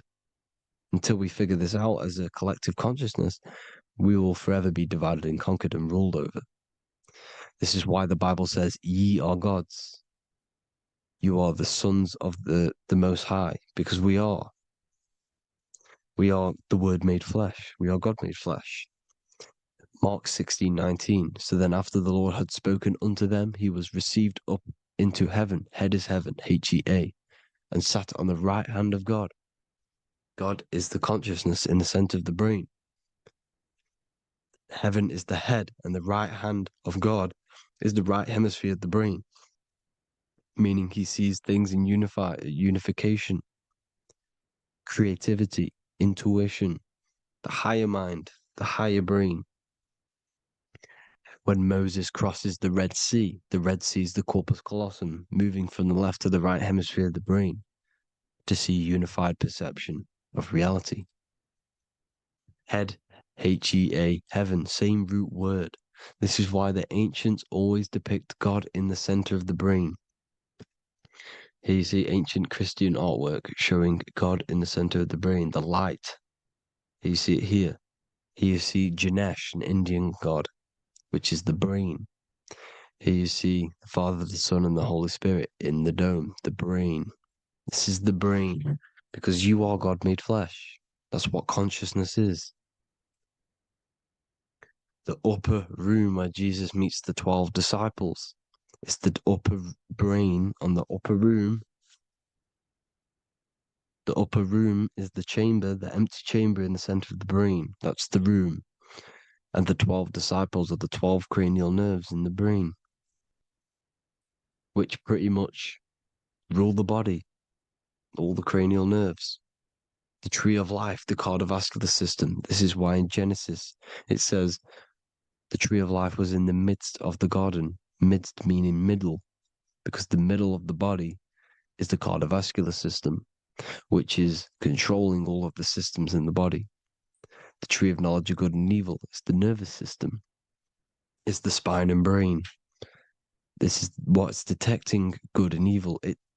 The brain is the electrical computer with the left and the right hemisphere, decoding the dualistic world, decoding the light waves given to it by the external world. It is an electromagnetic computer. It is artificial intelligence. It is very intelligent, the brain and the nervous system, the human body as a whole. But the tree of knowledge of good and evil is the nervous system, because it is the tree that detects good and evil, makes you learn good and evil in this dualistic reality. Here you see Adam and Eve around the tree of knowledge of good and evil. Adam and Eve, male and female energies, with the serpent in the tree and the tree of knowledge of good and evil. Well, this is the spine, the brain, and the serpent is the kundalini up the spine. The serpent is the S. That's why S, serpent, S, the letter S is the serpent. Sex and serpents make an S noise. You know, the Bible cursed the serpent. So we don't figure out the true religion. The true religion is raising the kundalini and becoming God-man and reaching our higher states, our true God self. Because once the kundalini is saved and hits the pineal gland, it activates 100% of the brain when we're only using around 20 to 10% as of right now without the kundalini awakening. So when you use it, you're activating 100% of the brain. You're activating all the dormant brain cells. You're regenerating the body. And this is the serpent in the tree of knowledge of good and evil. This is the spine, brain. This is Adam, Eve, the male and female energies. The light of the body is the eye. Therefore, if thine eye be single, thy whole body should be full of light. Matthew 6:22. This is the single eye in the center of the brain. It is not the pineal gland. It is what's inside the pineal gland. You have to go beyond the physical world, and there are no words to describe things that are not physical, metaphysics. And the whole body should be full of light. Well, this light is the same pyramid that you see. You are the pyramid with the all-seeing eye on top. This is why the ancients built the pyramids with the stairs in the middle symbolizing the spine, because once you open all the chakras and balance them and raise the kundalini, you activate all of the brain, which gives enlightenment. The word enlight in ment. Ment means mind, light in the mind. Enlighten the mind. And this is enlightenment. We are the temple. And Jacob called the name of the place Peniel, for I have seen God face to face. Within spells high twin. Within you is the God self, which you need to manifest into the external world. And he's seen God in Peniel, the consciousness. He's seen his true self, consciousness in the pineal gland. Genesis 28:10, Jacob's ladder. Jacob, he took a rock there and laid his head on it to sleep. Jacob had a dream. He dreamed there was a ladder that was on the ground and reached up into heaven. Head is heaven. The rock he fell asleep on is the sacrum bone, because he's symbolizing the oil that comes down the spine, hits the sacrum bone and rests there, falls asleep, and it looks up and it sees the ladder to heaven. Because when you raise this oil, you become God man. You become God in heaven. You can leave the body at will. Do you not know that your body is the temple, that your body is the temple of the Holy Spirit? Corinthians 16:19-20. Or do you not know that your body is the temple of the Holy Spirit within you? Your body is the temple of the Holy Spirit, the soul and the mind within the center of the brain, the temple of Solomon, temple of the soul and the mind. Romans 8:10. Christ is in you. It's not external. When you give where attention goes, energy flows. When you give your energy to external things, your attention, your worship to external things, you're giving energy, meaning it's draining you, and you're feeding something within the astral plane, a mental thought within the astral plane. So with you realizing that the Christ is in you, that you don't have to worship anything outside of you, this means that you're internalizing your energy. You're not giving your energy, because where attention goes, energy flows, which means you become more present. You become healthier because you're not giving off all of your special electromagnetic energy that's charging you. This is why the religions run by the Vatican is all external. They're exoteric. Exoteric means external teachings. The esoteric is the internal, the hidden teachings. In Psalms 82,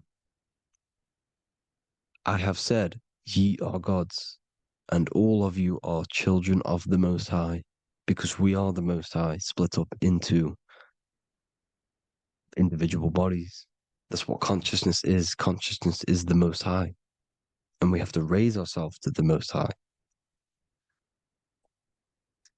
Brahma, Vishnu, Shiva, the Father, the Son, and the Holy Spirit. Why is it always a trio? It's a trio because it symbolizes us, the soul, mind, and body. The mind is the bridge for the soul to be in the body. What is the soul? It's the life force. It's the watcher. It's the all-seeing eye. The soul sees into different realities, and it gives life to the body of every reality it goes in. This is why you always see light around the all-seeing eye, because it is the energy, the life force, the light, life, L-I. Life is light. And it's the eye because it sees into the different realities. It sees into the dream world. When you're going to sleep at night and you dream, it's not a dream. It's another reality. You're a multi-dimensional creature. We live in a multiverse. There's infinite amount of yous. And there is a version of you which is the highest self in a reality somewhere. And this eye has the ability to switch realities, which is exactly what astral travel is. Astral travel is the ability to switch reality beyond the 3D construct of this world. The Father, the Son, and the Holy Spirit, Brahma, Vishnu, Shiva. Brahma, the soul, inhabits different bodies. This is why they have different heads. Vishnu, the mind, symbolizing gnosis, meaning knowledge. This is the serpent. The serpent symbolized knowledge.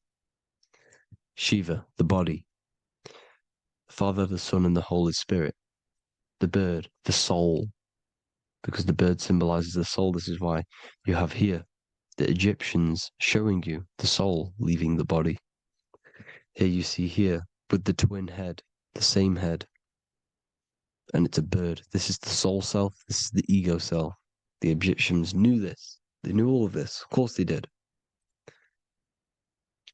Now the whole story of Jesus is all metaphorical for the process which goes on within your body. Your neck and head is the holy grail which the sun and the moon creates. Sorry, the sun and the moon creates the fluid within the holy grail, the brain, the skull. And the moon creates the milk. Sorry, the moon makes the milk. The sun makes the honey, the land flowing with milk and honey in the Bible. The land flowing with milk and honey is the center of the brain in the Holy Grail. Here you see the Masonic artwork showing you the sun and the moon creating the fluid in the spine. Here's the serpent. Serpent symbolizing the two Kundalini channels, the Ida Pingala up the spine. Here's the furnace raising the Kundalini, raising the oil, heating it up, and rising it to the crown. You see? So here you see more Masonic art, seeing the sun and the moon creating the holy fluid in the brain, in the cup, filling the cup. This is why it's a cup, because it's the Holy Grail. This is the holy oil in the center of the brain that gets released down the spine, which is Jesus coming down from heaven. It comes down the spine, down the River Jordan in the Bible. This is when Jesus goes from Nazareth to Jerusalem. He comes down the River Jordan, and Joseph and Mary are in Nazareth waiting for Jesus' return. Joseph and Mary symbolize the pineal and pituitary gland, which produce the two oils created by the sun and the moon. And he returns. When he returns, he gets crucified at 33, because there's 33 vertebrae at the back of the spine, and it crosses the vagus nerve. The crucifixion of the oil past 33 vertebrae creates God-man, and it creates your higher self, and it activates 100% of the brain. And you turn into spirit, you turn to your spirit self. This is why Jesus dies. He didn't physically die, it metaphorically dies and becomes his higher self. The ego self is left behind. It's the same with the whole story of Jesus. Jesus comes down from heaven, which is the oil. He dies in a cave for 3 days, which is the oil hitting the cave. Here's the cave, and resurrects after 3 days. If you resurrect the oil, comes up and gets crucified at 33 in Golgotha. Golgotha translates to a place in the skull. The three wise men from the east. Well, if you look at the Masonic artwork, they'll always show you a ladder up to the east. Okay? Here you see north, south, west. This would be east. Here you see east here. East here. The ladder up to the east. The east is the top, up. Three wise men from the east. The thalamus, pituitary, and pineal gland in the center of the brain. The most important glands in the body. Here you see the Egyptians with the spine, the sun, and the two hemispheres of the brain. What did I say at the beginning? The sun is the soul. The sun is its own source of energy. It's the life force, which gives life to anything it inhabits. The soul is the same thing. That's why sun and soul mean the same thing. So, what I'm saying is consciousness is God. And this is why when it refers to as God in the Bible, it means your higher self, pretty much. And returning back to this higher self, because God is something that you need to manifest. Consciousness is God, and your body is a reflection of the creation by God. This is why everything in the body corresponds with the stars. The stars rule the body. We are an image of the stars. This body is an image of the whole of creation. Aries rules the head. This is the cerebrum. The ram in the brain is the ram, Aries. And we have something called the cerebrum, Aries, the ram. This is the Lamb of God moving to the higher mind. Taurus, which is the lower brain and neck, the cerebellum, the bull Taurus, the lower mind, and the cerebrum and the cerebellum, the ram and the bull, is what makes you ramble on. Ramble meaning walking. The higher mind and the lower mind working together makes the body ramble. Ramble is what makes you walk along. Thank you to Santos Bonacci. Gemini, the two twins, rules the two arms, the hands, and the lungs. These are the two twins of the body. Sagittarius, the horse, which rules the hips. Hips means hippo. Hippo means horse. Hippopotamus means water horse. Hippo means horse, and this is why we call them hips, because horses have massive hips. Capricorn, the kneecaps. Pisces, the two fish, the 2 feet. Then they make us swim. We are an image of the stars, people. Well, the body is anyway. Consciousness is God, and the body is the image of the whole of creation. It's a reflection of the whole creation, as above, so below. 12 systems in the body, 12 cranial nerves for the 12 constellations, 12 cell salts. The body's made out of 12 cell salts. So, this is where it gets kind of deep. You know, this is where we get deep.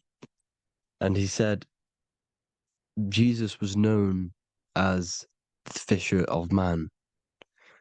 And fisher of man, meaning man does not mean man as in the male. Man means mind. He's the fisher of minds. So the Bible is not patriarchal. It's not patriarchal. Man just means mind, pretty much. So the fisher of mind, man, because he was fishing minds out of this reality into the higher realities. He was teaching people how to leave the body when he walks on water. Walking on water is the physical, etheric, astral, and mental. These are the different planes of reality. The ether is the either, because the ether is the substance that's on either side, astral and physical. It's the fifth element, is ether. And the fifth element is the water. The same water at the beginning of the Bible when it says, let the firmament divide from the waters above from below. The water symbolizes the ether. It's the base of all physical matter. And the ether symbolized is known as the water. So when you're walking on water, you're walking on the ether, meaning you're leaving the physical body. So when Jesus walks on water and he's teaching Paul to walk on water, Paul becomes scared and falls back into the water. Well, when you astral travel and you become scared when you're projecting, you'll fall back into your body. So he's pretty much saying walking on water is leaving the body, and walking on the ether, because the ether is the veil between the astral, and that's what devil means. Devil has the word veil in it, because the devil is trapping you between one veil, which is this world. They're trapping you in this world, this thin layer of reality. Your dreams are different veils. The ether, the astral, the mental are different veils. Devil is deveil. Deveil. You need to escape being stuck into in one reality and living between realities. And this is when you truly become a multi-dimensional being, because your soul is just the eye. That's what you are. You're just an eye, and you see into different worlds. And it also, when Jesus means the fisher of man, the fisher of minds, he is. There are. I truly believe, because of my research, that there is other worlds. It's not just this one. There's higher worlds. There's an infinite amount of you, and you've been in you, in them dreams you call dreams. Them dreams are other realities that you are in. That's why when you're there, you don't feel like you're in a dream. You feel like it's 100% real, because it is real. So this is why the ancients always depicted the many different heads, because there's many different versions of you. And this I, the soul, the watcher, is switching itself into different bodies at all times. Well, when you sleep, when you astral project. And this is what the ancients were doing. They understood the multiverse, and they could switch bodies at will. And this is what the 7 seals are in the Bible, also known as the 7 chakras. These are literally portals within us to these different worlds. We're in the heart at the moment. Earth, rearranged, spells heart, meaning middle. This is where good and evil exist. It's the middle point, the midpoint of realities. So I hope you all enjoyed the video. All of this knowledge that I've give you in this video is inside of my book, the Book of Wisdom. The Book of Wisdom gets updated every single month with new pages. It's a one-time payment for a lifetime worth of research and knowledge by me. So if you do want to get it, the link will be in the description. But I hope you will gain some amazing insight. Please like, comment, and share to help the algorithm, and drop a subscription. And for more lectures, every 2 days, I drop lectures and knowledge within the Patreon. If you want to support the channel, join the Patreon. Everything's in the description, because we are not monetized on YouTube. Thank you all. Have an amazing day.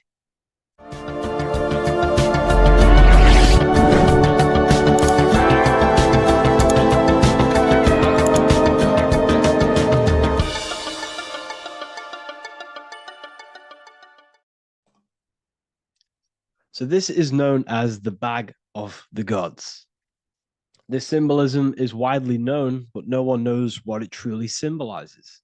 We see this in ancient Sumerian artwork. We see this in the Mayans' artwork. We always see this bag with the gods. What does this actually represent? Okay, so the bag itself represents carrying. Carrying what? It represents information, represents knowledge. Your mind is the carrier of the information. So this is why in his left hand, he carries the bag, and the right hand has the pine cone. This represents carrying of information. Why is it a bag? A bag can be passed on to someone else. The information can be taught to someone else. This is the information of activation of the pineal gland or higher consciousness of humans. Because as humans, we all possess an animal nature, the nature that tells us to eat, to steal, to gain material wealth, to survive, to hate. This is our animal self. This is our animal behavior.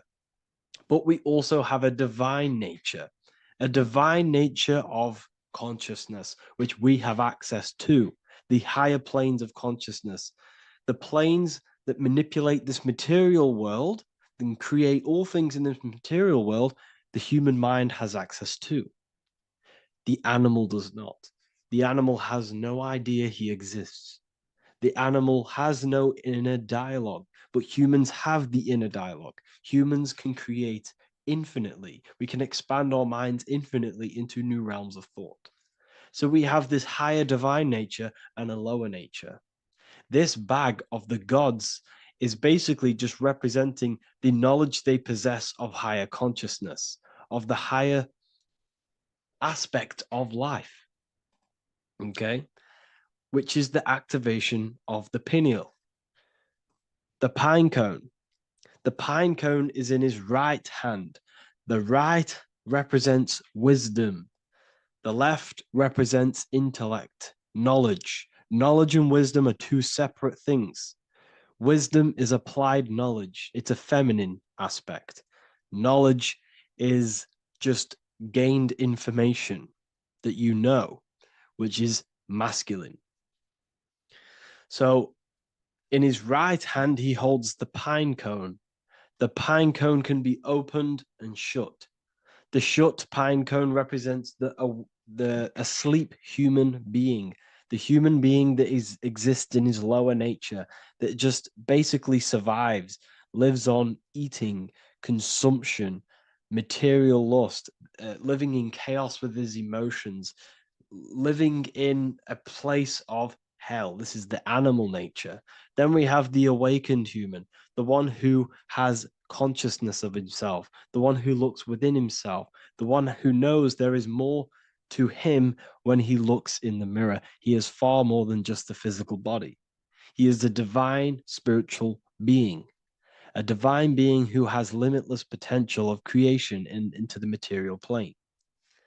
So this represents the awakened. This represents the asleep. This is why he carries the pine cone in his right hand. It represents applied knowledge. This is the information. This is the intellect he possesses. And this is the applied knowledge of the awakening, of activation of the pineal gland. Because remember, the pineal gland is not your consciousness. The pine, pin, pineals, the same root word. Pine cones were always symbolizing the state of consciousness one was living in, whether he was asleep or awake. We see this at the Vatican. We see the pine cone over the two pillars. This is the two pillars of Freemasonry, and the dome. This is the Royal Arch of Freemasonry. This represents your head.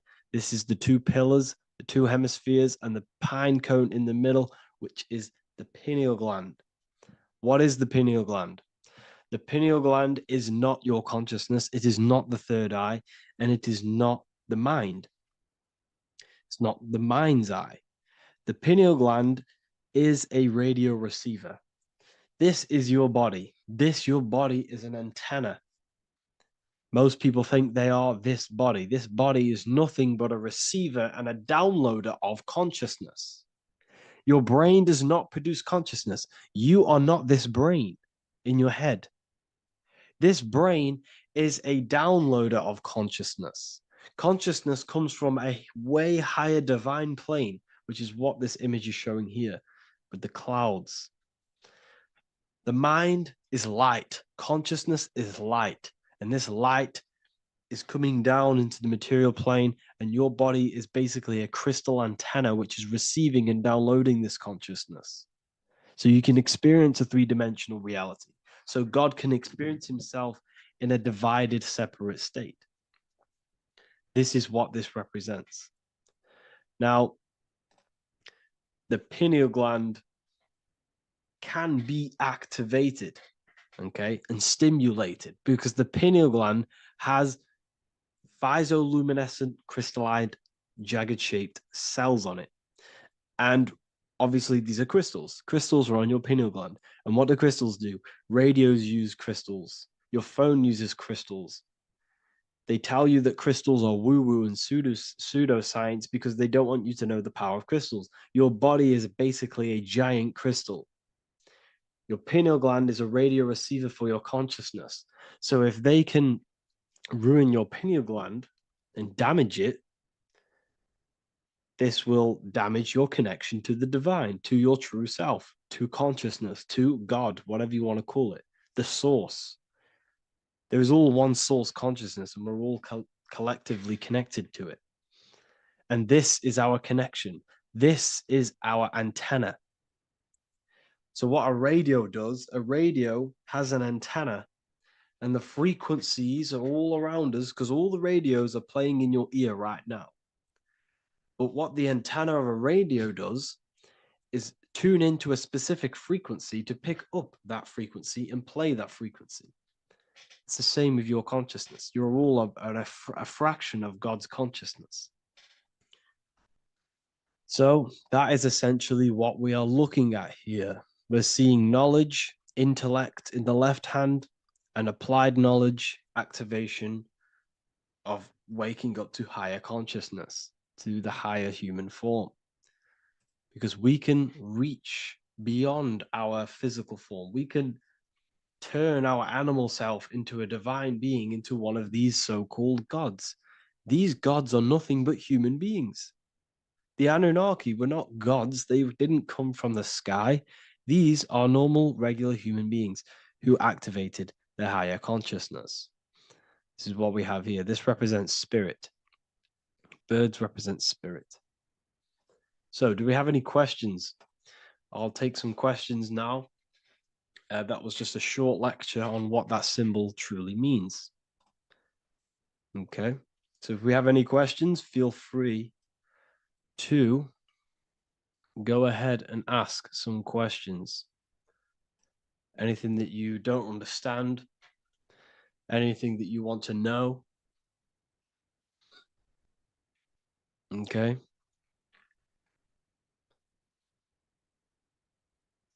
So base reality would be where source resides. Yes, the base reality is your consciousness. Are these lectures available in the university? There's a whole section, basically inside the university, there's a whole section with like over 30 long form lectures like this. So the base reality is where the source resides. Yes, the base reality is your inner world, your consciousness. That is the only thing that exists. Your outer world is just an effect of your consciousness. Your consciousness, everything that has gone on within the mind and emotion is pushed outwards into your reality. You have thought and felt your way into your external circumstances. Your life is a direct correlation of every thought you thought in the past. Therefore, your inner world of consciousness is creating and molding your outer world.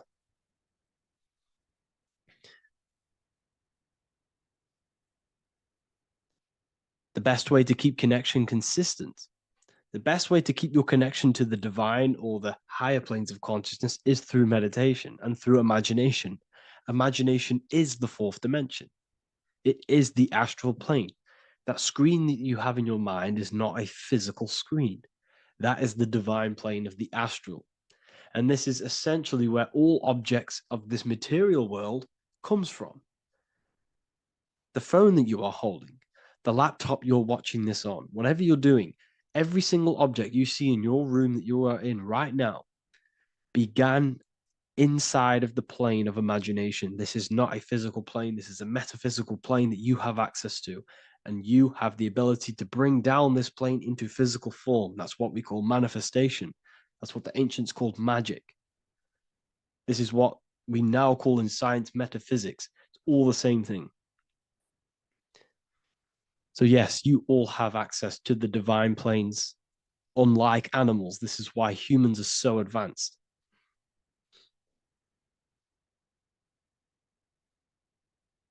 Okay.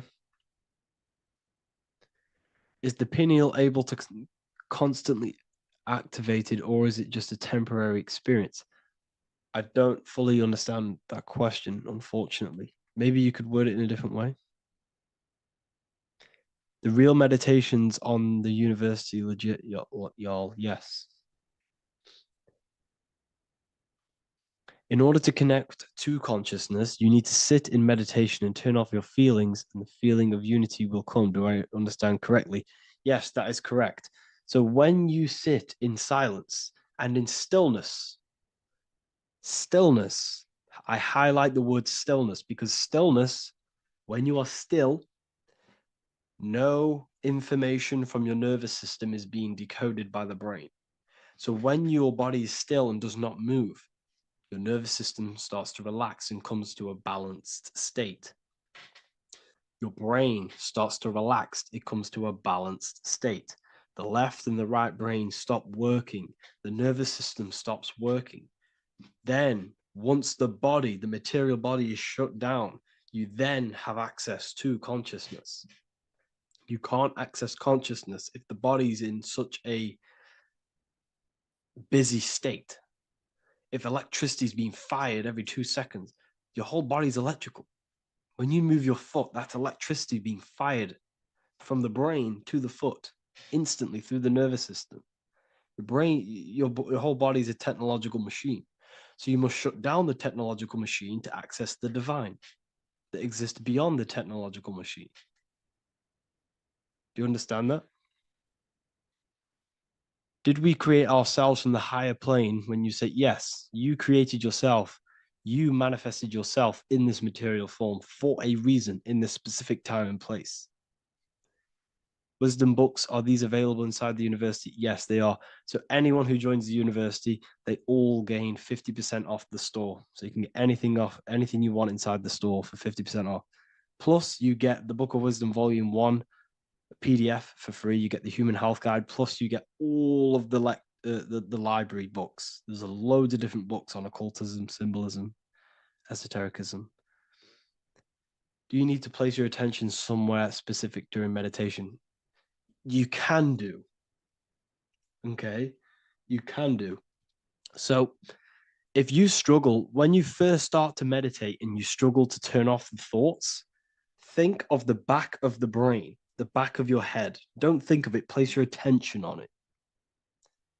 Okay, so when you place your attention on the back of the brain, this now shuts off thought because the back of the brain doesn't have any activation to do with thought. The front brain does, the neocortex. That's all to do with activation of thinking. So place your attention on either the back of the brain or your breath. What's more important, creating yourself or finding yourself? It's balance of both. So in order for you to create fully, you must have awareness of self and awareness of thought and control over the mental dialogue, the inner voice inside of you. Okay? When you control that inner voice, that is when you gain power. That inner voice is what brings commands into physical reality. Before you kick a football, there is a change in consciousness. There's a decision made in consciousness before the body takes the action. Therefore, every physical manifestation is a change of inner consciousness before it's a physical reality.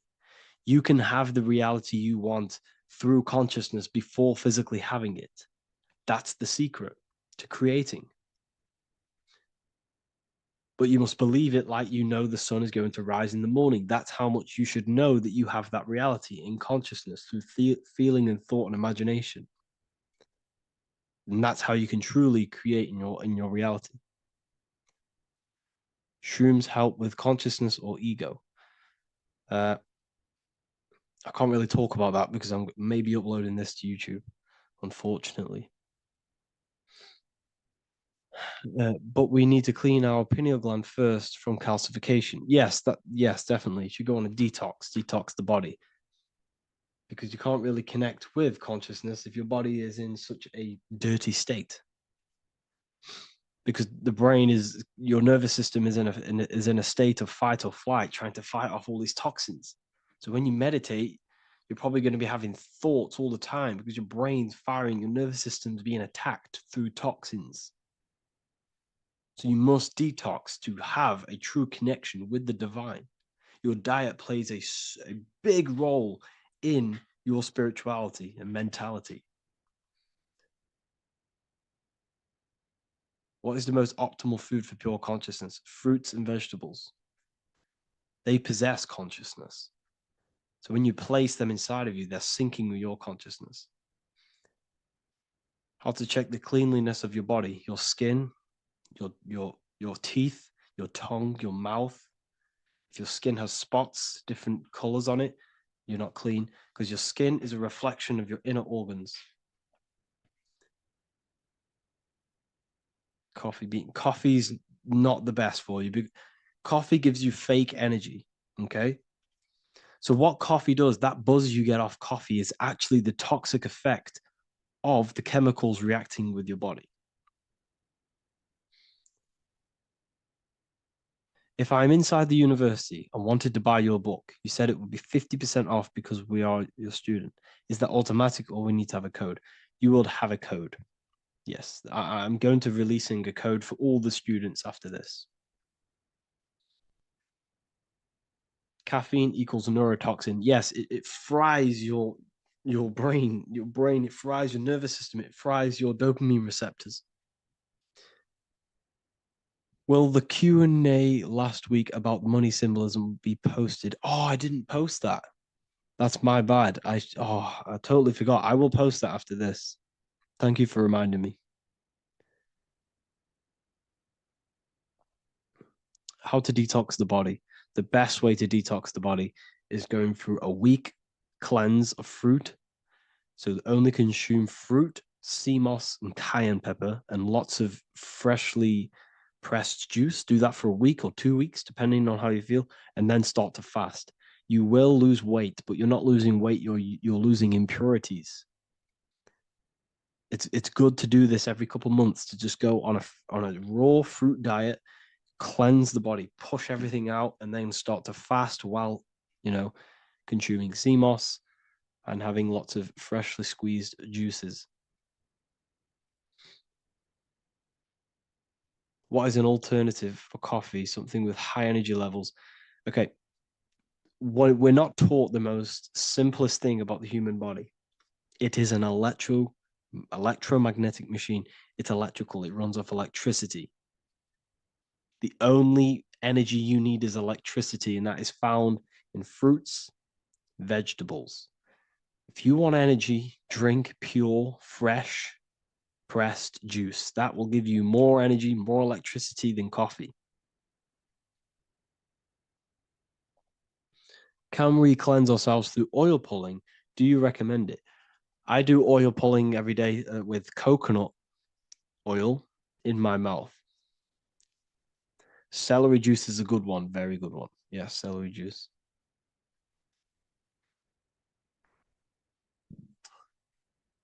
Any more questions? What kind of music do you listen to when lifting? For me, rap, hip hop, push me, work harder, but I know it's terrible for my subconscious. Yes, very. At least you're aware of it. You should be definitely try and stay away from the hip hop music. Try and stay away from anything that's talking about anything negative because it's all programming your subconscious. And your belief system is your reality, people. Your belief system is your reality. Okay. So look after your subconscious. That's what's controlling your actions. 90% of your actions on a daily basis are controlled through your subconscious beliefs. Okay. I listen to a lot of Pastel Ghost. I listen to a lot of let me get my playlist up. It's all like background music for TikTok. Do you know what I mean? Like Pastel Ghost. That's mainly what I listen to. That sort of music. I don't know what it's kind of called. I don't know what that genre is called. Does anyone know what that genre is actually called? Because there's not much words in it. The reason I listen to it is because there's not much words in it. And, it helps the subconscious. And I just love that music.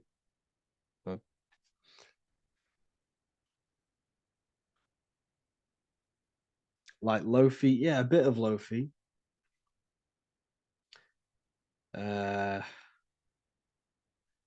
Most people won't even know this type of music.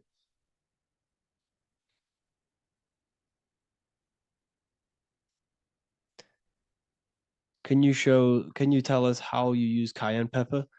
So I mix it with freshly squeezed orange juice every morning. So the first thing I have, empty stomach, I have a teaspoon of cayenne pepper, mix it in and just down it every morning and sometimes at night. The feeling you get in your stomach after putting cayenne pepper on an empty stomach is absolutely amazing. It tingles in your stomach. It kills parasites. It kills all horrible organisms.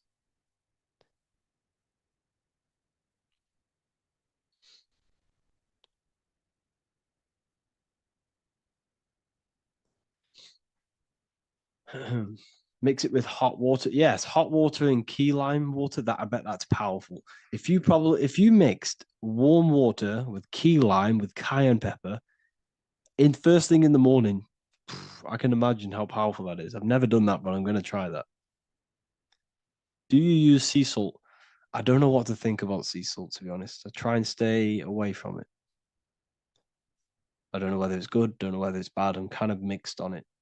Mixed information. I've heard people have benefits. I've heard other people say stay away from it. So I don't know. I just stay away from it. I'm not too sure on it.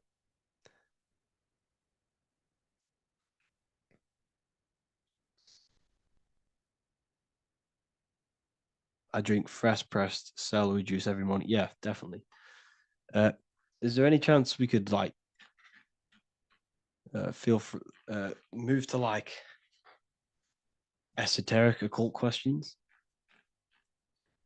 The only reason I say that is because I might be posting this to YouTube, so it's like I don't want them. I don't want them thinking I'm giving health advice because I'm not. This is what I do. I'm not giving anyone medical advice. This is what I would do to myself. Because I can probably get in trouble for that. So the subconscious is the all-knowing. It is the all-seeing eye. The subconscious knows everything. Your conscious mind does not. Your subconscious knows every single cell in your body. Your subconscious is making your heart beat. It's talking to your heart. It's talking to every organ, every cell in your body is being connected and spoken to by your subconscious mind. It is the all-knowing. The subconscious has access to the astral plane, imagination, the fourth dimension. It has access to the mental plane, thoughts. It has access to the ethereal plane, energy. And has access to your physical body. It's the door. It's the portal. The subconscious is the portal to the divine. You must go through the subconscious in order to access the divine. Any coupon codes for book 2? Yes, inside the university, there will be a 50% off coupon code. Speaking of ancient civilizations, why did they use symbols to give us true knowledge? This is a very, very good question. Very good question indeed. The reason they use symbols is because symbols are their keys. They hide meanings. They hide things. For example, if it was written down, if all of this sacred knowledge that I'm speaking now was written down, it can be easily taken.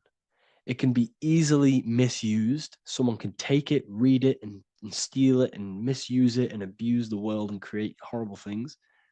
The reason they use symbols is because they're hidden. They hide the teachings. Only the ones who possess the key, that possess the knowledge, can read the symbol. So the symbols act as a guard towards this higher wisdom, this higher knowledge, which gives you power. All of the knowledge I teach you gives you power. And you can misuse it. You can misuse your imagination. You have no clue, unless you've put this into action, how powerful your inner consciousness is. You can become Okay, listen. If you hate your job, it's not the job that you hate. Think about it. It's not the job that you hate. The hate is coming from your inner consciousness. It's the state of consciousness that you hate. So what does that tell you? You can change that inner consciousness to another reality, the feeling of another reality. You can become that consciousness within before you actually externally have it. And by becoming and knowing that reality, that's what produces effect on shaping your outer world. When you really truly know that reality inside of you, of being free, of being wealthy, of having abundance, your outer world has no other choice but to rearrange itself to your new inner state of consciousness. That's what magic is. It's manipulating your inner state of consciousness. It's convincing yourself that you already have it, not believing it, knowing it. Okay? Knowing is different than believing. Believing is a lie. You should know thyself. Okay? So we can say that human overpopulation is intentional. There is no human overpopulation. We're all cramped in these cities. We're all cramped into one little place. We're not supposed to live like that. We're not supposed to live so cramped. This is why there's so many weirdos out in public. So many weird people doing weird things. This is when things start to go weird, and we shouldn't be living in this state, in this condensed state. We should be spread out. Okay. There is no overpopulation. It's just an illusion because we all lived in such. Have you ever been on a plane? Have you seen how much land there is? It's crazy. There's no overpopulation. And how many people do they say there's in the world? There's not that many people in the world that they say. I think it's like 8 billion. I think they say there's 8 billion people. There's not 8 billion people. There's probably more like 2 billion. And the reason I say that is because I have a friend who only has like 300K followers. That's a lot of followers, okay? And he gets recognized everywhere he goes. And he's into all this stuff. And he says, listen, the population is definitely not 8 billion or whatever they say. I think it's like a couple billion. It's probably more like a billion. How to properly manifest intentions. Thought, emotion, and imagination are the key. You must know that you have that reality. Don't believe it. Become that reality within your consciousness. All day long, as much as possible. Feel it. Imagine it. Say it. And have zero doubt. How to have zero doubt. You can't, well, okay, so the doubt, that little voice that will seep into your mind saying, you can't do that. You can't do this. That's your old voice of your subconscious program. Listen, the reason why most people fail in life is because they have trained their subconscious that they will fail. They have told and believed that they will fail. The reason I will succeed for the rest of my life is because I have trained my subconscious to say, I will win, I will succeed, I will solve any problem. That's my belief system. And if my belief system is that, then my external reality, my conscious mind will seek a way to fulfill that belief. It will seek to control and create that belief in my external world. It will seek to solve any problem. I've trained my subconscious mind to know that I already have the reality, to know that I'm abundant, to know that I have everything that I already need. Therefore, if any problem comes, I can sort it straight away. But most people have a different belief. It's not your fault. We've been kind of manipulated and told this, that they will fail, that they can't do anything, that it's too hard. And that basically casts a spell on the conscious mind, where your conscious mind is just like, no, I can't do that, because of this subconscious belief that you hold. So you must reprogram your subconscious that you can do it, that you will solve any problem, and that you are abundant. That's the reason why successful people succeed? It's because they have a complete different mind state, a complete different belief system in their subconscious.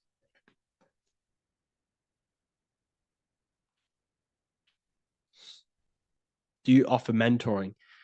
Yes, I do offer mentoring, but it's mainly for people who want to grow their online presence, and for the amount of value and transformation that I can place into your life, and the time that, well, the price of my time, it will be a higher price tag, but your life will completely change if you join my mentoring, because I will transmute your life, I will transmute your mind, and I will transmute your whole reality, because I could tell you exactly what you need to do. How to have super genius power pulling information from the source. Okay, so you can do this. I talked about this in Book of Wisdom Volume 2 if you've read it. This is a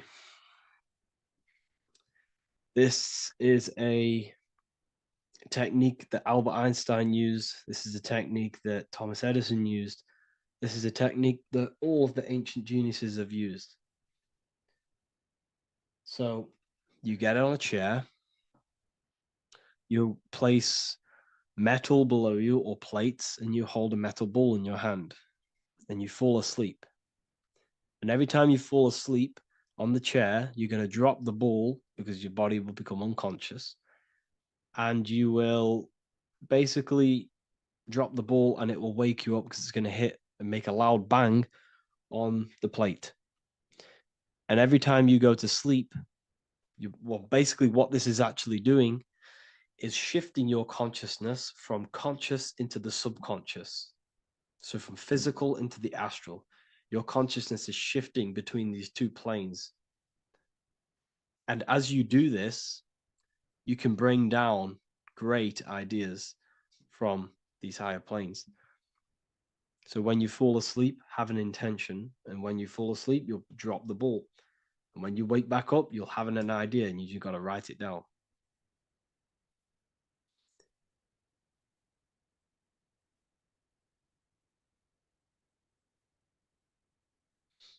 How to balance chakras. Don't focus on balancing your chakras.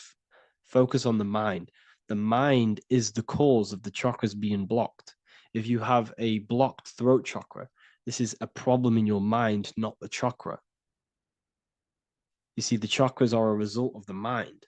You transmute the mind, you can transmute the chakras and cleanse them.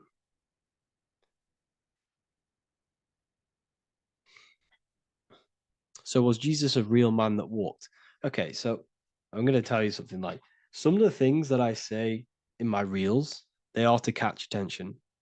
So if I say the first thing on the reel, Jesus never existed, straight away, you see that, it's going to trigger you. It's going to trigger Christians. It's going to trigger people. So yes, I do say things to catch attention. The reason I do that is because I have to in order to catch attention. Maybe there was a Jesus who walked. So in the past, I have said Jesus never existed. Yes, this is to catch attention, to boost the reels, views, and comments and stuff like that. Maybe there was a man who was called Jesus and walked the earth. But listen, he was not the Son of God. You are all the Son of God. Jesus represents an archetype. He represents morals. He represents a way of living that you should embody in your life, not to worship. We shouldn't be worshiping this man. We should be embodying his qualities into our lives so we can become Christ consciousness, so we can live in harmony with our mind, emotions, body, and spirit. Okay? He was not the Son of God. You are all the Son of God. We are all God experiencing himself in a three-dimensional divided form. God is oneness, and he created a divided world so he can experience himself. Why do you quote from the Freemasons oft times? I don't recall me looking at Freemason quotes and quote them. I just simply When I post a quote, I literally just, whatever comes to my head, I just whack it into Telegram or Twitter. Are dreams tied to your subconscious, and how do you understand them? Okay. Dreams and astral projection are two different things. Astral projection is your soul leaving this plane into the collective consciousness, into the collective mind, the collective astral plane. But dreams are basically the astral plane, but it's your personal astral plane in your personal subconscious. So when you dream, you're entering your own consciousness, you're entering your own subconscious.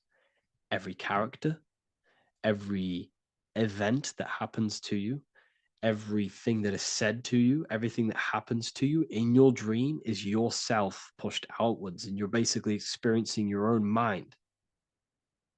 If something scary comes up in your dream, this is your belief, this is something in the back of your mind materializing and coming to you and showing itself to you. So in order to understand your dreams, it's basically suppressed emotions, suppressed thoughts, all lingering in your subconscious materialized. Okay. A few months ago, I'd have concurrent dreams of getting in a car crash that lasted for months. Then one day, out of nowhere, I got into a really bad accident, and that low-key bugged me out. I didn't know if my mind was trying to warn me or what. You can explain that. Okay.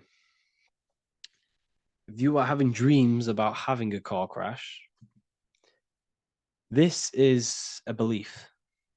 Okay, so let me tell you something. Let's say you're a drug dealer, okay? And you live in fear every single day of the police coming to you. This dealer every day is worried, he's scared, and he lives in fear of the police getting him. He was believing it. This fear, this emotion he was feeling on a regular basis, repetition, and the emotion is basically impressing your subconscious. It's impressed his subconscious that deeply that he now believes it. It's now become a belief. So one day the dealer gets caught and he goes to prison. Let me tell you something. He placed himself there because he created a program, a belief in his subconscious of the police. And his external reality is now in a prison cell. But that prison cell is just an external manifestation of the prison cell of fear he installed in his subconscious mind. The four walls he's now trapped in is just basically an externalization of his own belief system that he created through consciousness, through the subconscious. If you embedded your belief that you will be in a car crash, you will be in a car crash. He placed himself there. He materialized that reality through the thought, through the emotion, through the belief. He put himself there. You see? So if you were having dreams, this was maybe, it could have been anything. You could have watched a program when you were a child about a car crash and that maybe scared you. Or you saw a car crash when you were very young and that scared you and that impressed your subconscious. Then you had a dream about it. Then you started to believe it. And then one day, bang, it happens. That's the power of the subconscious mind. It holds control over you. It holds control over every aspect of your reality, of your being. So, I hope you all enjoyed this live. I'll see you all inside Ethereal University. I'll be posting another lecture this week. And yeah, let me hold on. Hello and welcome to another lecture from Harry B. Joseph, also known as Revival of Wisdom, the author of the Book of Wisdom series. from revivalofwisdom.com. In this lecture, you will learn how to decode Freemasonic symbolism, gain a deeper understanding of yourself, expand your awareness of consciousness and reality, and receive guidance to navigate life with greater clarity. So today we're going to be breaking down this particular piece of artwork, this Freemasonic artwork, and how this relates to you and reaching a higher consciousness. Because ultimately, this is what it's about, okay? Freemasonry is considered a craft, and this craft is crafting a better brain and heart, crafting a higher consciousness, crafting a better self. Why? So we can operate in the world at a higher degree, operate in the world more efficiently, live a better experience in the world, and getting to know thyself. Okay? So we're going to start from bottom to top because this is important. Every placement of this symbolism is on purpose, has meaning, especially the placements of the symbols. Okay?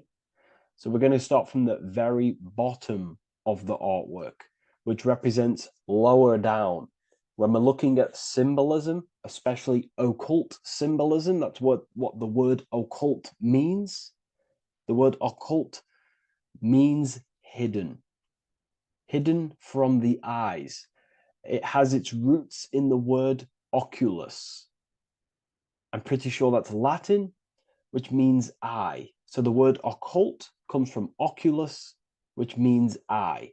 And the word occult means hidden from the eye, the unseen, studying the unseen aspects of self. We're studying the brain. We're studying consciousness. We're studying the body, the heart. We're studying the self, the hidden aspects of the human psyche and the hidden aspects of self. Okay? Because ultimately, this is what gives you power in the world, depending on how you use that power, whether for good or bad, depending on the consciousness wielding that power. This is why we say knowledge is power. But I would actually say knowledge of self is power. Because when you know how you function, you gain power. You gain personal power. You gain mastery. Ultimately, this is what Masonry is about. Self-mastery.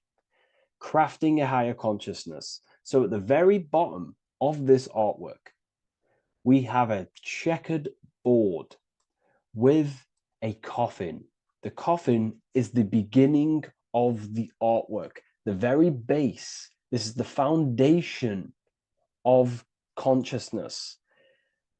The coffin symbolizes unconsciousness, the state that myself was in, maybe yourself, before we woke up and before we came conscious of our spirit, before we came conscious of ourselves. That ignorant state of acting without purpose, acting unconsciously, experiencing the world and not actively living in the world, simply reacting to external circumstances. This is an unconscious state where one is ignorant. 80% of the world is in this unconscious state. And this is symbolized as the darkness, the tomb.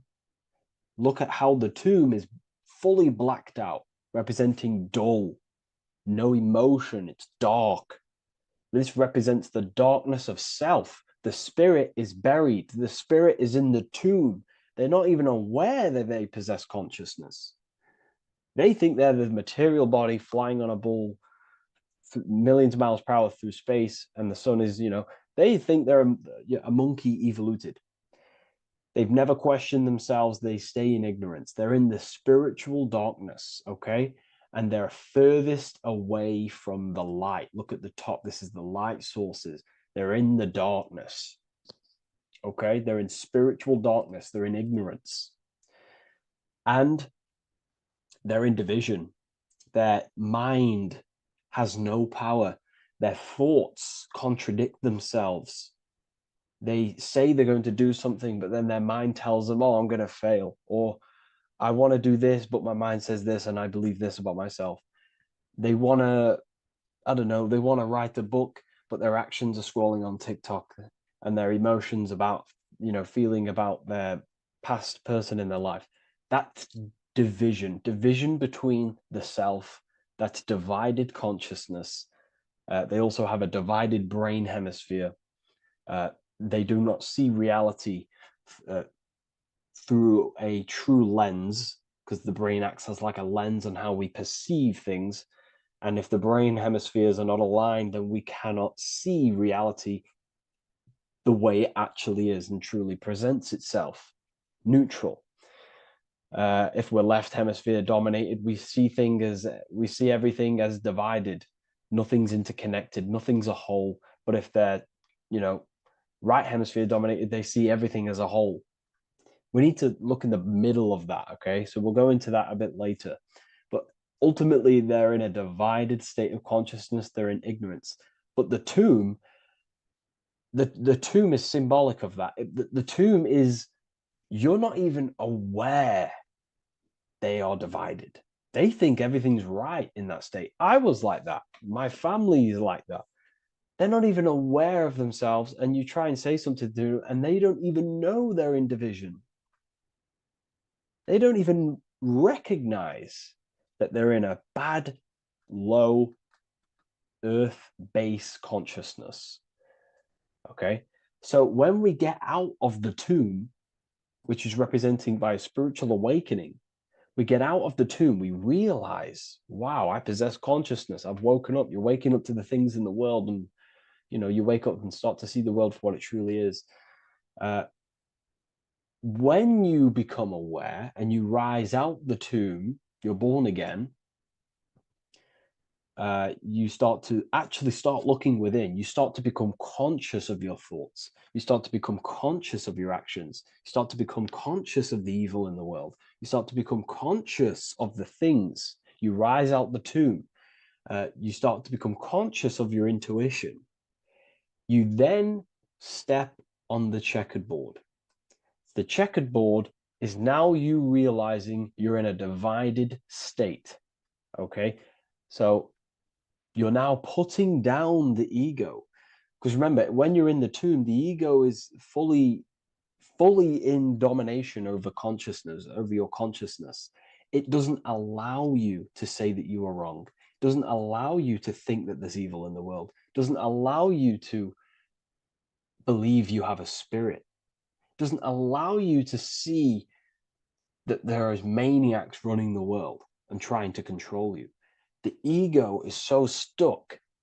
But when we start to realize this is part of our awakening, we start to realize that the ego is trying to keep us safe at all times and keep us locked in that state of thinking and believing that we were in before. It's always seeking safety. Okay? So when we come out the tomb, we start to put down the ego and start to, how do I say this? We start to acknowledge that we were wrong about the world. And that is a lot about awakening. You have to acknowledge that you do not know everything. There are people with such higher knowledge.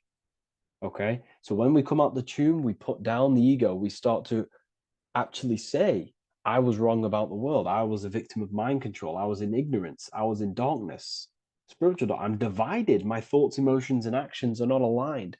My intuition and my action are not aligned. I'm not taking action on what I know is good. I'm taking actions against what I know is good. That's a sin. That's a sin against the spirit. Okay? So when you acknowledge this, you acknowledge you're in division, you then take the first 3 steps, which is the Freemasonic Blue Lodge degrees. These 3 steps. Okay? Ultimately, this checkerboard represents illusions as well. You're in an illusion. Okay, this is why we see it heavily used in the music industry. It represents base consciousness, base level awareness, 5 sense thinking. represents you versus me thinking, walking down the street and thinking everyone's trying to hurt you, and it's always you versus me, judging people in your own mind. That's low thinking, lower thought. And not to notice squares. Squares are an unnatural state. They're an unnatural shape. We do not see squares or 90-degree angles in nature. It's the lower mind. So it represents base consciousness, base level awareness, only aware of the physical body, only aware of the five senses, never looked within. That is the base. And this is the foundation we have to rise up to the light from, up to higher consciousness. So this gives us a strong foundation when we realize this about ourselves, that we were in division. Our thoughts, emotions, actions were not aligned. Our brain hemisphere was not aligned. I'm not thinking with love of the heart. Okay? So that is the state we're in. Now, hopefully that's cleared things up about the chessboard. Before we move on, please leave a like, maybe a comment if you wish for me to discuss anything in the further lectures. Please smash the like button, and it would really help me out. And share this with a friend who is interested in the occult. Okay, so the steps are the first steps of the Freemasonic degree, the 3 Blue Lodge degrees. Now, this can be represented as the number 3, a very powerful number, a very symbolic number. Number 3 is the 3 expressions of consciousness. How do we express consciousness? How does consciousness express itself? Well, there are 3 ways. We think, consciousness thinks, consciousness feels, and consciousness acts.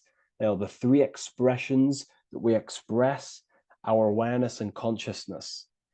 So we're looking at thought, emotion, action. We're also looking at the 3 brains: the reptilian brainstem, the mammal limbic brain, and the neocortex. The reptilian brain governs basic functions of the human body: breathing, surviving, scanning the environment for threats, automatic responses, eating, scanning for food, base consciousness. That's the reptilian brain. That's what most people operate their lives in, including myself before I woke up. I'm not trying to sound big-headed, but this is the truth. Ignore my tone of voice, ignore my voice, focus on the words I'm saying. If you're judging, that means you have divided thinking. It's always you versus me. So we need to get out of that thinking of you versus me all the time. That's lower consciousness. That's animal thinking. That's earth thinking. We're unified. We need to reach a higher consciousness and do not waste our mind's potential on low-level earth divided thinking. Okay? So we're looking at the reptilian brain, the mammal brain, and the neocortex. Now, the neocortex is ultimately what makes us human. It allows consciousness to operate on a higher degree, okay? This is what makes you human, the neocortex. The neocortex. The reptilian brain, like I just said, governs natural survival instincts, and the respiratory system, things along them lines of basic awareness, basic functions to operate and survive in the world, in the physical plane. And the neocortex is what allows us to critically think. Okay, it's what allows us to be human, be aware of ourselves. Okay, not. I don't think animals have neocortexes. Don't quote on me on that, but this is the part of the brain that makes us human. And it allows us to think deeply, to create masterpieces like we can. Humans have massive potential in creation. Look at the world we live in. This is because of the neocortex. It allows us to critically think and self-reflect. Now, when we start to operate from higher thought, we start to think with higher thoughts, the higher parts of the mental dimension, we ultimately start using this brain more. We start functioning from the higher brain. Now, this is why Neo from the Matrix is called Neo, because he uses he was in the reptilian brain. If you watch the film The Matrix, if you notice, he gets plugged out of the Matrix and he's plugged in on the back of his neck into the brainstem. And when he's plugged out, his name's Neo, which is neocortex, using the higher brain. It's what awakens the self. It allows consciousness to function on a higher degree compared to animals. Okay. So we're looking at thought, emotion, action. We're becoming conscious of thought, emotion, action. Becoming conscious. What am I thinking? What am I feeling? And what am I acting in the world? And what can I do to master these? To operate more efficiently in the world? How can I use these towards higher consciousness and use these actions, these thoughts, emotions, actions to reach a higher state of awareness of self? So when you go through the first 3 degrees, you enter the doorway. Now, this is symbolic of a doorway. Now, looking at this with a right hemisphere dominated view, you would see a doorway, right? The right hemisphere sees this as a holistic doorway, right? You see a door, you're gonna, you enter the stairs, you go through the door, right? But at the left hemisphere is now going to dissect and analyze each individual little part of this, right? So the right hemisphere sees the trees, the left hemisphere sees the woods. So to dissect this down on a right hemisphere, going back to the right hemisphere, we're entering the door. The door is symbolic of entering the unknown. You're entering a higher consciousness. You're entering the door. You're going beyond. See, this is the earth here in the background.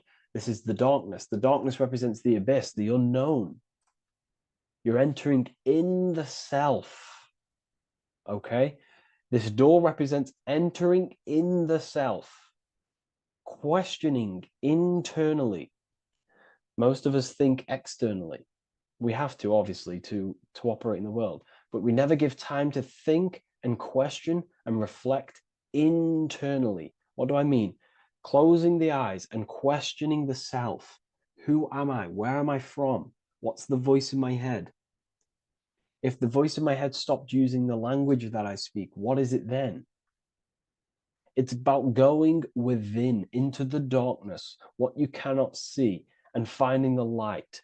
Okay? It's about entering within the self.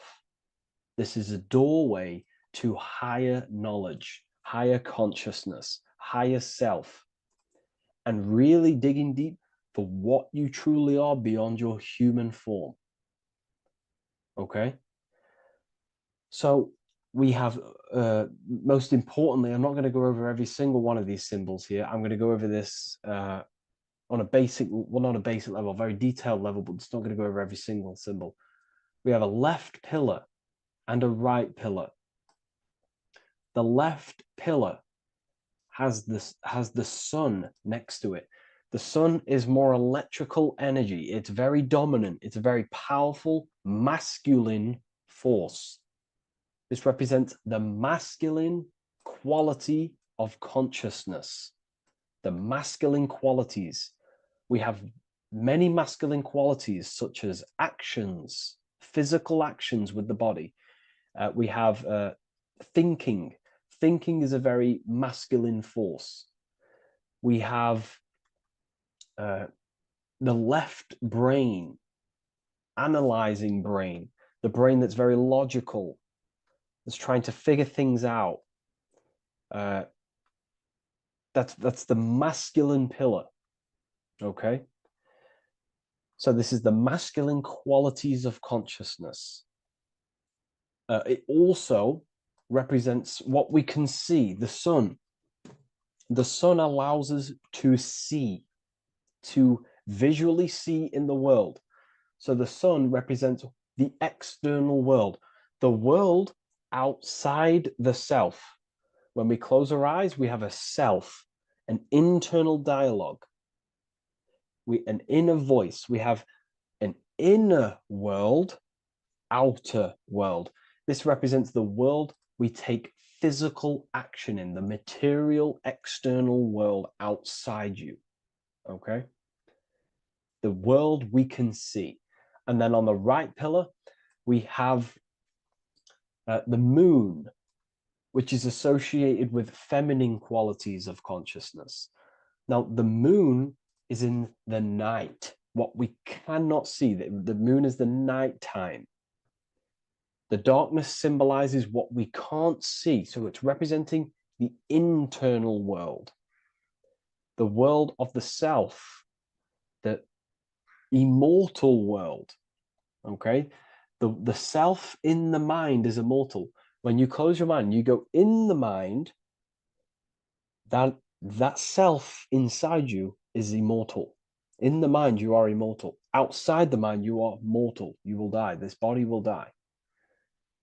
Okay?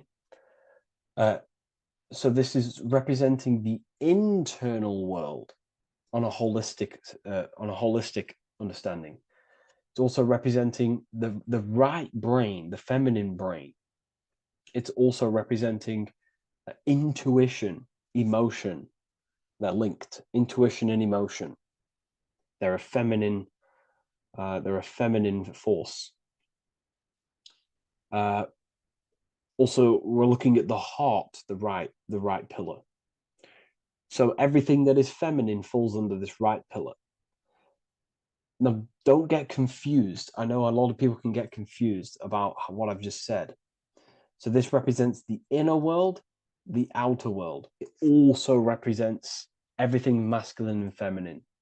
So thought is, although it's an internal quality, it would fall under the left pillar, because thought is a masculine force. It's a penetrating force. So try not to get misunderstood with that. On a holistic scale, it's also represented inner world, outer world, and how they are reflections of each other. Now, these pillars, they're the same height, they're the same structure, but just different in sun and moon, which represents their reflections of each other. Their reflections, the inner world reflects in my outer world. My external world, what I see outside of me, is a reflection of my thoughts and my internal world. So the inner reflects the outer. The inner reflects the outer. As within, so without. So we're also looking at the right and left brain. I've already gone over that. So what we need to do is build the bridge between the two to reach higher awareness of self. Because ultimately, remember, we're still divided. We came from the checkerboard, we entered up here, we've just entered within the self, started questioning the self. We're still divided. We need to build the bridge. And this is what they're crafting in Freemasonry. The bridge, the arc, the agreement, the great work. This is the crafting of aligning the left and right brain. We're also aligning intuition, feminine, with the actions. Because ultimately, the higher self is always guiding us. That's our true spirit guide. Our true spirit guide is our higher self. And the higher self ultimately exists in a higher dimension. This is going to sound crazy to some people, okay? But who you are is not your human body. And your higher self does not communicate through the language of the human material world. It doesn't communicate through English, doesn't communicate through thoughts. It communicates through intuition and communicates through dreams and symbolism. So it's all associated with the right pillar. This is the things we can't see. The higher self is always guiding us to awakening and to our purpose on the earth. Okay, so this left pillar also can symbolize what we're born into the world with, our circumstances, our external world. What are we born into? You know, our family, our current financial situation, where you're located in the world. So it's also symbolizing this. It's also symbolizing the qualities you bring here, the natural abilities you have when you're born, and what we need to do with our environment to ultimately reach a higher consciousness and reach our and transmute our environment we're born into to realize who we were and why we came here. Okay, so we need to build the bridge between intuition and action, and always take action on what we know and feeling is right at all times. That's unity consciousness. And when we do this, we gain the light. We gain more light, symbolic of more information of the self. Because the higher self is always guiding. It's always watching over. And it's always trying to give us knowledge of awakening, of why we came here. And when we take action on what we know and feel is right at all times, it's like a domino effect and a stepping stone that pushes you closer and closer towards your life purpose. Okay? We're also aligning the right and left brain to perceive the world in truth, to see the world in its true form, to see the world in what it actually is, instead of any distorted left or right hemisphere dominated beliefs or thoughts.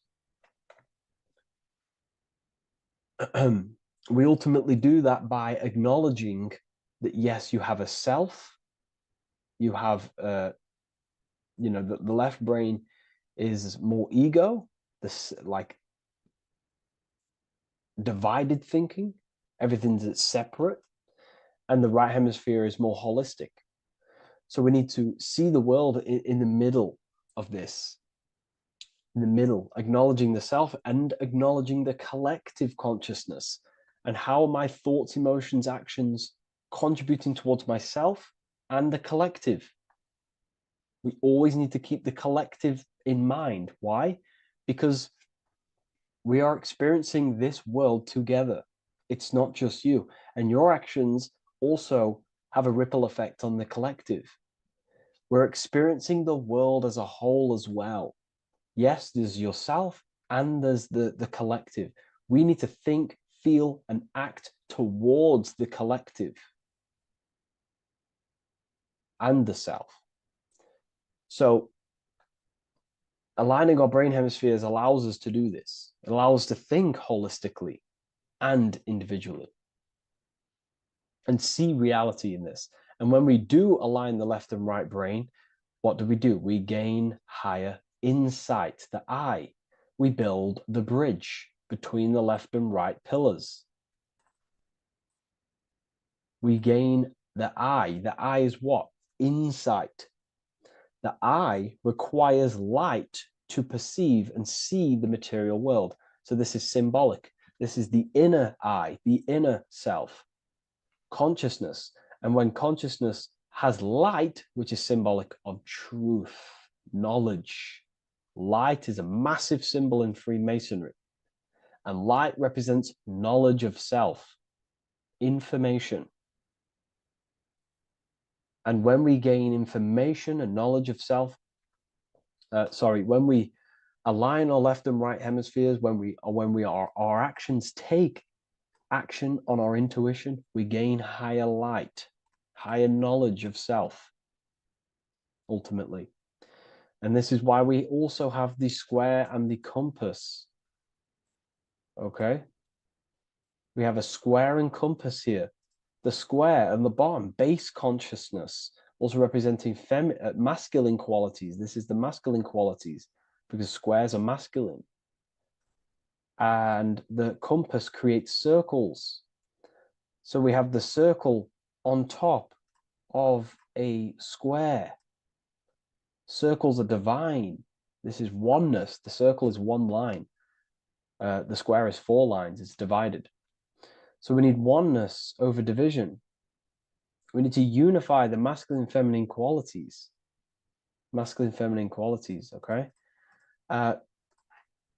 This is in the middle. because the compass would fall on the right pillar and the square would fall on the left pillar, and it's unifying. It's representing unification of these two pillars of masculine and feminine qualities of self to ultimately rise towards this light, out of the darkness and into the light. Okay. Let's go back. The G. This is very important. This is one of the most important teachings I could possibly give you about the G. The G is the generative principle, is what generates things. And the force within you that generates things is care and the heart energy. The heart ultimately expresses our actions. We think, if we care, we act.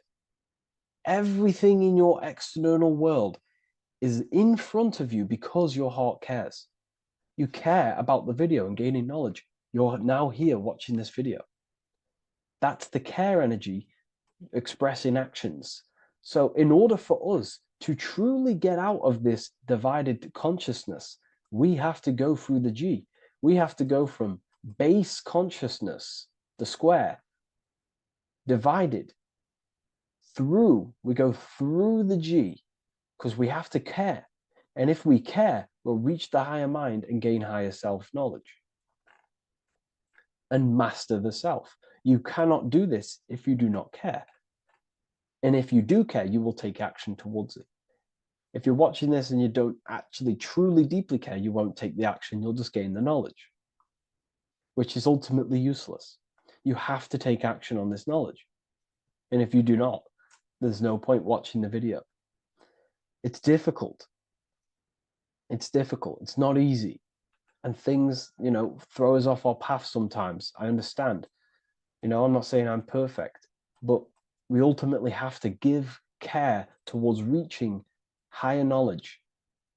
Seek and you shall find. If you have the care about reaching higher knowledge of self, you will seek it and you will take actions towards it.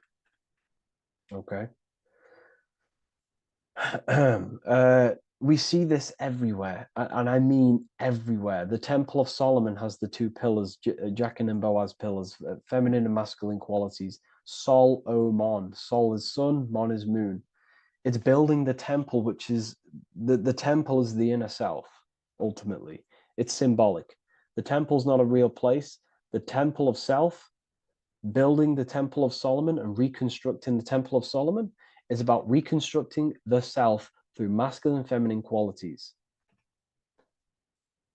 We see it everywhere.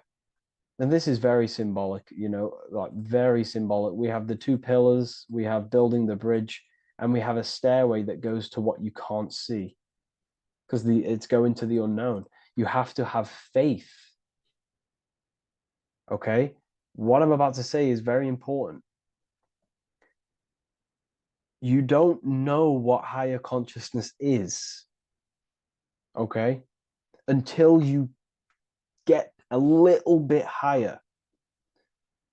This is hard to explain, but I didn't know what everyone talks about, what higher consciousness is. I can't give you my higher consciousness. It doesn't work like that.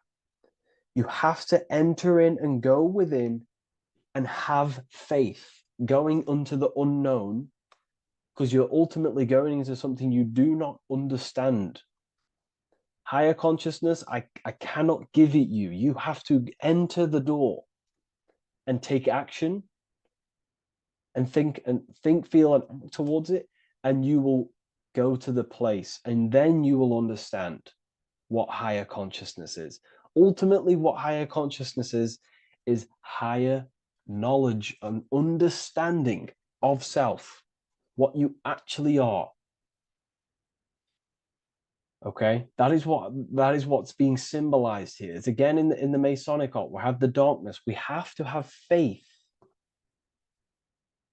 to leap into the darkness, into the unknown. We see this everywhere. Like, you'll see when I say this everywhere, and I mean everywhere you'll see this. Every doorway has this symbolism in the ancient world, because ultimately this is what it's about, people. The door represents going within into a new light, a new room, a new level of understanding of self. Okay. Here we have Astro World. Now this is obviously a darker aspect of this, but again, we have the two pillars. See you on the other side. That's the doorway. The other side. And I'm not going to break down, this ritual, but you can guess what I'm on about here. That's for the university, of course. I can't break that down on YouTube. It's way too deep. But there's knowledge out there that is so deep you couldn't even comprehend it with the current mind, even for myself. And this is the power of symbolism. The more you learn about yourself, the more these symbols reveal to you. It is a journey of self. And I can't give you these understandings. You have to go within and question and meditate on these symbols yourself, and have thinking exercises of meditating on a symbol and seeing what your mind does with the symbol, what it lets you think about that symbol, and you'll unlock deeper meanings. I'm going to go over one more symbol before we end this. This is the hourglass, which represents time. Time, a very overlooked thing in today's world. We do not have unlimited time in this body. You have limited time. You will die. You will die. You have limited time in the external world. This is why it's on the left pillar, located on the left side, the external world. You are limited. The scythe represents you will be harvested. Your body will die. It'll be harvested. You will die, and you need to fulfill your mission here. You came with a purpose. You have to find that purpose by going within the self and questioning and taking action on what you know and feel is right. Unity consciousness, aligning thought, emotion, action. So if you wish to learn deeper insights, gain exclusive lectures, astral projection, self-mastery, I've just started a new section on mind control methods and how people are using this in society and becoming conscious of it. I've now opened 5 spots at a limited special price for Ethereal University.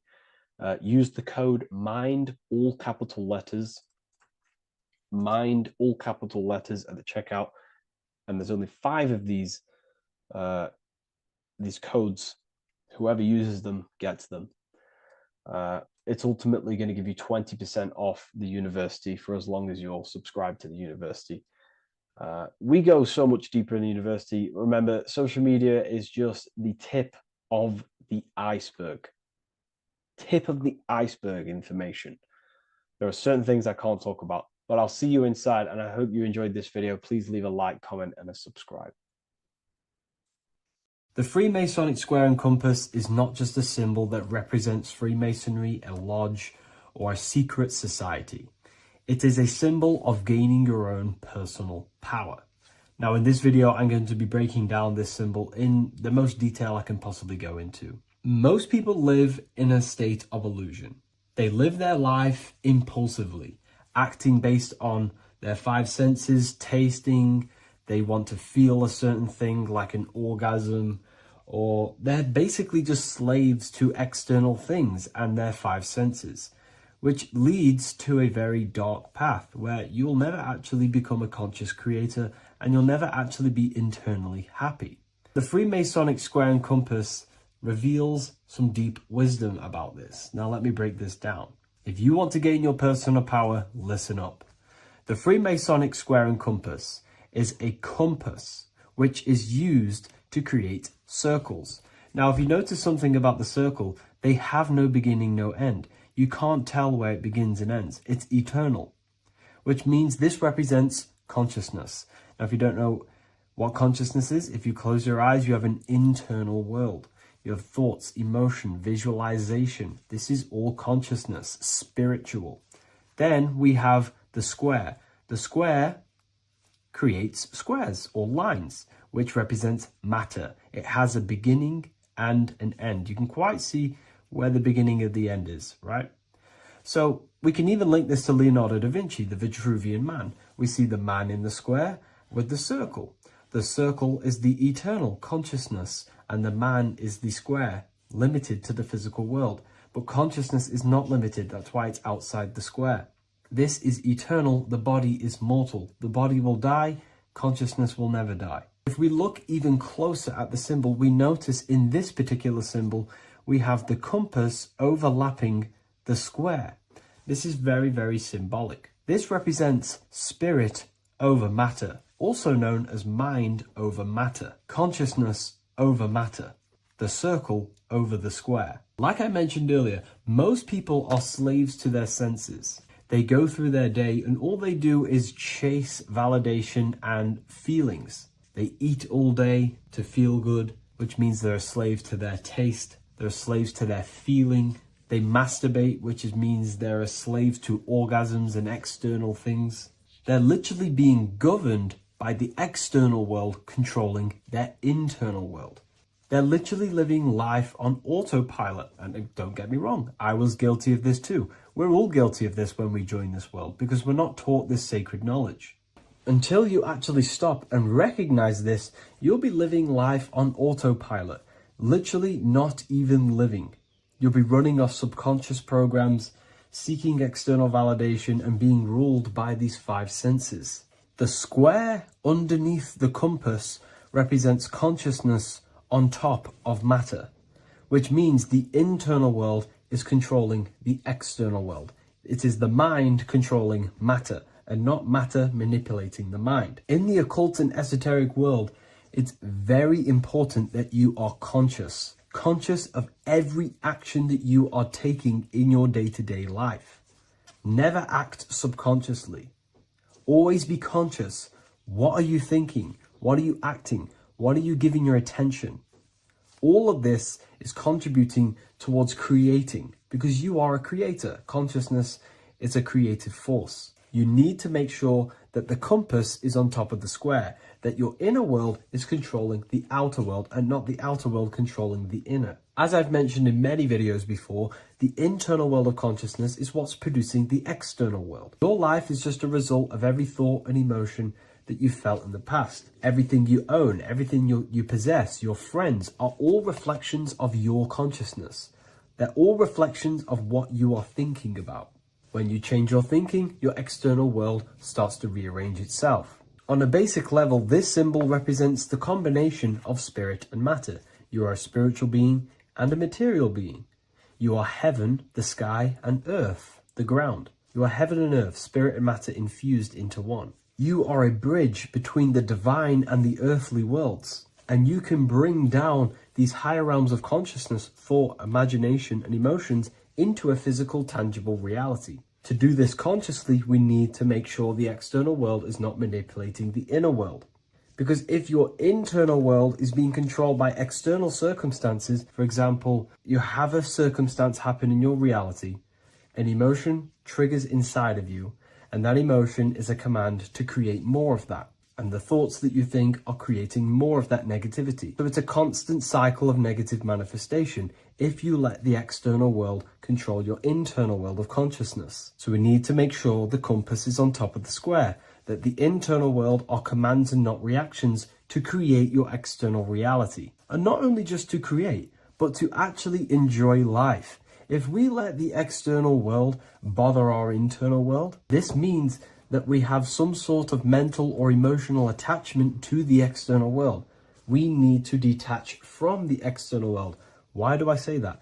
Because it's temporary. It's an illusion. We are going to die one day, and none of this will matter. You need to understand that everything in this world is temporary. You have to be okay with losing things, losing family, losing things in this world, because it's guaranteed to be temporary. We need to make sure the internal world is order and not chaos. commands and not reactions. Now, at the back of the Book of Wisdom, Volume 2, the book that I've wrote here, I go over the different meanings of the different arrangements of the square and compass. Sometimes we see the square overlapping the compass, which is the opposite of what we've just broken down.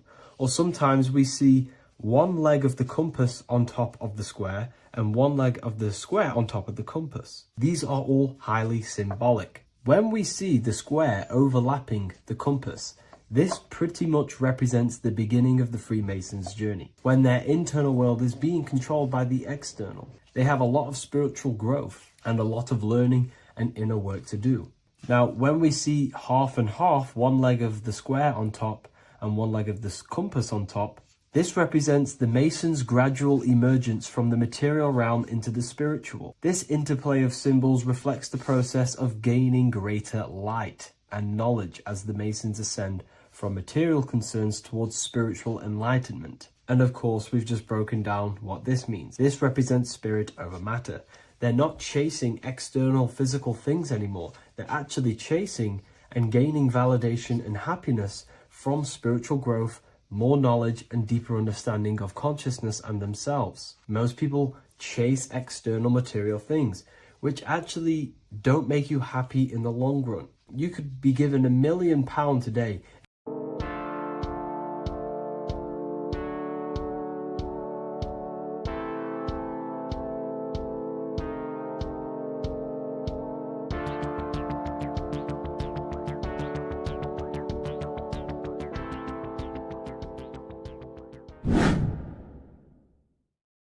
People, how are you all doing? It's Revival of Wisdom, and today we're going to be talking about your birth certificates and how we are slaves to a system and how they have trapped us into this system. Okay, so the first thing you need to understand about this system is there are two types of laws. You have the law of water, which is Admiralty law, and the law of the land. So the Admiralty law is the law of water, and this is what money is. Money is water. This is why we say liquidity, currency, the current. A current is water, something moving through something. Cash flow. And this is why banks are called banks, because a river bank is on either side of the water, and it directs the currency. You see? So money is water. And as you can see here, Ripple, the cryptocurrency, Ripple, water Ripple, and they're building a bridge over water, overseas, international banking with cryptocurrency. So money is water, and this has specific laws about water, but water is the same everywhere, you see. What the difference is with the law of the land is that you can have different laws in different lands. I can't do certain things in the UK that people can do in America, for example. You see, that's the law of the land, but the law of water is the same because water is everywhere. Now, this is very important to understand when it comes to, you know, these birth certificates. So, Pope Gregory, this is where we're going to start off. Pope Gregory in 1582 took the Orthodox Eastern sunrise calendar and changed it to his own Gregorian timeline, not a calendar, a timeline. This timeline was copyrighted by Pope Gregory under the name of the Vatican. So the Vatican owns the timeline that we are using today, 2023. They own it. They own the title of this Gregorian calendar. Okay. Therefore, anyone who is born under this copyrighted timeline, not calendar, they are subjected to Rome because Rome owns the timeline. They have a patent, a copyright for that timeline. What is on our birth certificates? That timeline. We are born underneath, we are subjected to the Vatican. This is why all birth certificates go to the Vatican. They own every single birth certificate. Okay? So when we use this timeline, we are subjecting ourselves to this timeline, okay? Which the Vatican has a claim over. This calendar or timeline is set to sunset, not the sunrise, which is associated with death, darkness, and the moon, lunatics. You see, so this is a sunset calendar timeline. Okay, this is now, they've changed a couple things, right? They say that the new year is January the 1st. Okay, when we know this is in winter. January is winter, which is associated with darkness, death, the death of nature. So this is a death cult, people. These people are evil. They're so evil. The Vatican.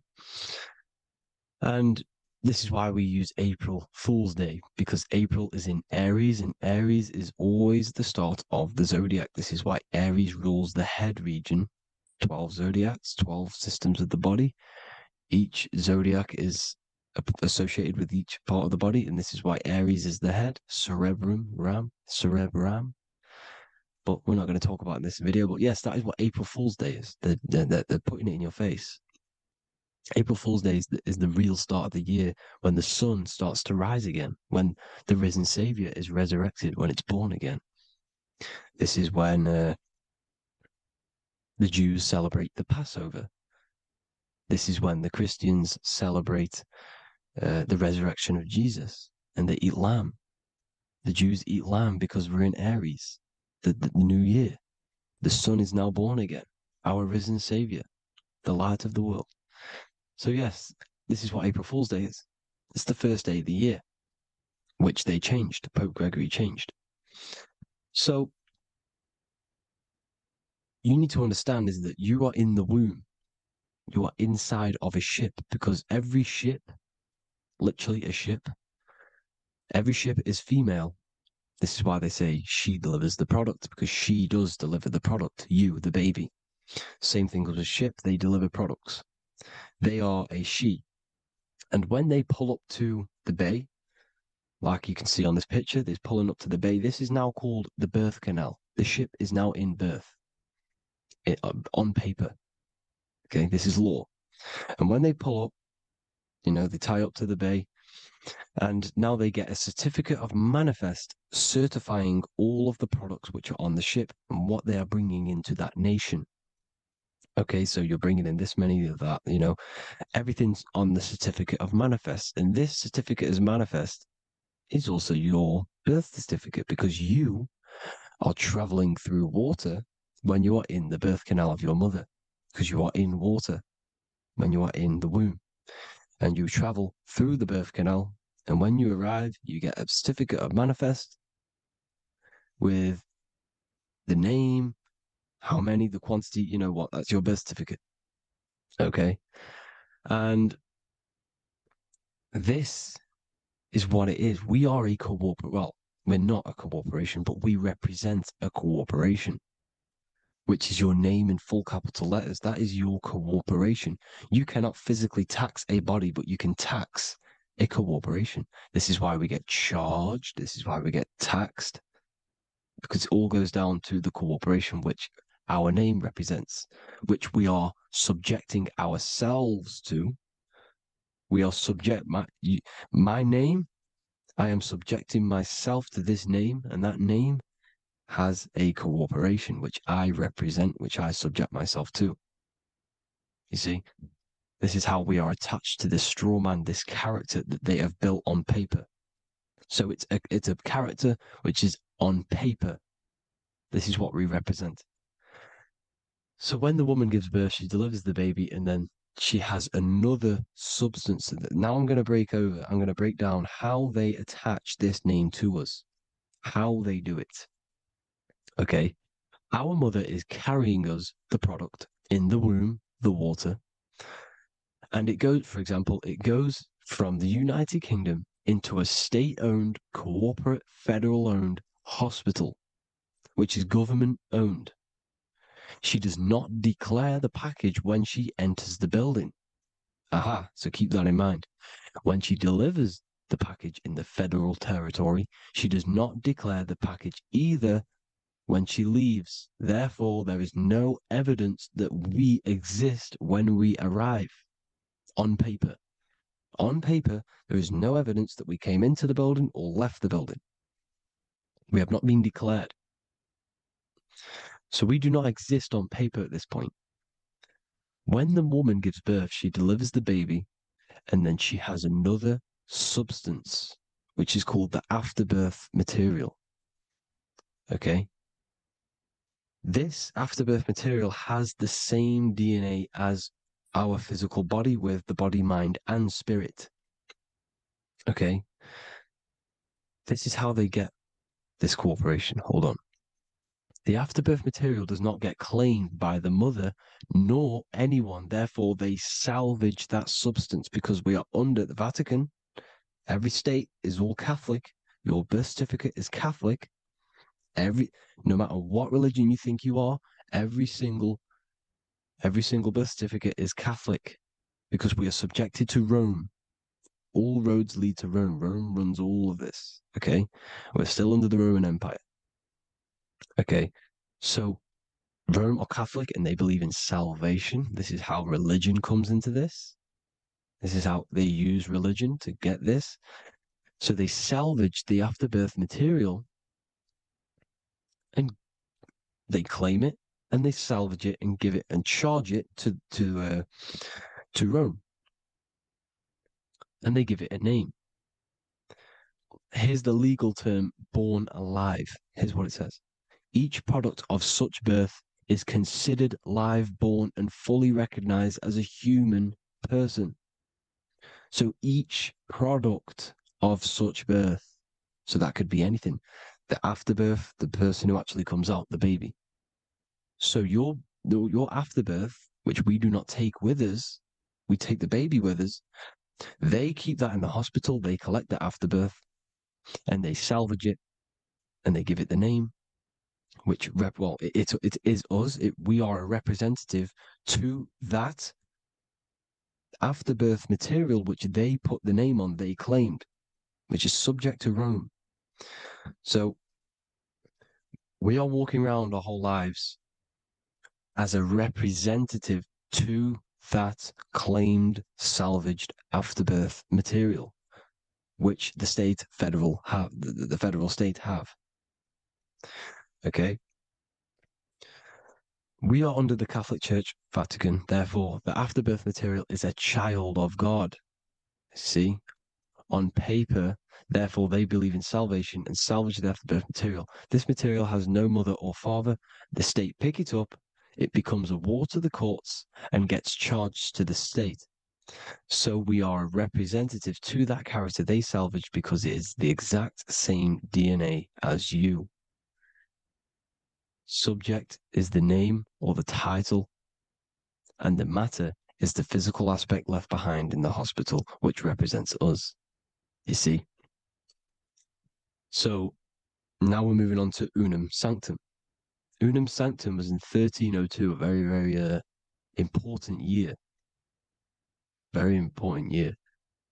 Unum Sanctum says this is basically how they claim everyone in the world.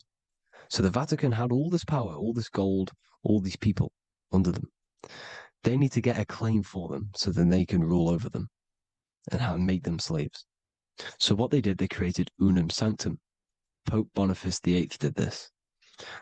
And it says, the spiritual man judges of all things and he himself is judged by no man.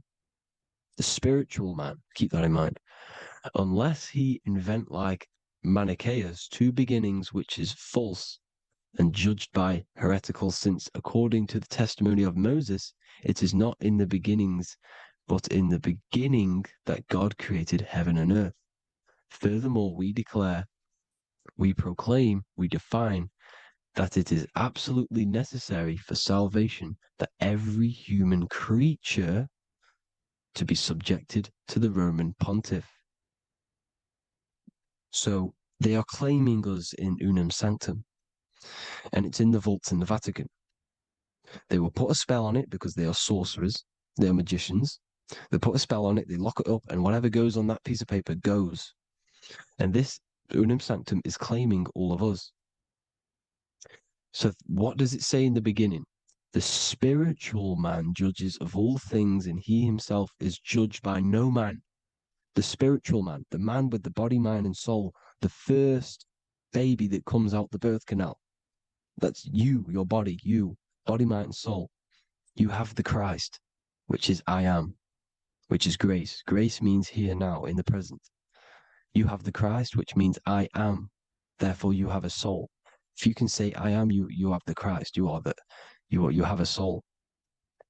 But a creature can be anything with no soul. You see, so no man can judge the man with the soul. However, as it says in the second part, we proclaim, we define that it's absolutely necessary for salvation that every human creature to be subject to the Roman pontiff. So they are subjecting the afterbirth, not the man with the body, mind, and soul, but the afterbirth to the Roman pontiff, to the Roman Catholic Church. We are the ones who are claiming to be the afterbirth material, which is our birth certificate, which is our representative. We represent that because it is our DNA. This is how we are stuck. We are stuck because we represent this DNA, which is on paper, recorded. You see? So we, being untaught, uneducated in these subjects, we are subjecting ourselves to this system, to this slavery, because we just want to live. We just want to live happily, just peaceful. Think about it. Where's all this coming from? Where's all this war, all this killing, deaths coming from? We just want to live. It's coming from the Catholic Church, these evil death cult, which has subjected us, which has used us as slaves, and we are still slaves, and it's just going to get worse and worse and worse. So this is how we have subjected ourselves to be the slaves to this system. It's a lot to take in, and there's a lot more deeper stuff which goes into this. I'm just going over the surface. I'm going quite deep, but there is little details that I still need to learn myself. But this is the general how that we've been stuck to this slave system. So we are batteries, okay? This is why we get charged. When you go in a court, you get charged, okay? Because you're a biological battery.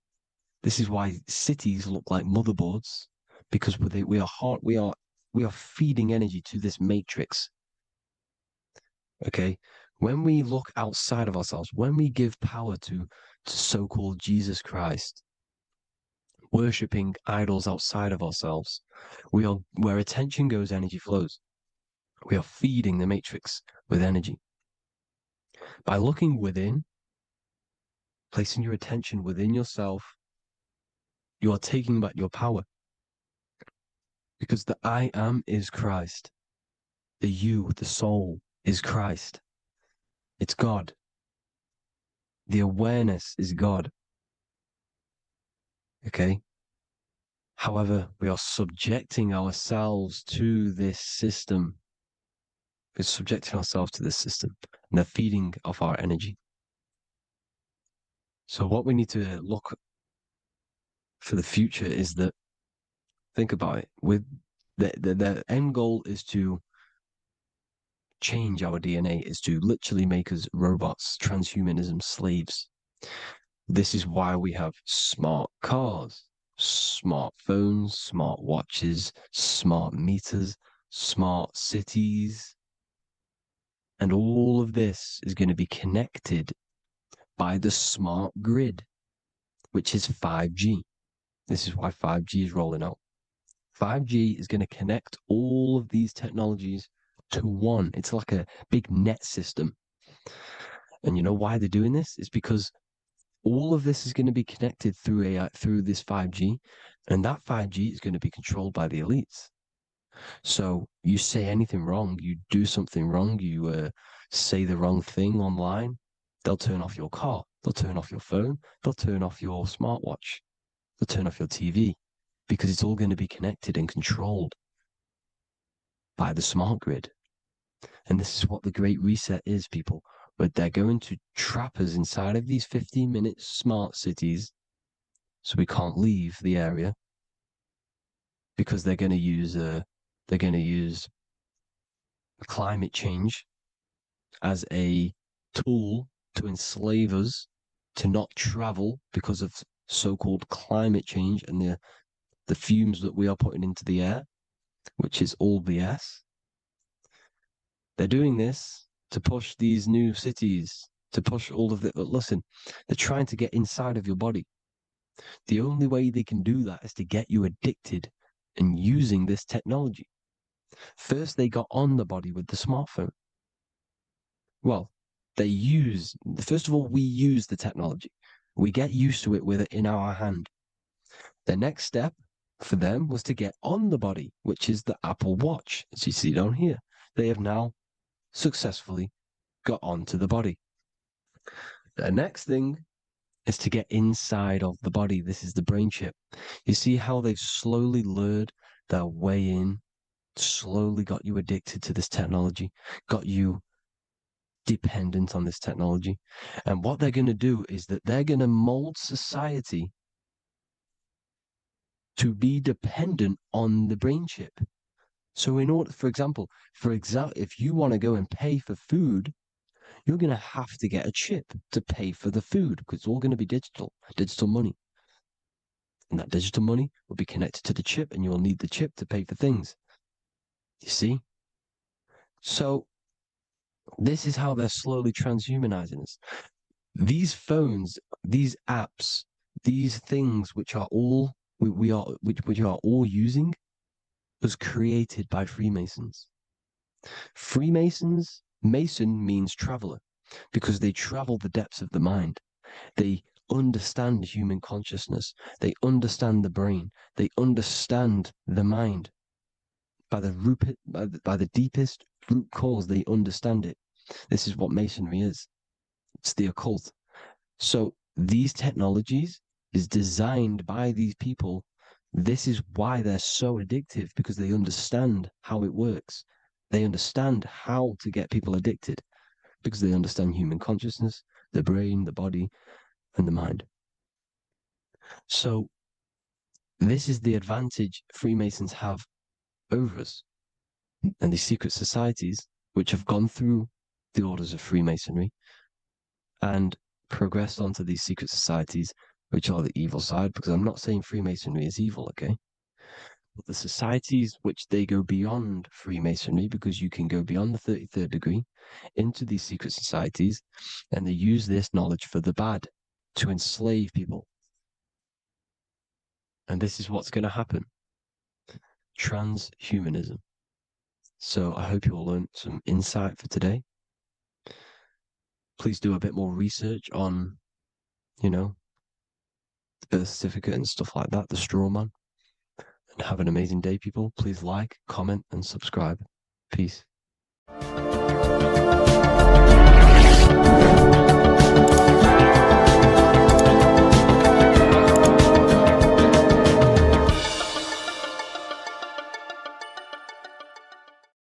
In this video, we're going to be talking about the evolution of consciousness. You are born human, however, you possess consciousness, which is the awareness behind your being, the awareness behind your thoughts, the experiencer behind your five senses, the experiencer, the observer behind your thought, emotions, and senses. You are an eye, an invisible consciousness looking through a lens, which is your body. Your body produces this physical world that you experience. Your brain produces this world. Your brain and body is a technological computer. However, you are an infinite, ever-expanding consciousness behind this physical body. And there is an evolution of consciousness, a cosmic journey of expansion. And this is why we see so much pyramid symbolism in the occult and esoteric world, and especially within Freemasonry. Because the pyramid represents climbing, an evolution, a raising state of consciousness, a journey. Steps symbolize a journey upwards. This is the raising and the evolution of consciousness, our inner world, the transmutation of our inner selves, of our souls and consciousness and our minds. So when we see this pyramid, we're seeing a evolution, a way up to source consciousness. And the eye in the pyramid represents your source consciousness. It represents illumination. It represents divine guidance through this evolution of consciousness. This is why we see the ladder. Consciousness is ever expanding on an infinite journey of evolution. Each individual is a part of this cosmic process, contributing towards the ongoing expansion of both mind and awareness. As we evolve, we collectively explore deeper levels of existence, expanding the boundaries of thought and consciousness. The mind has the ability to expand infinitely into new realms of thought, into new dimensions of mind. The mind cannot be filled up. It is not a physical substance. The body can be filled up because it is a physical thing, but you cannot fill the mind. Therefore, the mind is constantly expanding, ever expanding into new fields of thought. So what we see in Freemasonry, the ladder, is again a journey, an elevation of consciousness.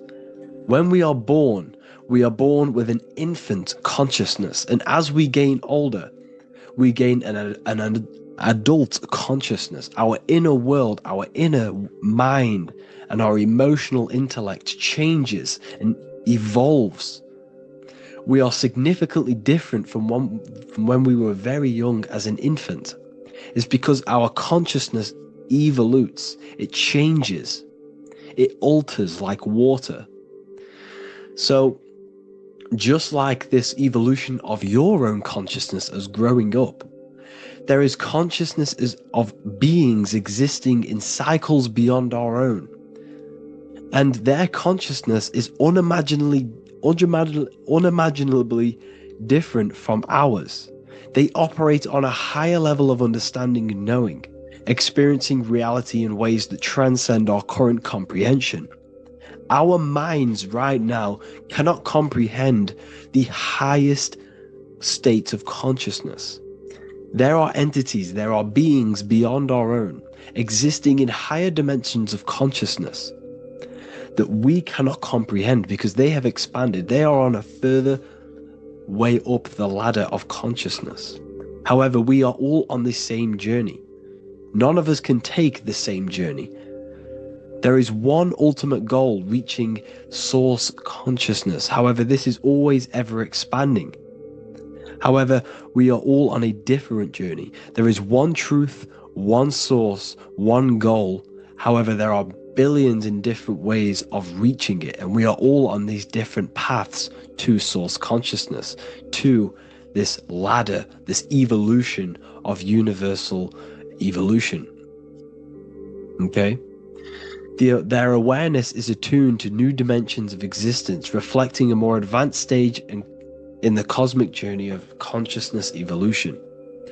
So when you take DMT, you are shot into these higher realms of consciousness where you meet these beings who look similar to these images.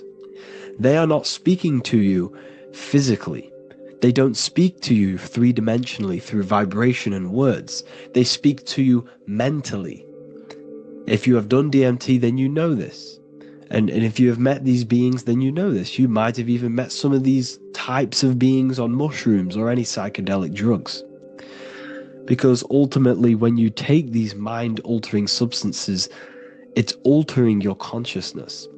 It's merging your consciousness with the spirit of that substance. And you are essentially attuning your mind to higher dimensions of consciousness. That's why we say we're getting high when we take these substances. Therefore, when you meet these beings on DMT, you are essentially meeting beings who are attuned to higher dimensions of consciousness, and they speak to you mentally. They speak to you telepathically through thought, because the universe is mental. Everything exists within the mind. The way you are now, your physical existence, is a state of mind. Mind, thought creates matter. Spirit and matter are two opposing ways of thinking. If we have a very spiritual mind, we have an expanded mind, we are a spiritual person through the mind. However, if we have a very low state of consciousness where we think about food, sex, lust, and all physical things, then we have a physical consciousness. Matter and spirit are two opposing forces, two ways of thinking.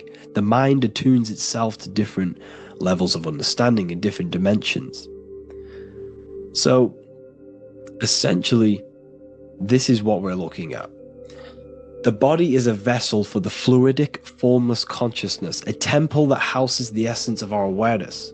While the five senses are limited to perceiving only the physical plane, the mind transcends these limitations, capable of perceiving the full scope of reality. It is through the mind that we access deeper truths beyond the material, tapping into boundless nature of existence. Physical existence is a thin band, a thin layer of reality. It's like 0.001% of reality. And your five senses are only tuned into this layer of reality. But the five senses are, by design, only allowed to perceive physicality. But the mind has the power to expand beyond this physical five sense state. The mind has the power to expand and evolute. It is a conscious decision whether you want to take this path or not. You can stay in a three-dimensional way of thinking, or you can expand your consciousness from within. It's not an external journey. There is no God going to save you. You must save yourself. Therefore, behind every single one of these eyes is the same source consciousness. However, we are all different cells in a different journey. The organs in your body, the cells in your body are all alive. They all possess same consciousness, universal consciousness. However, we are all on a different journey of evolution. As above, so below. As the baby is in the mother's womb, when the baby becomes conscious, there is a world outside of its mother. What does it do? It presses and seeks a way out to be born in the other world outside of its mother. It is the same with your consciousness, your mind. When your mind becomes aware that there is realities beyond the immediate surroundings, it seeks a way out. And this is exactly what I'm doing to you now. I am now expanding your mind and telling you there is other ways of reality. There is other dimensions of consciousness which you can access through inner transmutation, through different ways of thinking, spiritualism, and meditating and connecting with yourself and detaching from external things. We can upgrade our consciousness. Your body is a womb. Why Jesus says you must be born again to see the kingdom of God, because you are born physically and then you must be born again spiritually, awakening your inner consciousness. So like I said, as the baby is in the womb, it's the same principle. As above, so below. You were a baby, you were in your mother's womb, and you figured out there is a world outside of your mother, so you seek to weigh out your mother to be born in another world. It's the same now. You must do this now. This is your spiritual evolution. This is the evolution of consciousness. It's ever expanding. When you die, this is a transition. You must learn to not fear death. This is another part of your spiritual journey. You must master death. Therefore, like I said before, the mind has limitless capacity to expand into new realms of thought, continuously exploring uncharted ideas and concepts without boundaries. The mind can ever expand. It can never be filled. It can never ever know everything. There is infinite fields of knowledge, infinite fields of thought. Your current state is just one stage on an infinite pathway. You won't remain human forever. The human experience is a crucial phase where we learn to balance polarities, master the fundamental laws of the cosmos. It is a period of growth and transformation, preparing us for the next stages in our cosmic evolution. The goal is to strive for perfection, yet the true perfection is unattainable. It's like a tunnel, and there is a light at the end of the tunnel. And as you walk through this tunnel, the light is ever moving backwards. You should forever seek to meet that light, but you will never meet that light because consciousness is ever expanding. You should strive for perfection, yet knowing that perfection is forever unattainable. The journey is endless, with each step revealing deeper layers of understanding and experience. The pursuit of growth and expansion is itself the essence of our evolution. You can find all of this knowledge in the amazing book that I have read for years. I have read this book, The Emerald Tablets of Thoth, the Atlantean, by M. Dorial, translated by M. Dorial. I'm telling you now, this book, now that I've told you this, you have some context on the book. The whole book is about evolution of consciousness. He's talking about higher dimensions beings. He's talking about how you can transcend this physical plane. It is truly the most amazing book you will probably read. One of the best spiritual texts you'll see. It's hard to understand, so you must read it over and over again. And the more your mind progresses, like for me, I read this every couple months. And the more I learn about consciousness, the more I expand my own consciousness. And every time I read this book, I pick out something new that just completely blows my mind. Because you can only understand this book to your level of consciousness, to your level of understanding. So now that I've told you all this information, go and read this book and it will absolutely blow your mind. And so will the Book of Wisdom Volume 2, which is now available. I released it the other day. I'm just going to read a page out now. This page is called Spirit and Matter. The Earth is not merely a dense, lifeless rock drifting through space. It possesses spirit, a living essence that animates its form.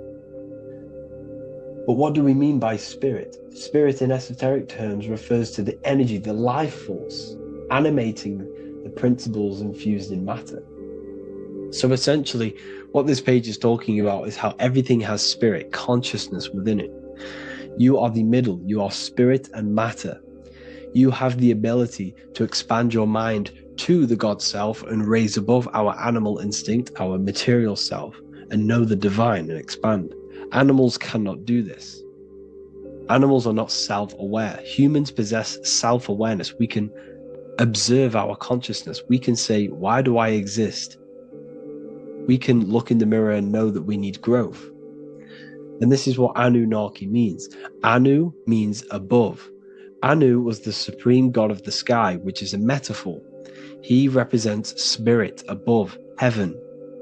Anu came down to earth and married Ki, the goddess of the earth, which represents matter. It's a myth, it's an allegory. Anu married Ki and gave birth to the Anunnaki. Spirit came down and infused with matter and gave birth to the human, which is you. You are spirit infused in matter, Anu and Ki, Anunnaki. You are the Anunnaki. And this is just one of the teachings in my book. Honestly, this book is absolutely amazing. If you truly, truly want to expand your consciousness, give this book a read. And obviously, if you're inside the university, I give you this book for free. A paperback version. If you join the university, follow the steps inside of the general chat, you'll be able to download this book. Not download it. Order a paperback for free. All you have to do is pay for the shipping. You'll also gain amazing knowledge inside of my library, where your mind will just be overblown with the amount of esoteric books. There's over 45 rare occult books, plus you get a PDF of the Volume 1 and Human Health Guide. You get reoccurring updates where I expand on symbolism, occultism, where you will just feel absolutely amazing once you understand esotericism in yourself. You'll also learn how to create the dream reality that you want with the Manifestation Mastery course, where I teach you how your consciousness creates reality. You'll have a real lectures where I post lectures on symbolism, occultism, esotericism. There's a conscious community and live calls and Q&A where you can ask me questions and I'll answer your questions. I just want to say thank you to everyone who has joined the university. Thank you for even liking and watching this video. Any support I just appreciate every single one of you. Please, if you can, leave a comment and a like on this video and let me know any videos you want me to make in the future.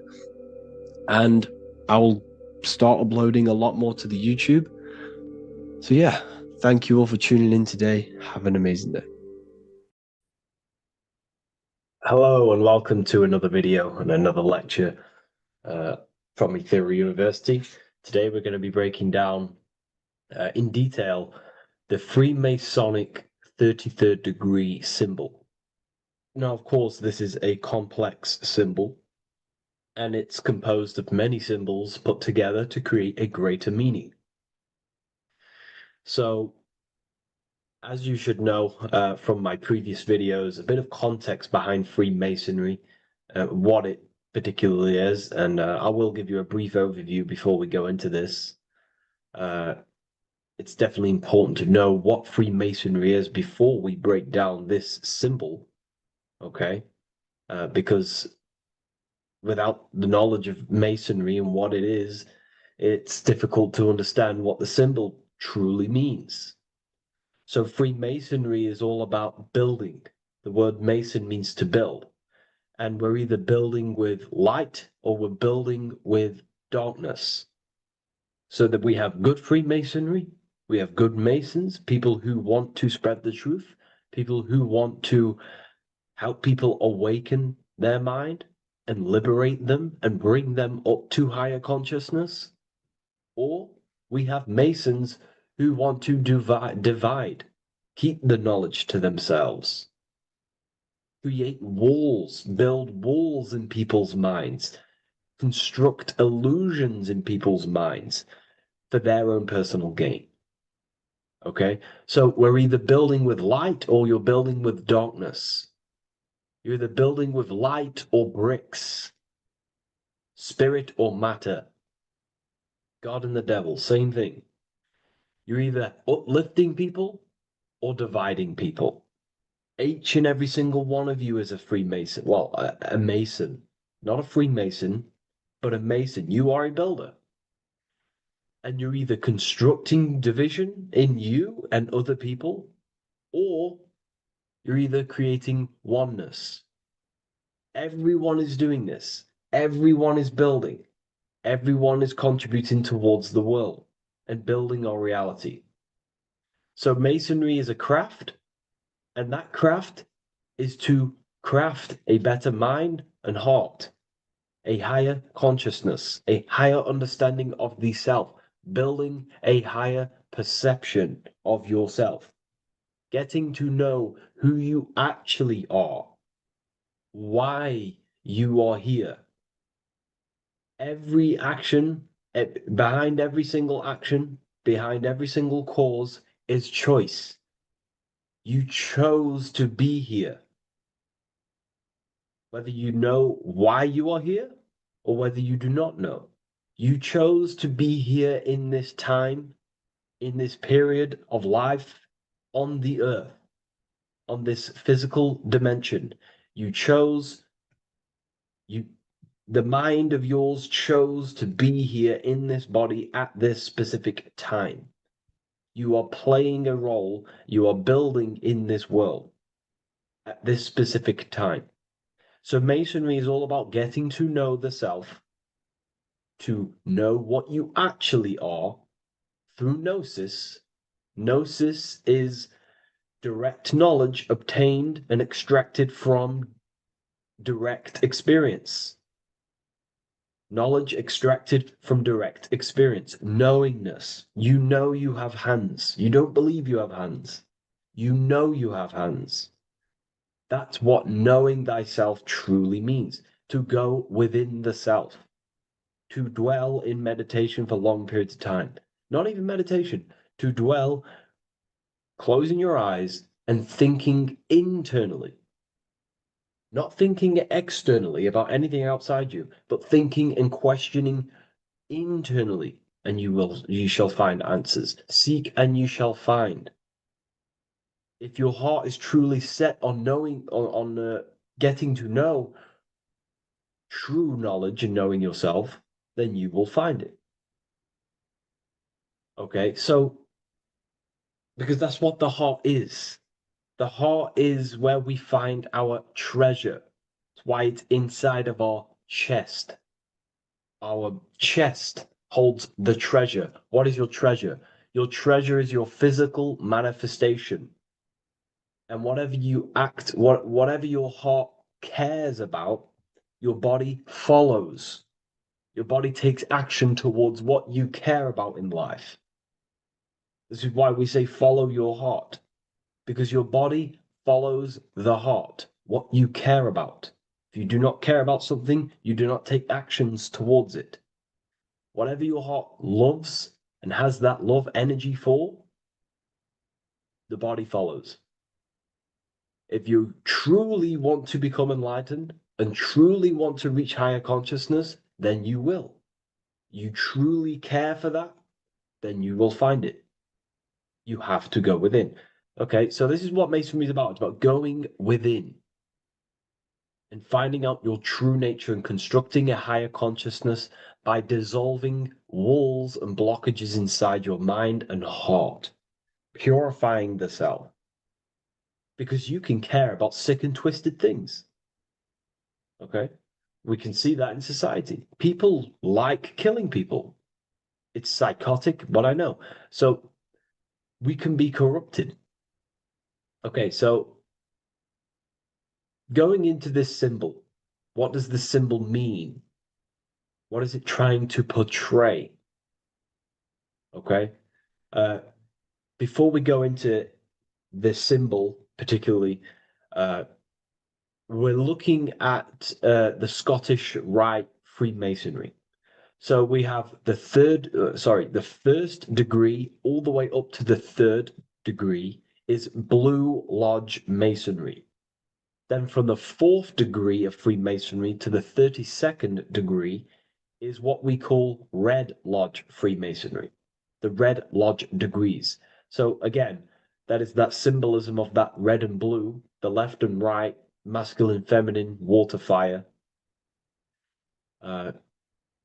It's that symbolism again of the two polar opposites of reality, of masculine and feminine qualities, solar and lunar, the left and right hemispheres of the brain, the inner and inner and outer world, the brain and the heart. These are all polarities, okay? Spirit and matter. We have to unify these. But we're looking at the 33rd degree. This is the end of the Scottish Rite of Freemasonry, and it's considered the illuminated degrees. Illuminated. This is when one gets to know the true self, the true knowledge, when one has gone within, mastered the self, got rid of mental blockages, blockages in the heart, purified the self, and they know who they are. They have higher consciousness. And in this breakdown today, I'm going to show you how they have higher consciousness through this symbolism. Okay, so I was going to say something, but I totally forgot what it was. But anyways, we'll move forward with this symbol. Oh, that's what it was. Water melts. Well, ice melts at 33 degrees, symbolizing ice represents solid matter, ego, the physical body, left brain thinking, physical reality identification, identifying self with the ego, the name, the job, the reputation. That's the ice, that's solid, that's ego thinking, left brain thinking. When we identify ourselves with the body, our ego, our name, our job, our reputation, our family, that is ego. That is pure earthly survival base level consciousness. This is the degree, this is the level of state of mind that we need to rise out from and figure out what we are, what you actually are inside you. When you turn off your thoughts, what are you then? If you do not think, you are not your name, your job, your reputation, your family, your beliefs. Because when the mind is turned off, there is still something left. That is you. And that is the substance that we have to get to know through gnosis, through going within and thinking internally and dwelling within. Okay. So Freemasonry is all about learning about the psyche, the true nature of consciousness, how it functions, the mechanics of consciousness, how we can integrate universal law with consciousness. We're going to be going into that. Natural law, how we can become one with God's law. We can become one with the universe and integrate universal consciousness into yourself. Okay, so the first thing I'm going to say about this symbol, straight away, the first thing you probably notice about the symbol is the eagle. The eagle is a bird. Okay, what do birds do? They are high in the air. They are above the earth, which represents rising, rising consciousness, rising the mind out of the lower mind, earth-based survival, impulsive, reactive, egotistical mind. And we're pulling us up, we're rising from that. The earth represents that lower base survival consciousness, ego-driven thoughts. And we're rising up. The bird is free. It's free from the earth. Okay? It's free.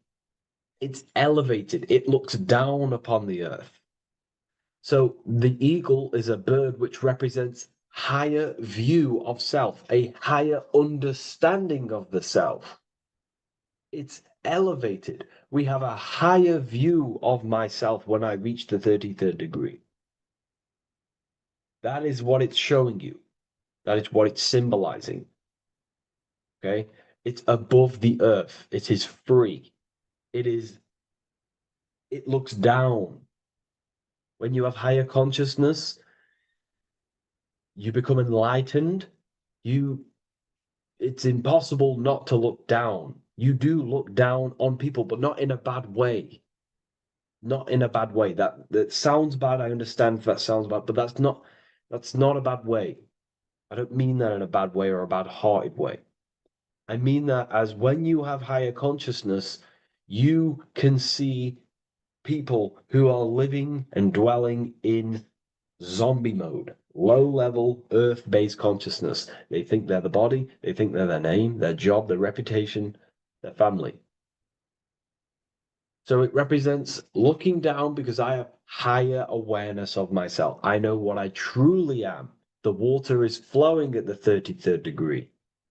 The water melts at the 33rd degree, representing the flowing of consciousness, the flowing of the mind, flowing of light energy entering the body. Because when we reach higher consciousness, when you raise your consciousness, which is just an easier way of saying mastering thoughts, mastering yourself, we no longer give attention to negative thoughts because we understand what thoughts are and why would you let your own mind take away your own power? So again, Freemasonry is about gaining personal power, not in a bad way. Well, it can be used for bad. Gaining mental power, a strong mind. Most people have very, very, very weak minds in this world. Very weak minds. This world is a mental world. We have to gain strength in the mind. It's a mental universe.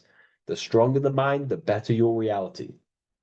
The less affected you are by external things. Nothing external should ever bother you. Okay? Uh, so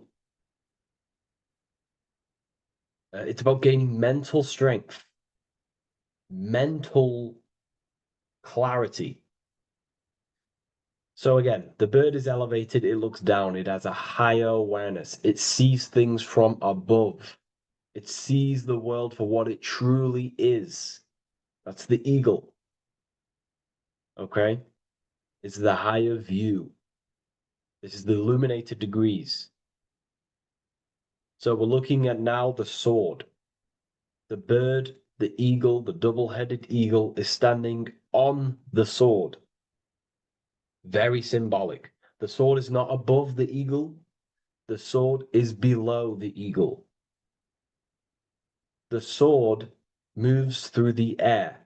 On a basic breakdown of the sword, it represents power. Power. Because if I have a sword, I hold the power over you.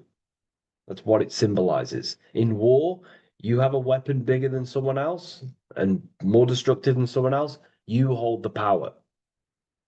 So it's a power symbol. To go even deeper on this, on its true meaning, the sword, I've already broke this down plenty of times. It moves through the air. It cuts the air. It's the mind. Air represents the mind. Water is emotion. Fire is the spirit. Earth is the body. So we're looking at the mind, the power of the mind. And the eagle is standing on top of this, representing, I am conquering my own mind. I am conquering my mind. My mind does not conquer me. My mind is truly mine. I hold the power over it. I stand on top of my mind.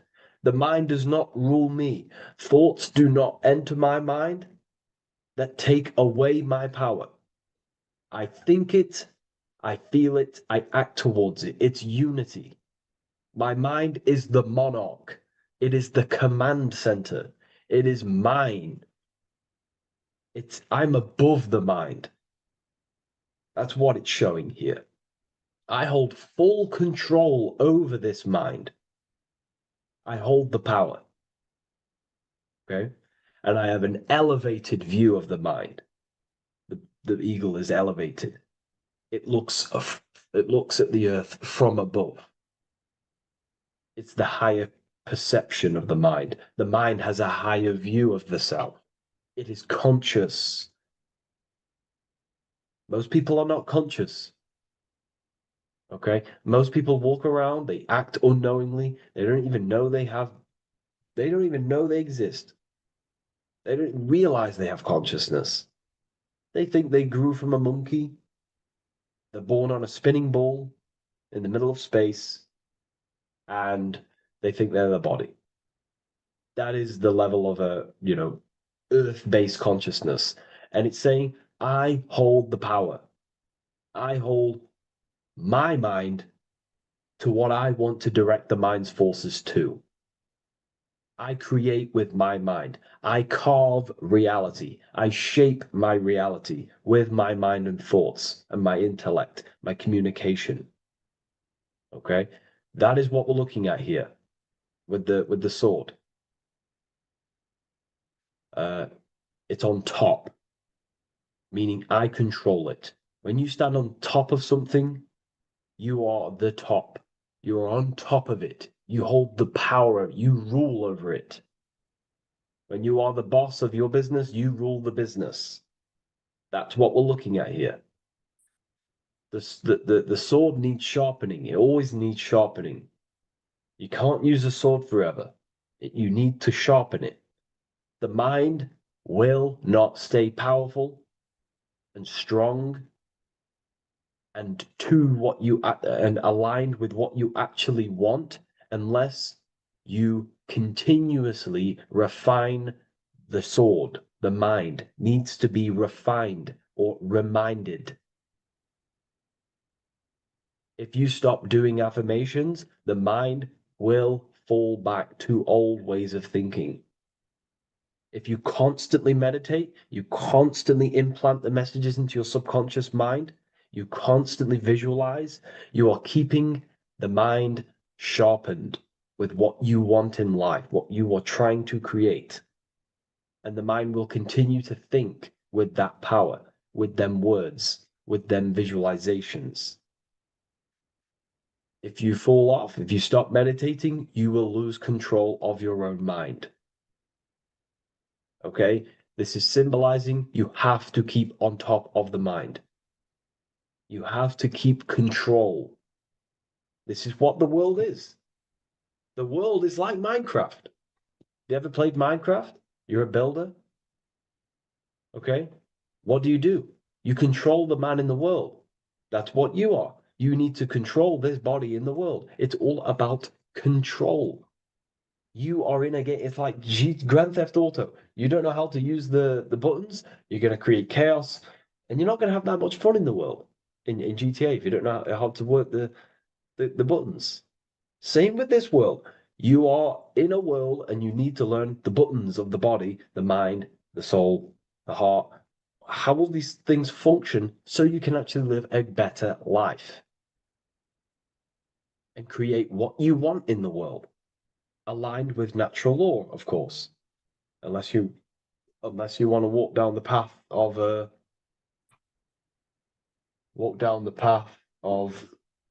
Satanism. So this is what we're looking at with the sword. Now, moving on, we're looking at this little banner here. This says "God and my right" in Latin. God and my right. What is your right? Natural law is your right. What is natural law? You already know the natural laws. We all intuitively know the natural law. What is natural law? Do good.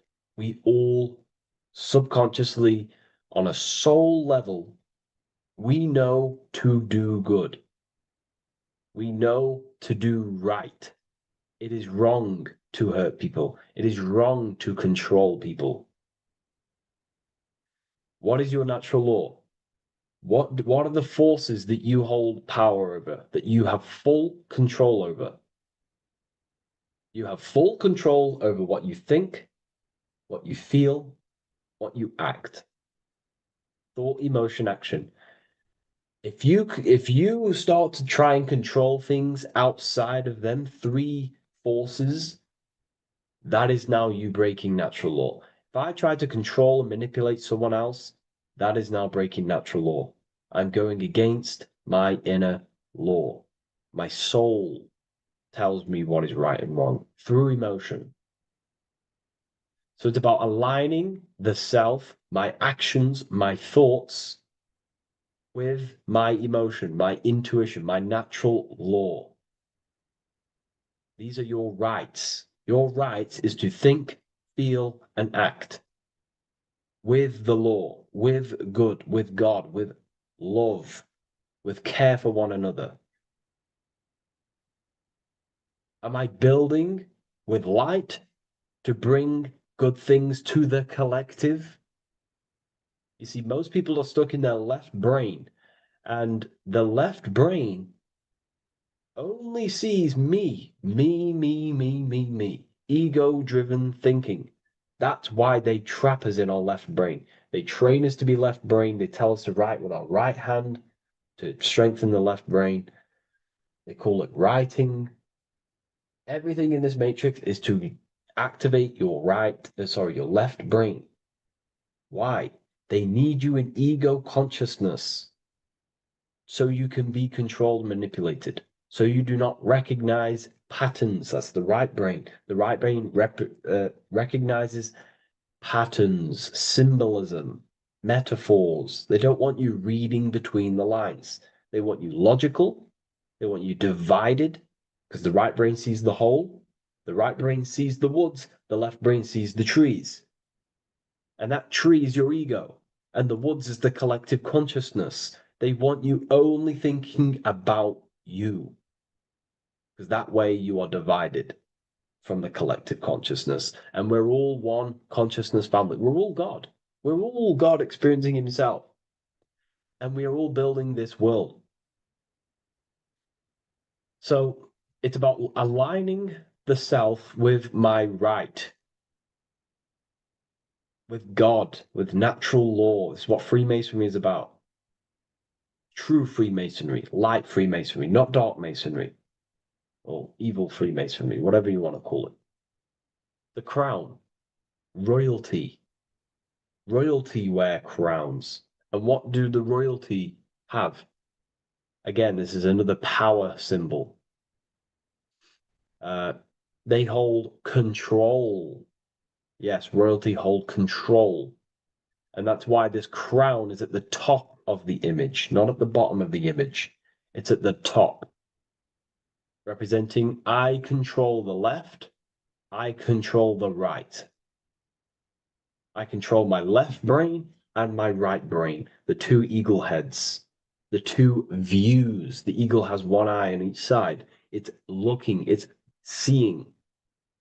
And that's symbolic of the left and right brain. We see, not physically see, but I mean perceive. We perceive reality with the left brain and we perceive reality with the right brain. And it's about unifying these two brains so we can see and perceive reality from a true lens. Because if we see reality only from the left brain, and a left brain dominated brain, we see everything as divided. But if we see everything from a right brain perspective, we see everything as whole. When everything is in the middle, you need to see reality from the middle. Yes, I have my own personal consciousness, and yes, there is a collective consciousness. So I need to balance between that. I need to see reality between the line, between the left and right brain, and align this worldview, and align my thoughts, align my actions with this. Because if you're left-brained dominated, you're only going to take action on ego. You're only going to take action on me. You're only going to think about me, me, me. But if you're right hemisphere brained, you're only going to take action for the collective, which is, yes, that's good, but you also need to think about yourself. Why did you come here? Your life has a meaning as well. It's not just about the collective, it's about you as well. But we need to balance this. You see? This is what we're looking at. The crown is in the middle, representing the balance, the power over the two. Okay? It's the balance, it's mastery, it's control. Royalty hold control over society, royal families. So it's about controlling the self. It's control over the eagle, control over the sword, over the mind. It's about personal power we're looking at here, self-control. Now we're looking at a upright triangle, which represents the element of fire, which is masculine. Masculine is all to do with action, action, the physical body. We're looking at fire, which represents spirit or transformation. Fire is a very transformative element. It transforms things. Okay, so we're looking at self-transformation through action. This is what we're looking at here. Fire is a very, very masculine force, a very penetrating and transformative force. So we're looking at transforming the self, not through knowledge, but through action. We have transformed the self, 33rd degree. I've reached the 33rd degree and I have now fully transformed. Now, there are higher degrees than 33rd degree, but we're just breaking down the symbol. That's a whole of a lecture. But this represents full transformation. 3, another, if you watch my video on numerology, you know 3 is all about what? Transformation. Thoughts, emotions, actions. These are the transformative forces that turn and create reality. Jesus dies and dies and resurrects after 3 days. Transformation from dead to the awaken. Brahma, Vishnu, Shiva. God is threefold. Three, three, three, three, three, three. Electricity, magnetism, dielectricity. The three forces that pretty much create physical matter. Transformation is 3. So we're looking at transformation through action. Action is a very transformative force. There's no point learning this knowledge if you're not going to act upon the knowledge. A lot of people join the university, they learn a lot, but they leave because they don't want to take the action. They don't want to do the hard part. They don't want to act towards higher consciousness. They want to dwell in their lower mind. That's fine. That's your path. That's their path. But if you truly want to raise your consciousness, you have to act upon it. You have to actively not take the action. It's about what you do and do not do, because not doing something is also an action. If you are not participating in the low level pleasures like sex, casual sex, masturbation, going out and getting blind drunk. These are low level pleasures. It's going to keep you on a low level frequency and a low level consciousness. That is also an action, not doing that. It's about what you not do as well, which is very important. You have to act upon it to reach this degree. You will not reach this degree if you have not taken a lot of action towards reaching higher consciousness, reaching self-mastery over the mind, controlling the mind. This is what, again, it's about taking action on actually controlling the mind, controlling the self, gaining your power. Okay? Okay. This is another fascinating part about the eagle head and wings. It also represents the past, present, and future. The crown is, again, symbolic of the crown chakra. This is all to do with knowledge. So we're looking at knowledge of the past, the eagle on the left looking behind, and the eagle on the right looking forward. So we're looking at the crown, knowledge of the past and the future. Looking at your past is very powerful. What has led you to this very point in your life? What actions have taken you to this point? And not only you, remember, there is a collective. Remember, you always have to keep that in mind. Every action you take, you have to always align it with the collective consciousness. It's not just you in the world. We have a collective. So how did you and how did the collective get to this point in life, in this present? How did we get here? How did we get into this mess? Humanity is in a mess. A straight up chaotic mess. And if you think everything is perfect and everything's divine and everything's just, there's some people out there in the spiritual community saying, everything's divine, everything's meant for this purpose. No, there are people actively manipulating and using mind control methods to control this reality. How have we got into this mess? So we have to look into the past to analyze patterns so we can take action now in the present to change the future of the collective and your personal life. That's what we're looking at here. So the eagle looking left is looking in the past, representing analyzing the past, analyzing the actions in my life and the collective life. The actions that led to this mess now, to this state now. And what can I do now with my knowledge to change the future to a better future aligned with, again, natural law, aligned with goodness, aligned with God, aligned with care and love for one another and the self. So it's all about knowledge of the past and knowledge of the future. And what I can do now to take action, the triangle pointing at the middle, which is the present, what can I do now to change the future? To create a better future, to transform the world. 33, transformation. To transform the future. Okay, this is what we're looking at here with the two double-headed eagles as well.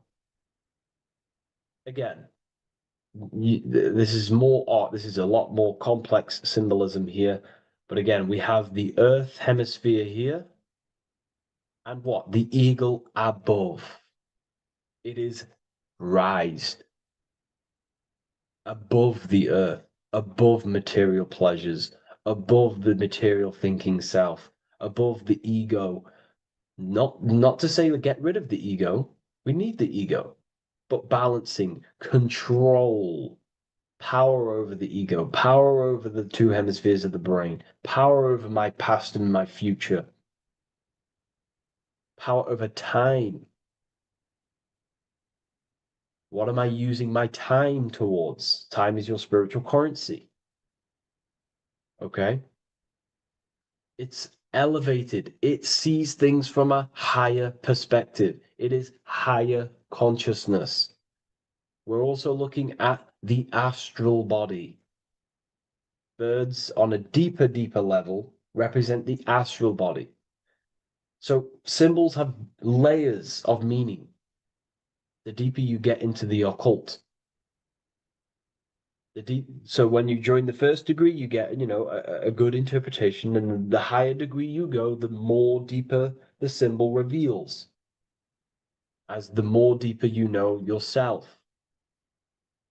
So we're looking also at the astral body, the light. What is the light? Light is a massive symbol in Freemasonry. It's knowledge, gnosis. When you're very intelligent, you call someone, they're a bright child. They have enlightenment, light in the mind. Looking at light, a lot of knowledge, a lot of self-knowledge of the self, of the psyche, how I function, what I am, knowledge of the astral body, rising above the earth, astral projection, exploring your true nature, exploring consciousness. This is what we're looking at here. And in order to explore your astral body and explore the astral realm, you have to control the sword, the mind. And you can then explore. You are free like a bird to fly. This is all symbolic of rising consciousness. All symbolic. So I hope this video has gained a bit more clarity on this symbol and given you some insights. And I will see you in the next one. Thank you for tuning in today.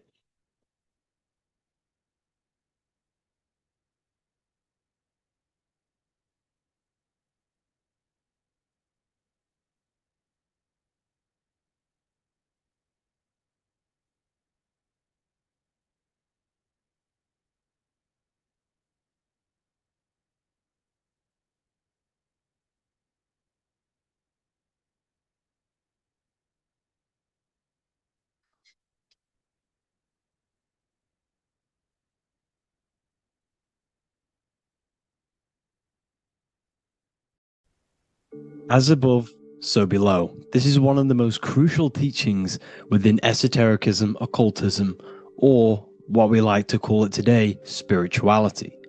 I don't like calling it spirituality because it's not spirituality. I teach human consciousness. I teach the science of you and your consciousness alone and your being. And in order to fully understand you and this world around you, you must understand this number one principle of as above, so below. There is many misconceptions of this, and there is many simple teachings of this, but I'm going to break it down today from the most simplest to the most complex, and you will see the connections between all things. This is the most important lesson you could ever learn, and I'm going to teach it you today. So what you must understand is with the term as above, so below, it applies with everything you see in this world and about yourself. We have something called the macro, which means the bigger scale. On the bigger scale, we have the whole earth. If we look down from the sky on top of rivers, this is what we see. We see this tree pattern. Then on a smaller scale, we see trees have this same pattern. Then we look even closer. We're going smaller and smaller into the leaves of the tree. We see the same pattern. Then we go even more micro into the human brain and look at the human brain cells, and we see the same pattern. This is proof this is a fractal universe, and everything is in the micro is reflected in the macro. As above, so below. As within, so without. On the macro is a reflection of the micro. So now that you understand this, we can go a bit further. A yearly cycle of spring, summer, fall, winter is a macro. A micro is a daily cycle. So a day is a mini year. The summer is the midday. Autumn is the evening. Night is the winter. And spring is the morning. This is a macro, a reflection. We have a miniature cycle of the zodiac every single day. And this cycle is also reflecting the cycle of life and death. We live, we are born, which is the spring. We live, which is the summer. We then age, which is the autumn. And then we die, which is the winter. And then we are reborn again. This is the cycle of life and death. And you do this every single day. You see, death is a macrocosm of sleep. This is why we say sleep is the cousin of death. Because you die every single night. You do this process of life and death every single day. As above, so below. What's in the micro is in the macro. So when you go to sleep, you are essentially dying. And then in the morning when you wake up, you are then born again. This is a fractal cycle that we live in. Everything in this whole world is fractal. Everything applies to as above, so below. We have the sun, we have the moon, we have the day, we have the night. We have the life, we have the death. We have the conscious, we have sleep. As above, so below. We have the conscious mind, because now we're diving into as within, so without. As above, so below more refers to the external world. As within, so without is referring to your inner world and the outer world. What you must understand is about yourself. You exist in two realms. You're an individual. The dual nature of you. You exist in two realms at once. You have an inner world of your thought, emotion. This is the inner world that no one else can see but yourself. And you have an outer world with a physical body which everyone can see. So you exist in two worlds. You have the inner voice, you have the outer physical voice, which I'm speaking to you with now. But I also have an inner voice, which no one can hear, only but me. So you exist in the light and you exist in the darkness. The sun represents your external self, your physical, conscious mind. The moon represents your shadow self, the inner self, the psyche self, the spirit self. There is an as above, so below. The sun is within you. The moon is within you. Everything is within you. Now that you understand as above, so below, what is your body? Your body is a miniature earth. Let me repeat, your body is an earth. Your body is the earth. Okay? Because like I say many times in all of my videos, you are not in the world.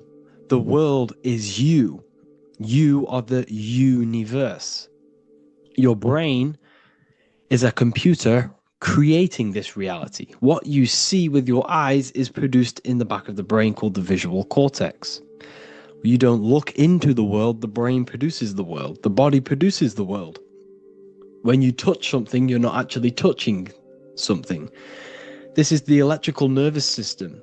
When you touch something, what you feel is actually electrical signals on your nervous system reporting back to your brain. Therefore, when this body dies, you leave the earth because this body is the earth. Okay? As above, so below. You have the mental plane, the astral plane, the etheric plane, and the physical plane. This is essential for understanding reality and the teaching of as above, so below. Everything in this material plane began in the thinking mind. For example, the microphone I'm speaking into, the phone you're watching this video off, or the laptop or iPad. Where did this begin? It didn't begin in the factory. The first ever place this item begun was in the mind of an individual. The invisible realms of mind is where all physical things and physical items begun. Essentially, this physical plane is the effect of the thinking mind. This world is the world of effect. It's the world of outcomes. When you see something, it is already manifest. It is already being manifested. It is an effect. And in the effect of the cause, which is the thinking mind. Therefore, the mind creates thoughts, which is the mental plane. Then after thoughts creates imagination, which is the astral plane. These two are spiritual. They are non-physical. So spirit kind of means non-physical. Then you have the physical planes, the etheric and the physical plane. As above, so below. What happens in the mind is manifest on the physical plane. Like I said, the phone that you are holding, it was a thought, and then it brought down into a physical reality. As above, so below. You change the mind, you change your reality. Your environment, the word environment has ment in it because your environment is mental. So now that you understand this, so what is the world around you?